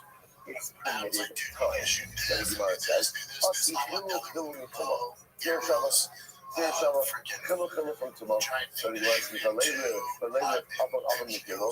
Again, I can also make a Jer Shabbos Bigel. Right? And I can say, like Avon says Avon by Bigel, it says Avon by Noxer. And I can say, just like Bigel, as long as Bigel has a matir, so do something like subject to Noxer. If it has a matir, which the Gemara says, Mustafra, Tumah Habibi, Shikin Gazal. So ultimately, again, I could say that it makes more sense to learn out Tumah. I'm sorry, it makes more sense to learn out no son from Tumah because no son will share the following three qualities. Gezel. And what is Rashi? Sorry, what is Gezel? And Rashi says she can Gezel Simmons. No son from Tumah growth. So first of all, both no son and Tumah represent an inherent invalidation in the actual entity itself, like the covenant itself, in and of itself becomes prohibited, or I should say, becomes damaged, so to speak. Gemara says, "Pigol puzzle, pigol marshal shava." As opposed to pigol, where nothing inherently changes in the item itself, but rather again it's a flawed mindset. No sir, the tumah is rikas hadan nevias and adiksulon. So both no sir and tumah is rika is not what affects the invalidation. Pigol rikas hadan also, but pigol's rika does. Right? No sir, the tumah never has pigol. So that line that was another gezel, interestingly enough, is killed. It's the line that killed. Okay, in any event, what the Gemara is making is that it makes more sense to learn out no stuff from Tumah because no certain Tumah share these three qualities of Gezel. Adarabah, if you don't have a no, I guess it's just the opposite. Learn out no stuff from Pigel and say, well, let's remember what does that mean? And say, just like like pigol requires a matir in order to become prohibited, so too nosar only applies to items that have a matir. Shekain, shekain, nosar, sits, tar, bisman, tar. Ultimately, again, the Gemara says, I can learn that because remember, both pigol and tumah share all of these following qualities. They're both subject to nosar. Ultimately, again, sits, which means that sits returns from tahar. So if you actually take a look at Rashi goes through all of these things over here. Rashi says, Shakim Hutter sits. If you take a look at 4 on the bottom, nosar and pigol over to the lumber tumah. You almost never go through all of the similarities. Point over here is the Gemara says, the honey nutrition. Furthermore, again, when you look at the similarities, ultimately, again, between tumah and between nosar and pigol, it's even more than the similarities between nosar and tumah. As such, maybe I should learn out nosar from pigol and say just like pigol requires a matir, so nosar requires a matir, which the Gemara says, Ella, mititani lady. Rather than we learn out from lady. What did lady say? Mititani lady. Inayin shah, psul zman, hakosav medaber. How do I know that the pasuk is even talking about psul zman? The pasuk of Vayinazru, right, which is the pasuk that tells Kohanim to go ahead and stay away when they are coming. How do I know that? So the Gemara says, top of Member 46a, the Gemara is talking about two forms of profanation. I don't know if that's a word, but I like it. But it's two words of profanation, profaning. So you might say, Achad psul nosar, Achad psul tumah. Ultimately, again, one is a psul of nosar, and one is a psul, ultimately, again, of tumah. And therefore, you're going to say, see if the pasuk mentions them together, and therefore the pasuk mentions them together allows us ultimately to learn halachos of nosar from tumah, and not the halachos of nosar from pigol. So therefore, I will say, what we have so far is as follows. Although pigol, halacha says we've established multiple times, requires, you're only subject to pigol if you have a matir, that is a unique halacha by pigol, doesn't apply so far to tumah. So all kosher are subject to tumah, whether they have a matir or not. If it has a matir, then it's the matir that makes it subject to tumah. If it doesn't have a matir, then ultimately, as soon as it's been consecrated in its rishores, it is ultimately again subject to tumah. Nosar is going out from tumah. Yerushalayim from tumah. Just like tumah doesn't need a matir, so too to be subject to nosar, you also don't need a matir. Beautiful. Let's go right there. Chutz min adam. Now, listen, interestingly enough, the only exception to this is dam. That I will say, dam is something that is not subject to pigol or nosar, which is incredible. So now it says, okay, but why is that? So we'll say, I sort of find out how fascinating this is, right? So remember, blood itself is mentioned multiple times throughout the Torah. You're not allowed to eat it. But yet, fascinatingly enough, what we begin to see is when it comes to sacrificial blood already we established is not subject to pigol. Why not? Not subject to pigol. Why not? Because remember, it's the matir, right? It has no matir. It has no matir. And now it's telling me that halacha l'maisa, it's also not subject to nosar, also not subject to tumah. Okay, so you want to say, where is this from? If you like this one, the dam in chayavon mishum nosar, in shalom for the dam in nosar in your chayiv. So how do I know? Now remember, Rashi says that if I consume blood, that's no sir, I'm not chayiv twice. And if I consume blood, that's not chayiv twice. Twice? Because obviously you're not allowed to eat blood. Right? So there's a general prohibition on eating blood. So, but yet, interestingly enough, how do I know that blood is not subject to tumah and blood is not subject to nosar? So interesting.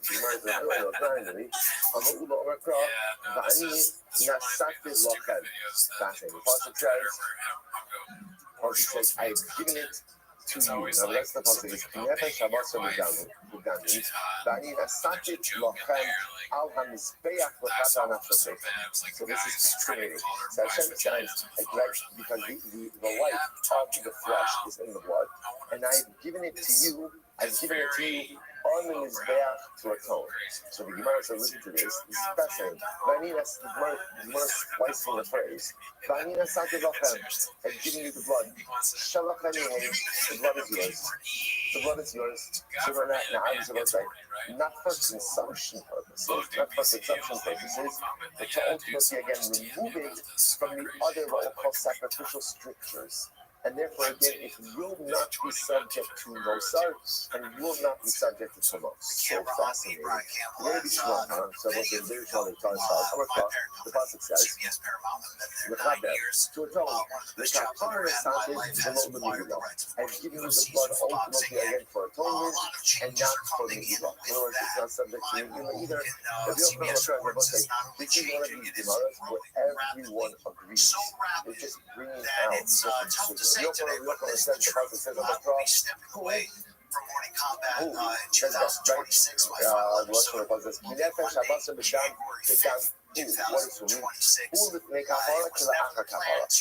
Blood has the same status before atonement as it does after atonement. What does this mean?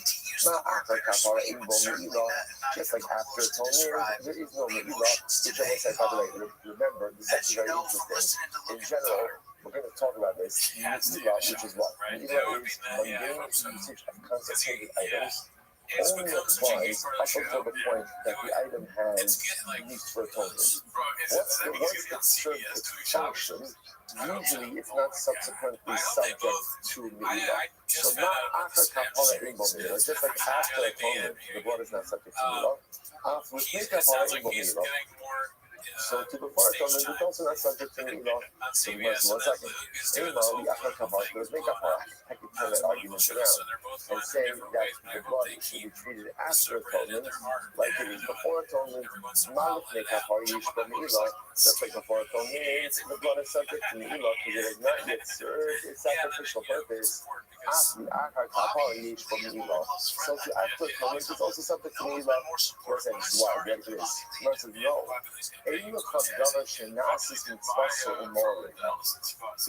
This is a fascinating statement. Let's say the Gemara says there's no such thing. I am saying positive. Once an item has served its purpose, there's no Me'ilah. There's no Me'ilah. Me'ilah is only a status, only a prohibition that is in effect up until the item has served its designated sacrificial purpose. Once it served its purpose, it's no longer subject to Me'ilah, which is such a fascinating idea. What? As long as that truth is great, right? Shumas Hadashim. What about Shumas Hadashim? Let's say what's Shumas Hadashim. Take a quick look at Rashi. Rashi, Shumas Hadashim, Rashi.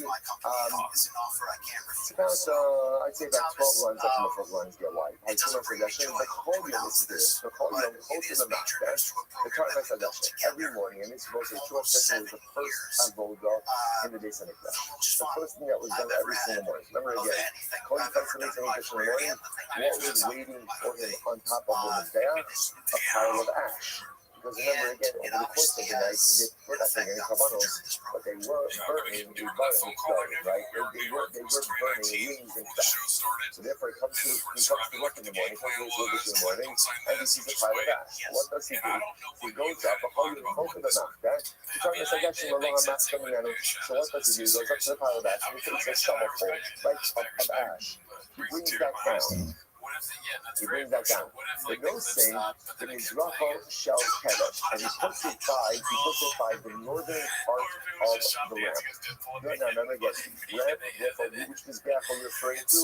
Our Mizbeach, right? Northern part of the ramp. Okay, the Gemara says, keep it safe, the Samo, Mash Misham Benizas, and the Shabdim of Benkomon, Alma Asrana. And we'll say, now, this is incredible, and we're going to talk about this. Let's talk about this. Right? Again, it was a very exciting. I can't remember, I was going to say it for tomorrow. But tomorrow, we actually begin the parak of Ezra Makoma, which is very important, which means a couple of things. Number one, the board, right? The Beis HaMikdash board is coming back.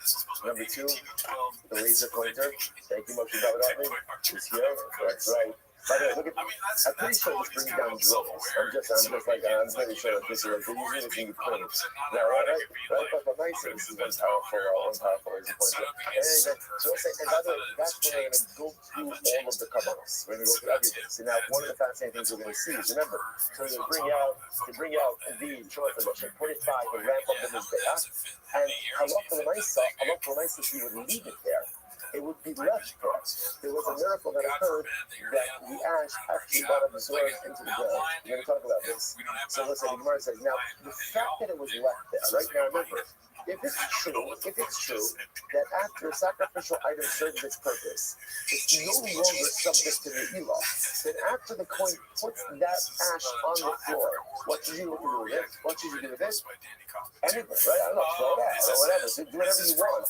But the fact that it has to be left there, right, and absorbing into the ground indicates to us that an item is subject to Me'ilah even after it served its sacrificial purpose. The man called to that time. You want to know? You should have a chance at that. A big day doing it. This is so exciting. You're right. But please understand, Shumas Hadashim is an exception and not the rule. And in fact, there's another exception. What's the other exception? Big day tuna, Bahana clothing. What does that refer to? Take a look at Rashi. Next Rashi, big day tuna. This is so interesting. Rashi says, "Our God, the Shekoin God, the Nichnas from the Knife of the Yom Kippur." I will say, before you need white garments that the Kohen Gadol wore on Yom Kippur to enter into the Holy of Holies, Kodesh HaKodeshim. So what's the halacha? Sha'asam l'shtamish b'hem od. Sha'asam l'shtamish b'od, ki yisib, u'pashat is big day abad b'nicham sham. V'dashnan v'lamed shetu in Indonesia. And I will say, another example of this word, the big day of Yom Kippur. So the Kohen clothing of Yom Kippur, after the Kohen did his avodah, they cannot be used anymore. So the Gemara says, there's a concept, when something is mentioned once in the Torah, it creates a paradigmatic rule. When something is mentioned twice, what that tells you ultimately again is the rule is still true. And these happen to be two examples. So therefore the Gemara suggests as follows. The rule is true, which is once something has been used for sacrificial purpose, it's no longer subject to the law. There's an exception to that rule. What are the exceptions to the rule? Shumas Hadashim, the ash, and the Kohanic clothing of Yom Kippur. Those are items where even once you use them for their designated use, they are still subject to Me'ilah. But again, the fact that the rule is stated twice indicates that that's not the paradigm. Those are the exceptions, not the rule. Incredible. So the Gemara says, "Honey, for Rabbanan Da'amar, Yinifan Shabbalan Shekhin Indonesia." So I would say, Rabbanan says that when the Pasuk says about the big deal, the Gemara told him, Yinifan Sham, you will leave them there, indicates to us that they must be stored away. Meaning, they can't be used because they will be subject to Me'ilah. And Rabbi Joseph Da'amar, Mutara says the Kohen Hagel, and according to Rabbi Joseph says, no, Yinifan Sham means as follows. When it comes to means, you can't use the big nickname of 1 year for the avodah of another year. But that big nickname can be used by regular color throughout the year. Fascinating. Some might be telling me, right? What is there to say? By the way, if you think about it, it's such an incredible idea. Rabbi says, you can't wear the same clothing. You can't wear the same clothing ultimately again from 1 year to the next. Right? Every Yom Kippur, you've got to wear another set of clothing. If I'm wearing the same clothing from last Yom Kippur, there's something so profoundly wrong, just out of its gate. Every Yom Kippur has to have its own big group. So the Gemara says, what does it say? Oh, the most like think about it, that Shumas Hadashim.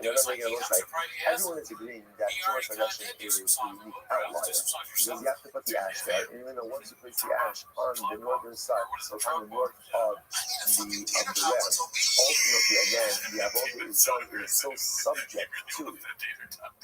I'm sorry, the east of the ram. It is so subject ultimately again to the Elah. So that's one case. And then the other case is Egra Arufa.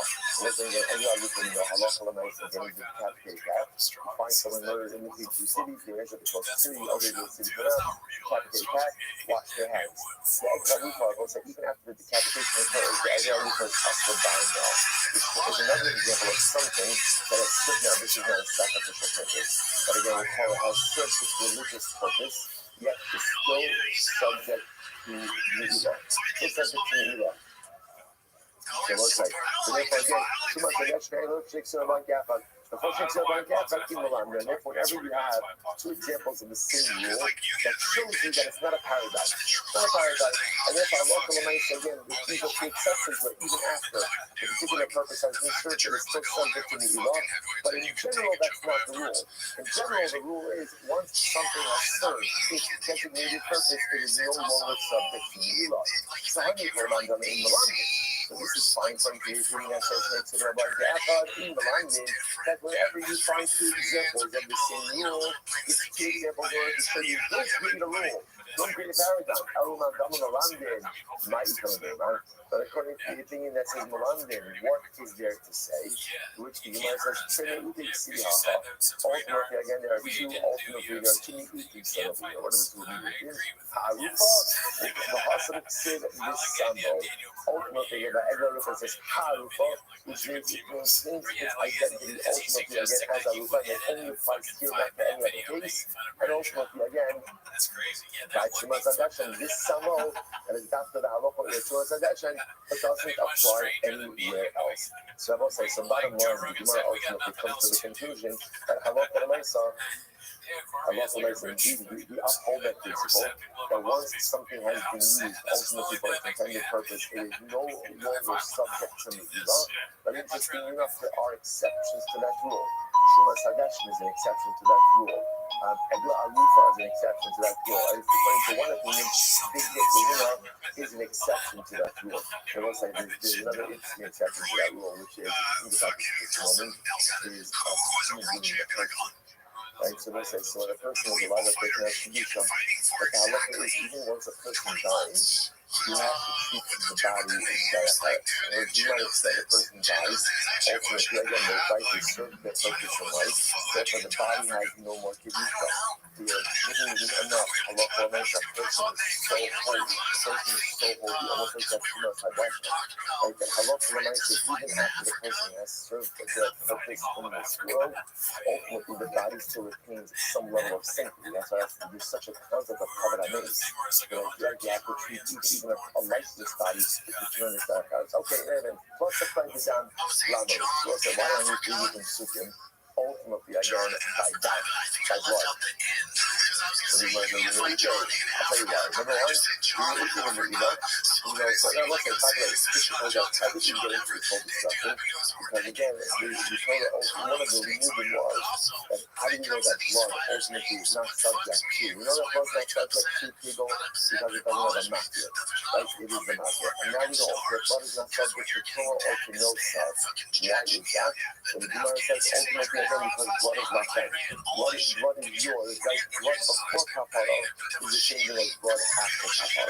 And just like blood after kapara ultimately again is yours, so too blood before kapara. Now I don't know that blood after kapara is no problem because once the blood is used for its designated sacrificial purpose, it's no longer subject to right? And that kind of morphs into this discussion. And that rule is upheld. Once an item ultimately again is used for its designated purpose, is no longer subject to me. And I will say that rule is always true, except when it's not. And I will say, and this is a very important piece of life also, right? We have truths, but it's also important to understand that even the things that we want to be true, sometimes, with few exceptions, but those truths also sometimes have to be accommodated. It has to be molded a little bit. So it can be difficult, so obviously certain truths that are unyielding. Other times, again, every rule also has its exceptions. Okay, anyway, why do you treat the blood? So when you're looking at the law, ultimately, again, one part teaching you that blood is not subject to the law. One teaching is not subject to no sex, and not subject to tumah. About people will talk about. So I say that I don't need a concept to teach me that blood is not subject to people. Nah, why not? So the Gemara said, this is not because we learned. This not questions from us here and there arguing with their I love Mishum people.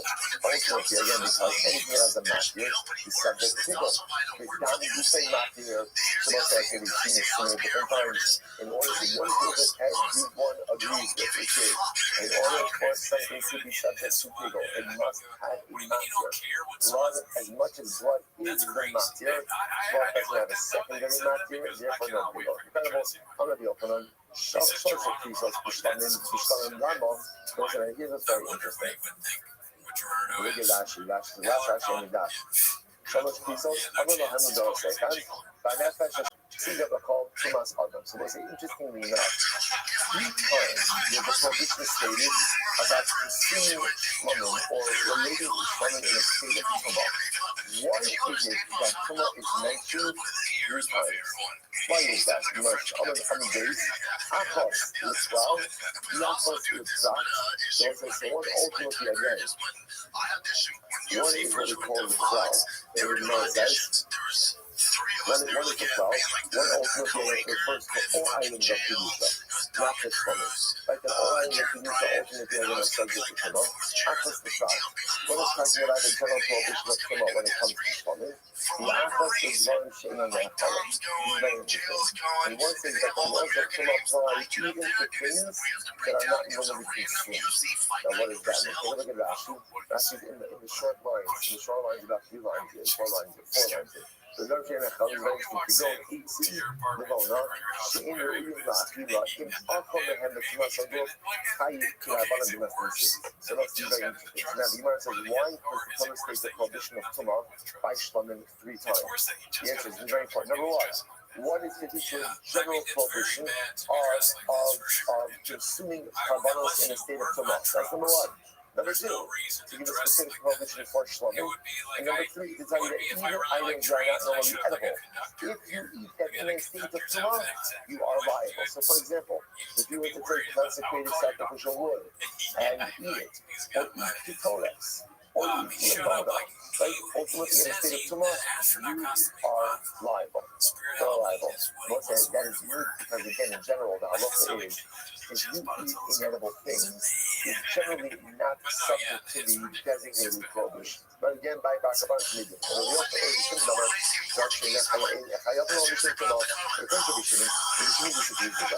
holds that in general. The halacha for tumah consumption is that you're only liable for items that are fit for consumption. But if you eat an item that is not fit for consumption, you are not liable for consuming it in a state of tumah. Last night. What does he do with the third tumah, right? With the third mention of tumah? Because the Tanakhama uses it ultimately, remember, 1 for general caution, 1 for shlamim, and 1 for inedible items. Or Kodesh in the sense that there is not tumah liability for the consumption of inedible items. What does he do with the third? Which reminds the last chatas hafinis, right? He says it comes to include an inner chatas. To teach you that the inner chatas, let's remember again, we're experts on this. What's our inner chatas? I have them done the next year. I call them the Shia, the Paradigm Super, the Seir of Yom Super. So if you were to eat those items in a state of tumah, there would be liability. So the Gemara says, now why would I think otherwise? So I would have thought, Hovar Mishamin, Kol She'er Amizrach HaFiso, Kishlam Echad and Mishum Tigger, Mishum Tumah, Namilo L'chayit. Because let's remember again, and we're going to get to this in just a little bit. The Mishnah said the following. The Mishnah said, now remember, both sides. The halacha of pigul is ultimately mentioned in the context of shlamim. Based on that, the Mishnah, we're going to see this. This was Tumish Translation. Sorry, not the last. Tumish Translation. The Mishnah said that halacha l'maisa, not Tumish Translation, but halacha l'maisa again, only something that is like shlamim, i.e., offered up on the outer mizbeach is subject to pigul. I'm going to thought that same halacha applies to tumah. But therefore, again, tumah is also mentioned in the context of shlamim, and therefore only an item offered up on the exterior mizbeach, ultimately again is subject to pigul, which the Gemara says is subject to tumah. Kamash Malon, no. Even items that are offered up on the interior of the Beit HaMikdash are also going to be subject to tumah. Incredible. So look, it's a different, interesting kind of fact to take along with you all of this. Now, look, once again, 3 Krisos mentioned by shlamim. Why? So Machlokas. First, the Tanakama says, what the teacher general covers ultimately by tumah? like Rabbanos Hakachu, one to teach you specific halacha about shlamim, and third to teach you about keep points, even for consuming inedible items in the state of Tumah. Rabbi Shimon, the ones that there's no liability for consuming inedible items, will ultimately use that to teach you that halacha of Tumah by eating the items offered up the side of the reason of crush. Incredible. Let's go back there. So Numi Rabbi Shimon, the Chayyim Eshedak Olah. So remember again. It's really, if he's So wearing Rabbi Shimon actually in our Mishnah. It's interesting. Our Mishnah did not have that use of Numi. Numi just means said. Like, come on. So again, in our case, that word is not in our Mishnah. The Mishnah says Rabbi Shimon, the Chayyim, the David Shedak Olah. Rabbi Shimon, as we just mentioned before, Rabbi Shimon holds that in general, again, on one side, there's only going to be liability for edible items. However, again, Eitzim, Levona, Kitoras, Ein Hayavan Alam Shemtima. When it comes ultimately again to one, Levona, frankincense, Kitoras, if you eat it in a state of Tumah, you are not liable. That's Rabbi Shimon.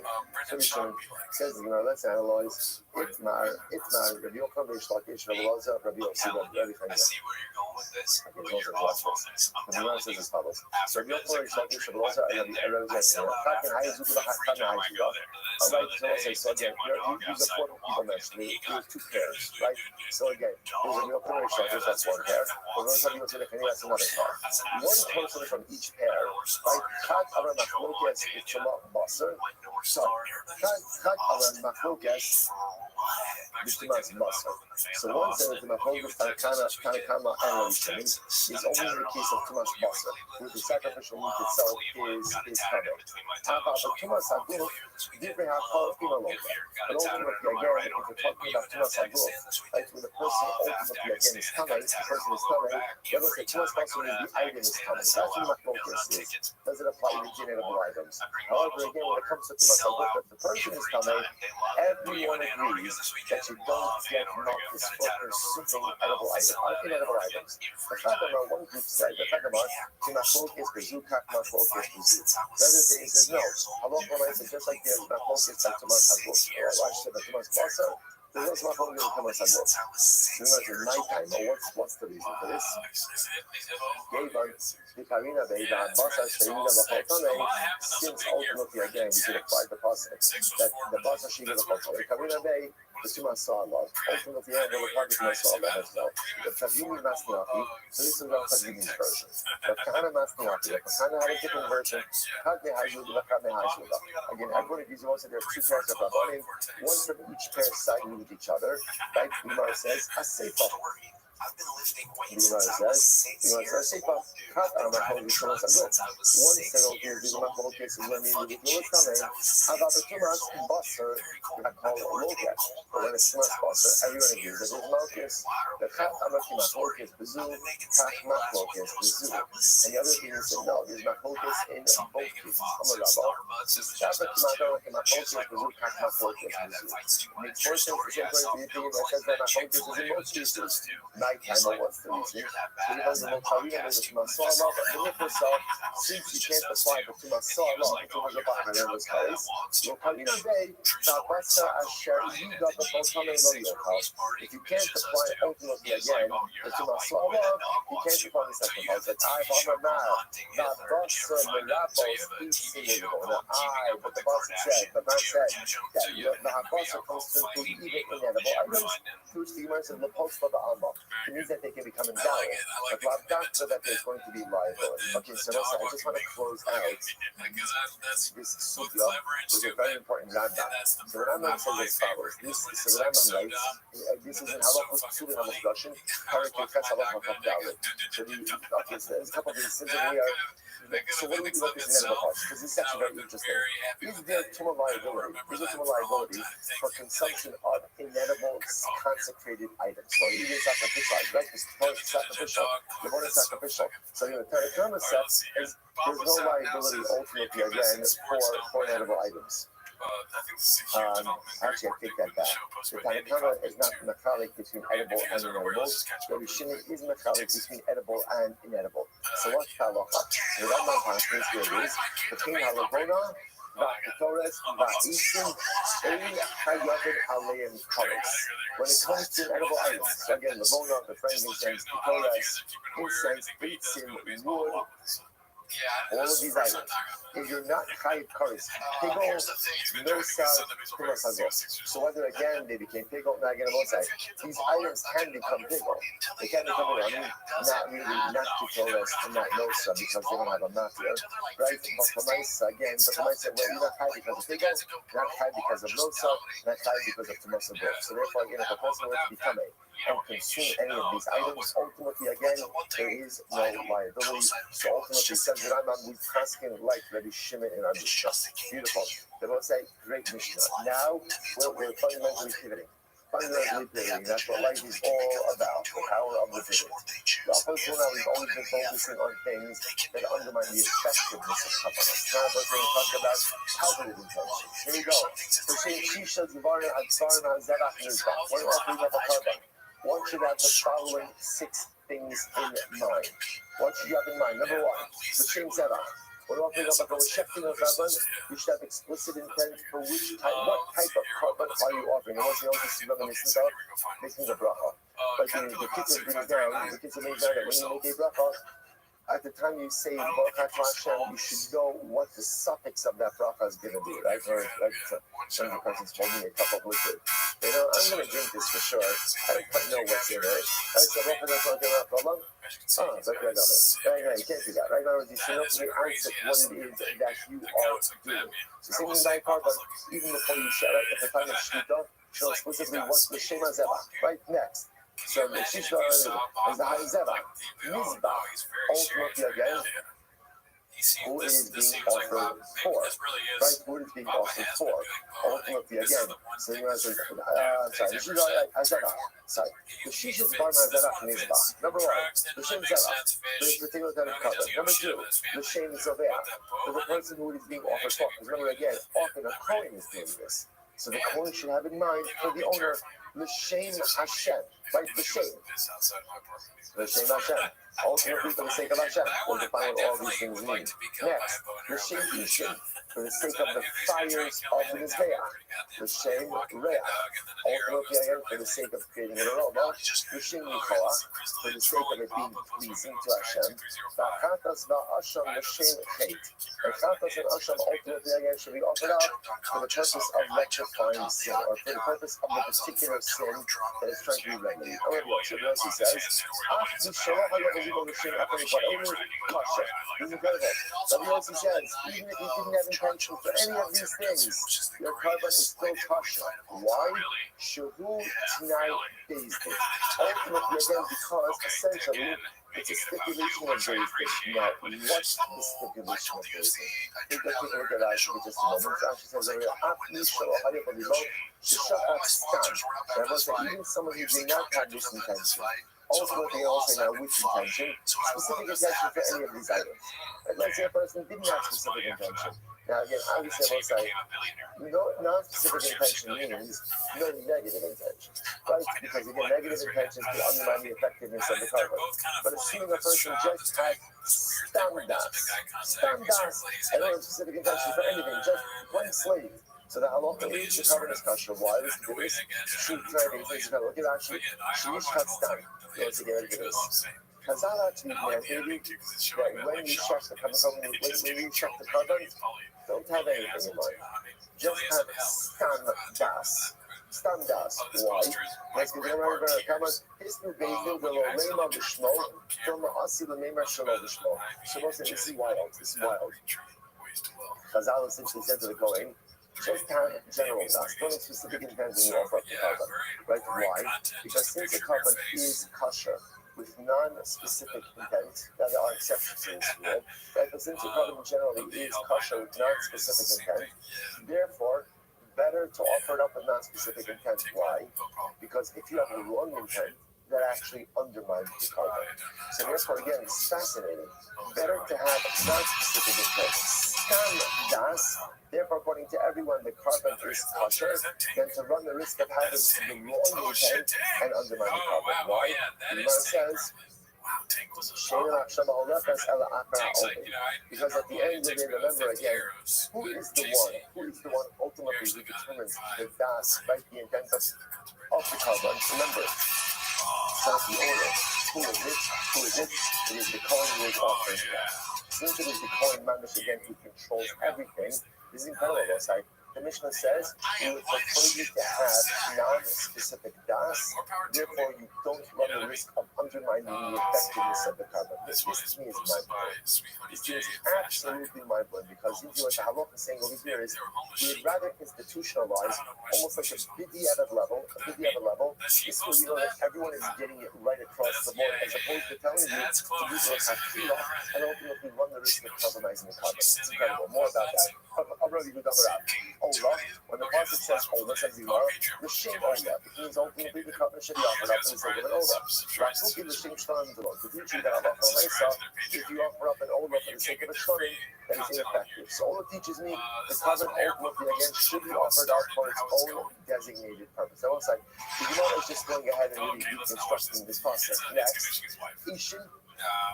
For the fire, what does that mean? A covenant should be offered up for the sake of the fires. As opposed to putting the covenant on his back for the sake of roasting it.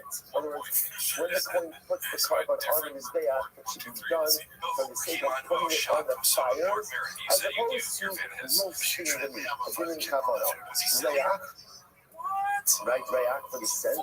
The Shem Rayak, the covenant should be put on his back for the sake of generating scent. As opposed to exclude, you can't roast the meat first and then put it on his back. Why? Because if you roast it first and then put it on his back, what happens? It doesn't be exciting. This is not exciting Gemara. I'm going to stop over here for today. So again, if you keep this Gemara tomorrow, and then after yourself on the top, as you finish the fact, you keep cheese in the cover, probably going to be the best day ever. And it's our Shabbos. Okay. I know no one's going to sleep tonight, but try. Get in a couple of minutes. Stop. Let's stop it right today. Everyone's going to have a great day everywhere. You can feel excited. You know, I know. Control yourselves. Tony Montana or something like this. Arnold Schwarzenegger. And then, Mark Bird fits right in that. Yeah, I love his podcast too. Him and Dax Shepard. And incidentally, oh man, I don't like this era of Papa, dude. It's just not for me. Disagree and everything. Don't wear yellow ever again, dude. Doesn't suit him. Yeah. Well, that's it for this week. Yeah, man. Join the Patreon if you want early access to these episodes. Other than that, have a great week.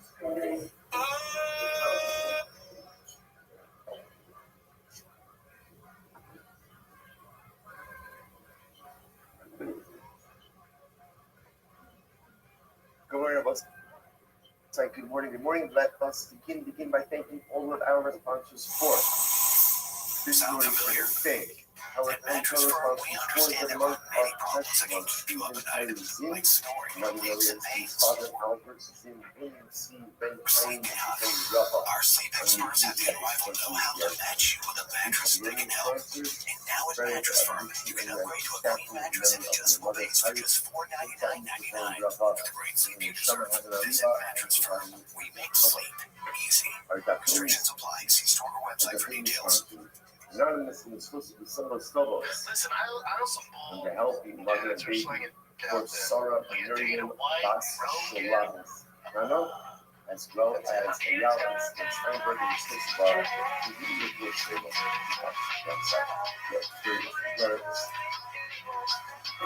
The Shivans and the Bas Sisha support ultimately the shade. Look at America, I'm the girl. Oh, should have a person really cold weeks so over the some satellite families in the come up. We go to there and some two continue to sell us for all alternatives. Once we're back, let us continue back with men 8:45. We are picking up on them down on the days about 20 lines up from the bottom. Kind of WMES owner, right? There's the two dots. We get the first line down to the two dots, which we need in there. Kind of. The larger owner, rather than show you that reads says as follows.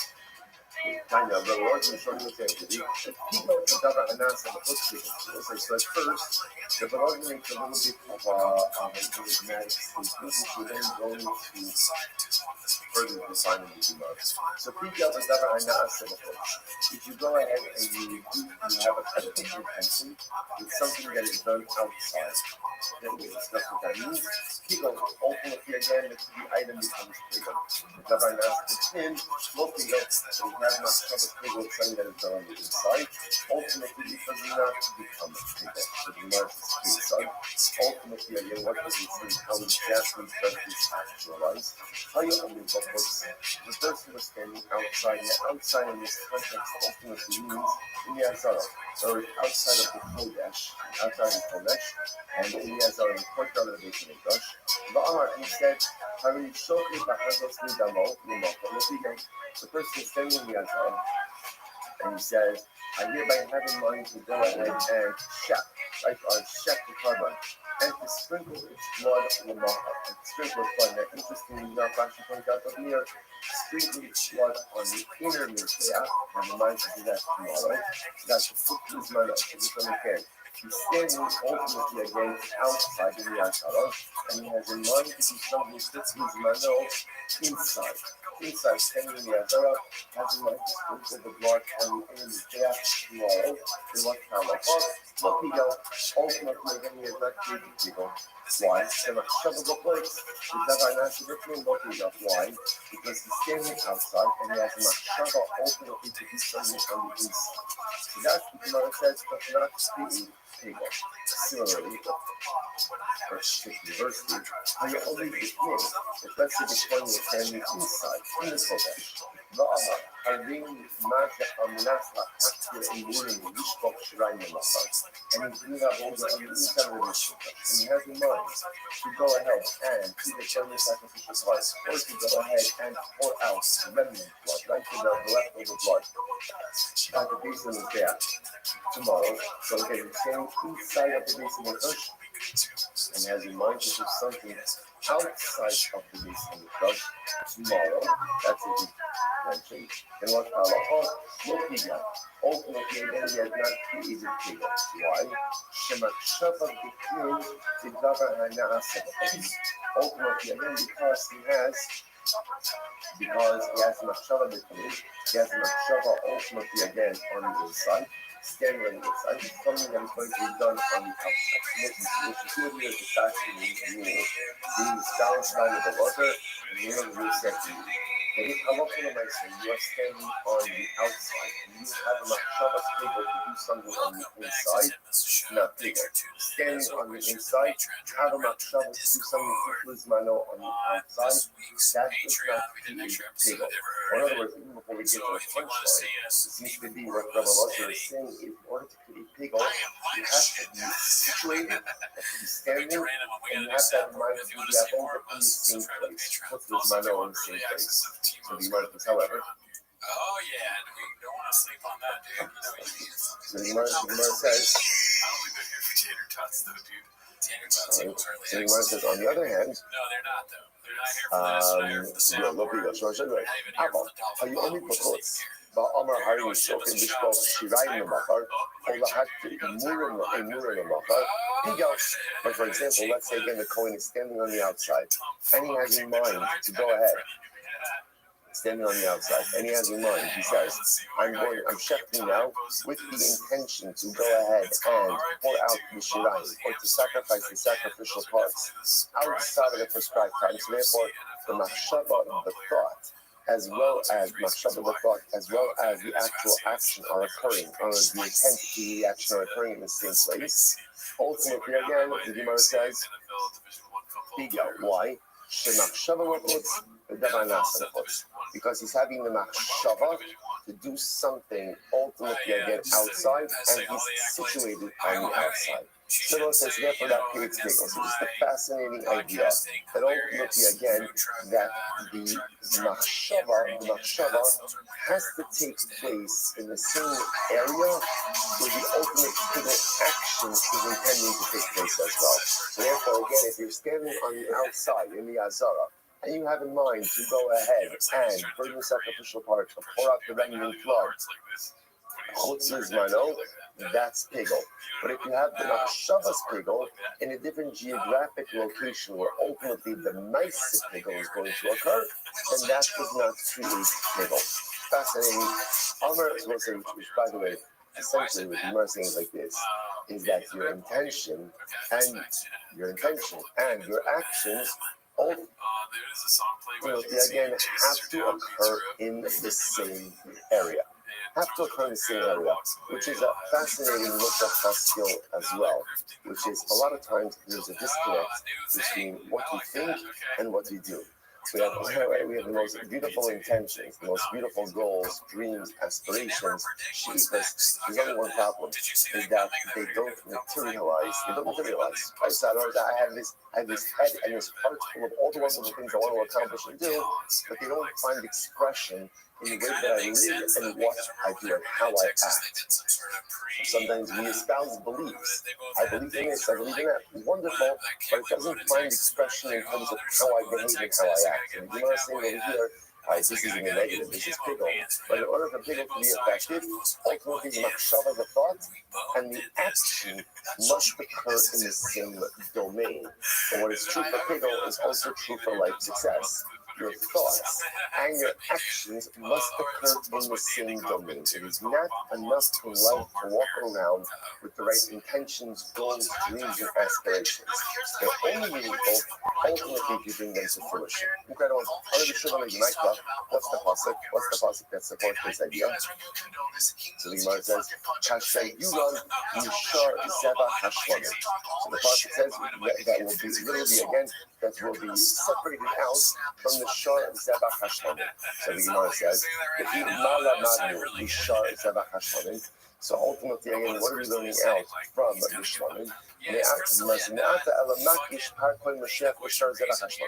person is coming to go ahead and equate the Parkoin Mashiach, which we learned about extensively back in Harius, with the Shlamim. Also, Mashar Zevach HaShlamim, Achi Masop Machshavosov Amidech HaChison, just like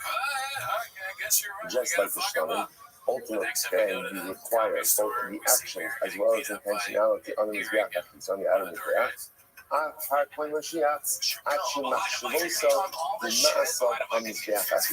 So to the Parkoin Mashiach, ultimately again until its Machshavas and its actions are on the item Mizbeach. Okay, incredible. So we'll say, so that is our first nugget of information for today. The statement of Elazar, the name of Rabbi Yosef, namely a very important qualification in pigel.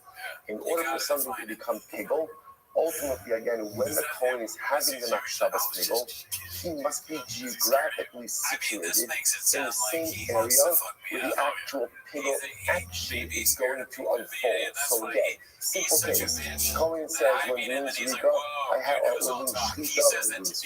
I have in mind to go ahead and pour the remnant blood out for Shirayim 2 days from now. That's a nice pigel. So remember, where does the pouring out of the remnant blood of Shirayim happen? By the base of the Mizbeach, right outside. So as long as he's situated outside, when he has that machshava, that's pigel. But if for some reason he's inside, and he has him not inside, being inside of the base of the properly, inside of the vehicle, and he has in mind to do this machshavas pigel, ultimately again, that is not going to create a pigel scenario. Okay, so that's the principle of the Elazar is espousing. So when it's Olam Nachman on the last few lines, then down on the base, Halacha, Rabbi Elazar and Rabbi Yosef. So Rabbi Nachman stands for the name of Rabbi Barabua, the Halacha follows Rabbi Elazar, right? The name of Yosef Levi. The Halacha makes again in order to create pigel, the machshava, the pigel intention, as well as the pigel action, must be unfolding in the same geographic area. So we'll say this is a fascinating thing. Amarava, half of Memhei. So Rava says, Hilchos Salam Mashiach. This is great. So Rabbi says, like, really? Like, cool. Not who cares, but why is this relevant now? Why are you telling me the halacha follows Rabbi Lezer and Rabbi Yossi? This is not going to matter until Mashiach comes. So are you espousing halacha l'maisa for the sake of the Messianic era? So take a look at Rashi. Rashi says, so Rashi makes 45a. Hilchos Salam Mashiach. Hare kol halacha hatzucha lo lasas l'mosa Mashiach. Kishi one of these hamikdash the akshav lo hutzufula. So this is quite fascinating and quite ironic that this is being stated in the middle of Maseches Shvach, right? We spent 45 days on the halachos of karbanos, right? Again, obviously not yet relevant. So what's bothering the Gemara? Or I should say, what's bothering Rabba? So there's a difference between learning concepts versus establishing halacha l'maisa. So what Rabba is intrigued by in all of this is the statement of halacha l'maisa. So that says, why? Like, in other words, why are you establishing halacha l'maisa? So now, hilchos salam mashiach. We don't need this now. This will become relevant. In other words, analysis of the relevant topics that I need now. Right? That I need. But establishment of halacha l'maisa for the Messianic era, why is that necessary at this point? Hilchos salam mashiach. So again, let's say that first of all, just think about this for just a moment and how beautiful this is. Even before we walk through this. So what we just saw unfold in front of us is the establishment of halacha l'maisa for the Messianic era. So Rabba is questioning the need for it, right? Why does the Gemara need to include that? So let's say, but how beautiful is that? Right? It's just like a few minutes after 6 o'clock in the morning, and already look what we just had. We just stumbled upon a beautiful piece of halacha that is being established for the Messianic era. Even if you look at that lashon of Rashi, the Gemara just established for us a piece of halacha for the Messianic era. Kishiyivana based Hamikdash. When the base Hamikdash is rebuilt, we now know something we have to do. Now, true, Rava says the Achshav no chutzufala, but I don't need it right now. So Rava's asking just almost like, not stylistically, but like just like procedurally. Why is this included here as definitive halacha when definitive halacha need not be decided until the Messianic era? Amale Abaye, so let's say this is great. Abaye Elami Ata, Kol Shchitas Kachin, Lo Lisni.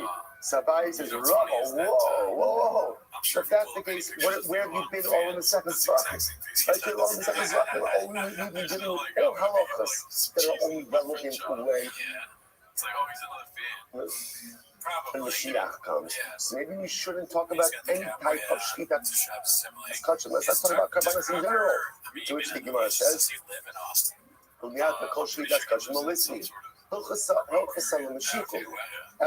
of this is hilchos of the Mashiach.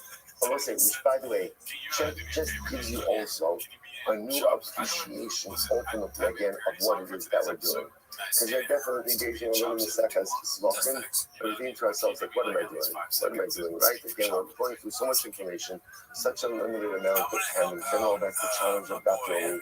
Allah has come when it comes to karbanos.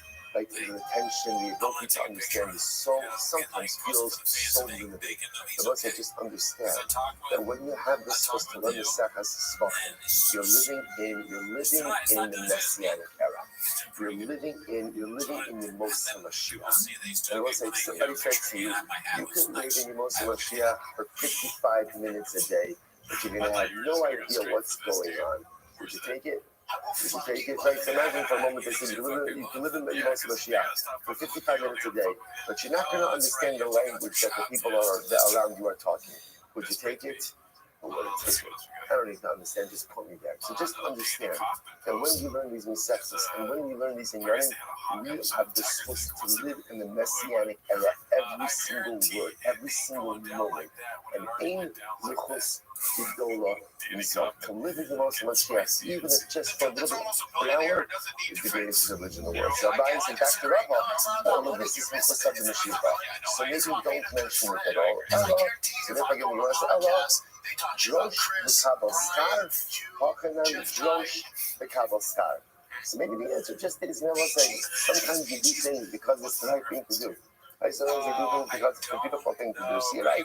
I don't read Masechus Vakan now, even though again about saying not a day goes by Masechus Vakan as we don't learn a beautiful Mr. Haskell that changes our contemporary lives. But you're right, maybe right now the halacha that's being espoused over here is not necessary for my day-to-day life. Right? At the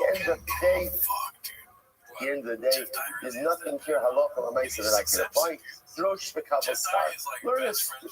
Why? Because you learn Torah, and the good news is you understand it. You don't understand it. Relevant, not relevant, applicable, not applicable. You get scars. It's like, oh, take it. Go with it. Take it. So the Gemara said, 1 second. The Gemara said, how many times you know the call? Hilchos Lama. He says, no. What I meant to say, ultimately again, is why do I need this halacha right now? If again the practice of it is not yet needed. Mishnah Rina, Amrali halacha kanina. Another version of this was that he said this halacha is applicable, but only applicable ultimately again for the Messianic God. You can actually. Amrali halacha kanina. I think the kind of this halacha is heard in Mikras, but listening Mishnahs and Avlokas halachas havayda, which is Shetorah, or Josh Kabbalah Star. Our complete kibuach halachas.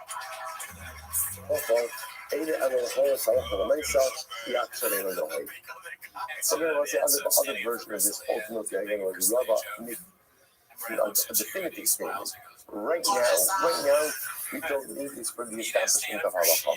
But ultimately, again, halacha l'maisa, we will need it for the Messianic era. So also, it's the bottom line. The Gemara goes ahead and adopts the position of an Elazar, named Yosef Levi, in order to go ahead and create pigul, the machshavas pigul, the thought of pigul, and actually the pigul action must occur in the same domain. That is the halacha l'maisa. It's Hilchos Meshicha. Yeah, Hilchos Meshicha. So also therefore the Gemara gives us two incredibly important tools for how to navigate ultimately again through Masechas Tzvachim. Number one, Hilchos Meshicha. So just appreciate the fact that halacha l'maisa, when we learn these sugyas, ultimately again we are going to live at least for a little while in the Messianic era. And what we wouldn't get to be in Messianic, we got it. You open up Masechas Tzvachim, you're living in the Mashiach. That's number one. Number two, Josh the Kabbalah Star. Josh the Kabbalah Star means two things. Number one, sometimes a Jew just does things because a Jew just has to do things. Because what he gave us in the second Tzvachim, he said learn it. He said learn it. We are good soldiers, so we're learning it. What I understand, what I don't understand, what I take, what I don't take, that's secondary. Josh the Kabbalah Star means that it doesn't just mean do it and receive reward. It means do it because ultimately, again, as the Baruch Hu said, this is my sacred obligation. And sometimes the most beautiful, sacred, and holy part of being a Jew is doing things because ultimately they are the ratzon, they are the will of my Creator. Incredible. Mishnah. So here we go. Very interesting signal here. The karbanos are the apple. So as it's when again, a non-Jew is permitted to bring karbanos. Based filo you call the kola anu. Beis Hamikdash was the central point of service for all the nations. So now a non-Jew is permitted to go ahead and bring a carbon. If a non-Jew brings a carbon, in Chalav Shempigo. Ultimately, again, I will say, now this is interesting. Whenever you say in Chalav Shempigo, it doesn't mean that carbon can't become pigo. In other words, the carbon of an atom can become pigo. It's just if you consume it, there's no chiyuv kares. So ultimately, there's no liability. So no liability for pigul. So Gemara says, pigul no sar tame. So it's not subject to the halachos, to the penalties of pigul, no sar or tumah. In other words, if you eat it in a state of tumah. Very similar again, if you chef the carbon of an apple outside of the Beis Hamikdash, you are cut from liability. Divrei Rabbi Shimon. These are the words of Rabbi Shimon. Okay, so Rabbi Yossi, on the other hand, says ultimately again that no, the halacha is essentially the carbon of an akum is treated just like the carbon of a yid, and therefore there is liability in all of the aforementioned areas. And fascinating matter. Said Bidnar Tanabaran, Kachel, they go having the carbonos of an akum, no nanning, below moralin, ultimately again, you can't get handoff, but if you did get handoff, there's not Me'ilah. There's not Me'ilah, which I will say is another way of saying that really they're not subject to Me'ilah. In other words, ideally you should not get handoff, but if you did get handoff, ultimately again there's no Me'ilah liability. You must be on the Shapigol, no Savatame. And there's no liability for the carbon of an akum regarding pigol, no Santua. The ain osei Tmura. Furthermore, they don't make it Tmura. Listen, what's Tmura? Tmura is if you have an animal designated as a carbon and you choose to swap that out for another animal, whether the second animal is better or worse, the same, whatever it is, there's a penalty. What's the penalty? Yahu Tmura, so-called Dishvasha. Both animals become consecrated. They may be in the sucking. Ultimately, you can't bring the sucking. Now, what does this mean? Rashi points out that in the being the sucking, it's an atzman below Zevach Yisrael. We saw actually in the previous sugya that you could bring it in the sucking on their own. Like you could bring a lot, even though when we talk about, we think about the sucking are usually attached to a carbon. It doesn't have to be that way. Rather, halacha l'maisa, ultimately again, for a Jew can bring the sachem on their own.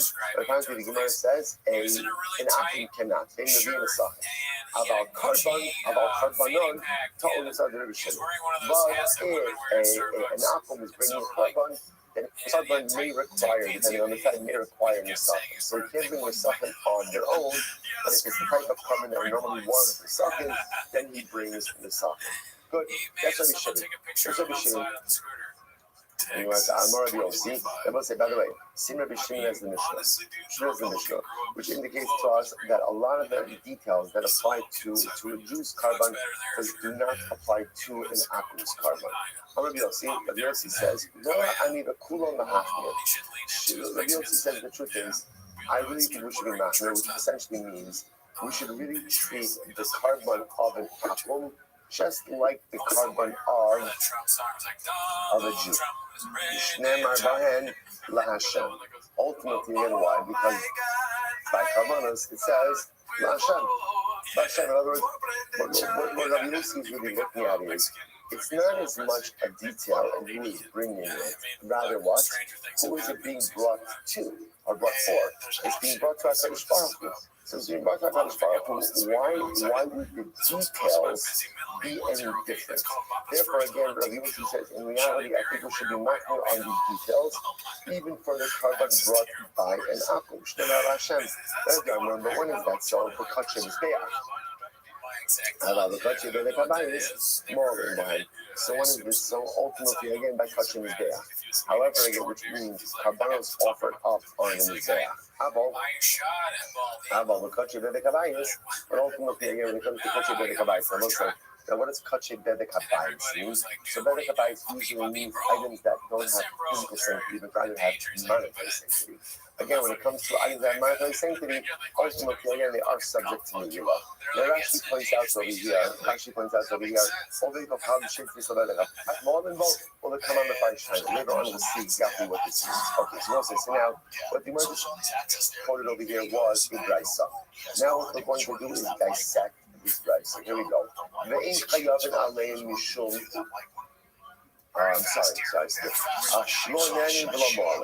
it says, remember again, first we're going to the sheet of Rabbi Shimon. Rabbi Shimon is the one who says that the carbon of an akum is really different than the carbon of a Jew. And one of the ways that he said is that ultimately they're low net, you shouldn't get handoff. But if you did, ultimately it is not subject to Me'ilah. Okay, so let's analyze. So in the Drabanan, ultimately again you really can't get handoff the Drabanan, and therefore again and therefore because this is rabbinic, ultimately again if you didn't get handoff, you are not in violation of Me'ilah. Now where do we get this from? We've done on Me'ilah, Chat Mitshuma. The blessing in reality, what this means is to make Yugzir Shava of hate to the hate hate. Right? To make Yugzir Shava of hate hate from Truma. To the Truma, and what I saw again, so the use lesson of hate by Me'ilah and hate by Truma. What does this teach me? The Truma Ksir, the Ne'yisav of Big Kohabim. And what does Truma apply to? The law does Truma apply to a Jew, don't apply to an Akum. So therefore, again, because Truma only applies to a Jew, not an Akum, make Yugzir Shava of hate hate from Truma to Me'ilah. I say just like Truma only applies to a Jew, so to Me'ilah only applies to a Jew. Therefore, when it comes to the carbon of an akum, midrabanan we say you should not get hanaf. From midoraisa it's mutter. Midoraisa is no Me'ilah by the carbon of an akum. Midrabanan we say you should not get hanaf. But if you did so, ultimately again you do not violate Me'ilah. Incredible. That's good. That's number one. Next. According to be shitting. According to shitting, there is no liability by a carbon of an akum for pigol, no sar, and kame. My time off. Why is that? So number one, the asi pigol avon no sar. So first of all, because of zer shava from pigol to no sar. Avon, right? You must the asi no sar chilu mituma. And there's a zer shava of chilu from no sar to tuma. Ubetuma ksiv b'nei Yisrael lo obed chama. By tuma, we'll say the Torah goes out of to say b'nei Yisrael to tell me that the halachos of tuma only apply to Jews, don't apply to non-Jews. So essentially, we'll say what we're doing over here is we're making zir shava working backwards from tuma to nosar, right? From tuma to nosar, and ultimately again from nosar to pickle. And therefore, again, kind of it's like if A equals B, B equals C, A equals C, right? So therefore we say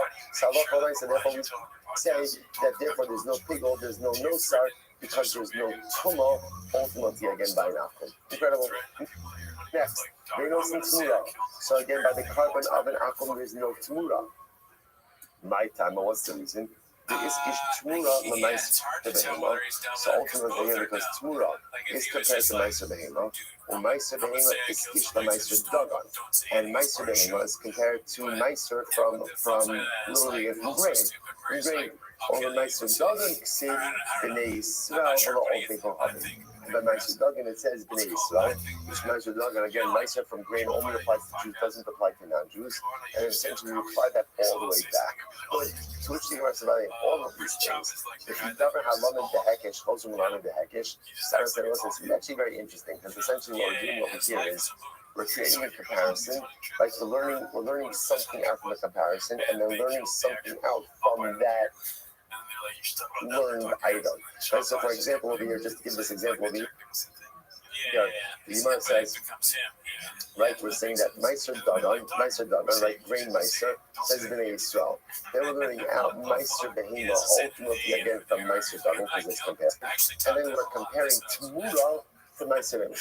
But then the Gemara says, do you make these multiple derivations like that? So if he davar halamed behakesh, to something itself that is learned out through a comparison, ultimately then serve as the source to learn out something else, to which the Gemara says, Meiser Dagan Kurame. Don't worry about it because grain Meiser, right, produce Meiser, is Dragon. What is that? Sorry, is not Kodesh. Now, what does that mean? So Rashi points out over here that some only have a problem of davar halamed behekesh chosum lamed behekesh only by Kodesh, not by food. Okay, so that works according to the opinion that says that we go after the source item. But according to the opinion that says that we go after the derivation, not after the source item, what is there to say? Because remember again, the source of your Meiser Dagan, the derivation ultimately is Meiser Behema, which is called that Allah Meiser Behema Chova She'in Kavua Lazman. By the way, let's say it's like this: the Meiser Behema itself is an obligation that doesn't have a set time. The Chova She'in Lazman Kavua, and any obligation that doesn't have a set time, Yisrael Meisu Odil Kohavim Lo Meisu. Any carbon that is obligatory but doesn't have a set time, or any mitzvah that is obligatory doesn't have a set time, a Jew is obligated, and akum is not. So essentially, again, what the Gemara is saying is like this: by Meiser Behema, I already know that an akum is today. I don't need to learn out Meister Behemoth from Meister Dagon. Therefore, there's no problem of deriving something and then deriving something else from that derivative. Rather, what happens over here is as follows. Working backwards, Meister Dagon doesn't only say Bnei Yisrael only to Jews. Then I should compare Meister Behemoth to Meister Dagon, even though I already know that a non-Jew is not subject to Meister Behemoth. And I could compare Trula ultimately again to Meister Behemoth. But it's not learning, it's not deriving something from something else that was derived from an original item, because Meister Behemoth already learned that from a separate source. Okay, incredible. I will say, bottom line, that according to Restream, Akum doesn't make Tamura. So we're just going through the list of things Rabbi Shimon says don't apply to the covenant of an Akum. Next, Vein Levine is shocking. So remember again, next Rabbi Shimon's list is that an Akum can't bring the Suffer, which again we understand to mean an Akum does not bring we'll call just independently Suffer. If he's bringing a carbon, he could bring the Suffer with the carbon, but he can't bring the Suffer on their own. Tanrabanan. Ezra, the Pasuk says Ezra. Ezra means a resident, which refers to a Jew. Ezra may bring the Suffer, other Gocham may bring the Suffer. Josh can come here, and a Jew can bring the Suffer by themselves, but an Akum cannot. Yoho, Lotei to Lotei or Losel to the second. I might have thought that means that an Akum can't even bring the second with this carbon. Talmud Lomar Kacha. Therefore, the pasuk says like this. Ultimately, again, that ultimately you go ahead and you bring. Now, when you are bringing a carbon, the carbon is brought in its normative framework, in its normative way. And since we're covered the normative ways with Misakim, therefore even an Akum will bring with Misakim. Incredible. Amar Biosi says, Roa ani v'kula l'hachmir. Biosi Nabo says, so that was all Rabbi Shimon. Right? And Rabbi Shimon is found in all the ways in which the carbon of an Akum is different than the carbon of a Jew. So Biosi says, Roa ani v'kula l'hachmir. Biosi says, I really think the carbon of an Akum is really just like the carbon of a Jew. So imagine when is that so? The question is there. So my time, what is Rabbi Yossi's logic? My time. So the Gemara says, now interestingly enough, the Gemara is going to focus on Rabbi Yossi's last statement. And his last statement ultimately was that when do we say that there's no Me'ila? There's no Me'ila by touching his Be'ah. But by touching the Kabayin is physical things that there is Me'ila. Says the Gemara. So what's the shot? My timer, Sigmar says, what's the logic? So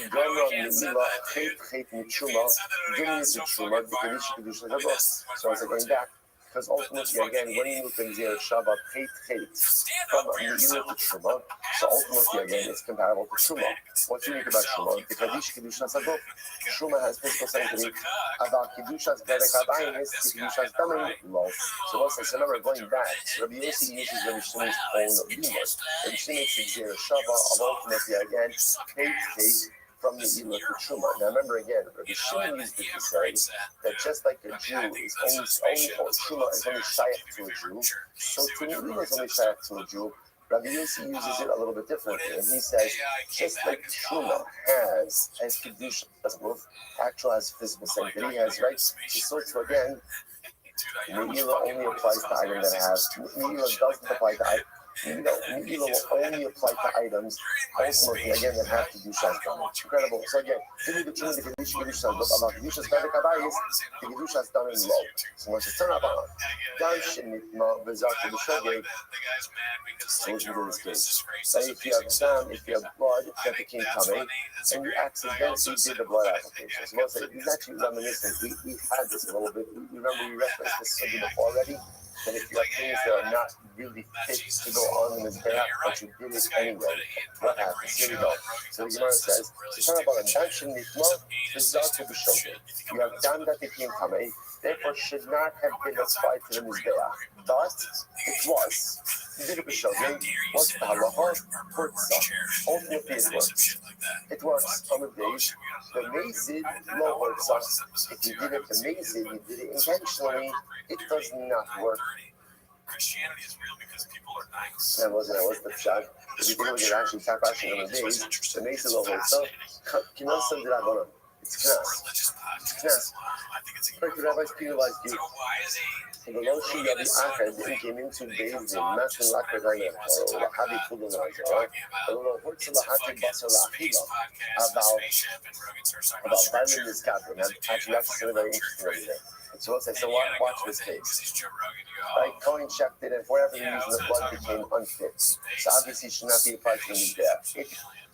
If Cohen did apply to his death, if he did it accidentally, good, it's kosher, it's good to go. And let's say, you have kosher means the carbon is affected and the meat is fit for consumption. If he applied it to Mesa means he knows he should not apply this blood, but he did it anyway. The Gemara says low hortza. Now, low hortza literally means the carbon is not accepted. Rashi points out over here what that means is the meat cannot be consumed. The carbon is affected. Why? Because if the carbon is affected biblically, the rabbis can't come along and say, you can't require you to bring another carbon. They can't do that. What they can say is, you can't eat the meat. That's what they can say. So ultimately, in low hortza means the carbon is affected, i.e. the owners need not to bring another carbon, but halacha we can have people consumed. What is that so? It is incredible. What is this so? So by an individual about the tzibor, when it comes to a tzibor, they need to show you being the amazing towards some. So I'm going to say, when is this so that we make this distinction between mazes and shogeg? That's ultimately by an individual carbon, but by a communal carbon, whether you did it with shogeg or the maze, in other words, by a communal carbon, the blood should not have been applied, but you Cohen did it. Whether you did the maze or the shogeg, ultimately, again, it works. It works. I will say, what a powerful statement. When it comes to the tzibor, there is a power that the collective has that the individual does not. Like when you are part of the tzibor, I will say, this in general is reflective of a greater yesod. That when you are part of the tzibor, so sometimes, again, mistakes, transgressions, are more easily overlooked in the context of the collective than they are under the microscope of the individual. As an individual, right, I have all of my faults and I have all of my pluses and all of my minuses, right? Again, that's the reality under which I operate. When I'm part of the tzibor, ultimately I have the ability to really partake in the collective success, the collective merit of Klal Yisrael. That collective merit always outweighs any type of collective transgression, any type of collective negative. They will say, this is why everything is why you daven in the plural, right? This is why you do everything ultimately again and better than tzibor. This is the power of, but why is it that, like, I'll say, sometimes one of the things that we struggle with most when it comes to davening, everybody's had this experience where, like, you have to daven on your own for some reason. You're like, wow, that was so beautiful. That was so beautiful. And then I come to this reality where how come davening on my own is sometimes more uplifting than davening with me? That might be true for a variety of reasons. And what's the answer? It doesn't matter. The obligation of a Jew is to daven with the minion. Judaism is not kumbaya. Right? Judaism is not about what makes you feel good. Judaism is not about what inspires you or what lifts you up. Judaism is about execution of the Ratzon HaBoreh.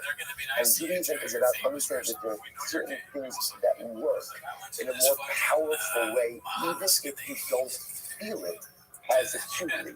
So when I daven with a meaning, when I speak of the tzibor, I am tapping in to the power of collective merit. That is one of the most powerful things in the world, even if you don't feel it.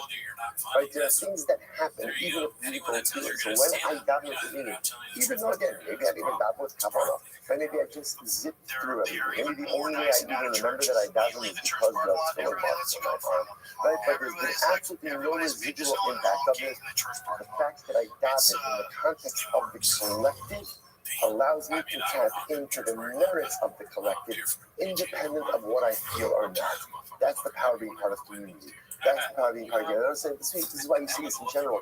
I will say, so many times, and this is so important, so many times in general, when you look at your own experience, you could always have an amplified personal experience when you just surround yourself by a small group of people who are just like you, right? Who want the same things that you want, who want that. And then again, it's great because we're all like-minded, and that's fine, that's beautiful, but it's myopic because you're missing out on what it means to be part of the collective. And what it means to be part of the collective, ultimately, again, is sometimes you give up something of your collective, of your personal experience, because realize that there's a power of embedding yourself in something bigger than yourself. And again, it's hard because I'd rather have my personal experience that is amplified by just a self-selection group. And I was saying, I mentioned this before, I always had this conversation with my children when they were growing up. And we'd be in Israel, and we'd go Friday night, Shabbos night to the Kosel. Especially my boys were often comment, like, it's hard to have Kavanah. Because, like, pretty much, you're not sure, like, am I at the Kosel or, like, at a Rangers game, like I'm getting like, body checked, I'm like all these different things. And, like, wouldn't it be so much better anyway? But sometimes, life is not about your personal Kavanah. Life is not about what gives you the greatest experience. Life is about how do I embed myself in the experience of the collective. How am I part of the crowd? How am I part of my people? And yes, very often what that means is I'm going to give up a little bit of my kavanah. Because davening with a little less kavanah, a little bit longer, a little bit shorter, but being part of the collective, that's the issue. That's the issue. We often miss because we make it a lot about what I want and what I need, which again is also okay sometimes to be a little bit selfish in your lookiness. Just understand that sometimes you have to be careful. There's this balance between, on one hand, being a little bit selfish in your lookiness and getting what you want, but giving up the opportunity to be part of the crowd. So the Gemara says that halacha l'maisa, if the tzibur, when the tzibur applies the blood, whether they go ahead and they do it for shogig or amazing, ultimately it works. So all they call having a shogig or amazing logo itself. But by an akum, ultimately again, the blood shouldn't have been applied. Whether it was done the shogig or amazing, ultimately it does not work. Who's looking at this? Like, look at Yossi. Why? Think Rabbi Yossi, because Rabbi Yossi in general was not right. Rabbi Yossi felt that in general the carbon of an atom ultimately again was just like the carbon of a Jew. It was subject to all the same strictures. Even Rabbi Yossi, shining us in the Amakra Lahem. The pasuk says for them, ultimately, again, this halakha applies ultimately to Jews and not to all Beiko Chavim. I'm going to put it when the pasuk says that way often, are you going to tell me that means Hakanan is Haim or all Beiko Chavim?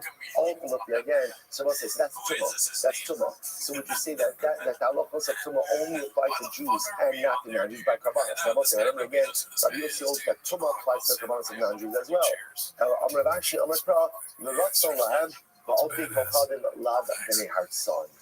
Right, and again, the pasuk says, the pasuk says, now this is about the power of the tzitz to go ahead and atone ultimately again for Tumah items, and again, Lashon's heart saw to be accepted. And ultimately, again, in the eyes of HaKadosh Baruch Hu, there's a higher level of acceptance by Jews than there are ultimately again by all Beiko Chavim. Therefore, everyone will agree that the tzitz only has the ability to rectify Tumah ultimately again by a Jew and not by a non-Jew. The bottom line I will say is that halacha l'maisa, we end off with this machlokes from Shem Rabbi Yossi. I'll just point out the Rambam paskins like Rabbi Yossi, which essentially means that we treat the karbanos of an akum just like the karbanos of a Jew, which means that at the end of the day, the karbanos of an akum will be subject to pigol, nosar, and tameh. Incredible. Let's go a little bit back. It says in the Mishnah. Dvarim shein chayav l'mayim mishum pigol, chaver mishum nosar, mishum tameh, chutz mi'adam. Listen to this. So in general, any items that are not subject to pigol. Now we'll say, now what are the items that are not subject to pigol? This goes back to our previous discussion. Remember again, in order to be subject to pigol, what has to happen? What do you need? Right? Any item that does either that does not have a matir or that is the matir itself is not subject to pigol. So now the Mishnah says even items that are not subject to pigol, ultimately, even items that are not subject to Pigol, ultimately are subject to Nosar and are subject to Tumah. Okay, the Gemara says, Chutz min Adam, with the exception of blood, right? So blood, which we'll discuss. That's the narrative. Chutz min Adam. Ultimately, and that Dam apparently is not going to be subject to Nosar and not going to be subject to Tumah. Shouldn't be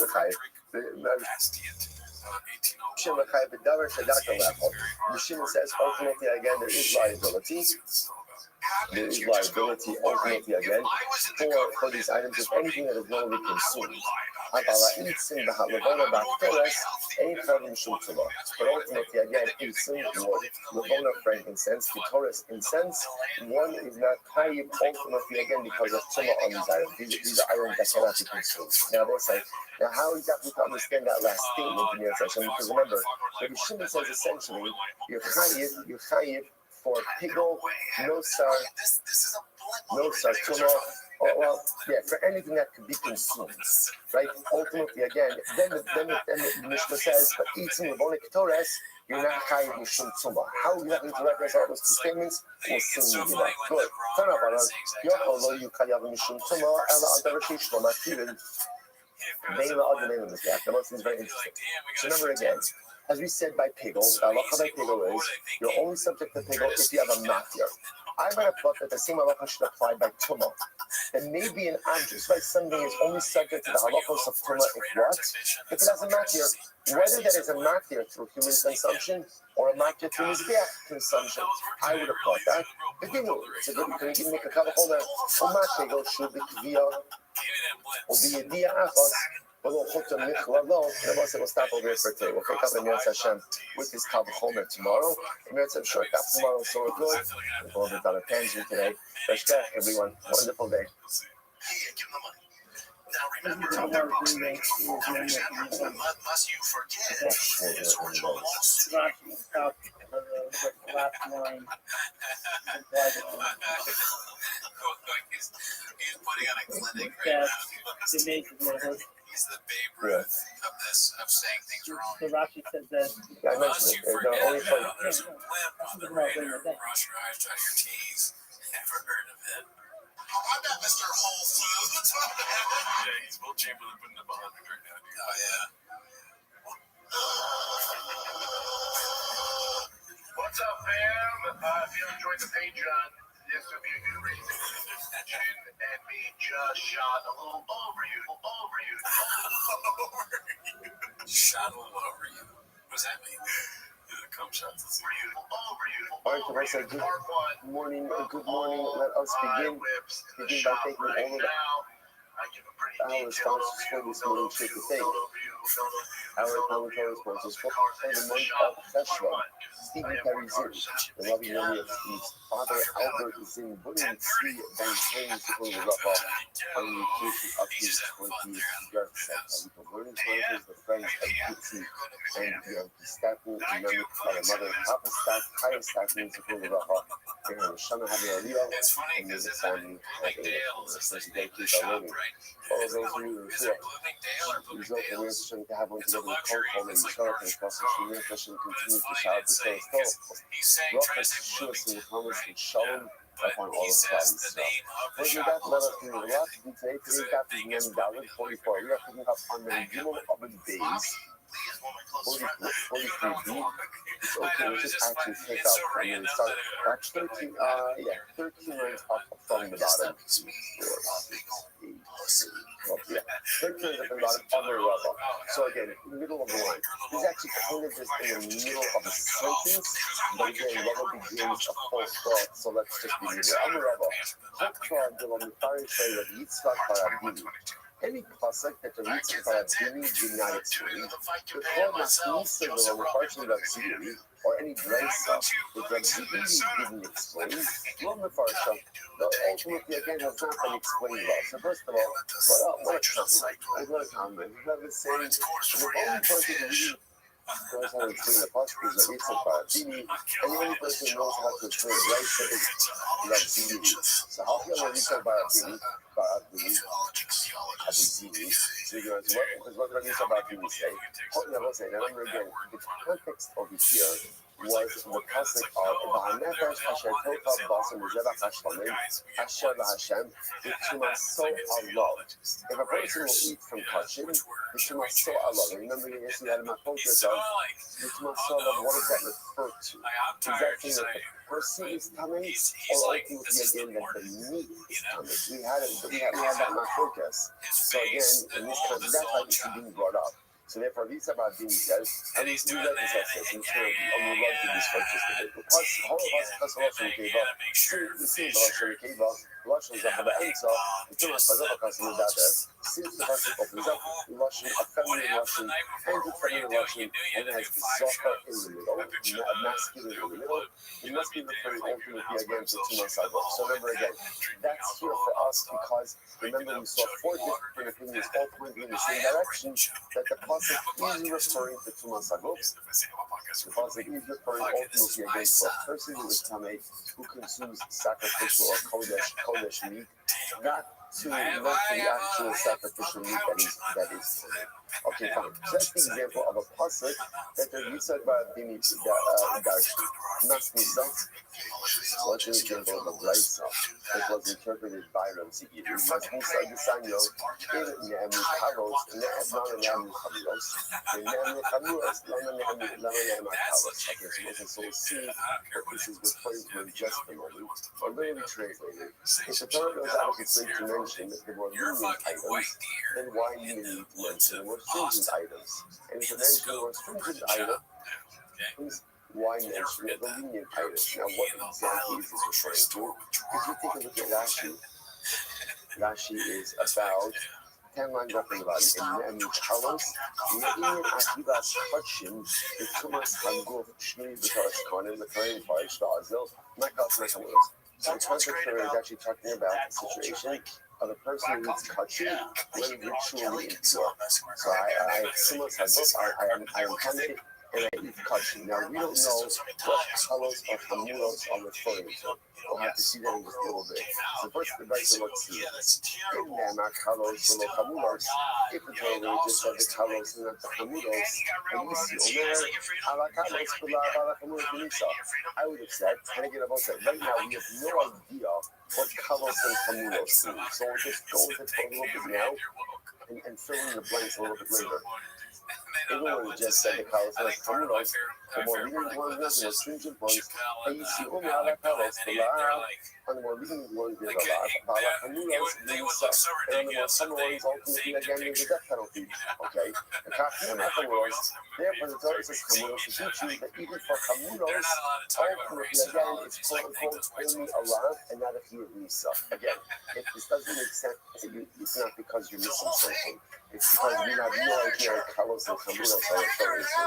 We never hamulos were not new kalos, and ultimately, the verse just said hamulos and not kalos. You see Omer, ala hamulos yichayiv, ala kalos yichata.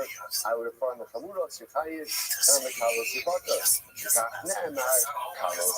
Therefore, also includes kalos to say that kalos are also punishable by Allah. Okay, my kalos and hamulos. What are you talking about? What is kalos and hamulos? Very long. Kalos meiser, hamulos truma. Oh, okay. So now this gives me a little more sense. So remember, we're talking about a person who is consuming kodesh items in a state of spiritual impurity. Maybe what kalos and hamulos refer to are consecrated items. So kalos refers to items of lesser sanctity. Hamulos refers to items of greater sanctity. So the Gemara says, my kalos and my hamulos, even a kalos, meiser, hamulos, truma. So maybe kalos is like meiser, right? And hamulos is truma. Then you're going to say, and what is the Torah telling me? The Torah is telling me that whether you eat kalos or hamulos in a state of ritual impurity, you are subject to a law. Right? It is also. Is that what it's saying? Hey, you see Omer, the Nisa. So I would have thought then that truma, right? If you eat truma in a state of ritual impurity, you're getting a Nisa.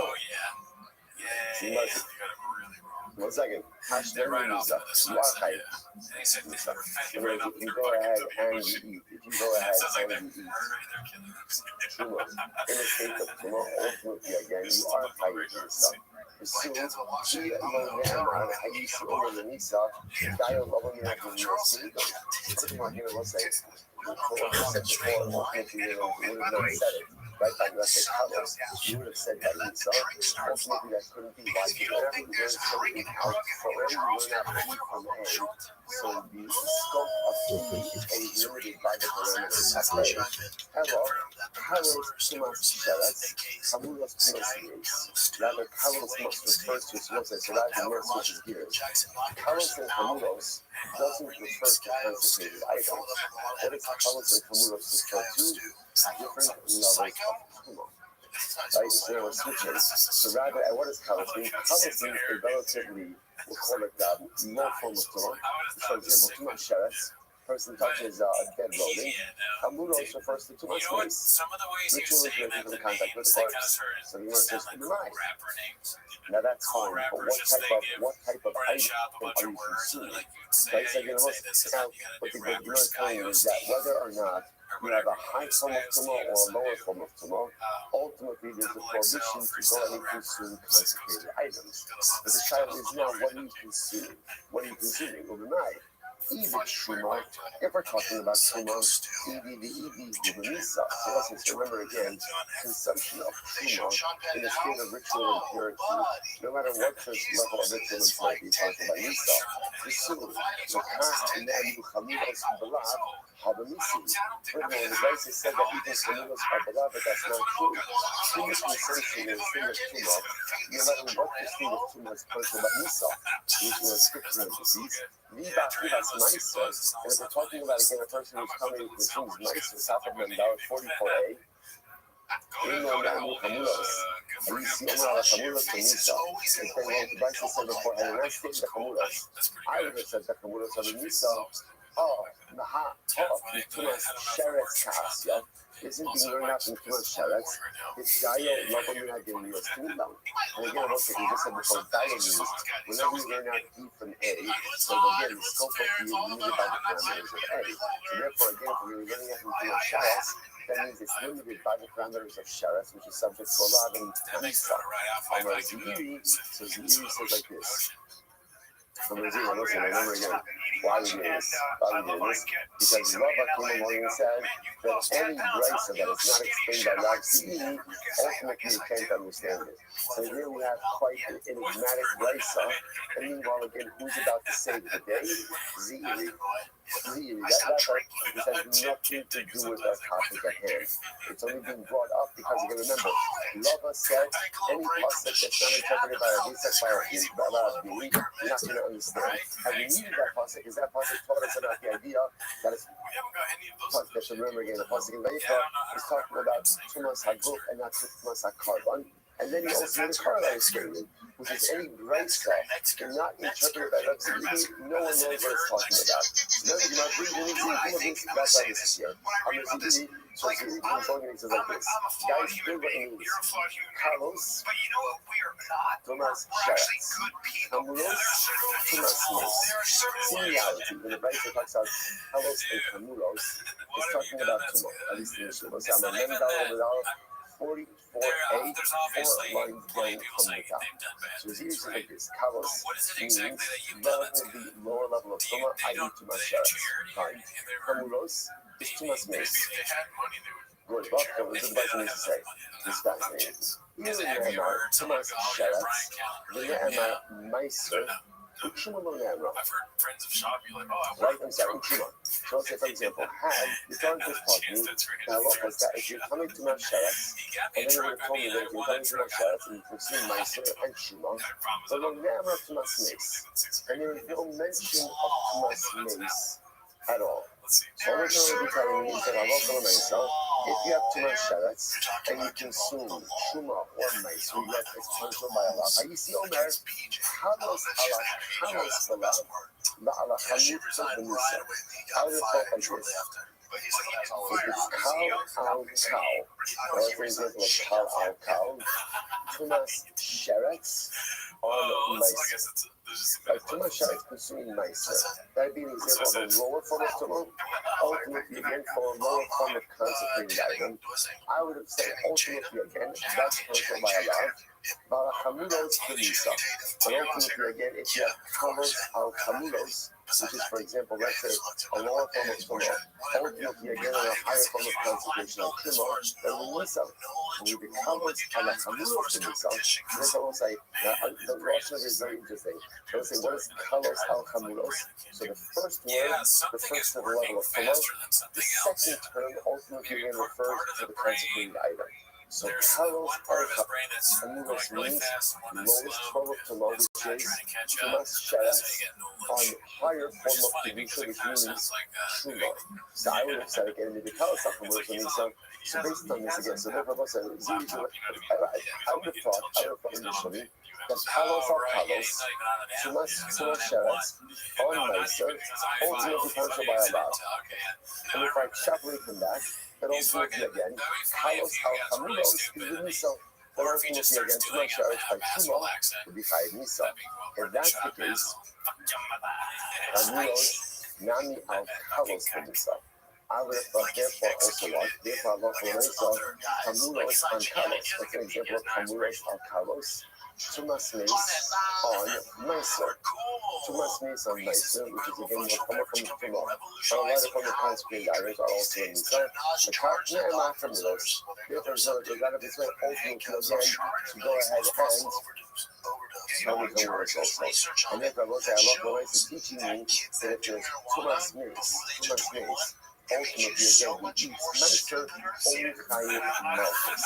So you know, both like the one piece to remember, like I said, this is only being brought down in a totally adjacent topic, not a primary topic at all.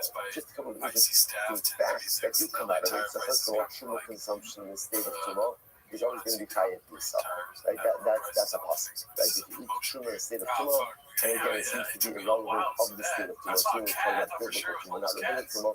One will be Chayiv Nisa. But interestingly enough, what does come out from this is that halacha l'maisa, anytime you have kalos and chamulos, well, I should say chamulos and kalos. So, for example, you bring tumas meis, who consumes essentially anything but shuma, will only be punishable ultimately by Allah. Fascinating idea. Okay, good, let's go back there. Back to our regularly scheduled program. So the Gemara says as follows: once it's kosher shamatirin, in the other name is there hayav l'nishon pickle. Let's remember again, it's quote from Mishnah. So remember back to pickle. Back all roads lead back to pickle. Okay, so remember again. So the Maisa, what Mishnah said is a rule. When does something become pickle? Something becomes pickle if it has a mafia. It has to have a permitter, right? And the finish of the Mishnah was that the permitter itself doesn't become pickle. Which we're getting to. So anything that has a mafia, whether that mafia is la'adam or it is death, meaning what? Whether the mafia is the consumption of something by a person, or ultimately the consumption by a mishpah, ultimately then the object is subject to people. So there we go. Hanrabanan, all in the lady, I would say to be started. The thing that Nabal said, now, we're going to talk about death today. Remember, interestingly enough, the concept of table is learned out where, or is mentioned where, in the context of Shlomo. So that's where the concept of goes brought down. Maybe table, since it's brought down by Shlomo, only applies by Shlomo. Maybe that's how so you want to say so. It's probably not Shlomo from the thing of the Echad. So it's like Shlomo, if you eat for 2 days in one night, so the Gemara says,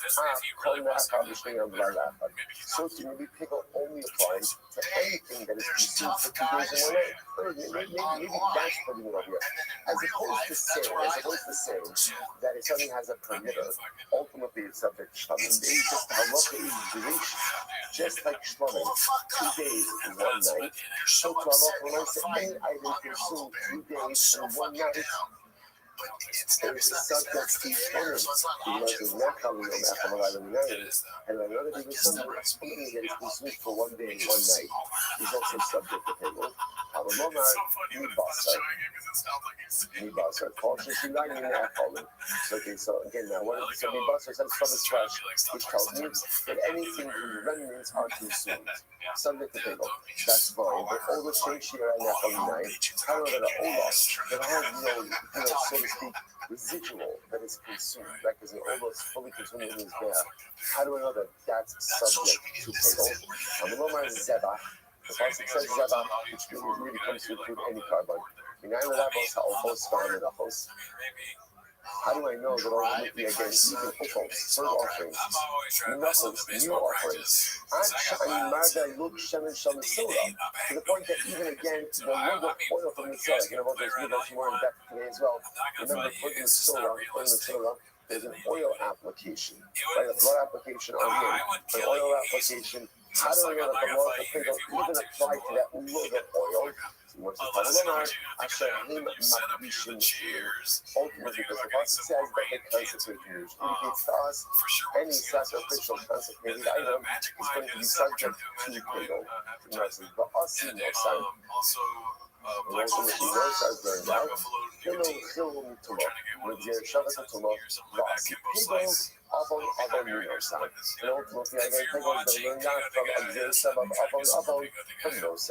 Incredible. Okay, so we'll say, what's the bottom line? Bottom line is, everything is included in the deal. That's bottom line, right? Everything is included. So the says, well, I don't understand. When the Akash is so full of rappels called Dabar, Lama Nama Shlaman Meata. So I understand. If at the end of the day, everything is included, so then why is it that the Torah specifically lists people in the context of Shlom? In other words, it's clear that everything is, when I say everything, everything doesn't mean everything. Let's understand. A lot of, right, everything about that is including people. Why do they make the about to which the Gemara says, well, no, very interesting. Mashkalim Yisrael, Sheish Laim Makir, Bein La'adam, Bein L'Mizbeach, just like Shalom is in the Gemara saying that, Shalom has a Makir, Shalom has a Makir, like what the Makir ultimately gave us Shalom. That's the Zika. And Zika blood applications, right? Also remember again, Shalom also happens to have a consumption part. So just like Shlomin has a matir, whether that's a matir, right, that is consumed by man, or a matir that is consumed by the Mizbeach,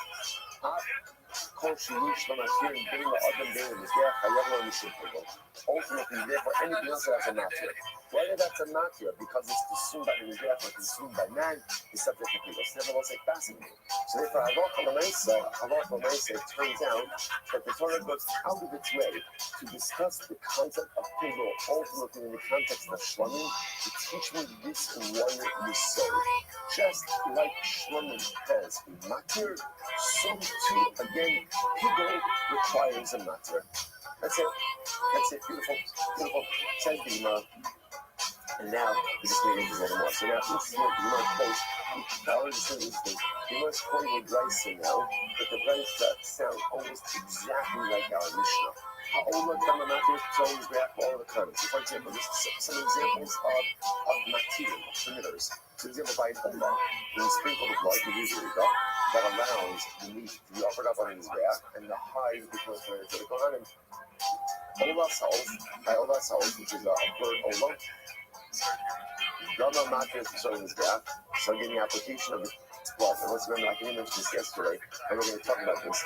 By bird offerings, there's no shita, because you do malika, and there's no kabbalah. There's no receiving of the blood in the utensil. Instead, usually what happens is, after you do malika, the blood is pretty much just like squeezed from the bird onto the mizbeach. So again, by bird, the blood is the matir, and what is it matir? What does it permit? It permits the offering of the flesh onto the mizbeach. Katas ha'or, bird katas, dama matir, b'sar kohanim. Now katas ha'or, interesting enough, is consumed by the kohanim. And again, as soon as there's a blood application, you can eat it. Harman itself is here and suffering. By again, Harman itself is so remember, this refers to katas in. Right, so Parman and Sofim is Har Helam Davin Red Seablood. Par Kol Mashiach. Par Rav Yom Kippur. Seer HaNesrakim is the seer for communal level Zara and the seer for Yom Kippur. So these items which are practiced community, Damam Matis and Morin and Mitzvah. Blood application ultimately again allows the sacrificial part to be offered up. That's it. So while we were going to this quote from the Brisa, which we're not going to just kind of pull apart, we're going to analyze just examples of matir primitives. Let's go. So the Gemara says, we won't see anias comments, but let's say I'll exclude other things. Well, I exclude comments. Ravona, Titoras, these just these from the Mishnah, but it's a Brisa. Comments, I will say, now why doesn't comments become pigol? Why doesn't comments become pigol? Because the comments itself is the matir and doesn't have another matir. Remember again, this is the great anomaly, the great cosmic mystery of pigol, which is keeping you all up at night, right? Which is interesting enough, a covenant can become pigol by offering up the comments with a chutz mizmano mindset, yet the comment itself does not become pigol. For the simple reason because it's a technicality. Because in order to become pigol, you need a matir. The comment is the matir and doesn't have another matir, therefore can't become pigol. And that's coming on the same thing with the lavona, which is the matir of one of the matir, ultimately the kamincha. Kitoras, which is fully consumed, ultimately, and there is no matir. Minchas kohanim, that's if a kohen offers up a mincha, then mincha is fully burned on his back. There is no kohen, therefore there is no matir. Minchas kohen mashiach, that's the minchas chavitim, which is the daily offering twice daily of the kohen gadol. It's also fully consumed in his back. What's the first one line? Minchas nisachim, which is ultimately a mincha, like the mincha that accompanies the second. Ragam, the blood, like because blood itself is relative. So these are all examples of items that do not have a matir, and therefore halakha l'maisa cannot become pigol. Incredible. The Rishon says, "Mashlam yifad nesheish ba'al mizbeach hitzon." So it says wild. The Mishnah says, as we saw through the Mishnah says that no, remember, pigol is better in the context of shlomim. And why is that? Because shlomim is unique. What shlomim is so unique?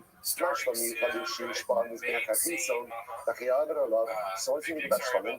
Number one, shlomim is offered up on the outer mizbeach, right on the outer mizbeach. And l'chayim, pigol, af kol sheish nagav mizbeach hachitzon, chayal l'mishum pigol. Wow.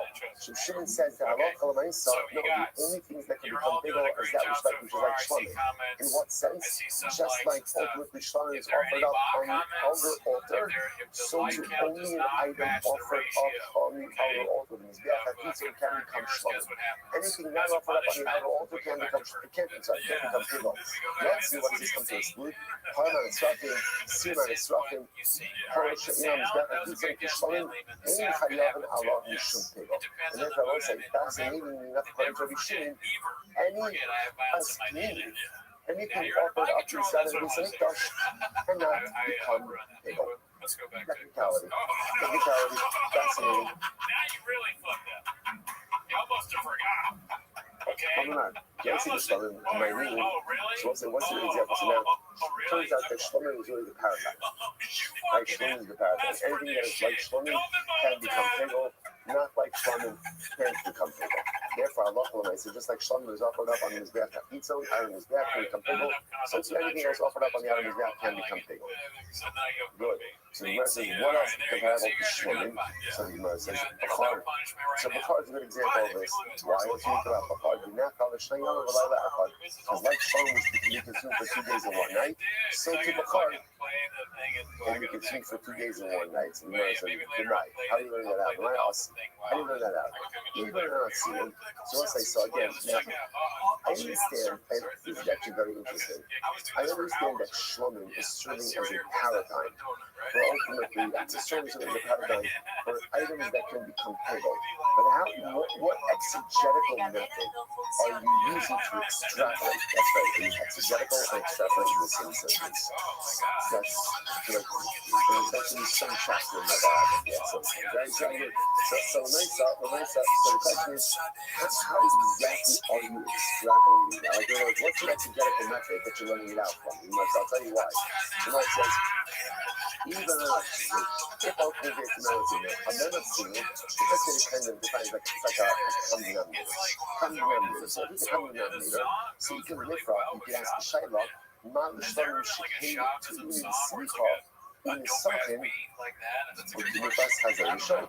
Ultimately, again, the Gemara says, Shlam is unique. Why? Because Shlam requires Smicha, like in Sachin libation, and Nifas Hazarishon, which is the waving of the chest and the belly. In other words, Shlam has all of these sacrificial rites and procedures that Kafar does not.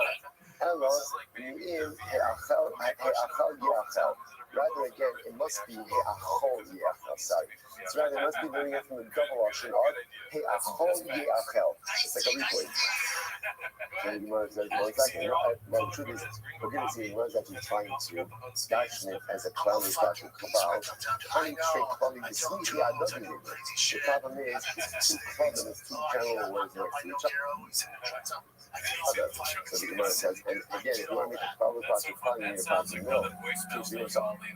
On the Rabbi, on my Rabbi, Kabalkom Shata Motzi Shnei Klalos, Asmuchim Zalazah, wherever you see two claws that are close to one another, Hatel Prat, Remeyan, Dunam Beklam Prat. Ultimately, again, you can put the Prat in between them and darshan it ultimately again as a cloud Prat. Okay, so what's that? So essentially, the Gemara is saying over here, again, is halacha l'maisa, Shlomim is really going to serve as the paradigm. So whatever is like Shlomim, ultimately is going to go ahead and be subject to halachos of Pigel. Now, interestingly enough, the Shaykh that I told you is fundamental of this thing. I was telling Shimon is how far do you take that comparison? And Shimon obviously takes it very far. Very far. Right? And it goes down and says, literally like some, just like some goes in the Adam's bear, so the only item subject to Pigel are items offered up on the Adam's bear. Again, Tanakama doesn't take it that far, but seems ultimately again to learn out from the reason that anything which is consumed like Shlomim, ultimately again is going to be included ultimately in the halachos of Pigel. Now the truth is, even that is a little bit restrictive. Because then it's a sound like only items that are consumed for 2 days or 1 day that are Shlomim are subject to Pigel. We don't really pass them that way. We pass them like the rule of our Mishnah, which is the deterrent for whether or not you are subject to Pigel is, do you have a matir? If you have a matir, ultimately again, you are subject to Pigel. If you don't have a matir, ultimately again, not subject to Pigel. So let's say, I'll just mention something interesting and take a little bit of literary license over here. Yes, this phrase, Kamakum Sha'at Motzi Shnei Klalos, Asmuchim Zalazah, Hatel Prat B'nei. And it struck me very much last night. Obviously, some over here is written with a chaf, which means a general, or an inclusive term. But the truth is, using a little bit of a literary license, obviously, just messaging. Cloud, if you replace it with cloud with a kuf. That sometimes in life, sometimes in life, we find ourselves overwhelmed by just negative or tragic circumstances, which is a reality that we can very much relate to, especially again within our community. We find sometimes again that tragic circumstances in one after the other after the other. And sometimes the tidal wave of tragedy can make the world feel so dark, so overwhelming. And at those moments, we feel like the sky is falling. And I think many of us felt that for the last little while. The overwhelming loss of Rabbi Har's Shlomo Aryeh Yichud's and overwhelming tragedies of epic proportions. And sometimes you feel that the sky is falling. Like you have this Shnei Klalos, Asmuchim Zeh Laseh. These two clothes, these two terrible circumstances, one after the other. And Chazal tell us, what do you do in those moments? Hatel Prat B'nei. Sometimes the most important thing to do in the midst of tragedy, especially repetitive tragedy, is to insert a prat in between. Meaning, look for the good. Look for the good. Because even in the darkest of circumstances, there's so much good. There's so much beauty. There's so much bracha. When we suffer tragedy often eclipses everything else that is going on around us. And understandably so, especially overwhelming tragedy.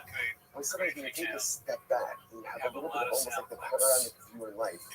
You're able to see that with all of the pain and all of the heartbreak and all of the sadness, there's still so much love.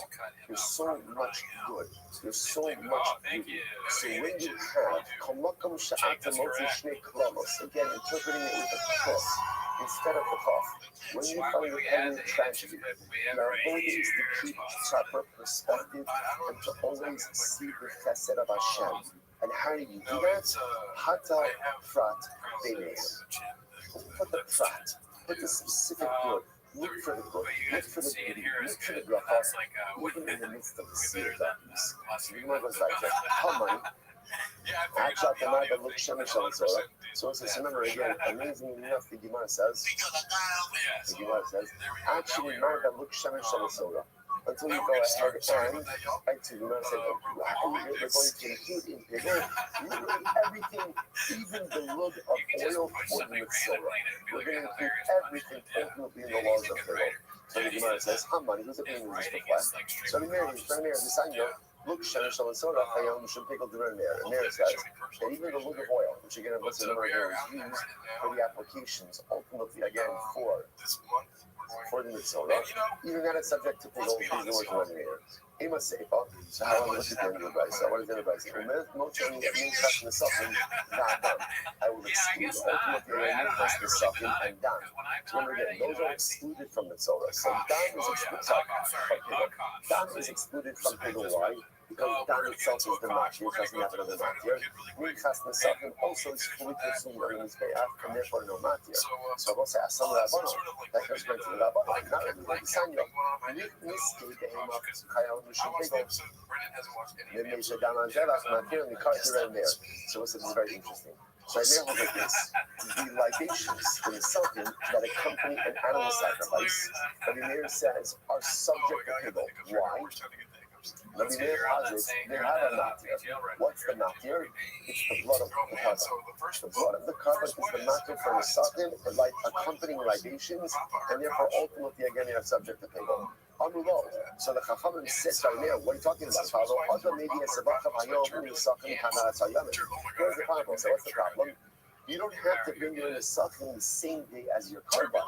Like you can bring it literally again. He said literally 10 days later. I don't know. I don't remember how long it is. I don't remember if 10 is an actual number or ultimately it's a bit hyperbolic. But the point over here is you don't have to bring it the same day. The fact that you trying to bring it the same day indicates to us that what? They're really not so late. They're not so late. And therefore again, the blood of the carbon should not be considered to be these not the stuff. It should be such a big on the low, they say, I will go and say, other ladies, I got what I'm saying. On the hand, I give them a night, the element bond in myself. When I say that the gun acts as the master ultimately again of the Mitzvah, what is that referring to? Ultimately, again, I'm referring to when the Mitzvah are brought at the same day as the carbon. Same time as the carbon. I'm going to say, how many is the thing this is right? Maybe you got to look some solar. Maslosa, so ultimately, he is ready holds that ultimately the Maslosa Charlotte. The application is ultimately again permits the oil. With the Maslosa of Charlotte, Maslosa of Nefati. In fact, that the application is ultimately again allows for the oil to be permitted. Therefore, again, that's the matir. And therefore, it can become pegel. We sign it because we learned, look, Shemish Mitzorah, more than what she's wrote. She's not Hadam. Right? Ultimately, the look Shemish Mitzorah, it is subject to the Ila up until the point of Zrika. Mizrach Hadam, once the blood has been sprinkled, no morning below morning. Ideally, you should not get mundane benefits from it, but if you did so, ultimately, it is not subject to the Ila. Rabbi says, Morin Achiitin Mitzvosef. Rabbi says we can make Nihila ultimately until the application.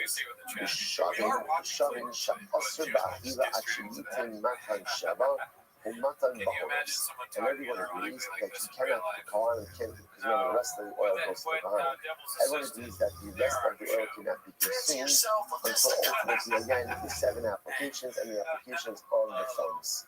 Like I'm coming that that's for me. So I'm coming to be in the Gav Rabbat Rav Yosef Lemokianosa. If someone great like Rav Yosef actually makes this statement, or say on the days, Hare, look בפני עצמו, ולכו on מסלוס השעולי, ולא מפגעים עלי. So the word itself ultimately again, everyone agrees that it's the application that permitted it, and yet again it does not become clear. Look at Rashi just a moment before we go on.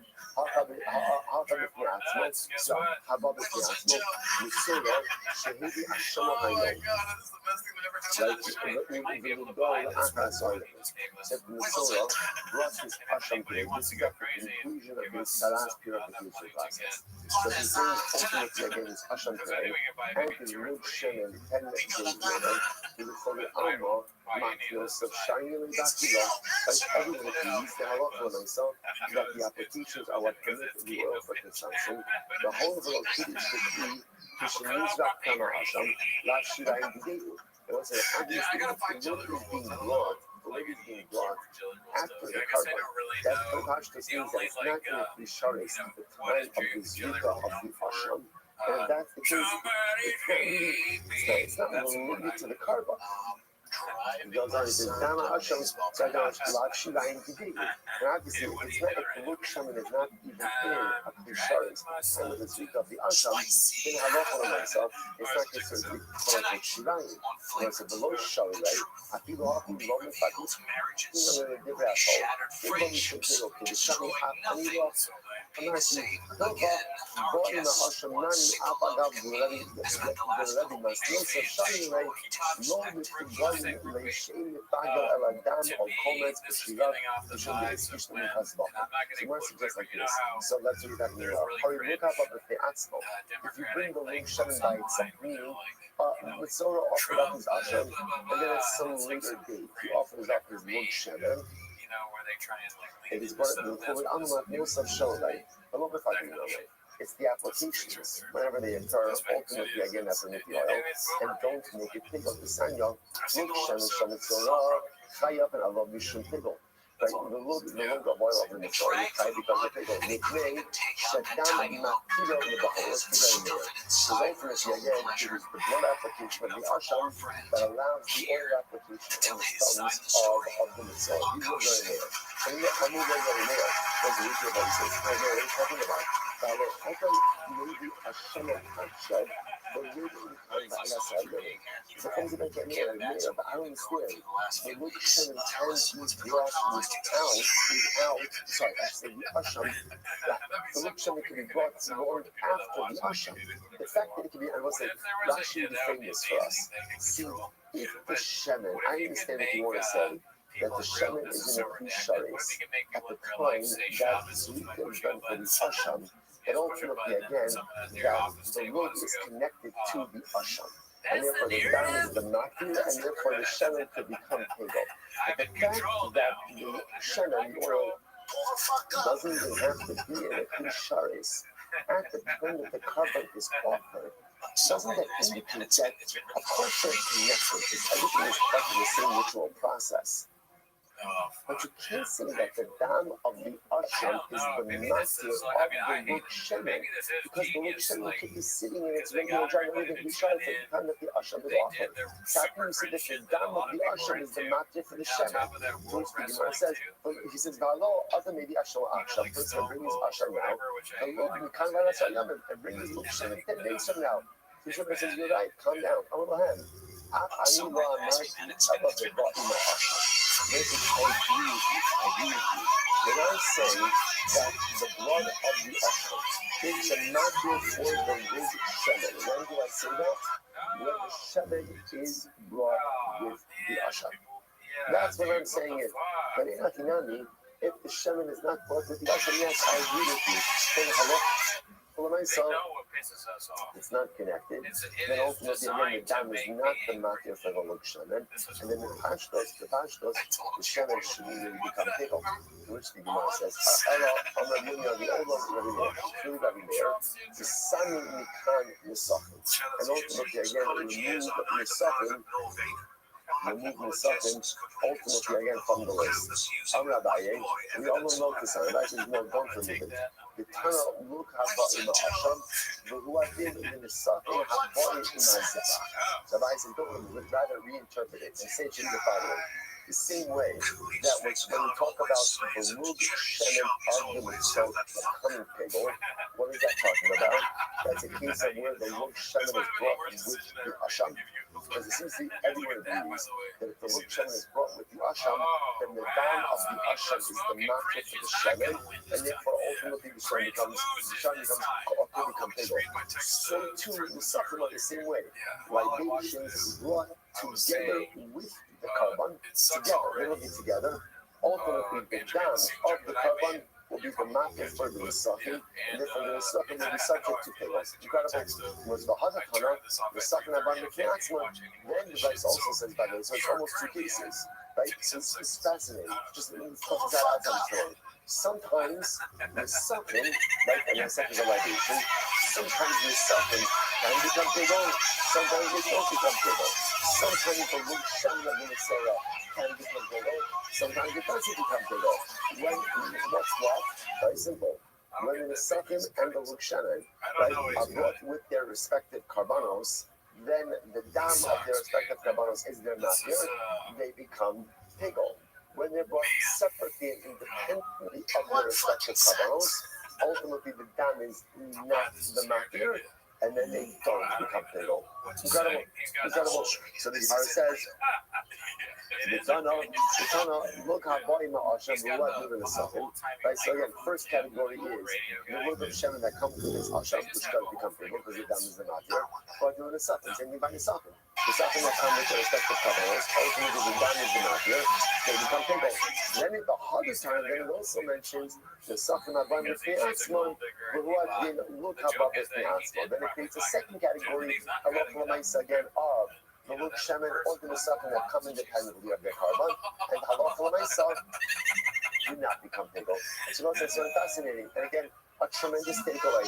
So somebody asks you on your way out, could the Lug Shemin of the Mitzvah become pigol, or can the Sachim become pigol? What's your answer? It depends. It depends, right? What is this depend on?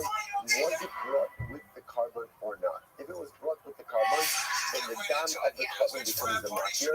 Once it has a matir, it is subject to pigol.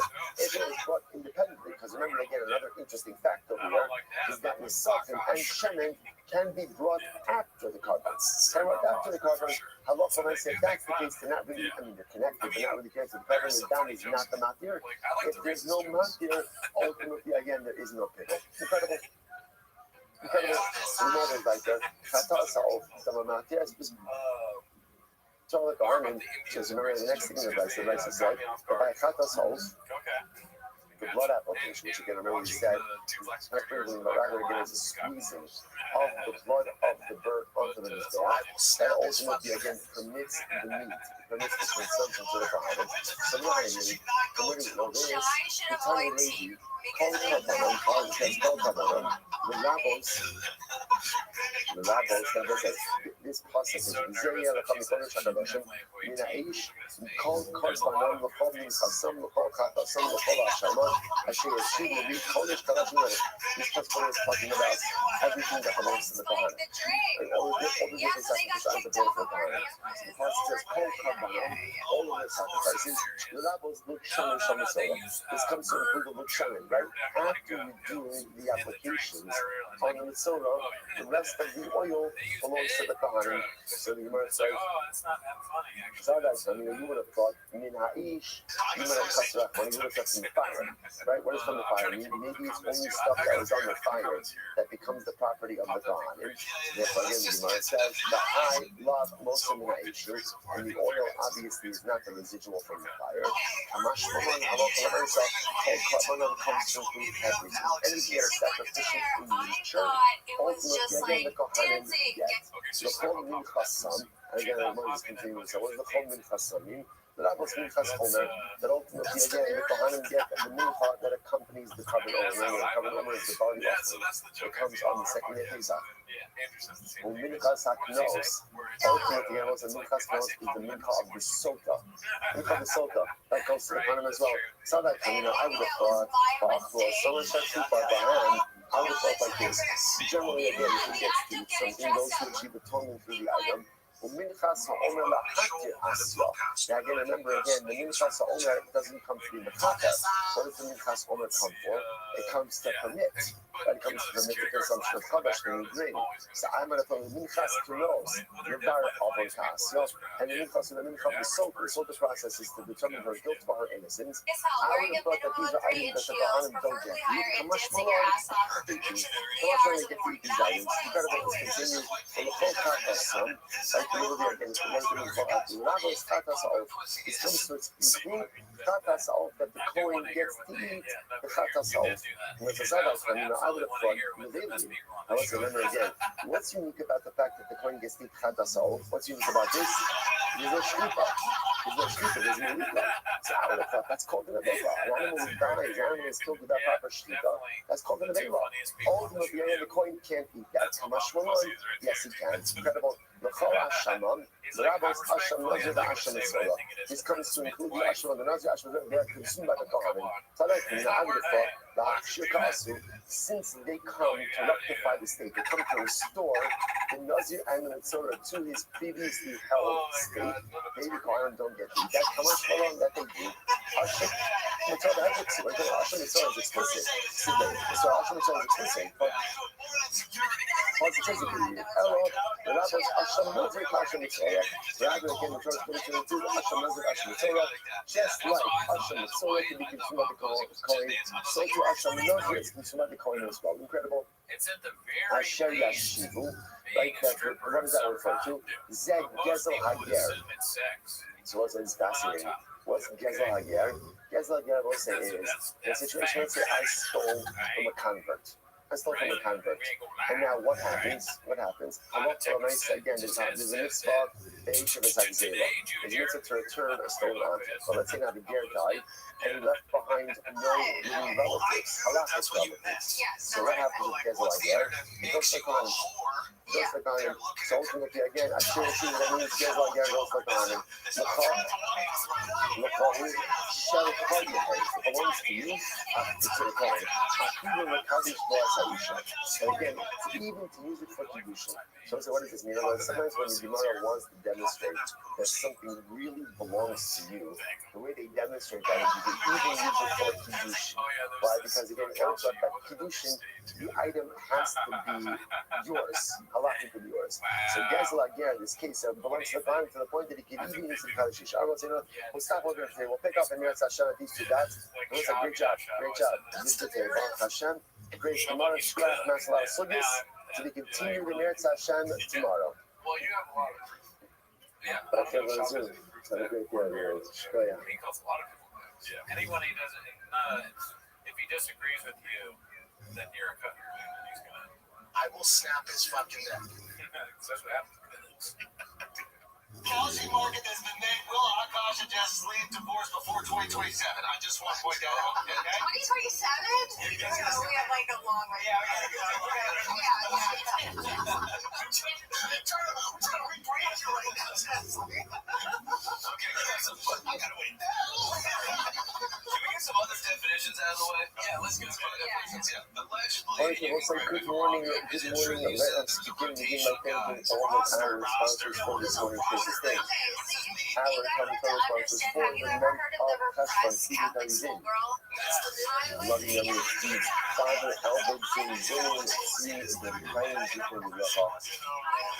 On the occasion of this club with the outside. With our learning sponsors, friends of Yitzi and Yankee Statman, in memory of their mother, Chaya Statman, from the Rafa. May her Neshama have an aliyah and the family and the father. Zeddy Daniel, the message, I'm excited to be back in person for a few days to learn with the Holy Chevra. There is no Chevra like our Chevra, belated honor and belated Mazel Tov. Honor of Dr. Schwartz is the month of Sima Torah. Mazel Tov. They have learning sponsors, Judy Eli Ben Zed, in memory of Judy's father, Nolan Nachman, Moshe David Ben Shavel. So the Rock was Yosef on the 5th of March, on the upside of Merzabah, Hamid Torah.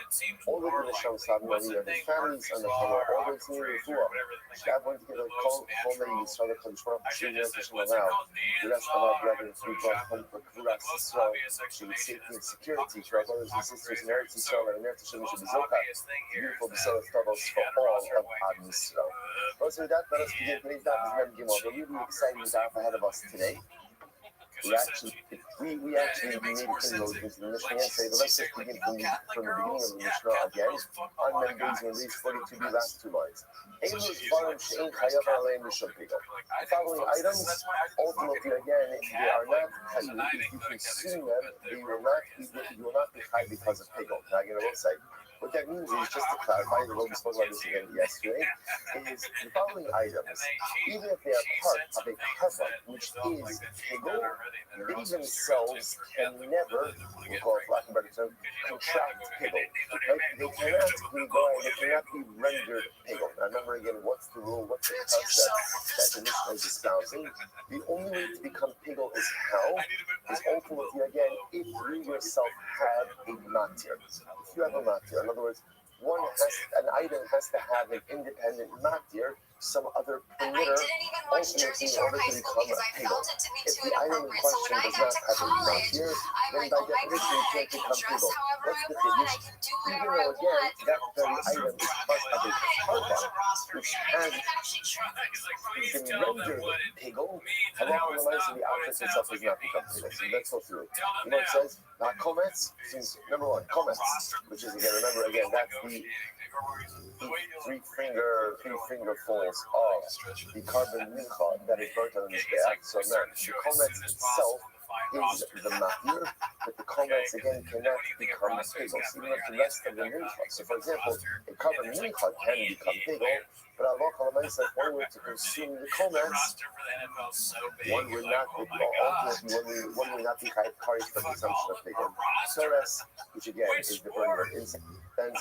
Remember, because by Torres, ultimately again there is no matir. Like the Torres itself, I should say, the Torres in itself is the very matir. Halakona, remember the Bona is part of the matir of the carbon mincha.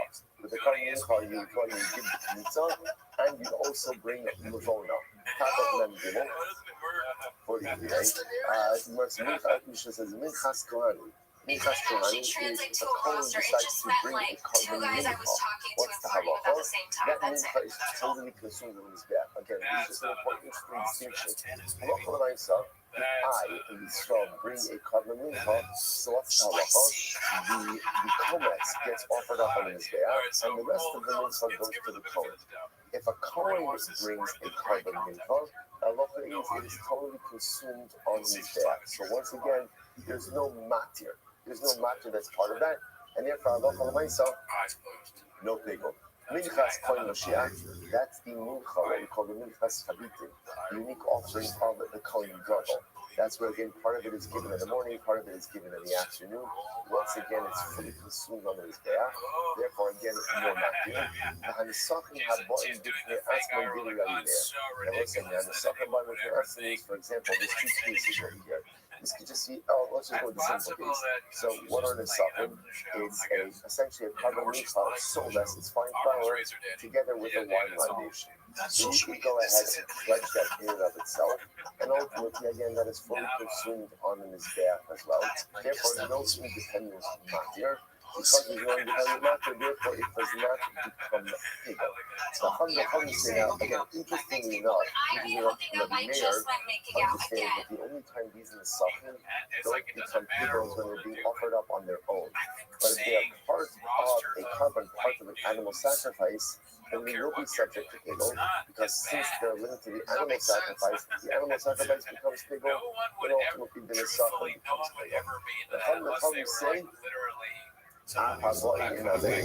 the Chacham disagree. The Chacham say even nisachim that come along with the animal offering, ultimately again won't be subject to pigol. Now why not? Why aren't they linked? Ultimately again to the status of the carbon? Take a quick look at Rashi. Rashi says it here. The everything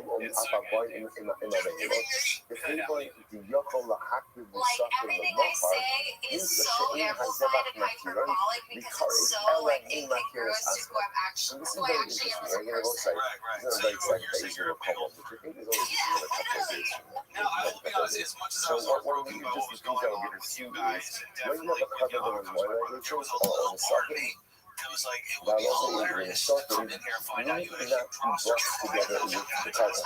You can even bring them the next day. So the fact that they're not chronologically linked to be brought at the same time, the function indicates that you have a little bit of a different type of status from one another. And therefore, when the Karen saying that even the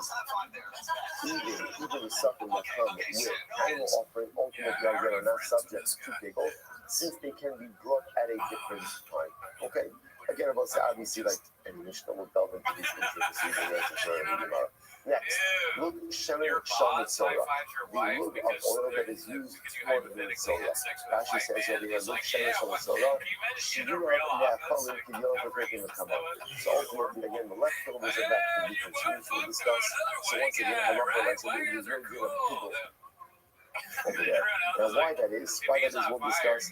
Shimon says, look, Shimon Shal Shimon over Ein Chayam Yishon Pigel. Shimon says, no pigel by the oil of the Mitzorah. Remember, it looks like an oil is used. There's oil applications, oil sprinkling, Rabbi Meir Omer, Chayam Yishon Pigel. Shadana Hasham Makio. Rabbi Meir says, no, the blood, the oil of the Mitzorah, in fact, is subject to pigel. Why? Because it has a matir. What's the matir? It's the blood of the asham that the Mitzorah brings as well. Fascinating. Okay, the Gemara says as follows. Let's go back there. Kol shish l'matir. Here it is. Kol shish l'matir. Ein la'adam min mizbeach chayav mishum pigel. Ultimately, again, any carbon. Any carbon. Kol shish l'matir. Anything that has a matir, anything that has a permitted, ein la'adam min mizbeach. Whether ultimately, again, this is a carbon, or this is something that is either consumed by man or brought up on the Mizbeach, Hayavim Alav Mishum Pegel. So let's say that's been the rule that the Mishnah has been operating with.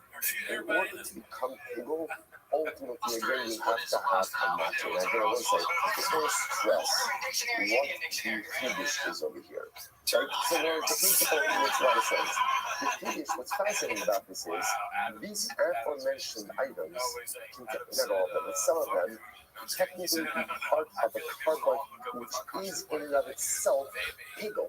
The carbon is pigel, yet the item mentioned, the items mentioned in Mishnah, although they are part of that very same carbon, are not pigel. Fascinating. Fascinating. In other words, before this Mishnah, we would have automatically assumed that what? And I don't realize that the carbon becomes pigel. Which parts of the carbon would become pigel? What becomes pigel? I would have thought everything. Logically, the English over here is no. Only things, only parts of the carbon which have a matir ultimately become pigel. But if something doesn't have a matir, it doesn't become pigel. Which then yields a fascinating reality, which is what's the one thing that's part of a carbon that doesn't have a matir? The matir. The matir, right? So it's fascinating. So the matir itself, again, we'll see how this rule holds up. But the matir itself ultimately, again, does not become pigel. Not become pigel. Incredible. The Gemara says, how Ola, when it comes to Ola, Dama Matir as Pesara and Mizbeach, but Ola Makani. So, for example, for an Ola, just to give you an example of a Matir, for an Ola, it's blood ultimately, again, goes ahead and is the Matir. It allows the pork to be burned on the Mizbeach, that's like this in Ola, and ultimately, and the hide goes to the Kohanim. Ola's Ha'ol, so you just give you illustrations. Ola Ha'ol, if you have a bird Ola, Dama Matir as Pesara and Mizbeach. Remember again, an Ola Ha'ol is burned. So again, the blood is the Matir. What is it Matir? It allows ultimately, again, the food to be burned on the Mizbeach. Chatas Ha'ol, a bird Chatas. Dama Matir as Pesara and ultimately, again, the application of the blood. Again, also, the truth is, by birds, we're going to see something a little bit different. As opposed to animals, where is Shchita, and then ultimately, again, Kabbalah, and then Zrika. By birds, there's no Shchita, there's what's called Logika, right, which is what we'll discuss what that is. Furthermore, interestingly enough, there's not really Kabbalah. Rather, what happens by birds is that the blood itself is just squeezed from the bird ultimately again onto the Mizbeach. But we'll have time to get to that. ultimately again, the blood is not there beneath to be consumed by Kohanim. Paran Hanisrafim, you see it in Hanisrafim. So what about again, Paran Hanisrafim says, so again, remember, whenever you see that, it usually refers to Chatas Kiri. And Kabbalah ultimately again that take place inside of the Heichal. So that's everything we've been discussing, right? Par Halam Davam Natsipa, Par Koyin Mashiach, the Seer of Yom Kippur, the Par of Yom Kippur. All of these items, Daman Matir Estimulin and Rikariv. Ultimately, again, the blood application allows for their sacrificial parts to be burnt. The Shimon says, okay, so what's that? So that's our Mishnah. Again, we have one more thing focus. That's our Mishnah. That's our principle. And in this last part of the Mishnah, it appears that what the Mishnah is doing is illustrating the aforementioned principle. Anything that has a matir, ultimately, again, is subject to becoming pigul. Even if the carbon becomes pigul, if there's a part of the carbon that does not have a matir, ultimately, again, it does not become pigul. They will say, the Mishnah that as well, the Shimon says, Kol she'ein al mizbeach ha'pitzot v'shlamim, ein chayav l'adishon pigul. I was going to say, the Shimon comes along and drops a little bit of a bombshell over here, which is really fascinating because we've been learning about pigul for so long. Honestly, physically, we've been learning about pigul for so long. So it's fascinating that he chooses to drop this piece of information here, that we didn't see this much earlier on. And the Shimon says, hold up. Pigul only applies in a very specific set of circumstances. Namely, if the carbon resembles shlamim. Now let's say, now why does the carbon have to resemble shlamim? Let's take a look at Rashi. It's the last Rashi in the Mishnah. About 4 lines up from the 4 lines become wide. Kol she'ein matan daman am mizbeach ha'pitzot shlamim, she'pigul sigbaru eichad l'shon pigul. The concept of pigul, interesting enough, that the Shimon points out, is brought down in the context of shlamim. That's where it's brought down. This Rabbi Shimon says that's not an accident. Why is it that the Torah goes ahead and brings up pigul by shlamim? Like I was just talking about this nostalgia for being in college, when it's like you're still a child, but it feels like you're in the adult world, and you're so insulated, and you're in this bubble, and like everything's just so simple and easy, and that's more what I was talking about. I'm going to be subject to pigul. Incredible. And that's how what else of the Mishnah. Beautiful. If you think about this idea that something could be part of the carbon, yet not become pigul. Part of the carbon not become pigul. So what's the lesson? So what's interesting is, as much as we always say, right, all the Russia Irish Taylor, right, one to the wicked person most of the day, meaning that what? My surroundings have a tremendous influence on me. And in fact, sometimes one of the most destructive and delusional things we do in life is we pretend that the things we do or the people we surround ourselves with or the activities that we engage in do not have an influence on us. Right? That we think that we can do kind of certain things and I can still remain the same person. And yet we learn, often the hard way, that anything and everything we do and whoever we surround ourselves with and those we connect ourselves with have a profound impact on who and what we are.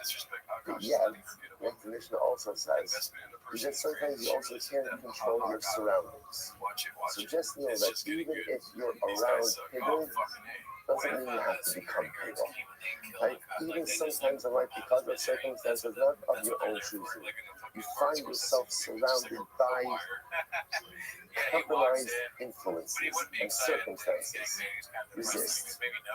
A person has the ability to sometimes fight off the negative influences that want to encroach on the confines of my neshama. Can be strong enough to push back. Can be strong enough to maintain your identity. Can be strong enough to stave off the negative influences. The harayah, what is it to talk about? Parts of a carbon that are surrounded by pigul on every single side, and yet refuse to become pigul themselves. Ideally, avoid the negative circumstances, avoid the negative people, avoid the negative influences. But when you can't know that you have the power to maintain your holy identity, tremendous. So think about it. I got a job in Dubai after I graduated college. So it's like it is filled with like wild twists and turns. So it goes like this. If you offered up a Comets that is piggle, that is piggle. Now what does this mean? I was like, Raphael Bach approached me after the show yesterday.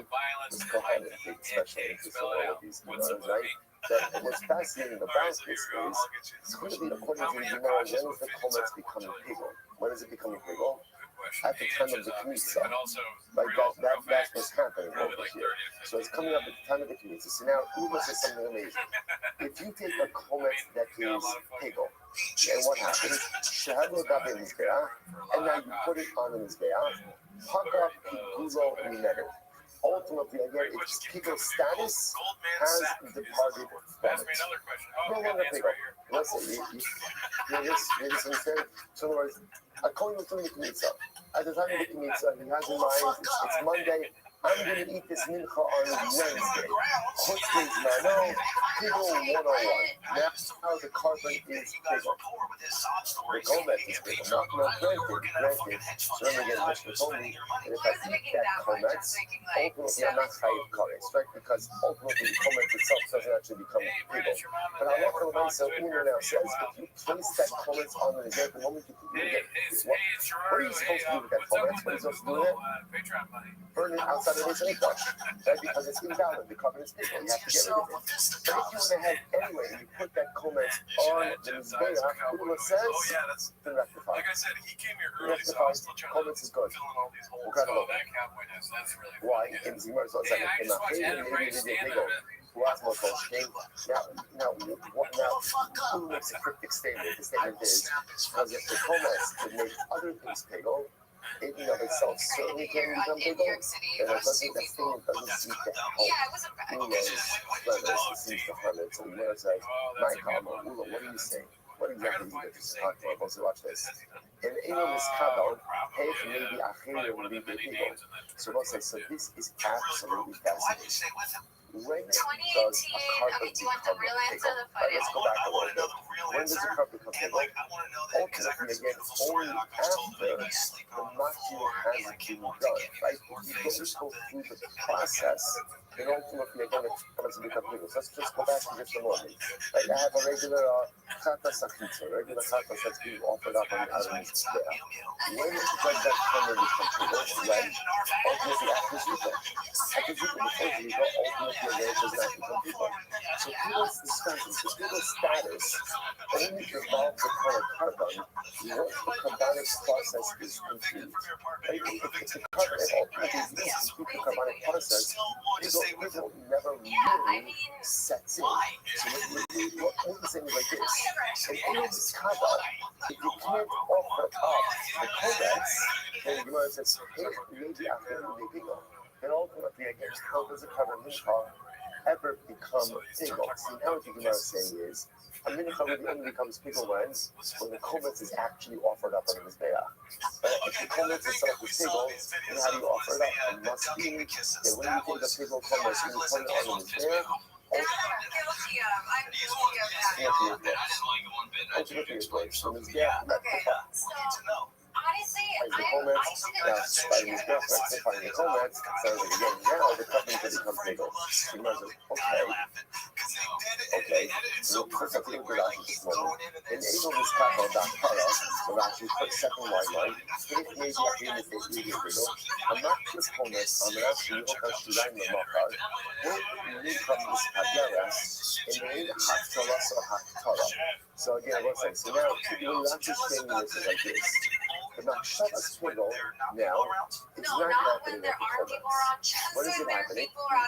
At the moment that the Kohen is about to firm the Kometz. So the Kohen is about to put the Kometz on his back, and he has in mind, I'm eating this mincha on Wednesday. So the Gemara says, Rashi says, I mean, Rashi, it's white line. I'm not going to so Uber says, it's fascinating. It has to be as crazy as it sounds that the Kometz itself is accepted on the Mizbeah, because if the Kometz is not effective, then the carbon can't become piggle. The carbon itself is not accepted, and the carbon can't become piggle. The Gemara says, okay, my kamash malon. So what's the so what's I just want to point out was yeah, fine. My kamash malon. So what's the Kiddush over here? So the Gemara says, so again, if you're telling me that although the comment itself is accepted upon the Mizbeach, if you were to consume the comments afterwards, ultimately again, or you're consuming the comments, you would not be chayav to pigol. We learned that. We learned that in Mishnah. Eilus v'amshin chayav l'mishum pigol. HaKometz, HaKoras, HaMavonam, Minchas Koranim, Minchas Koranim, Minchas Misakim Adam. Elo, so what's the Kiddush over there? Those are the Kiddush. Elo, the Alu, Lo, Yad. I'm going to say, what is the Kiddush? This is fascinating. The Kiddush is that let's say the Kohen puts the comments on his back. And after he puts the comments on his back, he says, Maranan Barabanan, I have to do tshuva. I had a Shabbos pigel when I was doing the comments. I'm not Shabbos pigel. I'm not Shabbos pigel either. Again, I'm coming to the comments, or the comments placed on his back, and I had in mind to eat this cover on Wednesday. Now again, the comments have not yet been burned, sitting on the Mizbeach. So I'm not fucking, what should you do? What should you do? Take it off. How much will I know? Once the comments gets on the Mizbeach, ultimately again, you do not take it off. Once you've gone up, ultimately again, you can't go down. I will say, by the way, that phrase is one of the most incredible phrases in all of us. Once you go up, you cannot go down. Now you say to yourself, that is not true. I've been pointed to many circumstances in my life. We got it somewhere because I was absolutely easy like this. A lot of times, what ends up happening in life is we have beautiful moments of aliyah, beautiful moments of growth, beautiful moments of spiritual success. And then what happens? We fall and we fail. So often we think to ourselves that after I fall and fail, there's moments of aliyah, those moments of beautiful spiritual elation and touch. Which means obviously are meaningless. Right? Because if they were meaningful, they would have been sustained. The fact that I failed indicates that those previous moments of aliyah we're not truly with them. Commercial Gemara says that is not true. That is not true. Just because I failed, just because I fall, even in the aftermath of incredible moments of spiritual ascension, doesn't take away from the holiness, the beauty, and the impact of those moments. Those accomplishments stay with me forever and are never lost, even when I fail so terribly. That's the shot. If you have those moments of aliyah, well, yes, you never go down. I'll go down. Those moments are mine forever. That's incredibly important. This is why we think that like the true metric of spiritual success is continuity.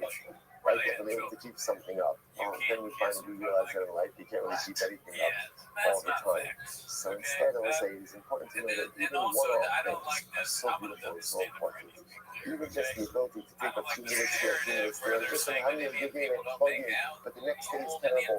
Those episodic moments are beautiful aliyah. They're yours forever. They're yours forever. Nothing could ever take them away from you. So you say, Lord, I'm going to as well. Halon va'yotzi v'atamei, nishkat kufuz manavukuf b'mkamo, in anu lo yerdu. So for example, let's say you left over a sacrificial part, right? That's one, leaving it overnight. Or a sacrificial part was taken out of the confines of the Beis Hamikdash.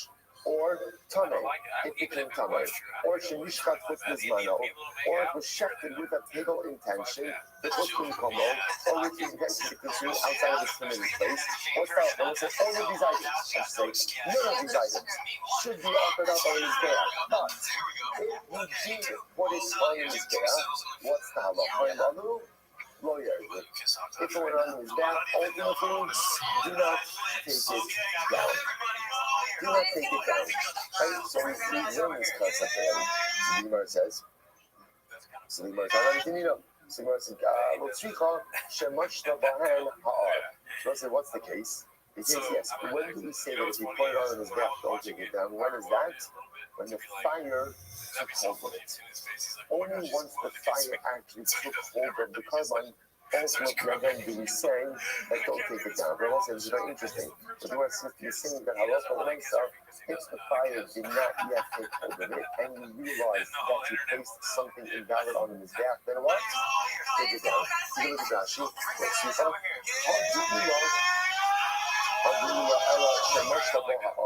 Ashmira Vinasa Lakmosh on his back. Okay, we'll get that in just a moment.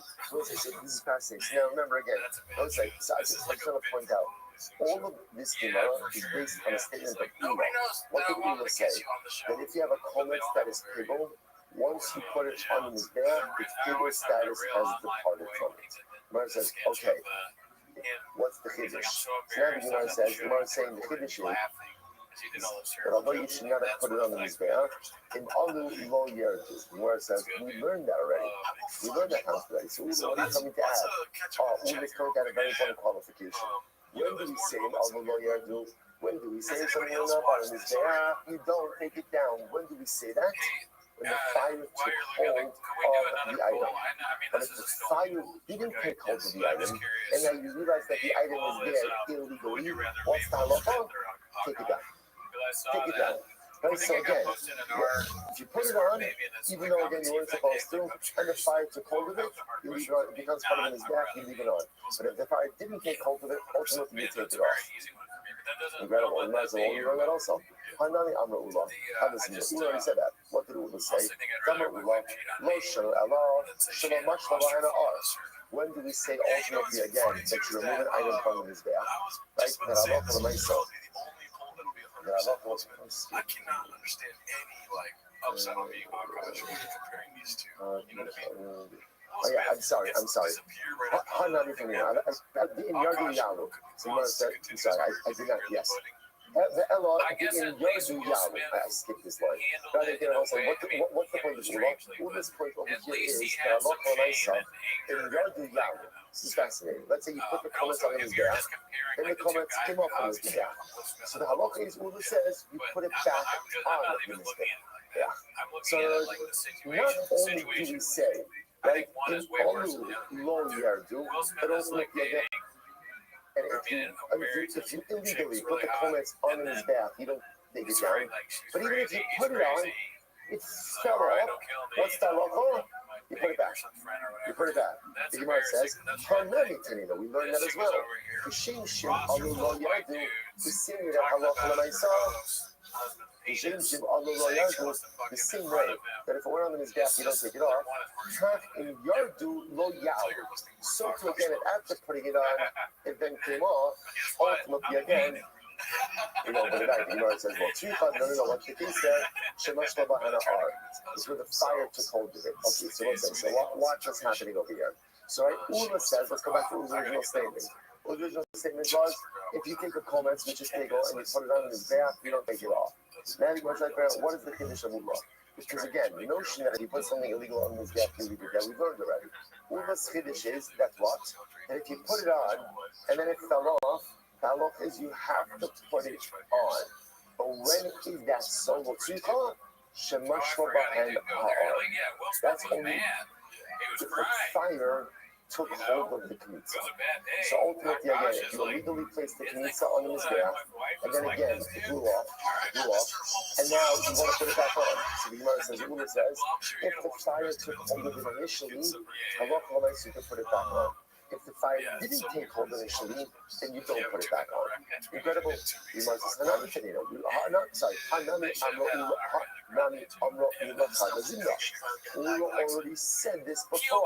The Amar Ula, Lo Shala Shlama Shabana Ar.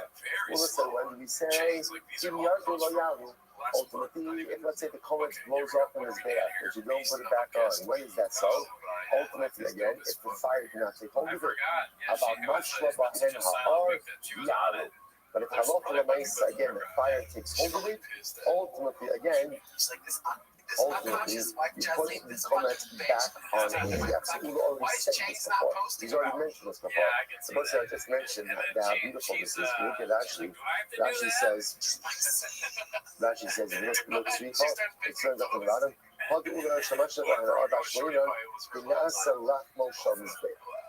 Once the fire takes hold of the comets, the virus is not just comets, this is by any carbon.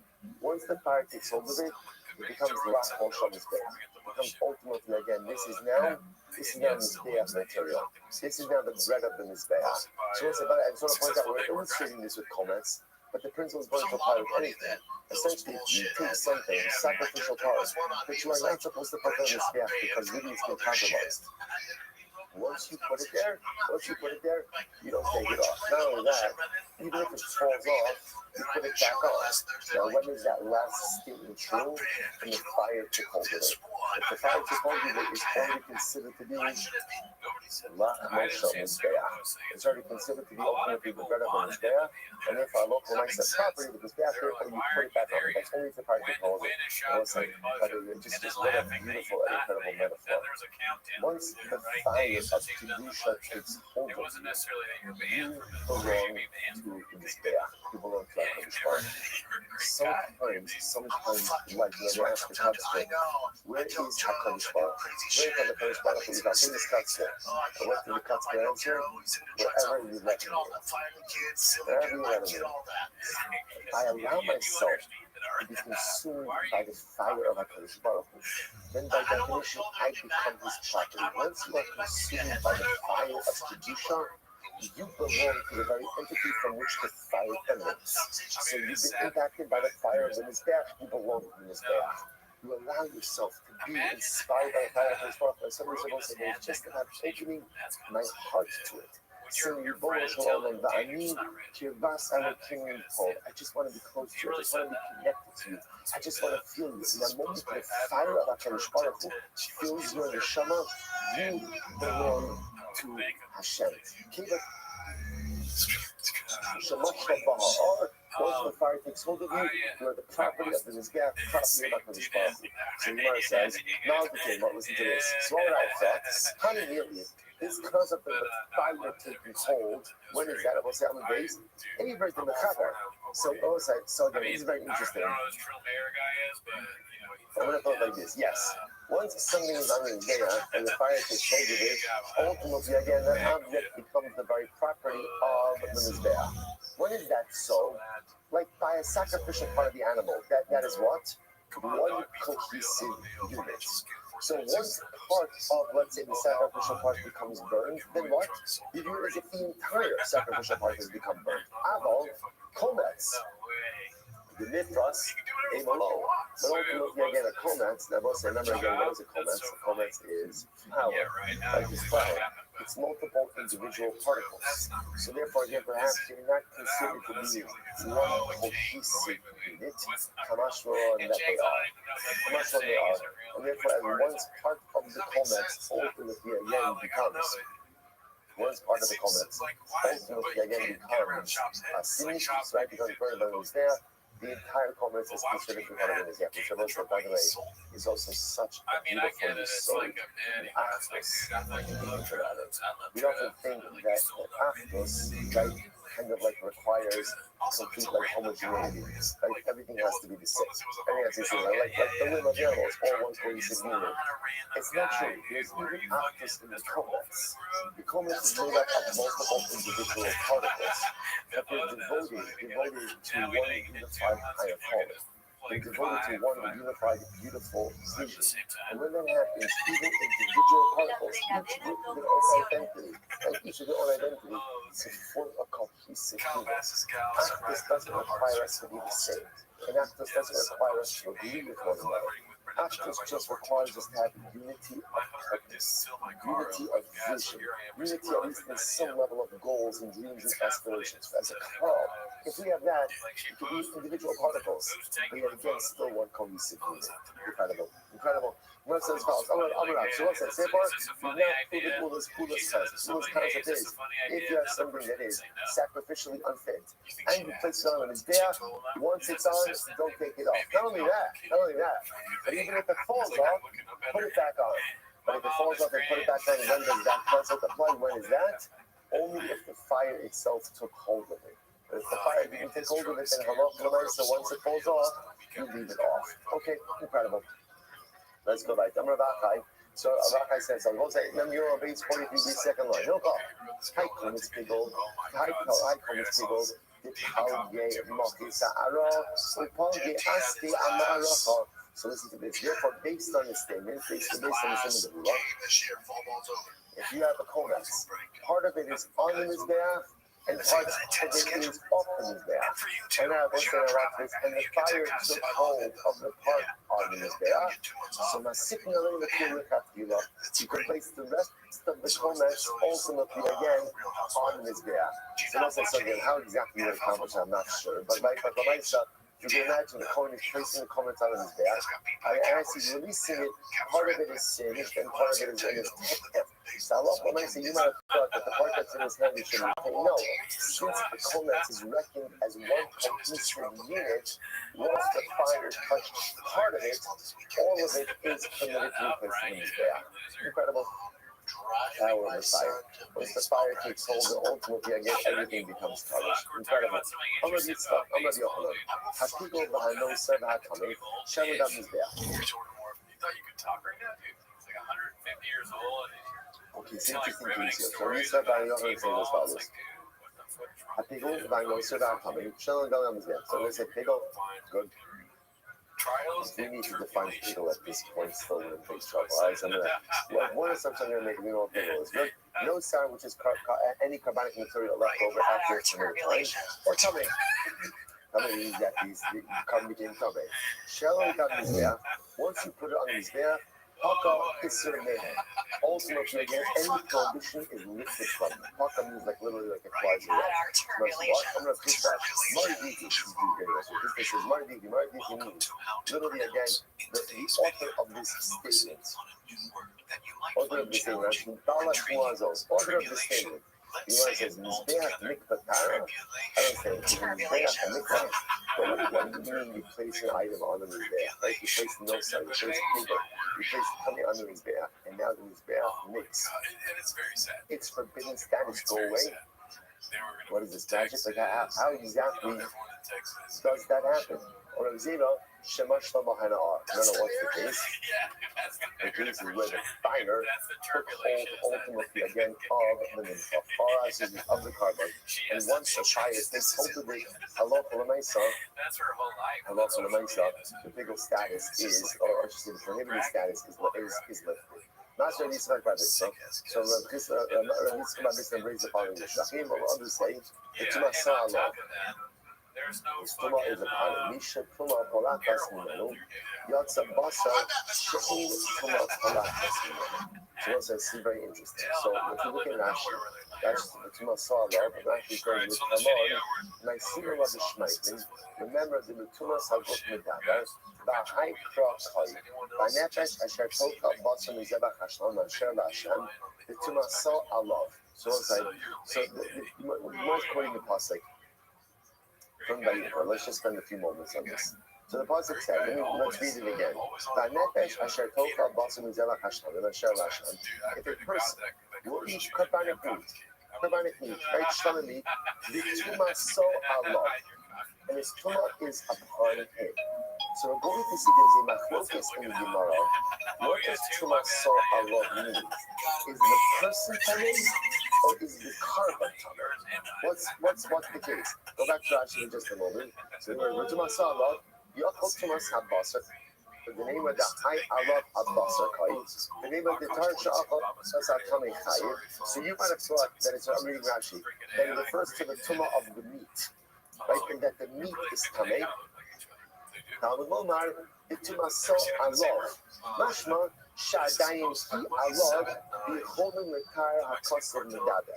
Zell, Shagut, Shatuma Polakos, Mino Ide Tvila, he says the Basar Kachim, Napoli died in death. So now, I'm going to spend time on this process. Now, the Gemara is back to the Gemara. The Tumaso Allah, so now again. Halacha l'maisa is the pasuk referring to tuma of the meat or tuma of the person. Tuma so Allah. Misha tuma polachas mimenu. This refers ultimately again to a tuma that can, polachas could fly away. It refers to a state which can be changed. And let's say, what's the type of tuma that can be changed? This type of tuma that can be changed? a person's tumor, your tumor. Like I can rectify my tumor. Yotza basar she'ein tumor parachas mimenu. As opposed to sacrificial meat, where the tumor ultimately again cannot be removed from it. So therefore, the tumor saw Allah, the Gemara says, refers to a tumor that can be remedied, that can be rectified. What's the type of tumor that can be rectified? That's personalistic tumor. But ultimately, tumor of the sacrificial meat cannot be rectified. Yours is not God. So Esau. Now again, if it's true what you say, Esau, right, Rabbi Yochanan, that ultimately again, once you put impure sacrificial meat on the Mizbeach, then ultimately the Mizbeach is metallic, then it's not true. But in Esau, Halitobach and idea are not true. The tumor of meat can also be remedied and rectified. How? From Mizbeach. From Mizbeach. On the Rava, Ayedei Mikvah Kamina. No. The passage is talking about tumor that can be rectified through the use of a mikvah. The Gemara says, hold up. Does the pasuk say that? Does the pasuk say that it's not a tumor that can be rectified by a mikvah? I'm going to talk about the Basar Shalom Askin. I will say first one line. The road Chazi V'Hakrava. We're talking about ultimately again the meat of Shlomin, where halacha l'maisa again, it is not offered up on the mizbeach, right? Because the Shlomin ultimately is consumed. So because it's not offered up on the mizbeach, therefore the mizbeach itself cannot rectify its tumor. Ravina says, "V'tuma so'alav, misha tuma parachas mimenu kishu shalei." Ultimately, again, what is it referring to? So tuma so'alav refers to a tumor that can be removed from the entity while the entity is still whole. Yotza basar, davar she'into parachas kishu shalei, alek kishu chaser. Is difficult to exclude ultimately sacrificial meat. Because while it's true that the Mizbeach can remove the tumor status of sacrificial meat, but only when, let me just that for you. So you only when, only when the fire takes hold of it, which means that the meat first has to be diminished, ultimately again, before the tumor status can be removed from it. So incredible. So therefore, yeah, it's not so terrible. So just as an aside, this is directly related to what we were learning before, right? Because the statement of Ula was once you place the puzzle comets on the Mizbeach, ultimately again the comets becomes rectified. But Yochanan just taking that one step further and saying in general, whenever you take something that is compromised and you put it on the Mizbeach ultimately essentially is mitaher. Is mitaher. Good. So now the Gemara says as follows, which is also this whole thing is such a fascinating idea, right? The killing between tumor of an inanimate object versus tumor of a person, which we'll get into a little bit more. So we'll say for now, we're going to explain to you. Now we're going to spend some significant time on this one. So once again, the pasuk is Vayefesh Hashem Socha Basim Mizabach Hashem Asher Vashem. A person will consume sacrificial meat to tumor so Allah, and his tumor is upon him, or tumor is upon him, and then the pasuk says he get colors. So now we're going to see that we are struggling with the tumor so Allah. What's coming? The person's coming or the carpet's coming? What are we referring to over here? So the Gemara says, here we go. The tumor so Allah. The tumor so Allah start talking about where the person himself is tumor. So the Gemara says, Atal tumor so Allah Allah tumor basar. So ultimately, again, you say tumor so but maybe it's not tumor so maybe ultimately he's talking about tumor of the sacrificial meat itself. Ne'emar kol tumor so, ne'emar laharon tumor so. It says over here tumor so. And it says ultimately again in the next passage the tumor so. So they say this is the next passage because of how I like this passage. If a person comes in contact with the corpse, becomes tummy and does not purify himself. As Mishkan Hashem Timei, the Mikvah Nefesh Hayid, Yisrael Kimei Nidalo Zahakalav, Tamei Yeh Od Tumah So Bo. This is one of the first that comes to the base of Mikvah Hashem state of Tumah. Ultimately, again, it's Chayiv. So you see so much of Tumah So Bo. So when it says over here Tumah So, it says over here Tumah So, not the Halom Tumah So Go Has Medada, just like in the second passage, it's talking about Tumah So Go. Kan, the Tumas Haguf HaKosam Medaber. So too over here, it's talking about Tumas Haguf as well. Incredible. Rabbi Yossi says, only of the Ne'emar Kodshin V'Lashon Rabin, the Ne'emar Tuma V'Lashon Yochid, the Tumas Haguf HaKosam Medaber. So interesting things that we're going to see, by the way, all of these opinions agree to the same concern in that the Pasuk is talking about Tuma of the individual, not Tumas HaGushim. They're just thinking about living in different ways. Rabbi Yossi says, it gets Kodshin in the plural, and then it says, ultimately again, Masala in the singular. So the Gemara says that must mean the Tumas Haguf HaKosam Medaber was talking about Kodshin with the refers to the plural. The fact that it refers to the singular indicates that Shema Tuma of the individual. Rabbi already says, Va'achal, the Tumas Haguf HaKosam Medaber. Says Va'achal, and therefore it's referring ultimately again to Tumas Haguf. Achir say the Tumas Haguf. What does that refer to? Misha Tuma Palachas Mimenu. Yatsa Basa Shein Tuma Palachas Mimenu.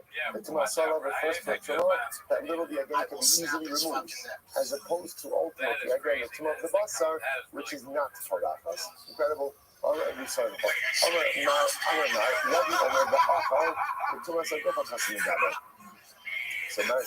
it's follows. So Rebbe said, ultimately the Tumas Haguf means where do you see that? Kamarava, Kol Kvazer Mefarish Lei Reb Yitzchak Paradumi, the Chamasis Mefarish Lei Reb Zimri, Mefarish.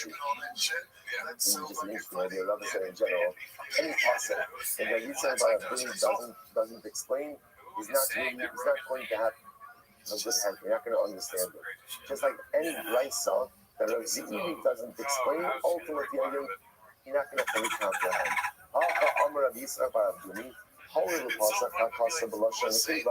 The same since the pasuk opened in the feminine and ended in the feminine, the lashon zaka be'emsa, and it uses a masculine lashon in the middle. The Tumas Haguf Nakasav Medaber. Ultimately, again, the Torah is referring to Tumas Haguf. Truly referring to Tumas Haguf in this particular context. Now, we'll stop over here for today. We'll pick up in Yetz Hashem with this statement of Rava.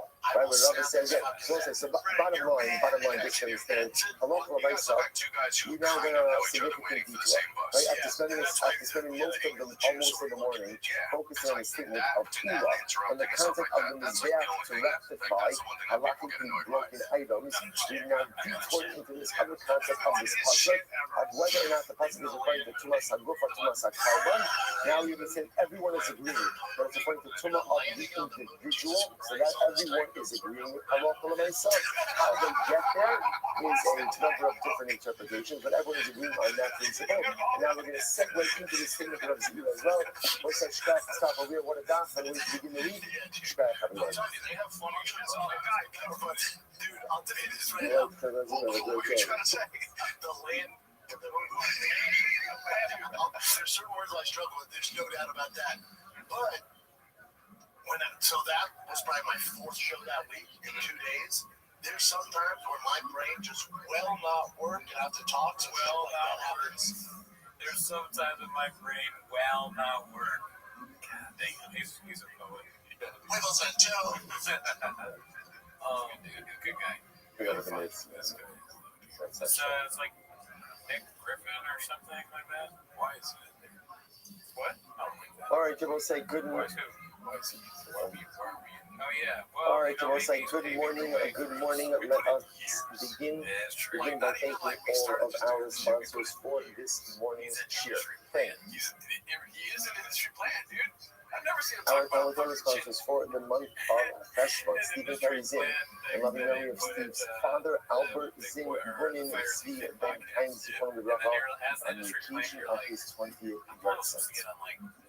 The week of learning sponsors, friends of Yitzi and Yankee Statman, in memory of their mother, Heidi Statman, Zichron Lebracha, may her Neshama have an Aliyah, and the family in the Chala. And of course, the remaining days of the week of learning sponsorship by Zevi Ganger, Naval Hashem is back in Eretz Yisrael. Message was, I was on reframing. I was excited to be back in person for a few days on the Holy Hebron. There is no Tzava like our ancestors in heaven, believe the honor, and Mazel Tov to Rabbi Schwartz of the Mazel of Sima Torah, and Mazel Tov to Professor Rosai. Again, please are learning. This is probably stuff. This stuff is in there, which is lots of our people going to shower for Flachma. And the important thing is to remember is that even in the midst of sorrow, even in the midst of difficult times, remember that Baruch Hashem is always so much more bracha than sorrow. There's always so much more good in legacy. There's always so much more light in God. Sometimes again, the difficulties and the challenges often obscure us. We think the Holy Hashem teaches us today that the goodness and the beauty of His powerful and what He gives us is so overwhelming. So we just have to take a few moments to take a step back, take stock, and appreciate how life should be used in Hashem.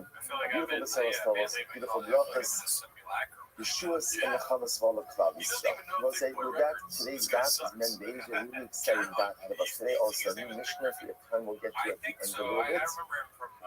We're beginning until today's daf is 42. We're picking up the mouth on 42b at the two dots on the bottom of the daf, Meisvei.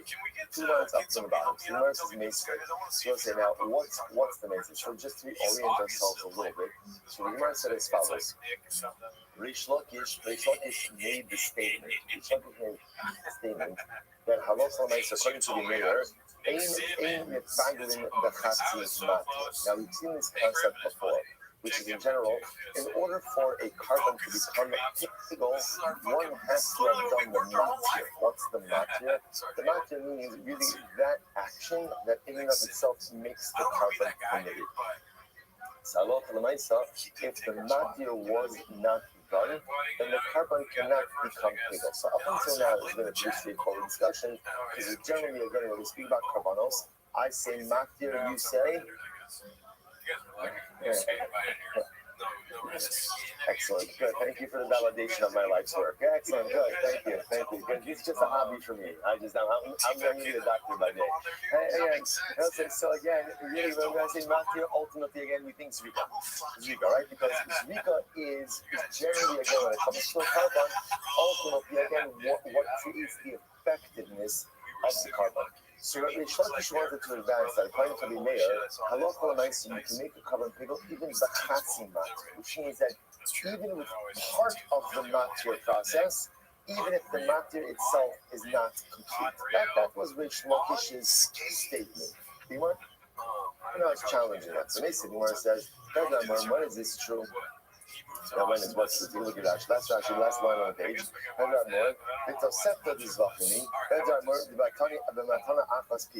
When do we say that a carbon can become pigel even with one blood application? Even one blood application. So the Gemara says, when is that? That's only ultimately again referring to carbonos, where the blood application is done on the exterior mizbeach. Rashi points out over here, that's Rashi on the days, so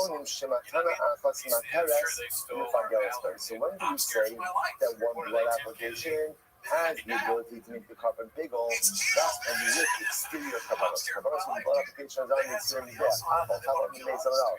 42 apple, but blood that is put on the inner mizbeach to go. Our boy in Ushlosha Shilom Kippur, so for example, blood applications that are done on the interior of the base of the What are examples of that? Like the 43 blood applications that are done. But interestingly enough, we'll get to this in just a moment, or the 11 of the Chai Holy Mashiach. Remember again, the Chai Holy Mashiach, that's in the event that when God will use erroneous issues and erroneous rumors after the harm. So these are examples of katas. Today we did first kappa, actually amazing knowledge. Rashi about the government you can go on Arbon V'Shalom Shem Kippurim.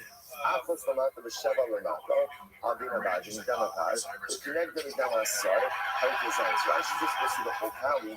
But again, 43 is the total of the blood applications for both the seer and the power. Remember again, in Yom Kippur, you're offering 2 couples on the inside of the base. And just a seer, a goat, and a cow, and a cow, or an ox. Goat or cow. those are on the interior. So when you put all of those together, that's 43. Ultimately, again, the PowerPoint Mashiach, so that we just spoke about before, that's a total of 11 applications. That's 7 colors of Parafas, and then 7 colors of Parafas, colors correction, and then 4 on the 4 corners of the interior Mizbeach. Again, so again, or for another example, the other 11 of Par Halom Davar Shal Tzipor. Again, we saw that extensively, that's Arius. That's the offering that's made when the Sanhedrin rules erroneously, and Klal Yisrael acts on that. There's a total of 11 blood applications. Where does the 11 come from? Again, 7 up towards the curtain of the Kodesh HaKadoshim. Again, I'm going to remember again, that's a unique application. Why? What do we call that application? Matzliff, right? Like swinging, or I'm sorry, flicking, like the flicking of a whip, right? Matzliff. Again, it starts like this, palm up, when we start, and palm down as you get a little bit lower. What's up, guys? That's 7 there, and then 4 blood applications ultimately again on the corners of the Mizbeach. Pigo. Okay, so just before we go on, right? So the Raisa said as follows. When do we say ultimately again that halacha? You can make a carbon pigo with just 1 blood application. That's talking about karbanos that are offered on the exterior Mizbeach, but karbanos that are offered up inside of the Beis Hamikdash. I'll give you the example. The 2 different types of karbanos of Yom Kippur, the Par Kohen Mashiach, the Par Halom Davar Min HaTzibor. In all of those, Pigel, being Barishona, being B'Shniyah, being B'Shlishis. If you have Pigel Machshavos, during the first, second, or third series of applications. Now, let's understand this just a moment. Look at Rashi. Pigel, being Barishona, it's going to be different. So the first set of blood applications, the first blood applications that are done inside of the Kodesh HaKadoshim. That was back to Yom Kippur. Right, by Yom Kippur, remember again, there's blood applications done actually inside the Kodesh HaKadoshim. So the Gemara calls that the first category. Being B'Shniyah, what is the second category? Second category, Rashi says, is the sprinkling towards the curtain of the Kodesh HaKadoshim. Being B'Shlishis. The third category of sprinklers are the blood applications on the corners of the interior Mizbeach. So if you had a Machshavas Pigo, again, I've also said it's just the final term. Maybe a little bit of Chazara. What's Pigo? What type of Machshav is that? Chutz B'Zmano. So go ahead and use the carbon outside of its permitted time. So if you had, so again, what's happening over here? Now, the Gemara, although the Bryce was talking about a number of different chatos offerings offered inside the Beis Hamikdash, the last part of the Bryce is focused on Yom Kippur. So let's just stay focused on Yom Kippur for just a moment. Right? So again, remember, I have 2 karbanos offered up on Yom Kippur, a pan and the Sadiq. Right? We just saw the total number of different applications. The Bryce now splits up those applications into 3 categories. Category 1 are the applications done inside the Kodesh HaKadoshim. Category 2 are the applications that we call in the Kodesh. So just again, we don't know the whole thing. I'll go again. This is the Kodesh HaKadoshim. Like Holy Holies. When we see our Kodesh, that's this. The rest of the interior of the Beis Hamikdash. So category 1, group 1 of applications is done in the Kodesh HaKadoshim. Group 2 is done in the Kodesh. Where is it done in the Kodesh? Sprinkling. Towards the curtain. Towards the curtain of the Kodesh HaKadoshim. So outside, towards the curtain. Group 3 is the blood applications on the actual interior of the Mizbeach itself. So it's only 4 applications on each of the corners. If one had, one being the code, had a Shabbos people doing any of those applications, what's the halacha? The Meir Omer, Pigo, the Chayav al Paris. The Meir says ultimately again, it's Pigo, and therefore you will be Chayav Paris. From the Chum say, in both Paris, actually find out the Kohamatra. Come say, no, it's not Pigo. It's not Pigo. Why is it not Pigo? Ultimately, again, because it's coming to only become Pigo if the Machshavas Pigo occurred during the totality of the Matzah. Now, again, on both sides. For inner chatos offerings, what's the Matzah? All all of the blood applications. Remember again, herein lies the fundamental distinction between what we call a chatas pnimi and a chatas chitza. Chatas pnimi, a chatas done inside of the structure of the inside the Kodesh Kodashim, versus a chatas chitza, a chatas done outside. Let's say again by the washing mizbeach. A chatas chitza, as we established last week, halacha l'maisa only needs one blood application in order to go ahead and fulfill the obligation of the carbon. A chatas pnim needs all of its blood applications. So this is very interesting brisa. Very interesting brisa. So here you see over here what's happening. Let's say Kohen had a machshavas pigel during one of the three categories, one of the three buckets of blood applications for a chatas pnim. Rabbi Meir says pigel. Whereas pigel, Chachamim say not pigel. It can only become pigel of what? If you have a Shabbos pigel during categories 1, 2, and 3. And 3, incredible. That was like Mother Chuck. Katani Yaz, pigel, being very strong, not being distributed, which teaches the quality. That was there, what do you see over here? But ultimately, again, the mayor is saying, if you have a Shabbos pigel, ultimately, again, during any one of these, ultimately, again, the carbon is pigel. Look at Rashi, Pali. The current mayor pigel, the in time of Shum Das was shown us.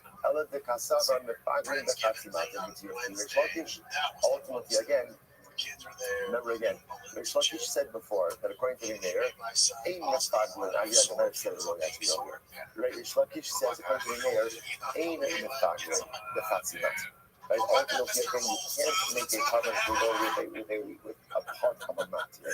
Here, it really indicates to us that you can. Right, because the mayor is saying that halacha l'maisa, even if you have machshavas pigel, by one of the three buckets of interior blood application, the carbon is pigel. So this is clearly seem to indicate that the mayor does hold the fagrin, the chatzi, that you can make a carbon pigel, even if you only have machshavas pigel during part of the matter. So this is a contradiction to the statement of Reish Lakish. I'm going to talk about that. I'm asking, what's the case? You don't shepigel the shvita the chad mati. See, very interesting. So this one says, no, what's the case? The case where the coin has machshavas pigel, right? Then shvita. The shvita in and of itself is considered to be also a matir, and it's considered to be a self-contained matir. Now look at Rashi just a moment. Shepigel the shvita. Almost right across. How to come right there? Pigel the shnia, pigel shenishpa kadam achar shenigmar matar shebechim. The Kamaran b'seder yuma yodi achar v'yascho be'echol ukishashachar dasasheni pigel b'shchita. So the Kamaran that who had a pigel shall pigel bo ba'avol b'shlema. So this is very interesting. We've actually, this is a Yuma Gemara. Let's say again you shechted your pie or your soul. It doesn't really matter which animal we're talking about today. Right? And what happens? Halacha l'maisa, you went ahead and you finished up some of the blood applications, but not all of them. And then your blood spilled. So what do? The halacha is you shecht a new animal and you pick up where you left off. So it could very well be that the Mitzvah suggests that a nurse talking about over here, a case where the Kohen had a machshavas pigel during the shvita of that replacement animal. Because again, since the replacement animal again is coming to fill a very specific need, therefore having machshavas pigel during shvita can count as machshavas pigel during an entire matter. Okay. If that's the case, you have to make a Rabbanon. And why would Rabbanon dispute with that? Why wouldn't Rabbanon agree with that? My Chachamim, who are the Chachamim? Rabbi Eliezer. Rabbi Eliezer, this man, after very interesting, HaKometz v'HaRavona v'Aktores, Uminchas Kohanim, Uminchas Kol Mashiach, Uminchas Nesachim. So once it's actually, you're going to see this Mishnah is coming up. Past, we have a little bit of time. Right, but I'm going to the Mishnah so like this. Kometz, which represents again the Yitzhak, right? That's a little bit of the Kol Mincha that's going to be there. Yivona, the frankincense, Ketores, incense, Minchas Kohanim. So again, that's a Kol Mincha offered up by Kohanim. Minchas Kol Mashiach. Actually, by the way, we're going to see all of this in our next Mishnah, in the bottom of our days today. So Minchas Kol Mashiach, that's what we call the Minchas Chavitzim. That's the Mincha that the Kohen Gadol himself brings every single day. And Minchas Nesachim. This is ultimately again called the Mincha that comes with wine libation. In all of these cases, שנקראת מאחוז מהן כזייס בחוץ חיים. If you offered up a kizayis of any event outside of the Beis Hamikdash, ultimately again you are chayiv. Rabbi Eliezer Kota. Rabbi Eliezer disagrees. Why? Actually, is cooler. Very interesting. Rabbi Eliezer says you're not chayiv until when? Until you go ahead and you offer up everything. You offer up everything. So I say, so therefore again, the Gemara suggests that the Chachamim, who disagree with Rabbi Meir, hold that the reason why there's no people in this case, even if you want to set it up as the shchita of a replacement carbon, but ultimately again, it is not going to work. Why? Because the Eliezer holds that the only way to treat people is if you have people on the totality of the process. And if it's only part of the process, ultimately again, it's no table. Okay, I was like, never got it. More than the dummy. What's that mean? But the Eliezer says that a lot for the nice one. That even if you do one bar application outside, you are higher for that. It's not a reservation open. You're not going to shut us like Shamim Asio. So that's what's going to be back. This is mentioned before. This is by your keeper. And keeper is when the phone is doing that, they go to spirit the blood. Right? He checks another animal and you just pick up the blood applications from exactly where you left off. You need to trust that by blood applications, even individual ones are considered to be significant. Hello, Omer, rather, Rabbi says, what's the case? Kigon Shetito or Rishona, it's very interesting. The Shasa Mishnia, the Fazer Upigo Vishnishis. Remember again, just that review. So by Yom Kippur, we've established is we have three different buckets of blood applications. First bucket ultimately is in the Kodesh HaKadoshim. Second bucket in the Kodesh, Matzvot, sprinkling your toe, the curtain of the Kodesh HaKadoshim. And third bucket, the blood applications from the interior of the cross. Watch this. The Gemara says, what's the case? The case is where the Kohen had a Machshavas Kegel during the first set of blood applications. Shasa Krishniya makes it sound like again, it just didn't say anything. Like there was no intent during the second set of blood applications. The first set is two double speeches. And then ultimately, again, he has another set of another Machshavas Kegel during the third set of blood applications. That's the case right here. The Gemara says, now we say that, what would you have thought? What would you have thought? So the Gemara says, now we say that inside that Cha'adat Shana Hunu Hada, we got the Shlishis going. Okay, I would have thought like this, and Halacha. If we say in general that when a Kohen expresses das at the beginning of an avodah, that we assume that das carries through to the entirety of the avodah. If that's the case, why would we have to have Machshavas Kegel again by the third bucket of Hazak blood applications? Kamash Shalom said that Halacha L'maisa, each of these are referenced independently, and therefore again Halacha L'maisa gives an additional Machshavas Kegel. Today was actually this morning. Rashi says now the Gema, it's that 4 lines up in the Torah Rashi this way. Now the Gema means that Isa Vek HaTorah Osa Dat Rishona Osa Mohaga Pika B'Shlishis Sunday. Kamash Shalom Kolomar, the height will not be Tzatzav Pika B'Shlishis. So therefore, the fact that the Gemara goes down this way to say that it has a Machshavas Kegel during the third category, it's going to be something very important. The Apagav, the Chazer was Pika B'Shlishis, even though again Allah will mention in this case, it happens to be that the Kohen has a Machshavas Kegel by first bucket of Zrikos, and then again by this bend. He shuts up by the second, and then he goes down to Machshavas Kegel by the third. Ashvarim and Apagav, the Chazer with Pika B'Shlishis, I mean, the Shtika Shnia Nami Adas Machshava Kamaisi. So it's interesting enough, the Kiddush over here is no, we do actually. That halacha l'maisa, whenever a Kohen has a mindset at the beginning of a sacrificial service, that mindset carries through. What's the Kiddush? You might have felt like this. The fact that the Kohen had a Machshavas Kegel during category 1 was quote unquote silent during category 2. Had Machshavas Kegel again during category 3. You might have thought that it's clear that he did not have Machshavas Kegel throughout. Mashmalan, no. We assume that halacha l'maisa, once you start with Machshavas Kegel, that carries all the way through. Even in a case where he goes out of his way, I guess whatever it is, to articulate or to cogitate a Machshavas Kegel in category 3, you might have thought that definitely comes to exclude Machshavas Kegel in category 2. Kamashmalan, that's not the case. Okay, Shlomo.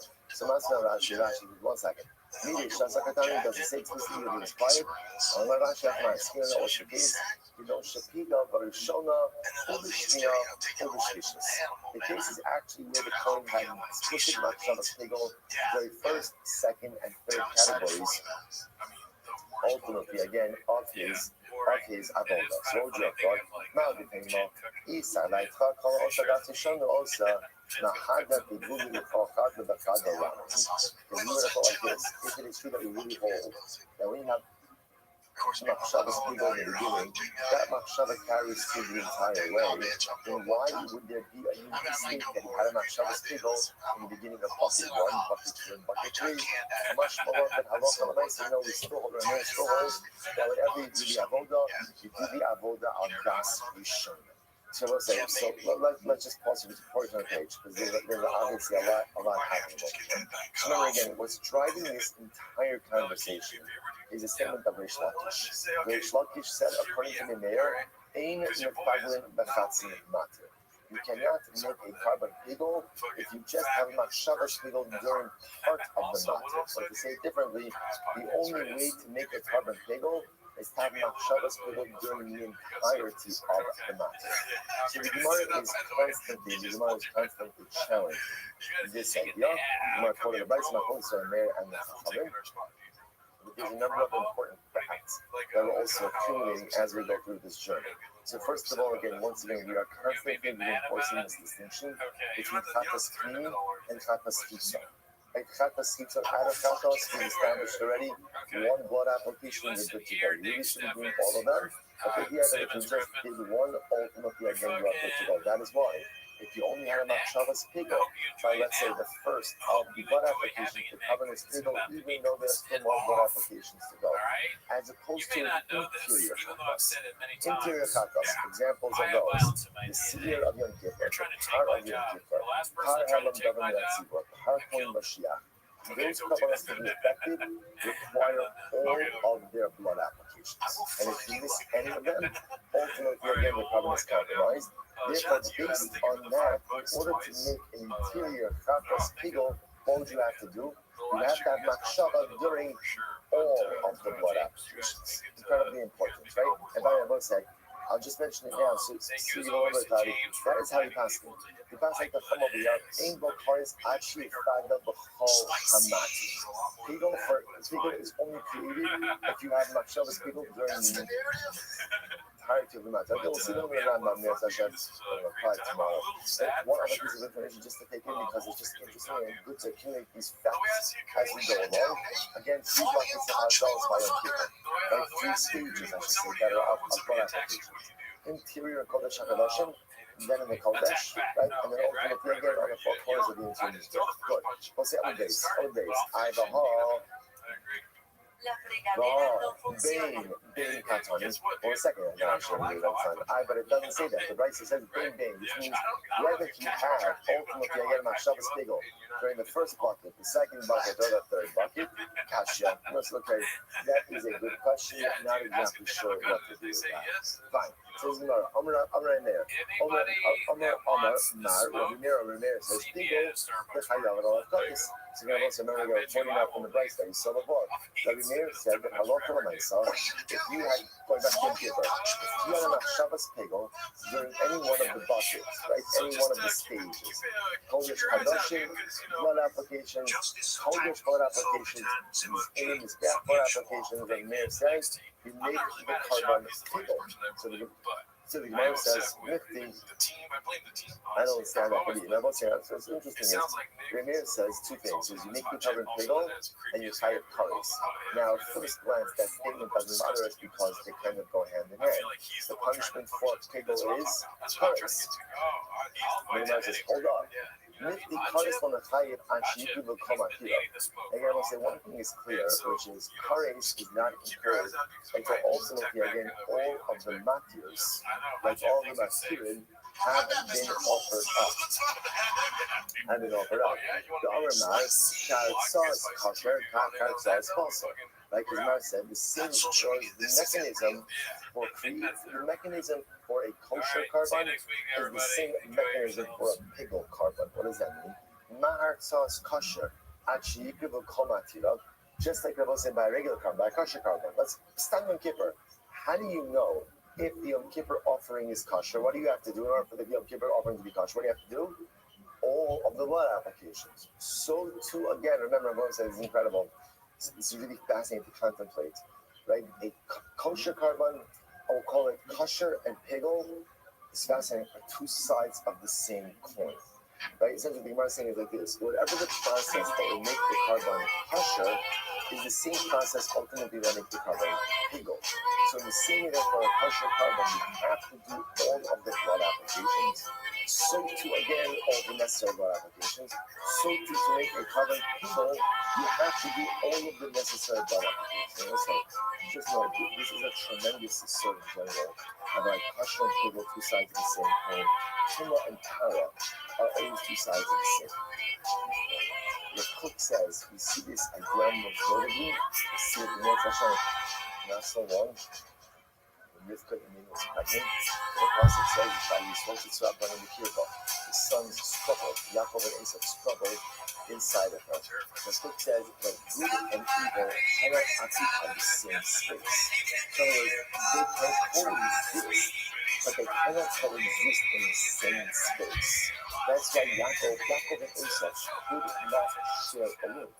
You could have a Yaakov and you could have an Esau, but it can't be the same side of the coin. It could be opposite sides of the coin. The cook says something so beautiful. He says, this is why if you create an atmosphere of enough Kiddusha, Tumah and evil can't exist.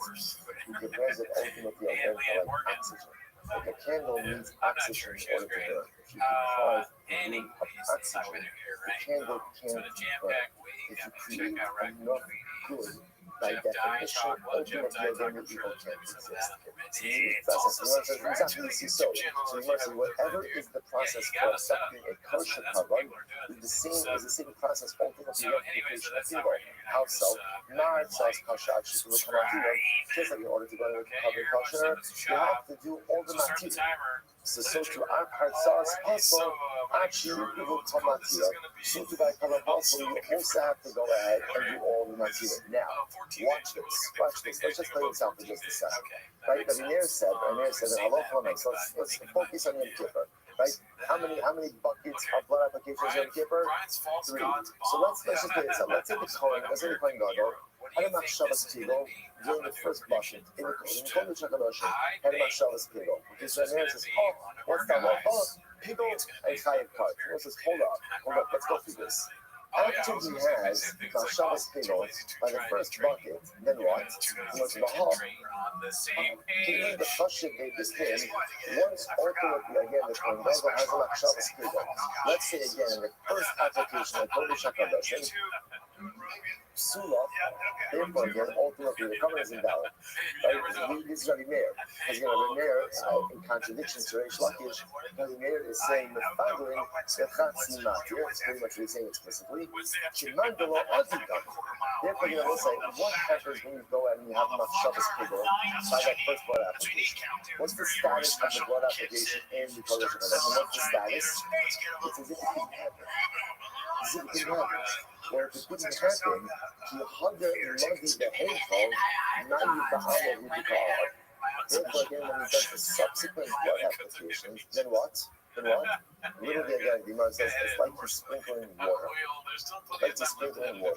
Like in other words, it's meaningless. So what are you doing with Kashis? So therefore, again, halacha l'maisa, why would you be chayiv kares? You can only be chayiv kares. Ultimately, again, all of the masirin were done. But in the case of Yom Kippur, if you say that Shabbos Tzibor by the first blood application, okay, so the covenant is invalid. I got it. But even if he does the other 2 buckets of blood application, they're meaningless. It's like sprinkling water inside of the mizbeach. If that's the case, why should there be a race liability? Dasha. Rabba says, Mashkach Esma Ba'arba Harim Ibidalin Siyu. Alright, so let's say Rabba comes up with a fascinating case. Ultimately, again, with a case of 4 Harim and 4 Siyu, which essentially is a bit of a convoluted case. But ultimately, again, blood spills, and you have to keep offering, you have to keep checking the bones. Remember, again, this is another interesting factor we learned about Aleph, which is on Yom Kippur, if let's say in the middle of the blood application, the blood spills, so what do? You chef the new animal and you pick up where you left off. That's the Gemara since the look. So therefore, Rabbi wants to suggest that this happening in the case of 4.0. I said, just take people, we're not going to go through this whole thing. But if they would look at Rashi, Barba, part of his Rashi, he lines up in the phone lines get white. He goes in about the Khaman Kosab, the Nishpach Hadan, the Shakat Acher, the Giza ala Parochas, Na'acha ala Paros, Sardacha ala Paros, Rakala Tereshaniga, the Gavan the Kanwan Zelinima, Kulu Kapar, the Neatzmo, the Akinu Kil Kasan, Niskasha Modabal, the Abdul Rabban, the Pigal, the Shimon of Lazar, the Shafak Kam, the Ansa Paros, the Hamodu, the Insert, Lats with the handle to Lotan Shigama Kala Azos. There's the idea over here, people are just suggesting you come up with a case like this in a situation where the blood spills, and you ultimately, again, have to chef multiple new animals. Okay? The problem with all this is you don't have to get into that. I think you know how to say that. It's not true. Right? Even ultimately, again, even in the case of one bar and one seer. Remember again, I'm sorry, please focus on just a little bit. The mayor said that I love for myself, if you have Machshavas Pigel by any of the buckets, by any of the buckets of blood application by Yom Kippur, 3 buckets, Kodesh Kadashim, Kodesh, and Mizbeach. If you have Machshavas Pigel, it's Pigel and Kares. Gemara says, how can you be shy of Kares? There's only Kares liability way if you do the Matsu in its entirety. But if you have Machshavas Pigel during the first set of blood application, the Kodesh Kadashim, the covenant is possible, and anything else that you sprinkle is like water, which the Gemara asks, let's go to the final answer. So Rava says, Rava Amar Pilkei Echad, he says, L'Igulo Meratz. Very interesting. For Pigel, it works. In other words, I will say, the way it works for Pigel is, although on a halakhic level, ultimately again, after the coin has Machshavas Pigel during the first set of blood applications, everything else is invalid. But halach l'maisa, to make you chayiv on Pigel, we count the blood applications as if they are valid. You hear this? In other words, for Pigel, ultimately again, these subsequent blood applications can generate liability. Even though, of course, there's no way of redeeming them into regular blood applications. So essentially what Rava's answering is, this becomes essentially a unique halacha in Pigel. That even though the covenant is compromised, in this case only from after the first set of blood applications, and yes, technically speaking, the rest of the blood applications are meaningless, and just like sprinkling blood, halacha l'maisa, the Gemara says, for Pigel liability, we make it as if the rest of the blood applications are legitimate blood applications, and therefore you become Pigel. It's fascinating. The Gemara is like, I've been the shalosh. So as this, remember again, now the Gemara just picks up on an interesting side point. Remember again, the Mishnah said that there are 43 blood applications. The Bryce said that there are 43 blood applications on Yom Kippur. Right? Remember again, now where do you get 43 from? So remember again, you have the pot, you have the sawyer, and then when you add up, remember again, the blood applications inside the Kodesh Hadashim, right? The blood application is in the Kodesh towards the curtain, and the blood applications ultimately on the Mizbeach. When you add up the total for both the pot and the sawyer, you get 46. You get 43. Gemara says, 1 second, I'm going to show you a short time. I'm going to shut up. 1 second, the Raisa says 47. 47. So what's going on here? Hakiman Amar Arvin Electronos. So let's say this is fascinating. Again, these are usages, but again, like we say, we'll say, by the way, every day, this book is reminding us. So let's start with it's kind of not needless, but the Baruch is telling us it's time to get our act together. You should think about it. So listen to this. So now I'm going to cover, let's not hold class. This is actually fascinating about focus. In Yom Kippur, you have 2 different bloods. Blood is not a word, right? Bloods, blood, different types of blood. Bloods. Let's go with bloods. Right, you get 2 different bloods. Isn't that a gang? Bloods, yeah, okay, good. Good. As you have 2 different types of bloods. Right, you have again the dam hasar, dam hashad.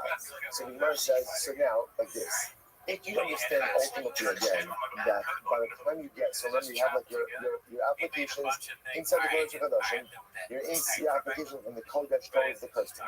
There's an interesting focus about when you do the blood applications on the four corners of the interior Mizbeach. Do you do each blood by itself, or do you combine the bloods and ultimately again do one application from the mixture? So what's an afternoon? If you combine them, then you have 43 in total. If you don't combine them, then you have 47. Beautiful. Beautiful. That's the Gemara says, no problem.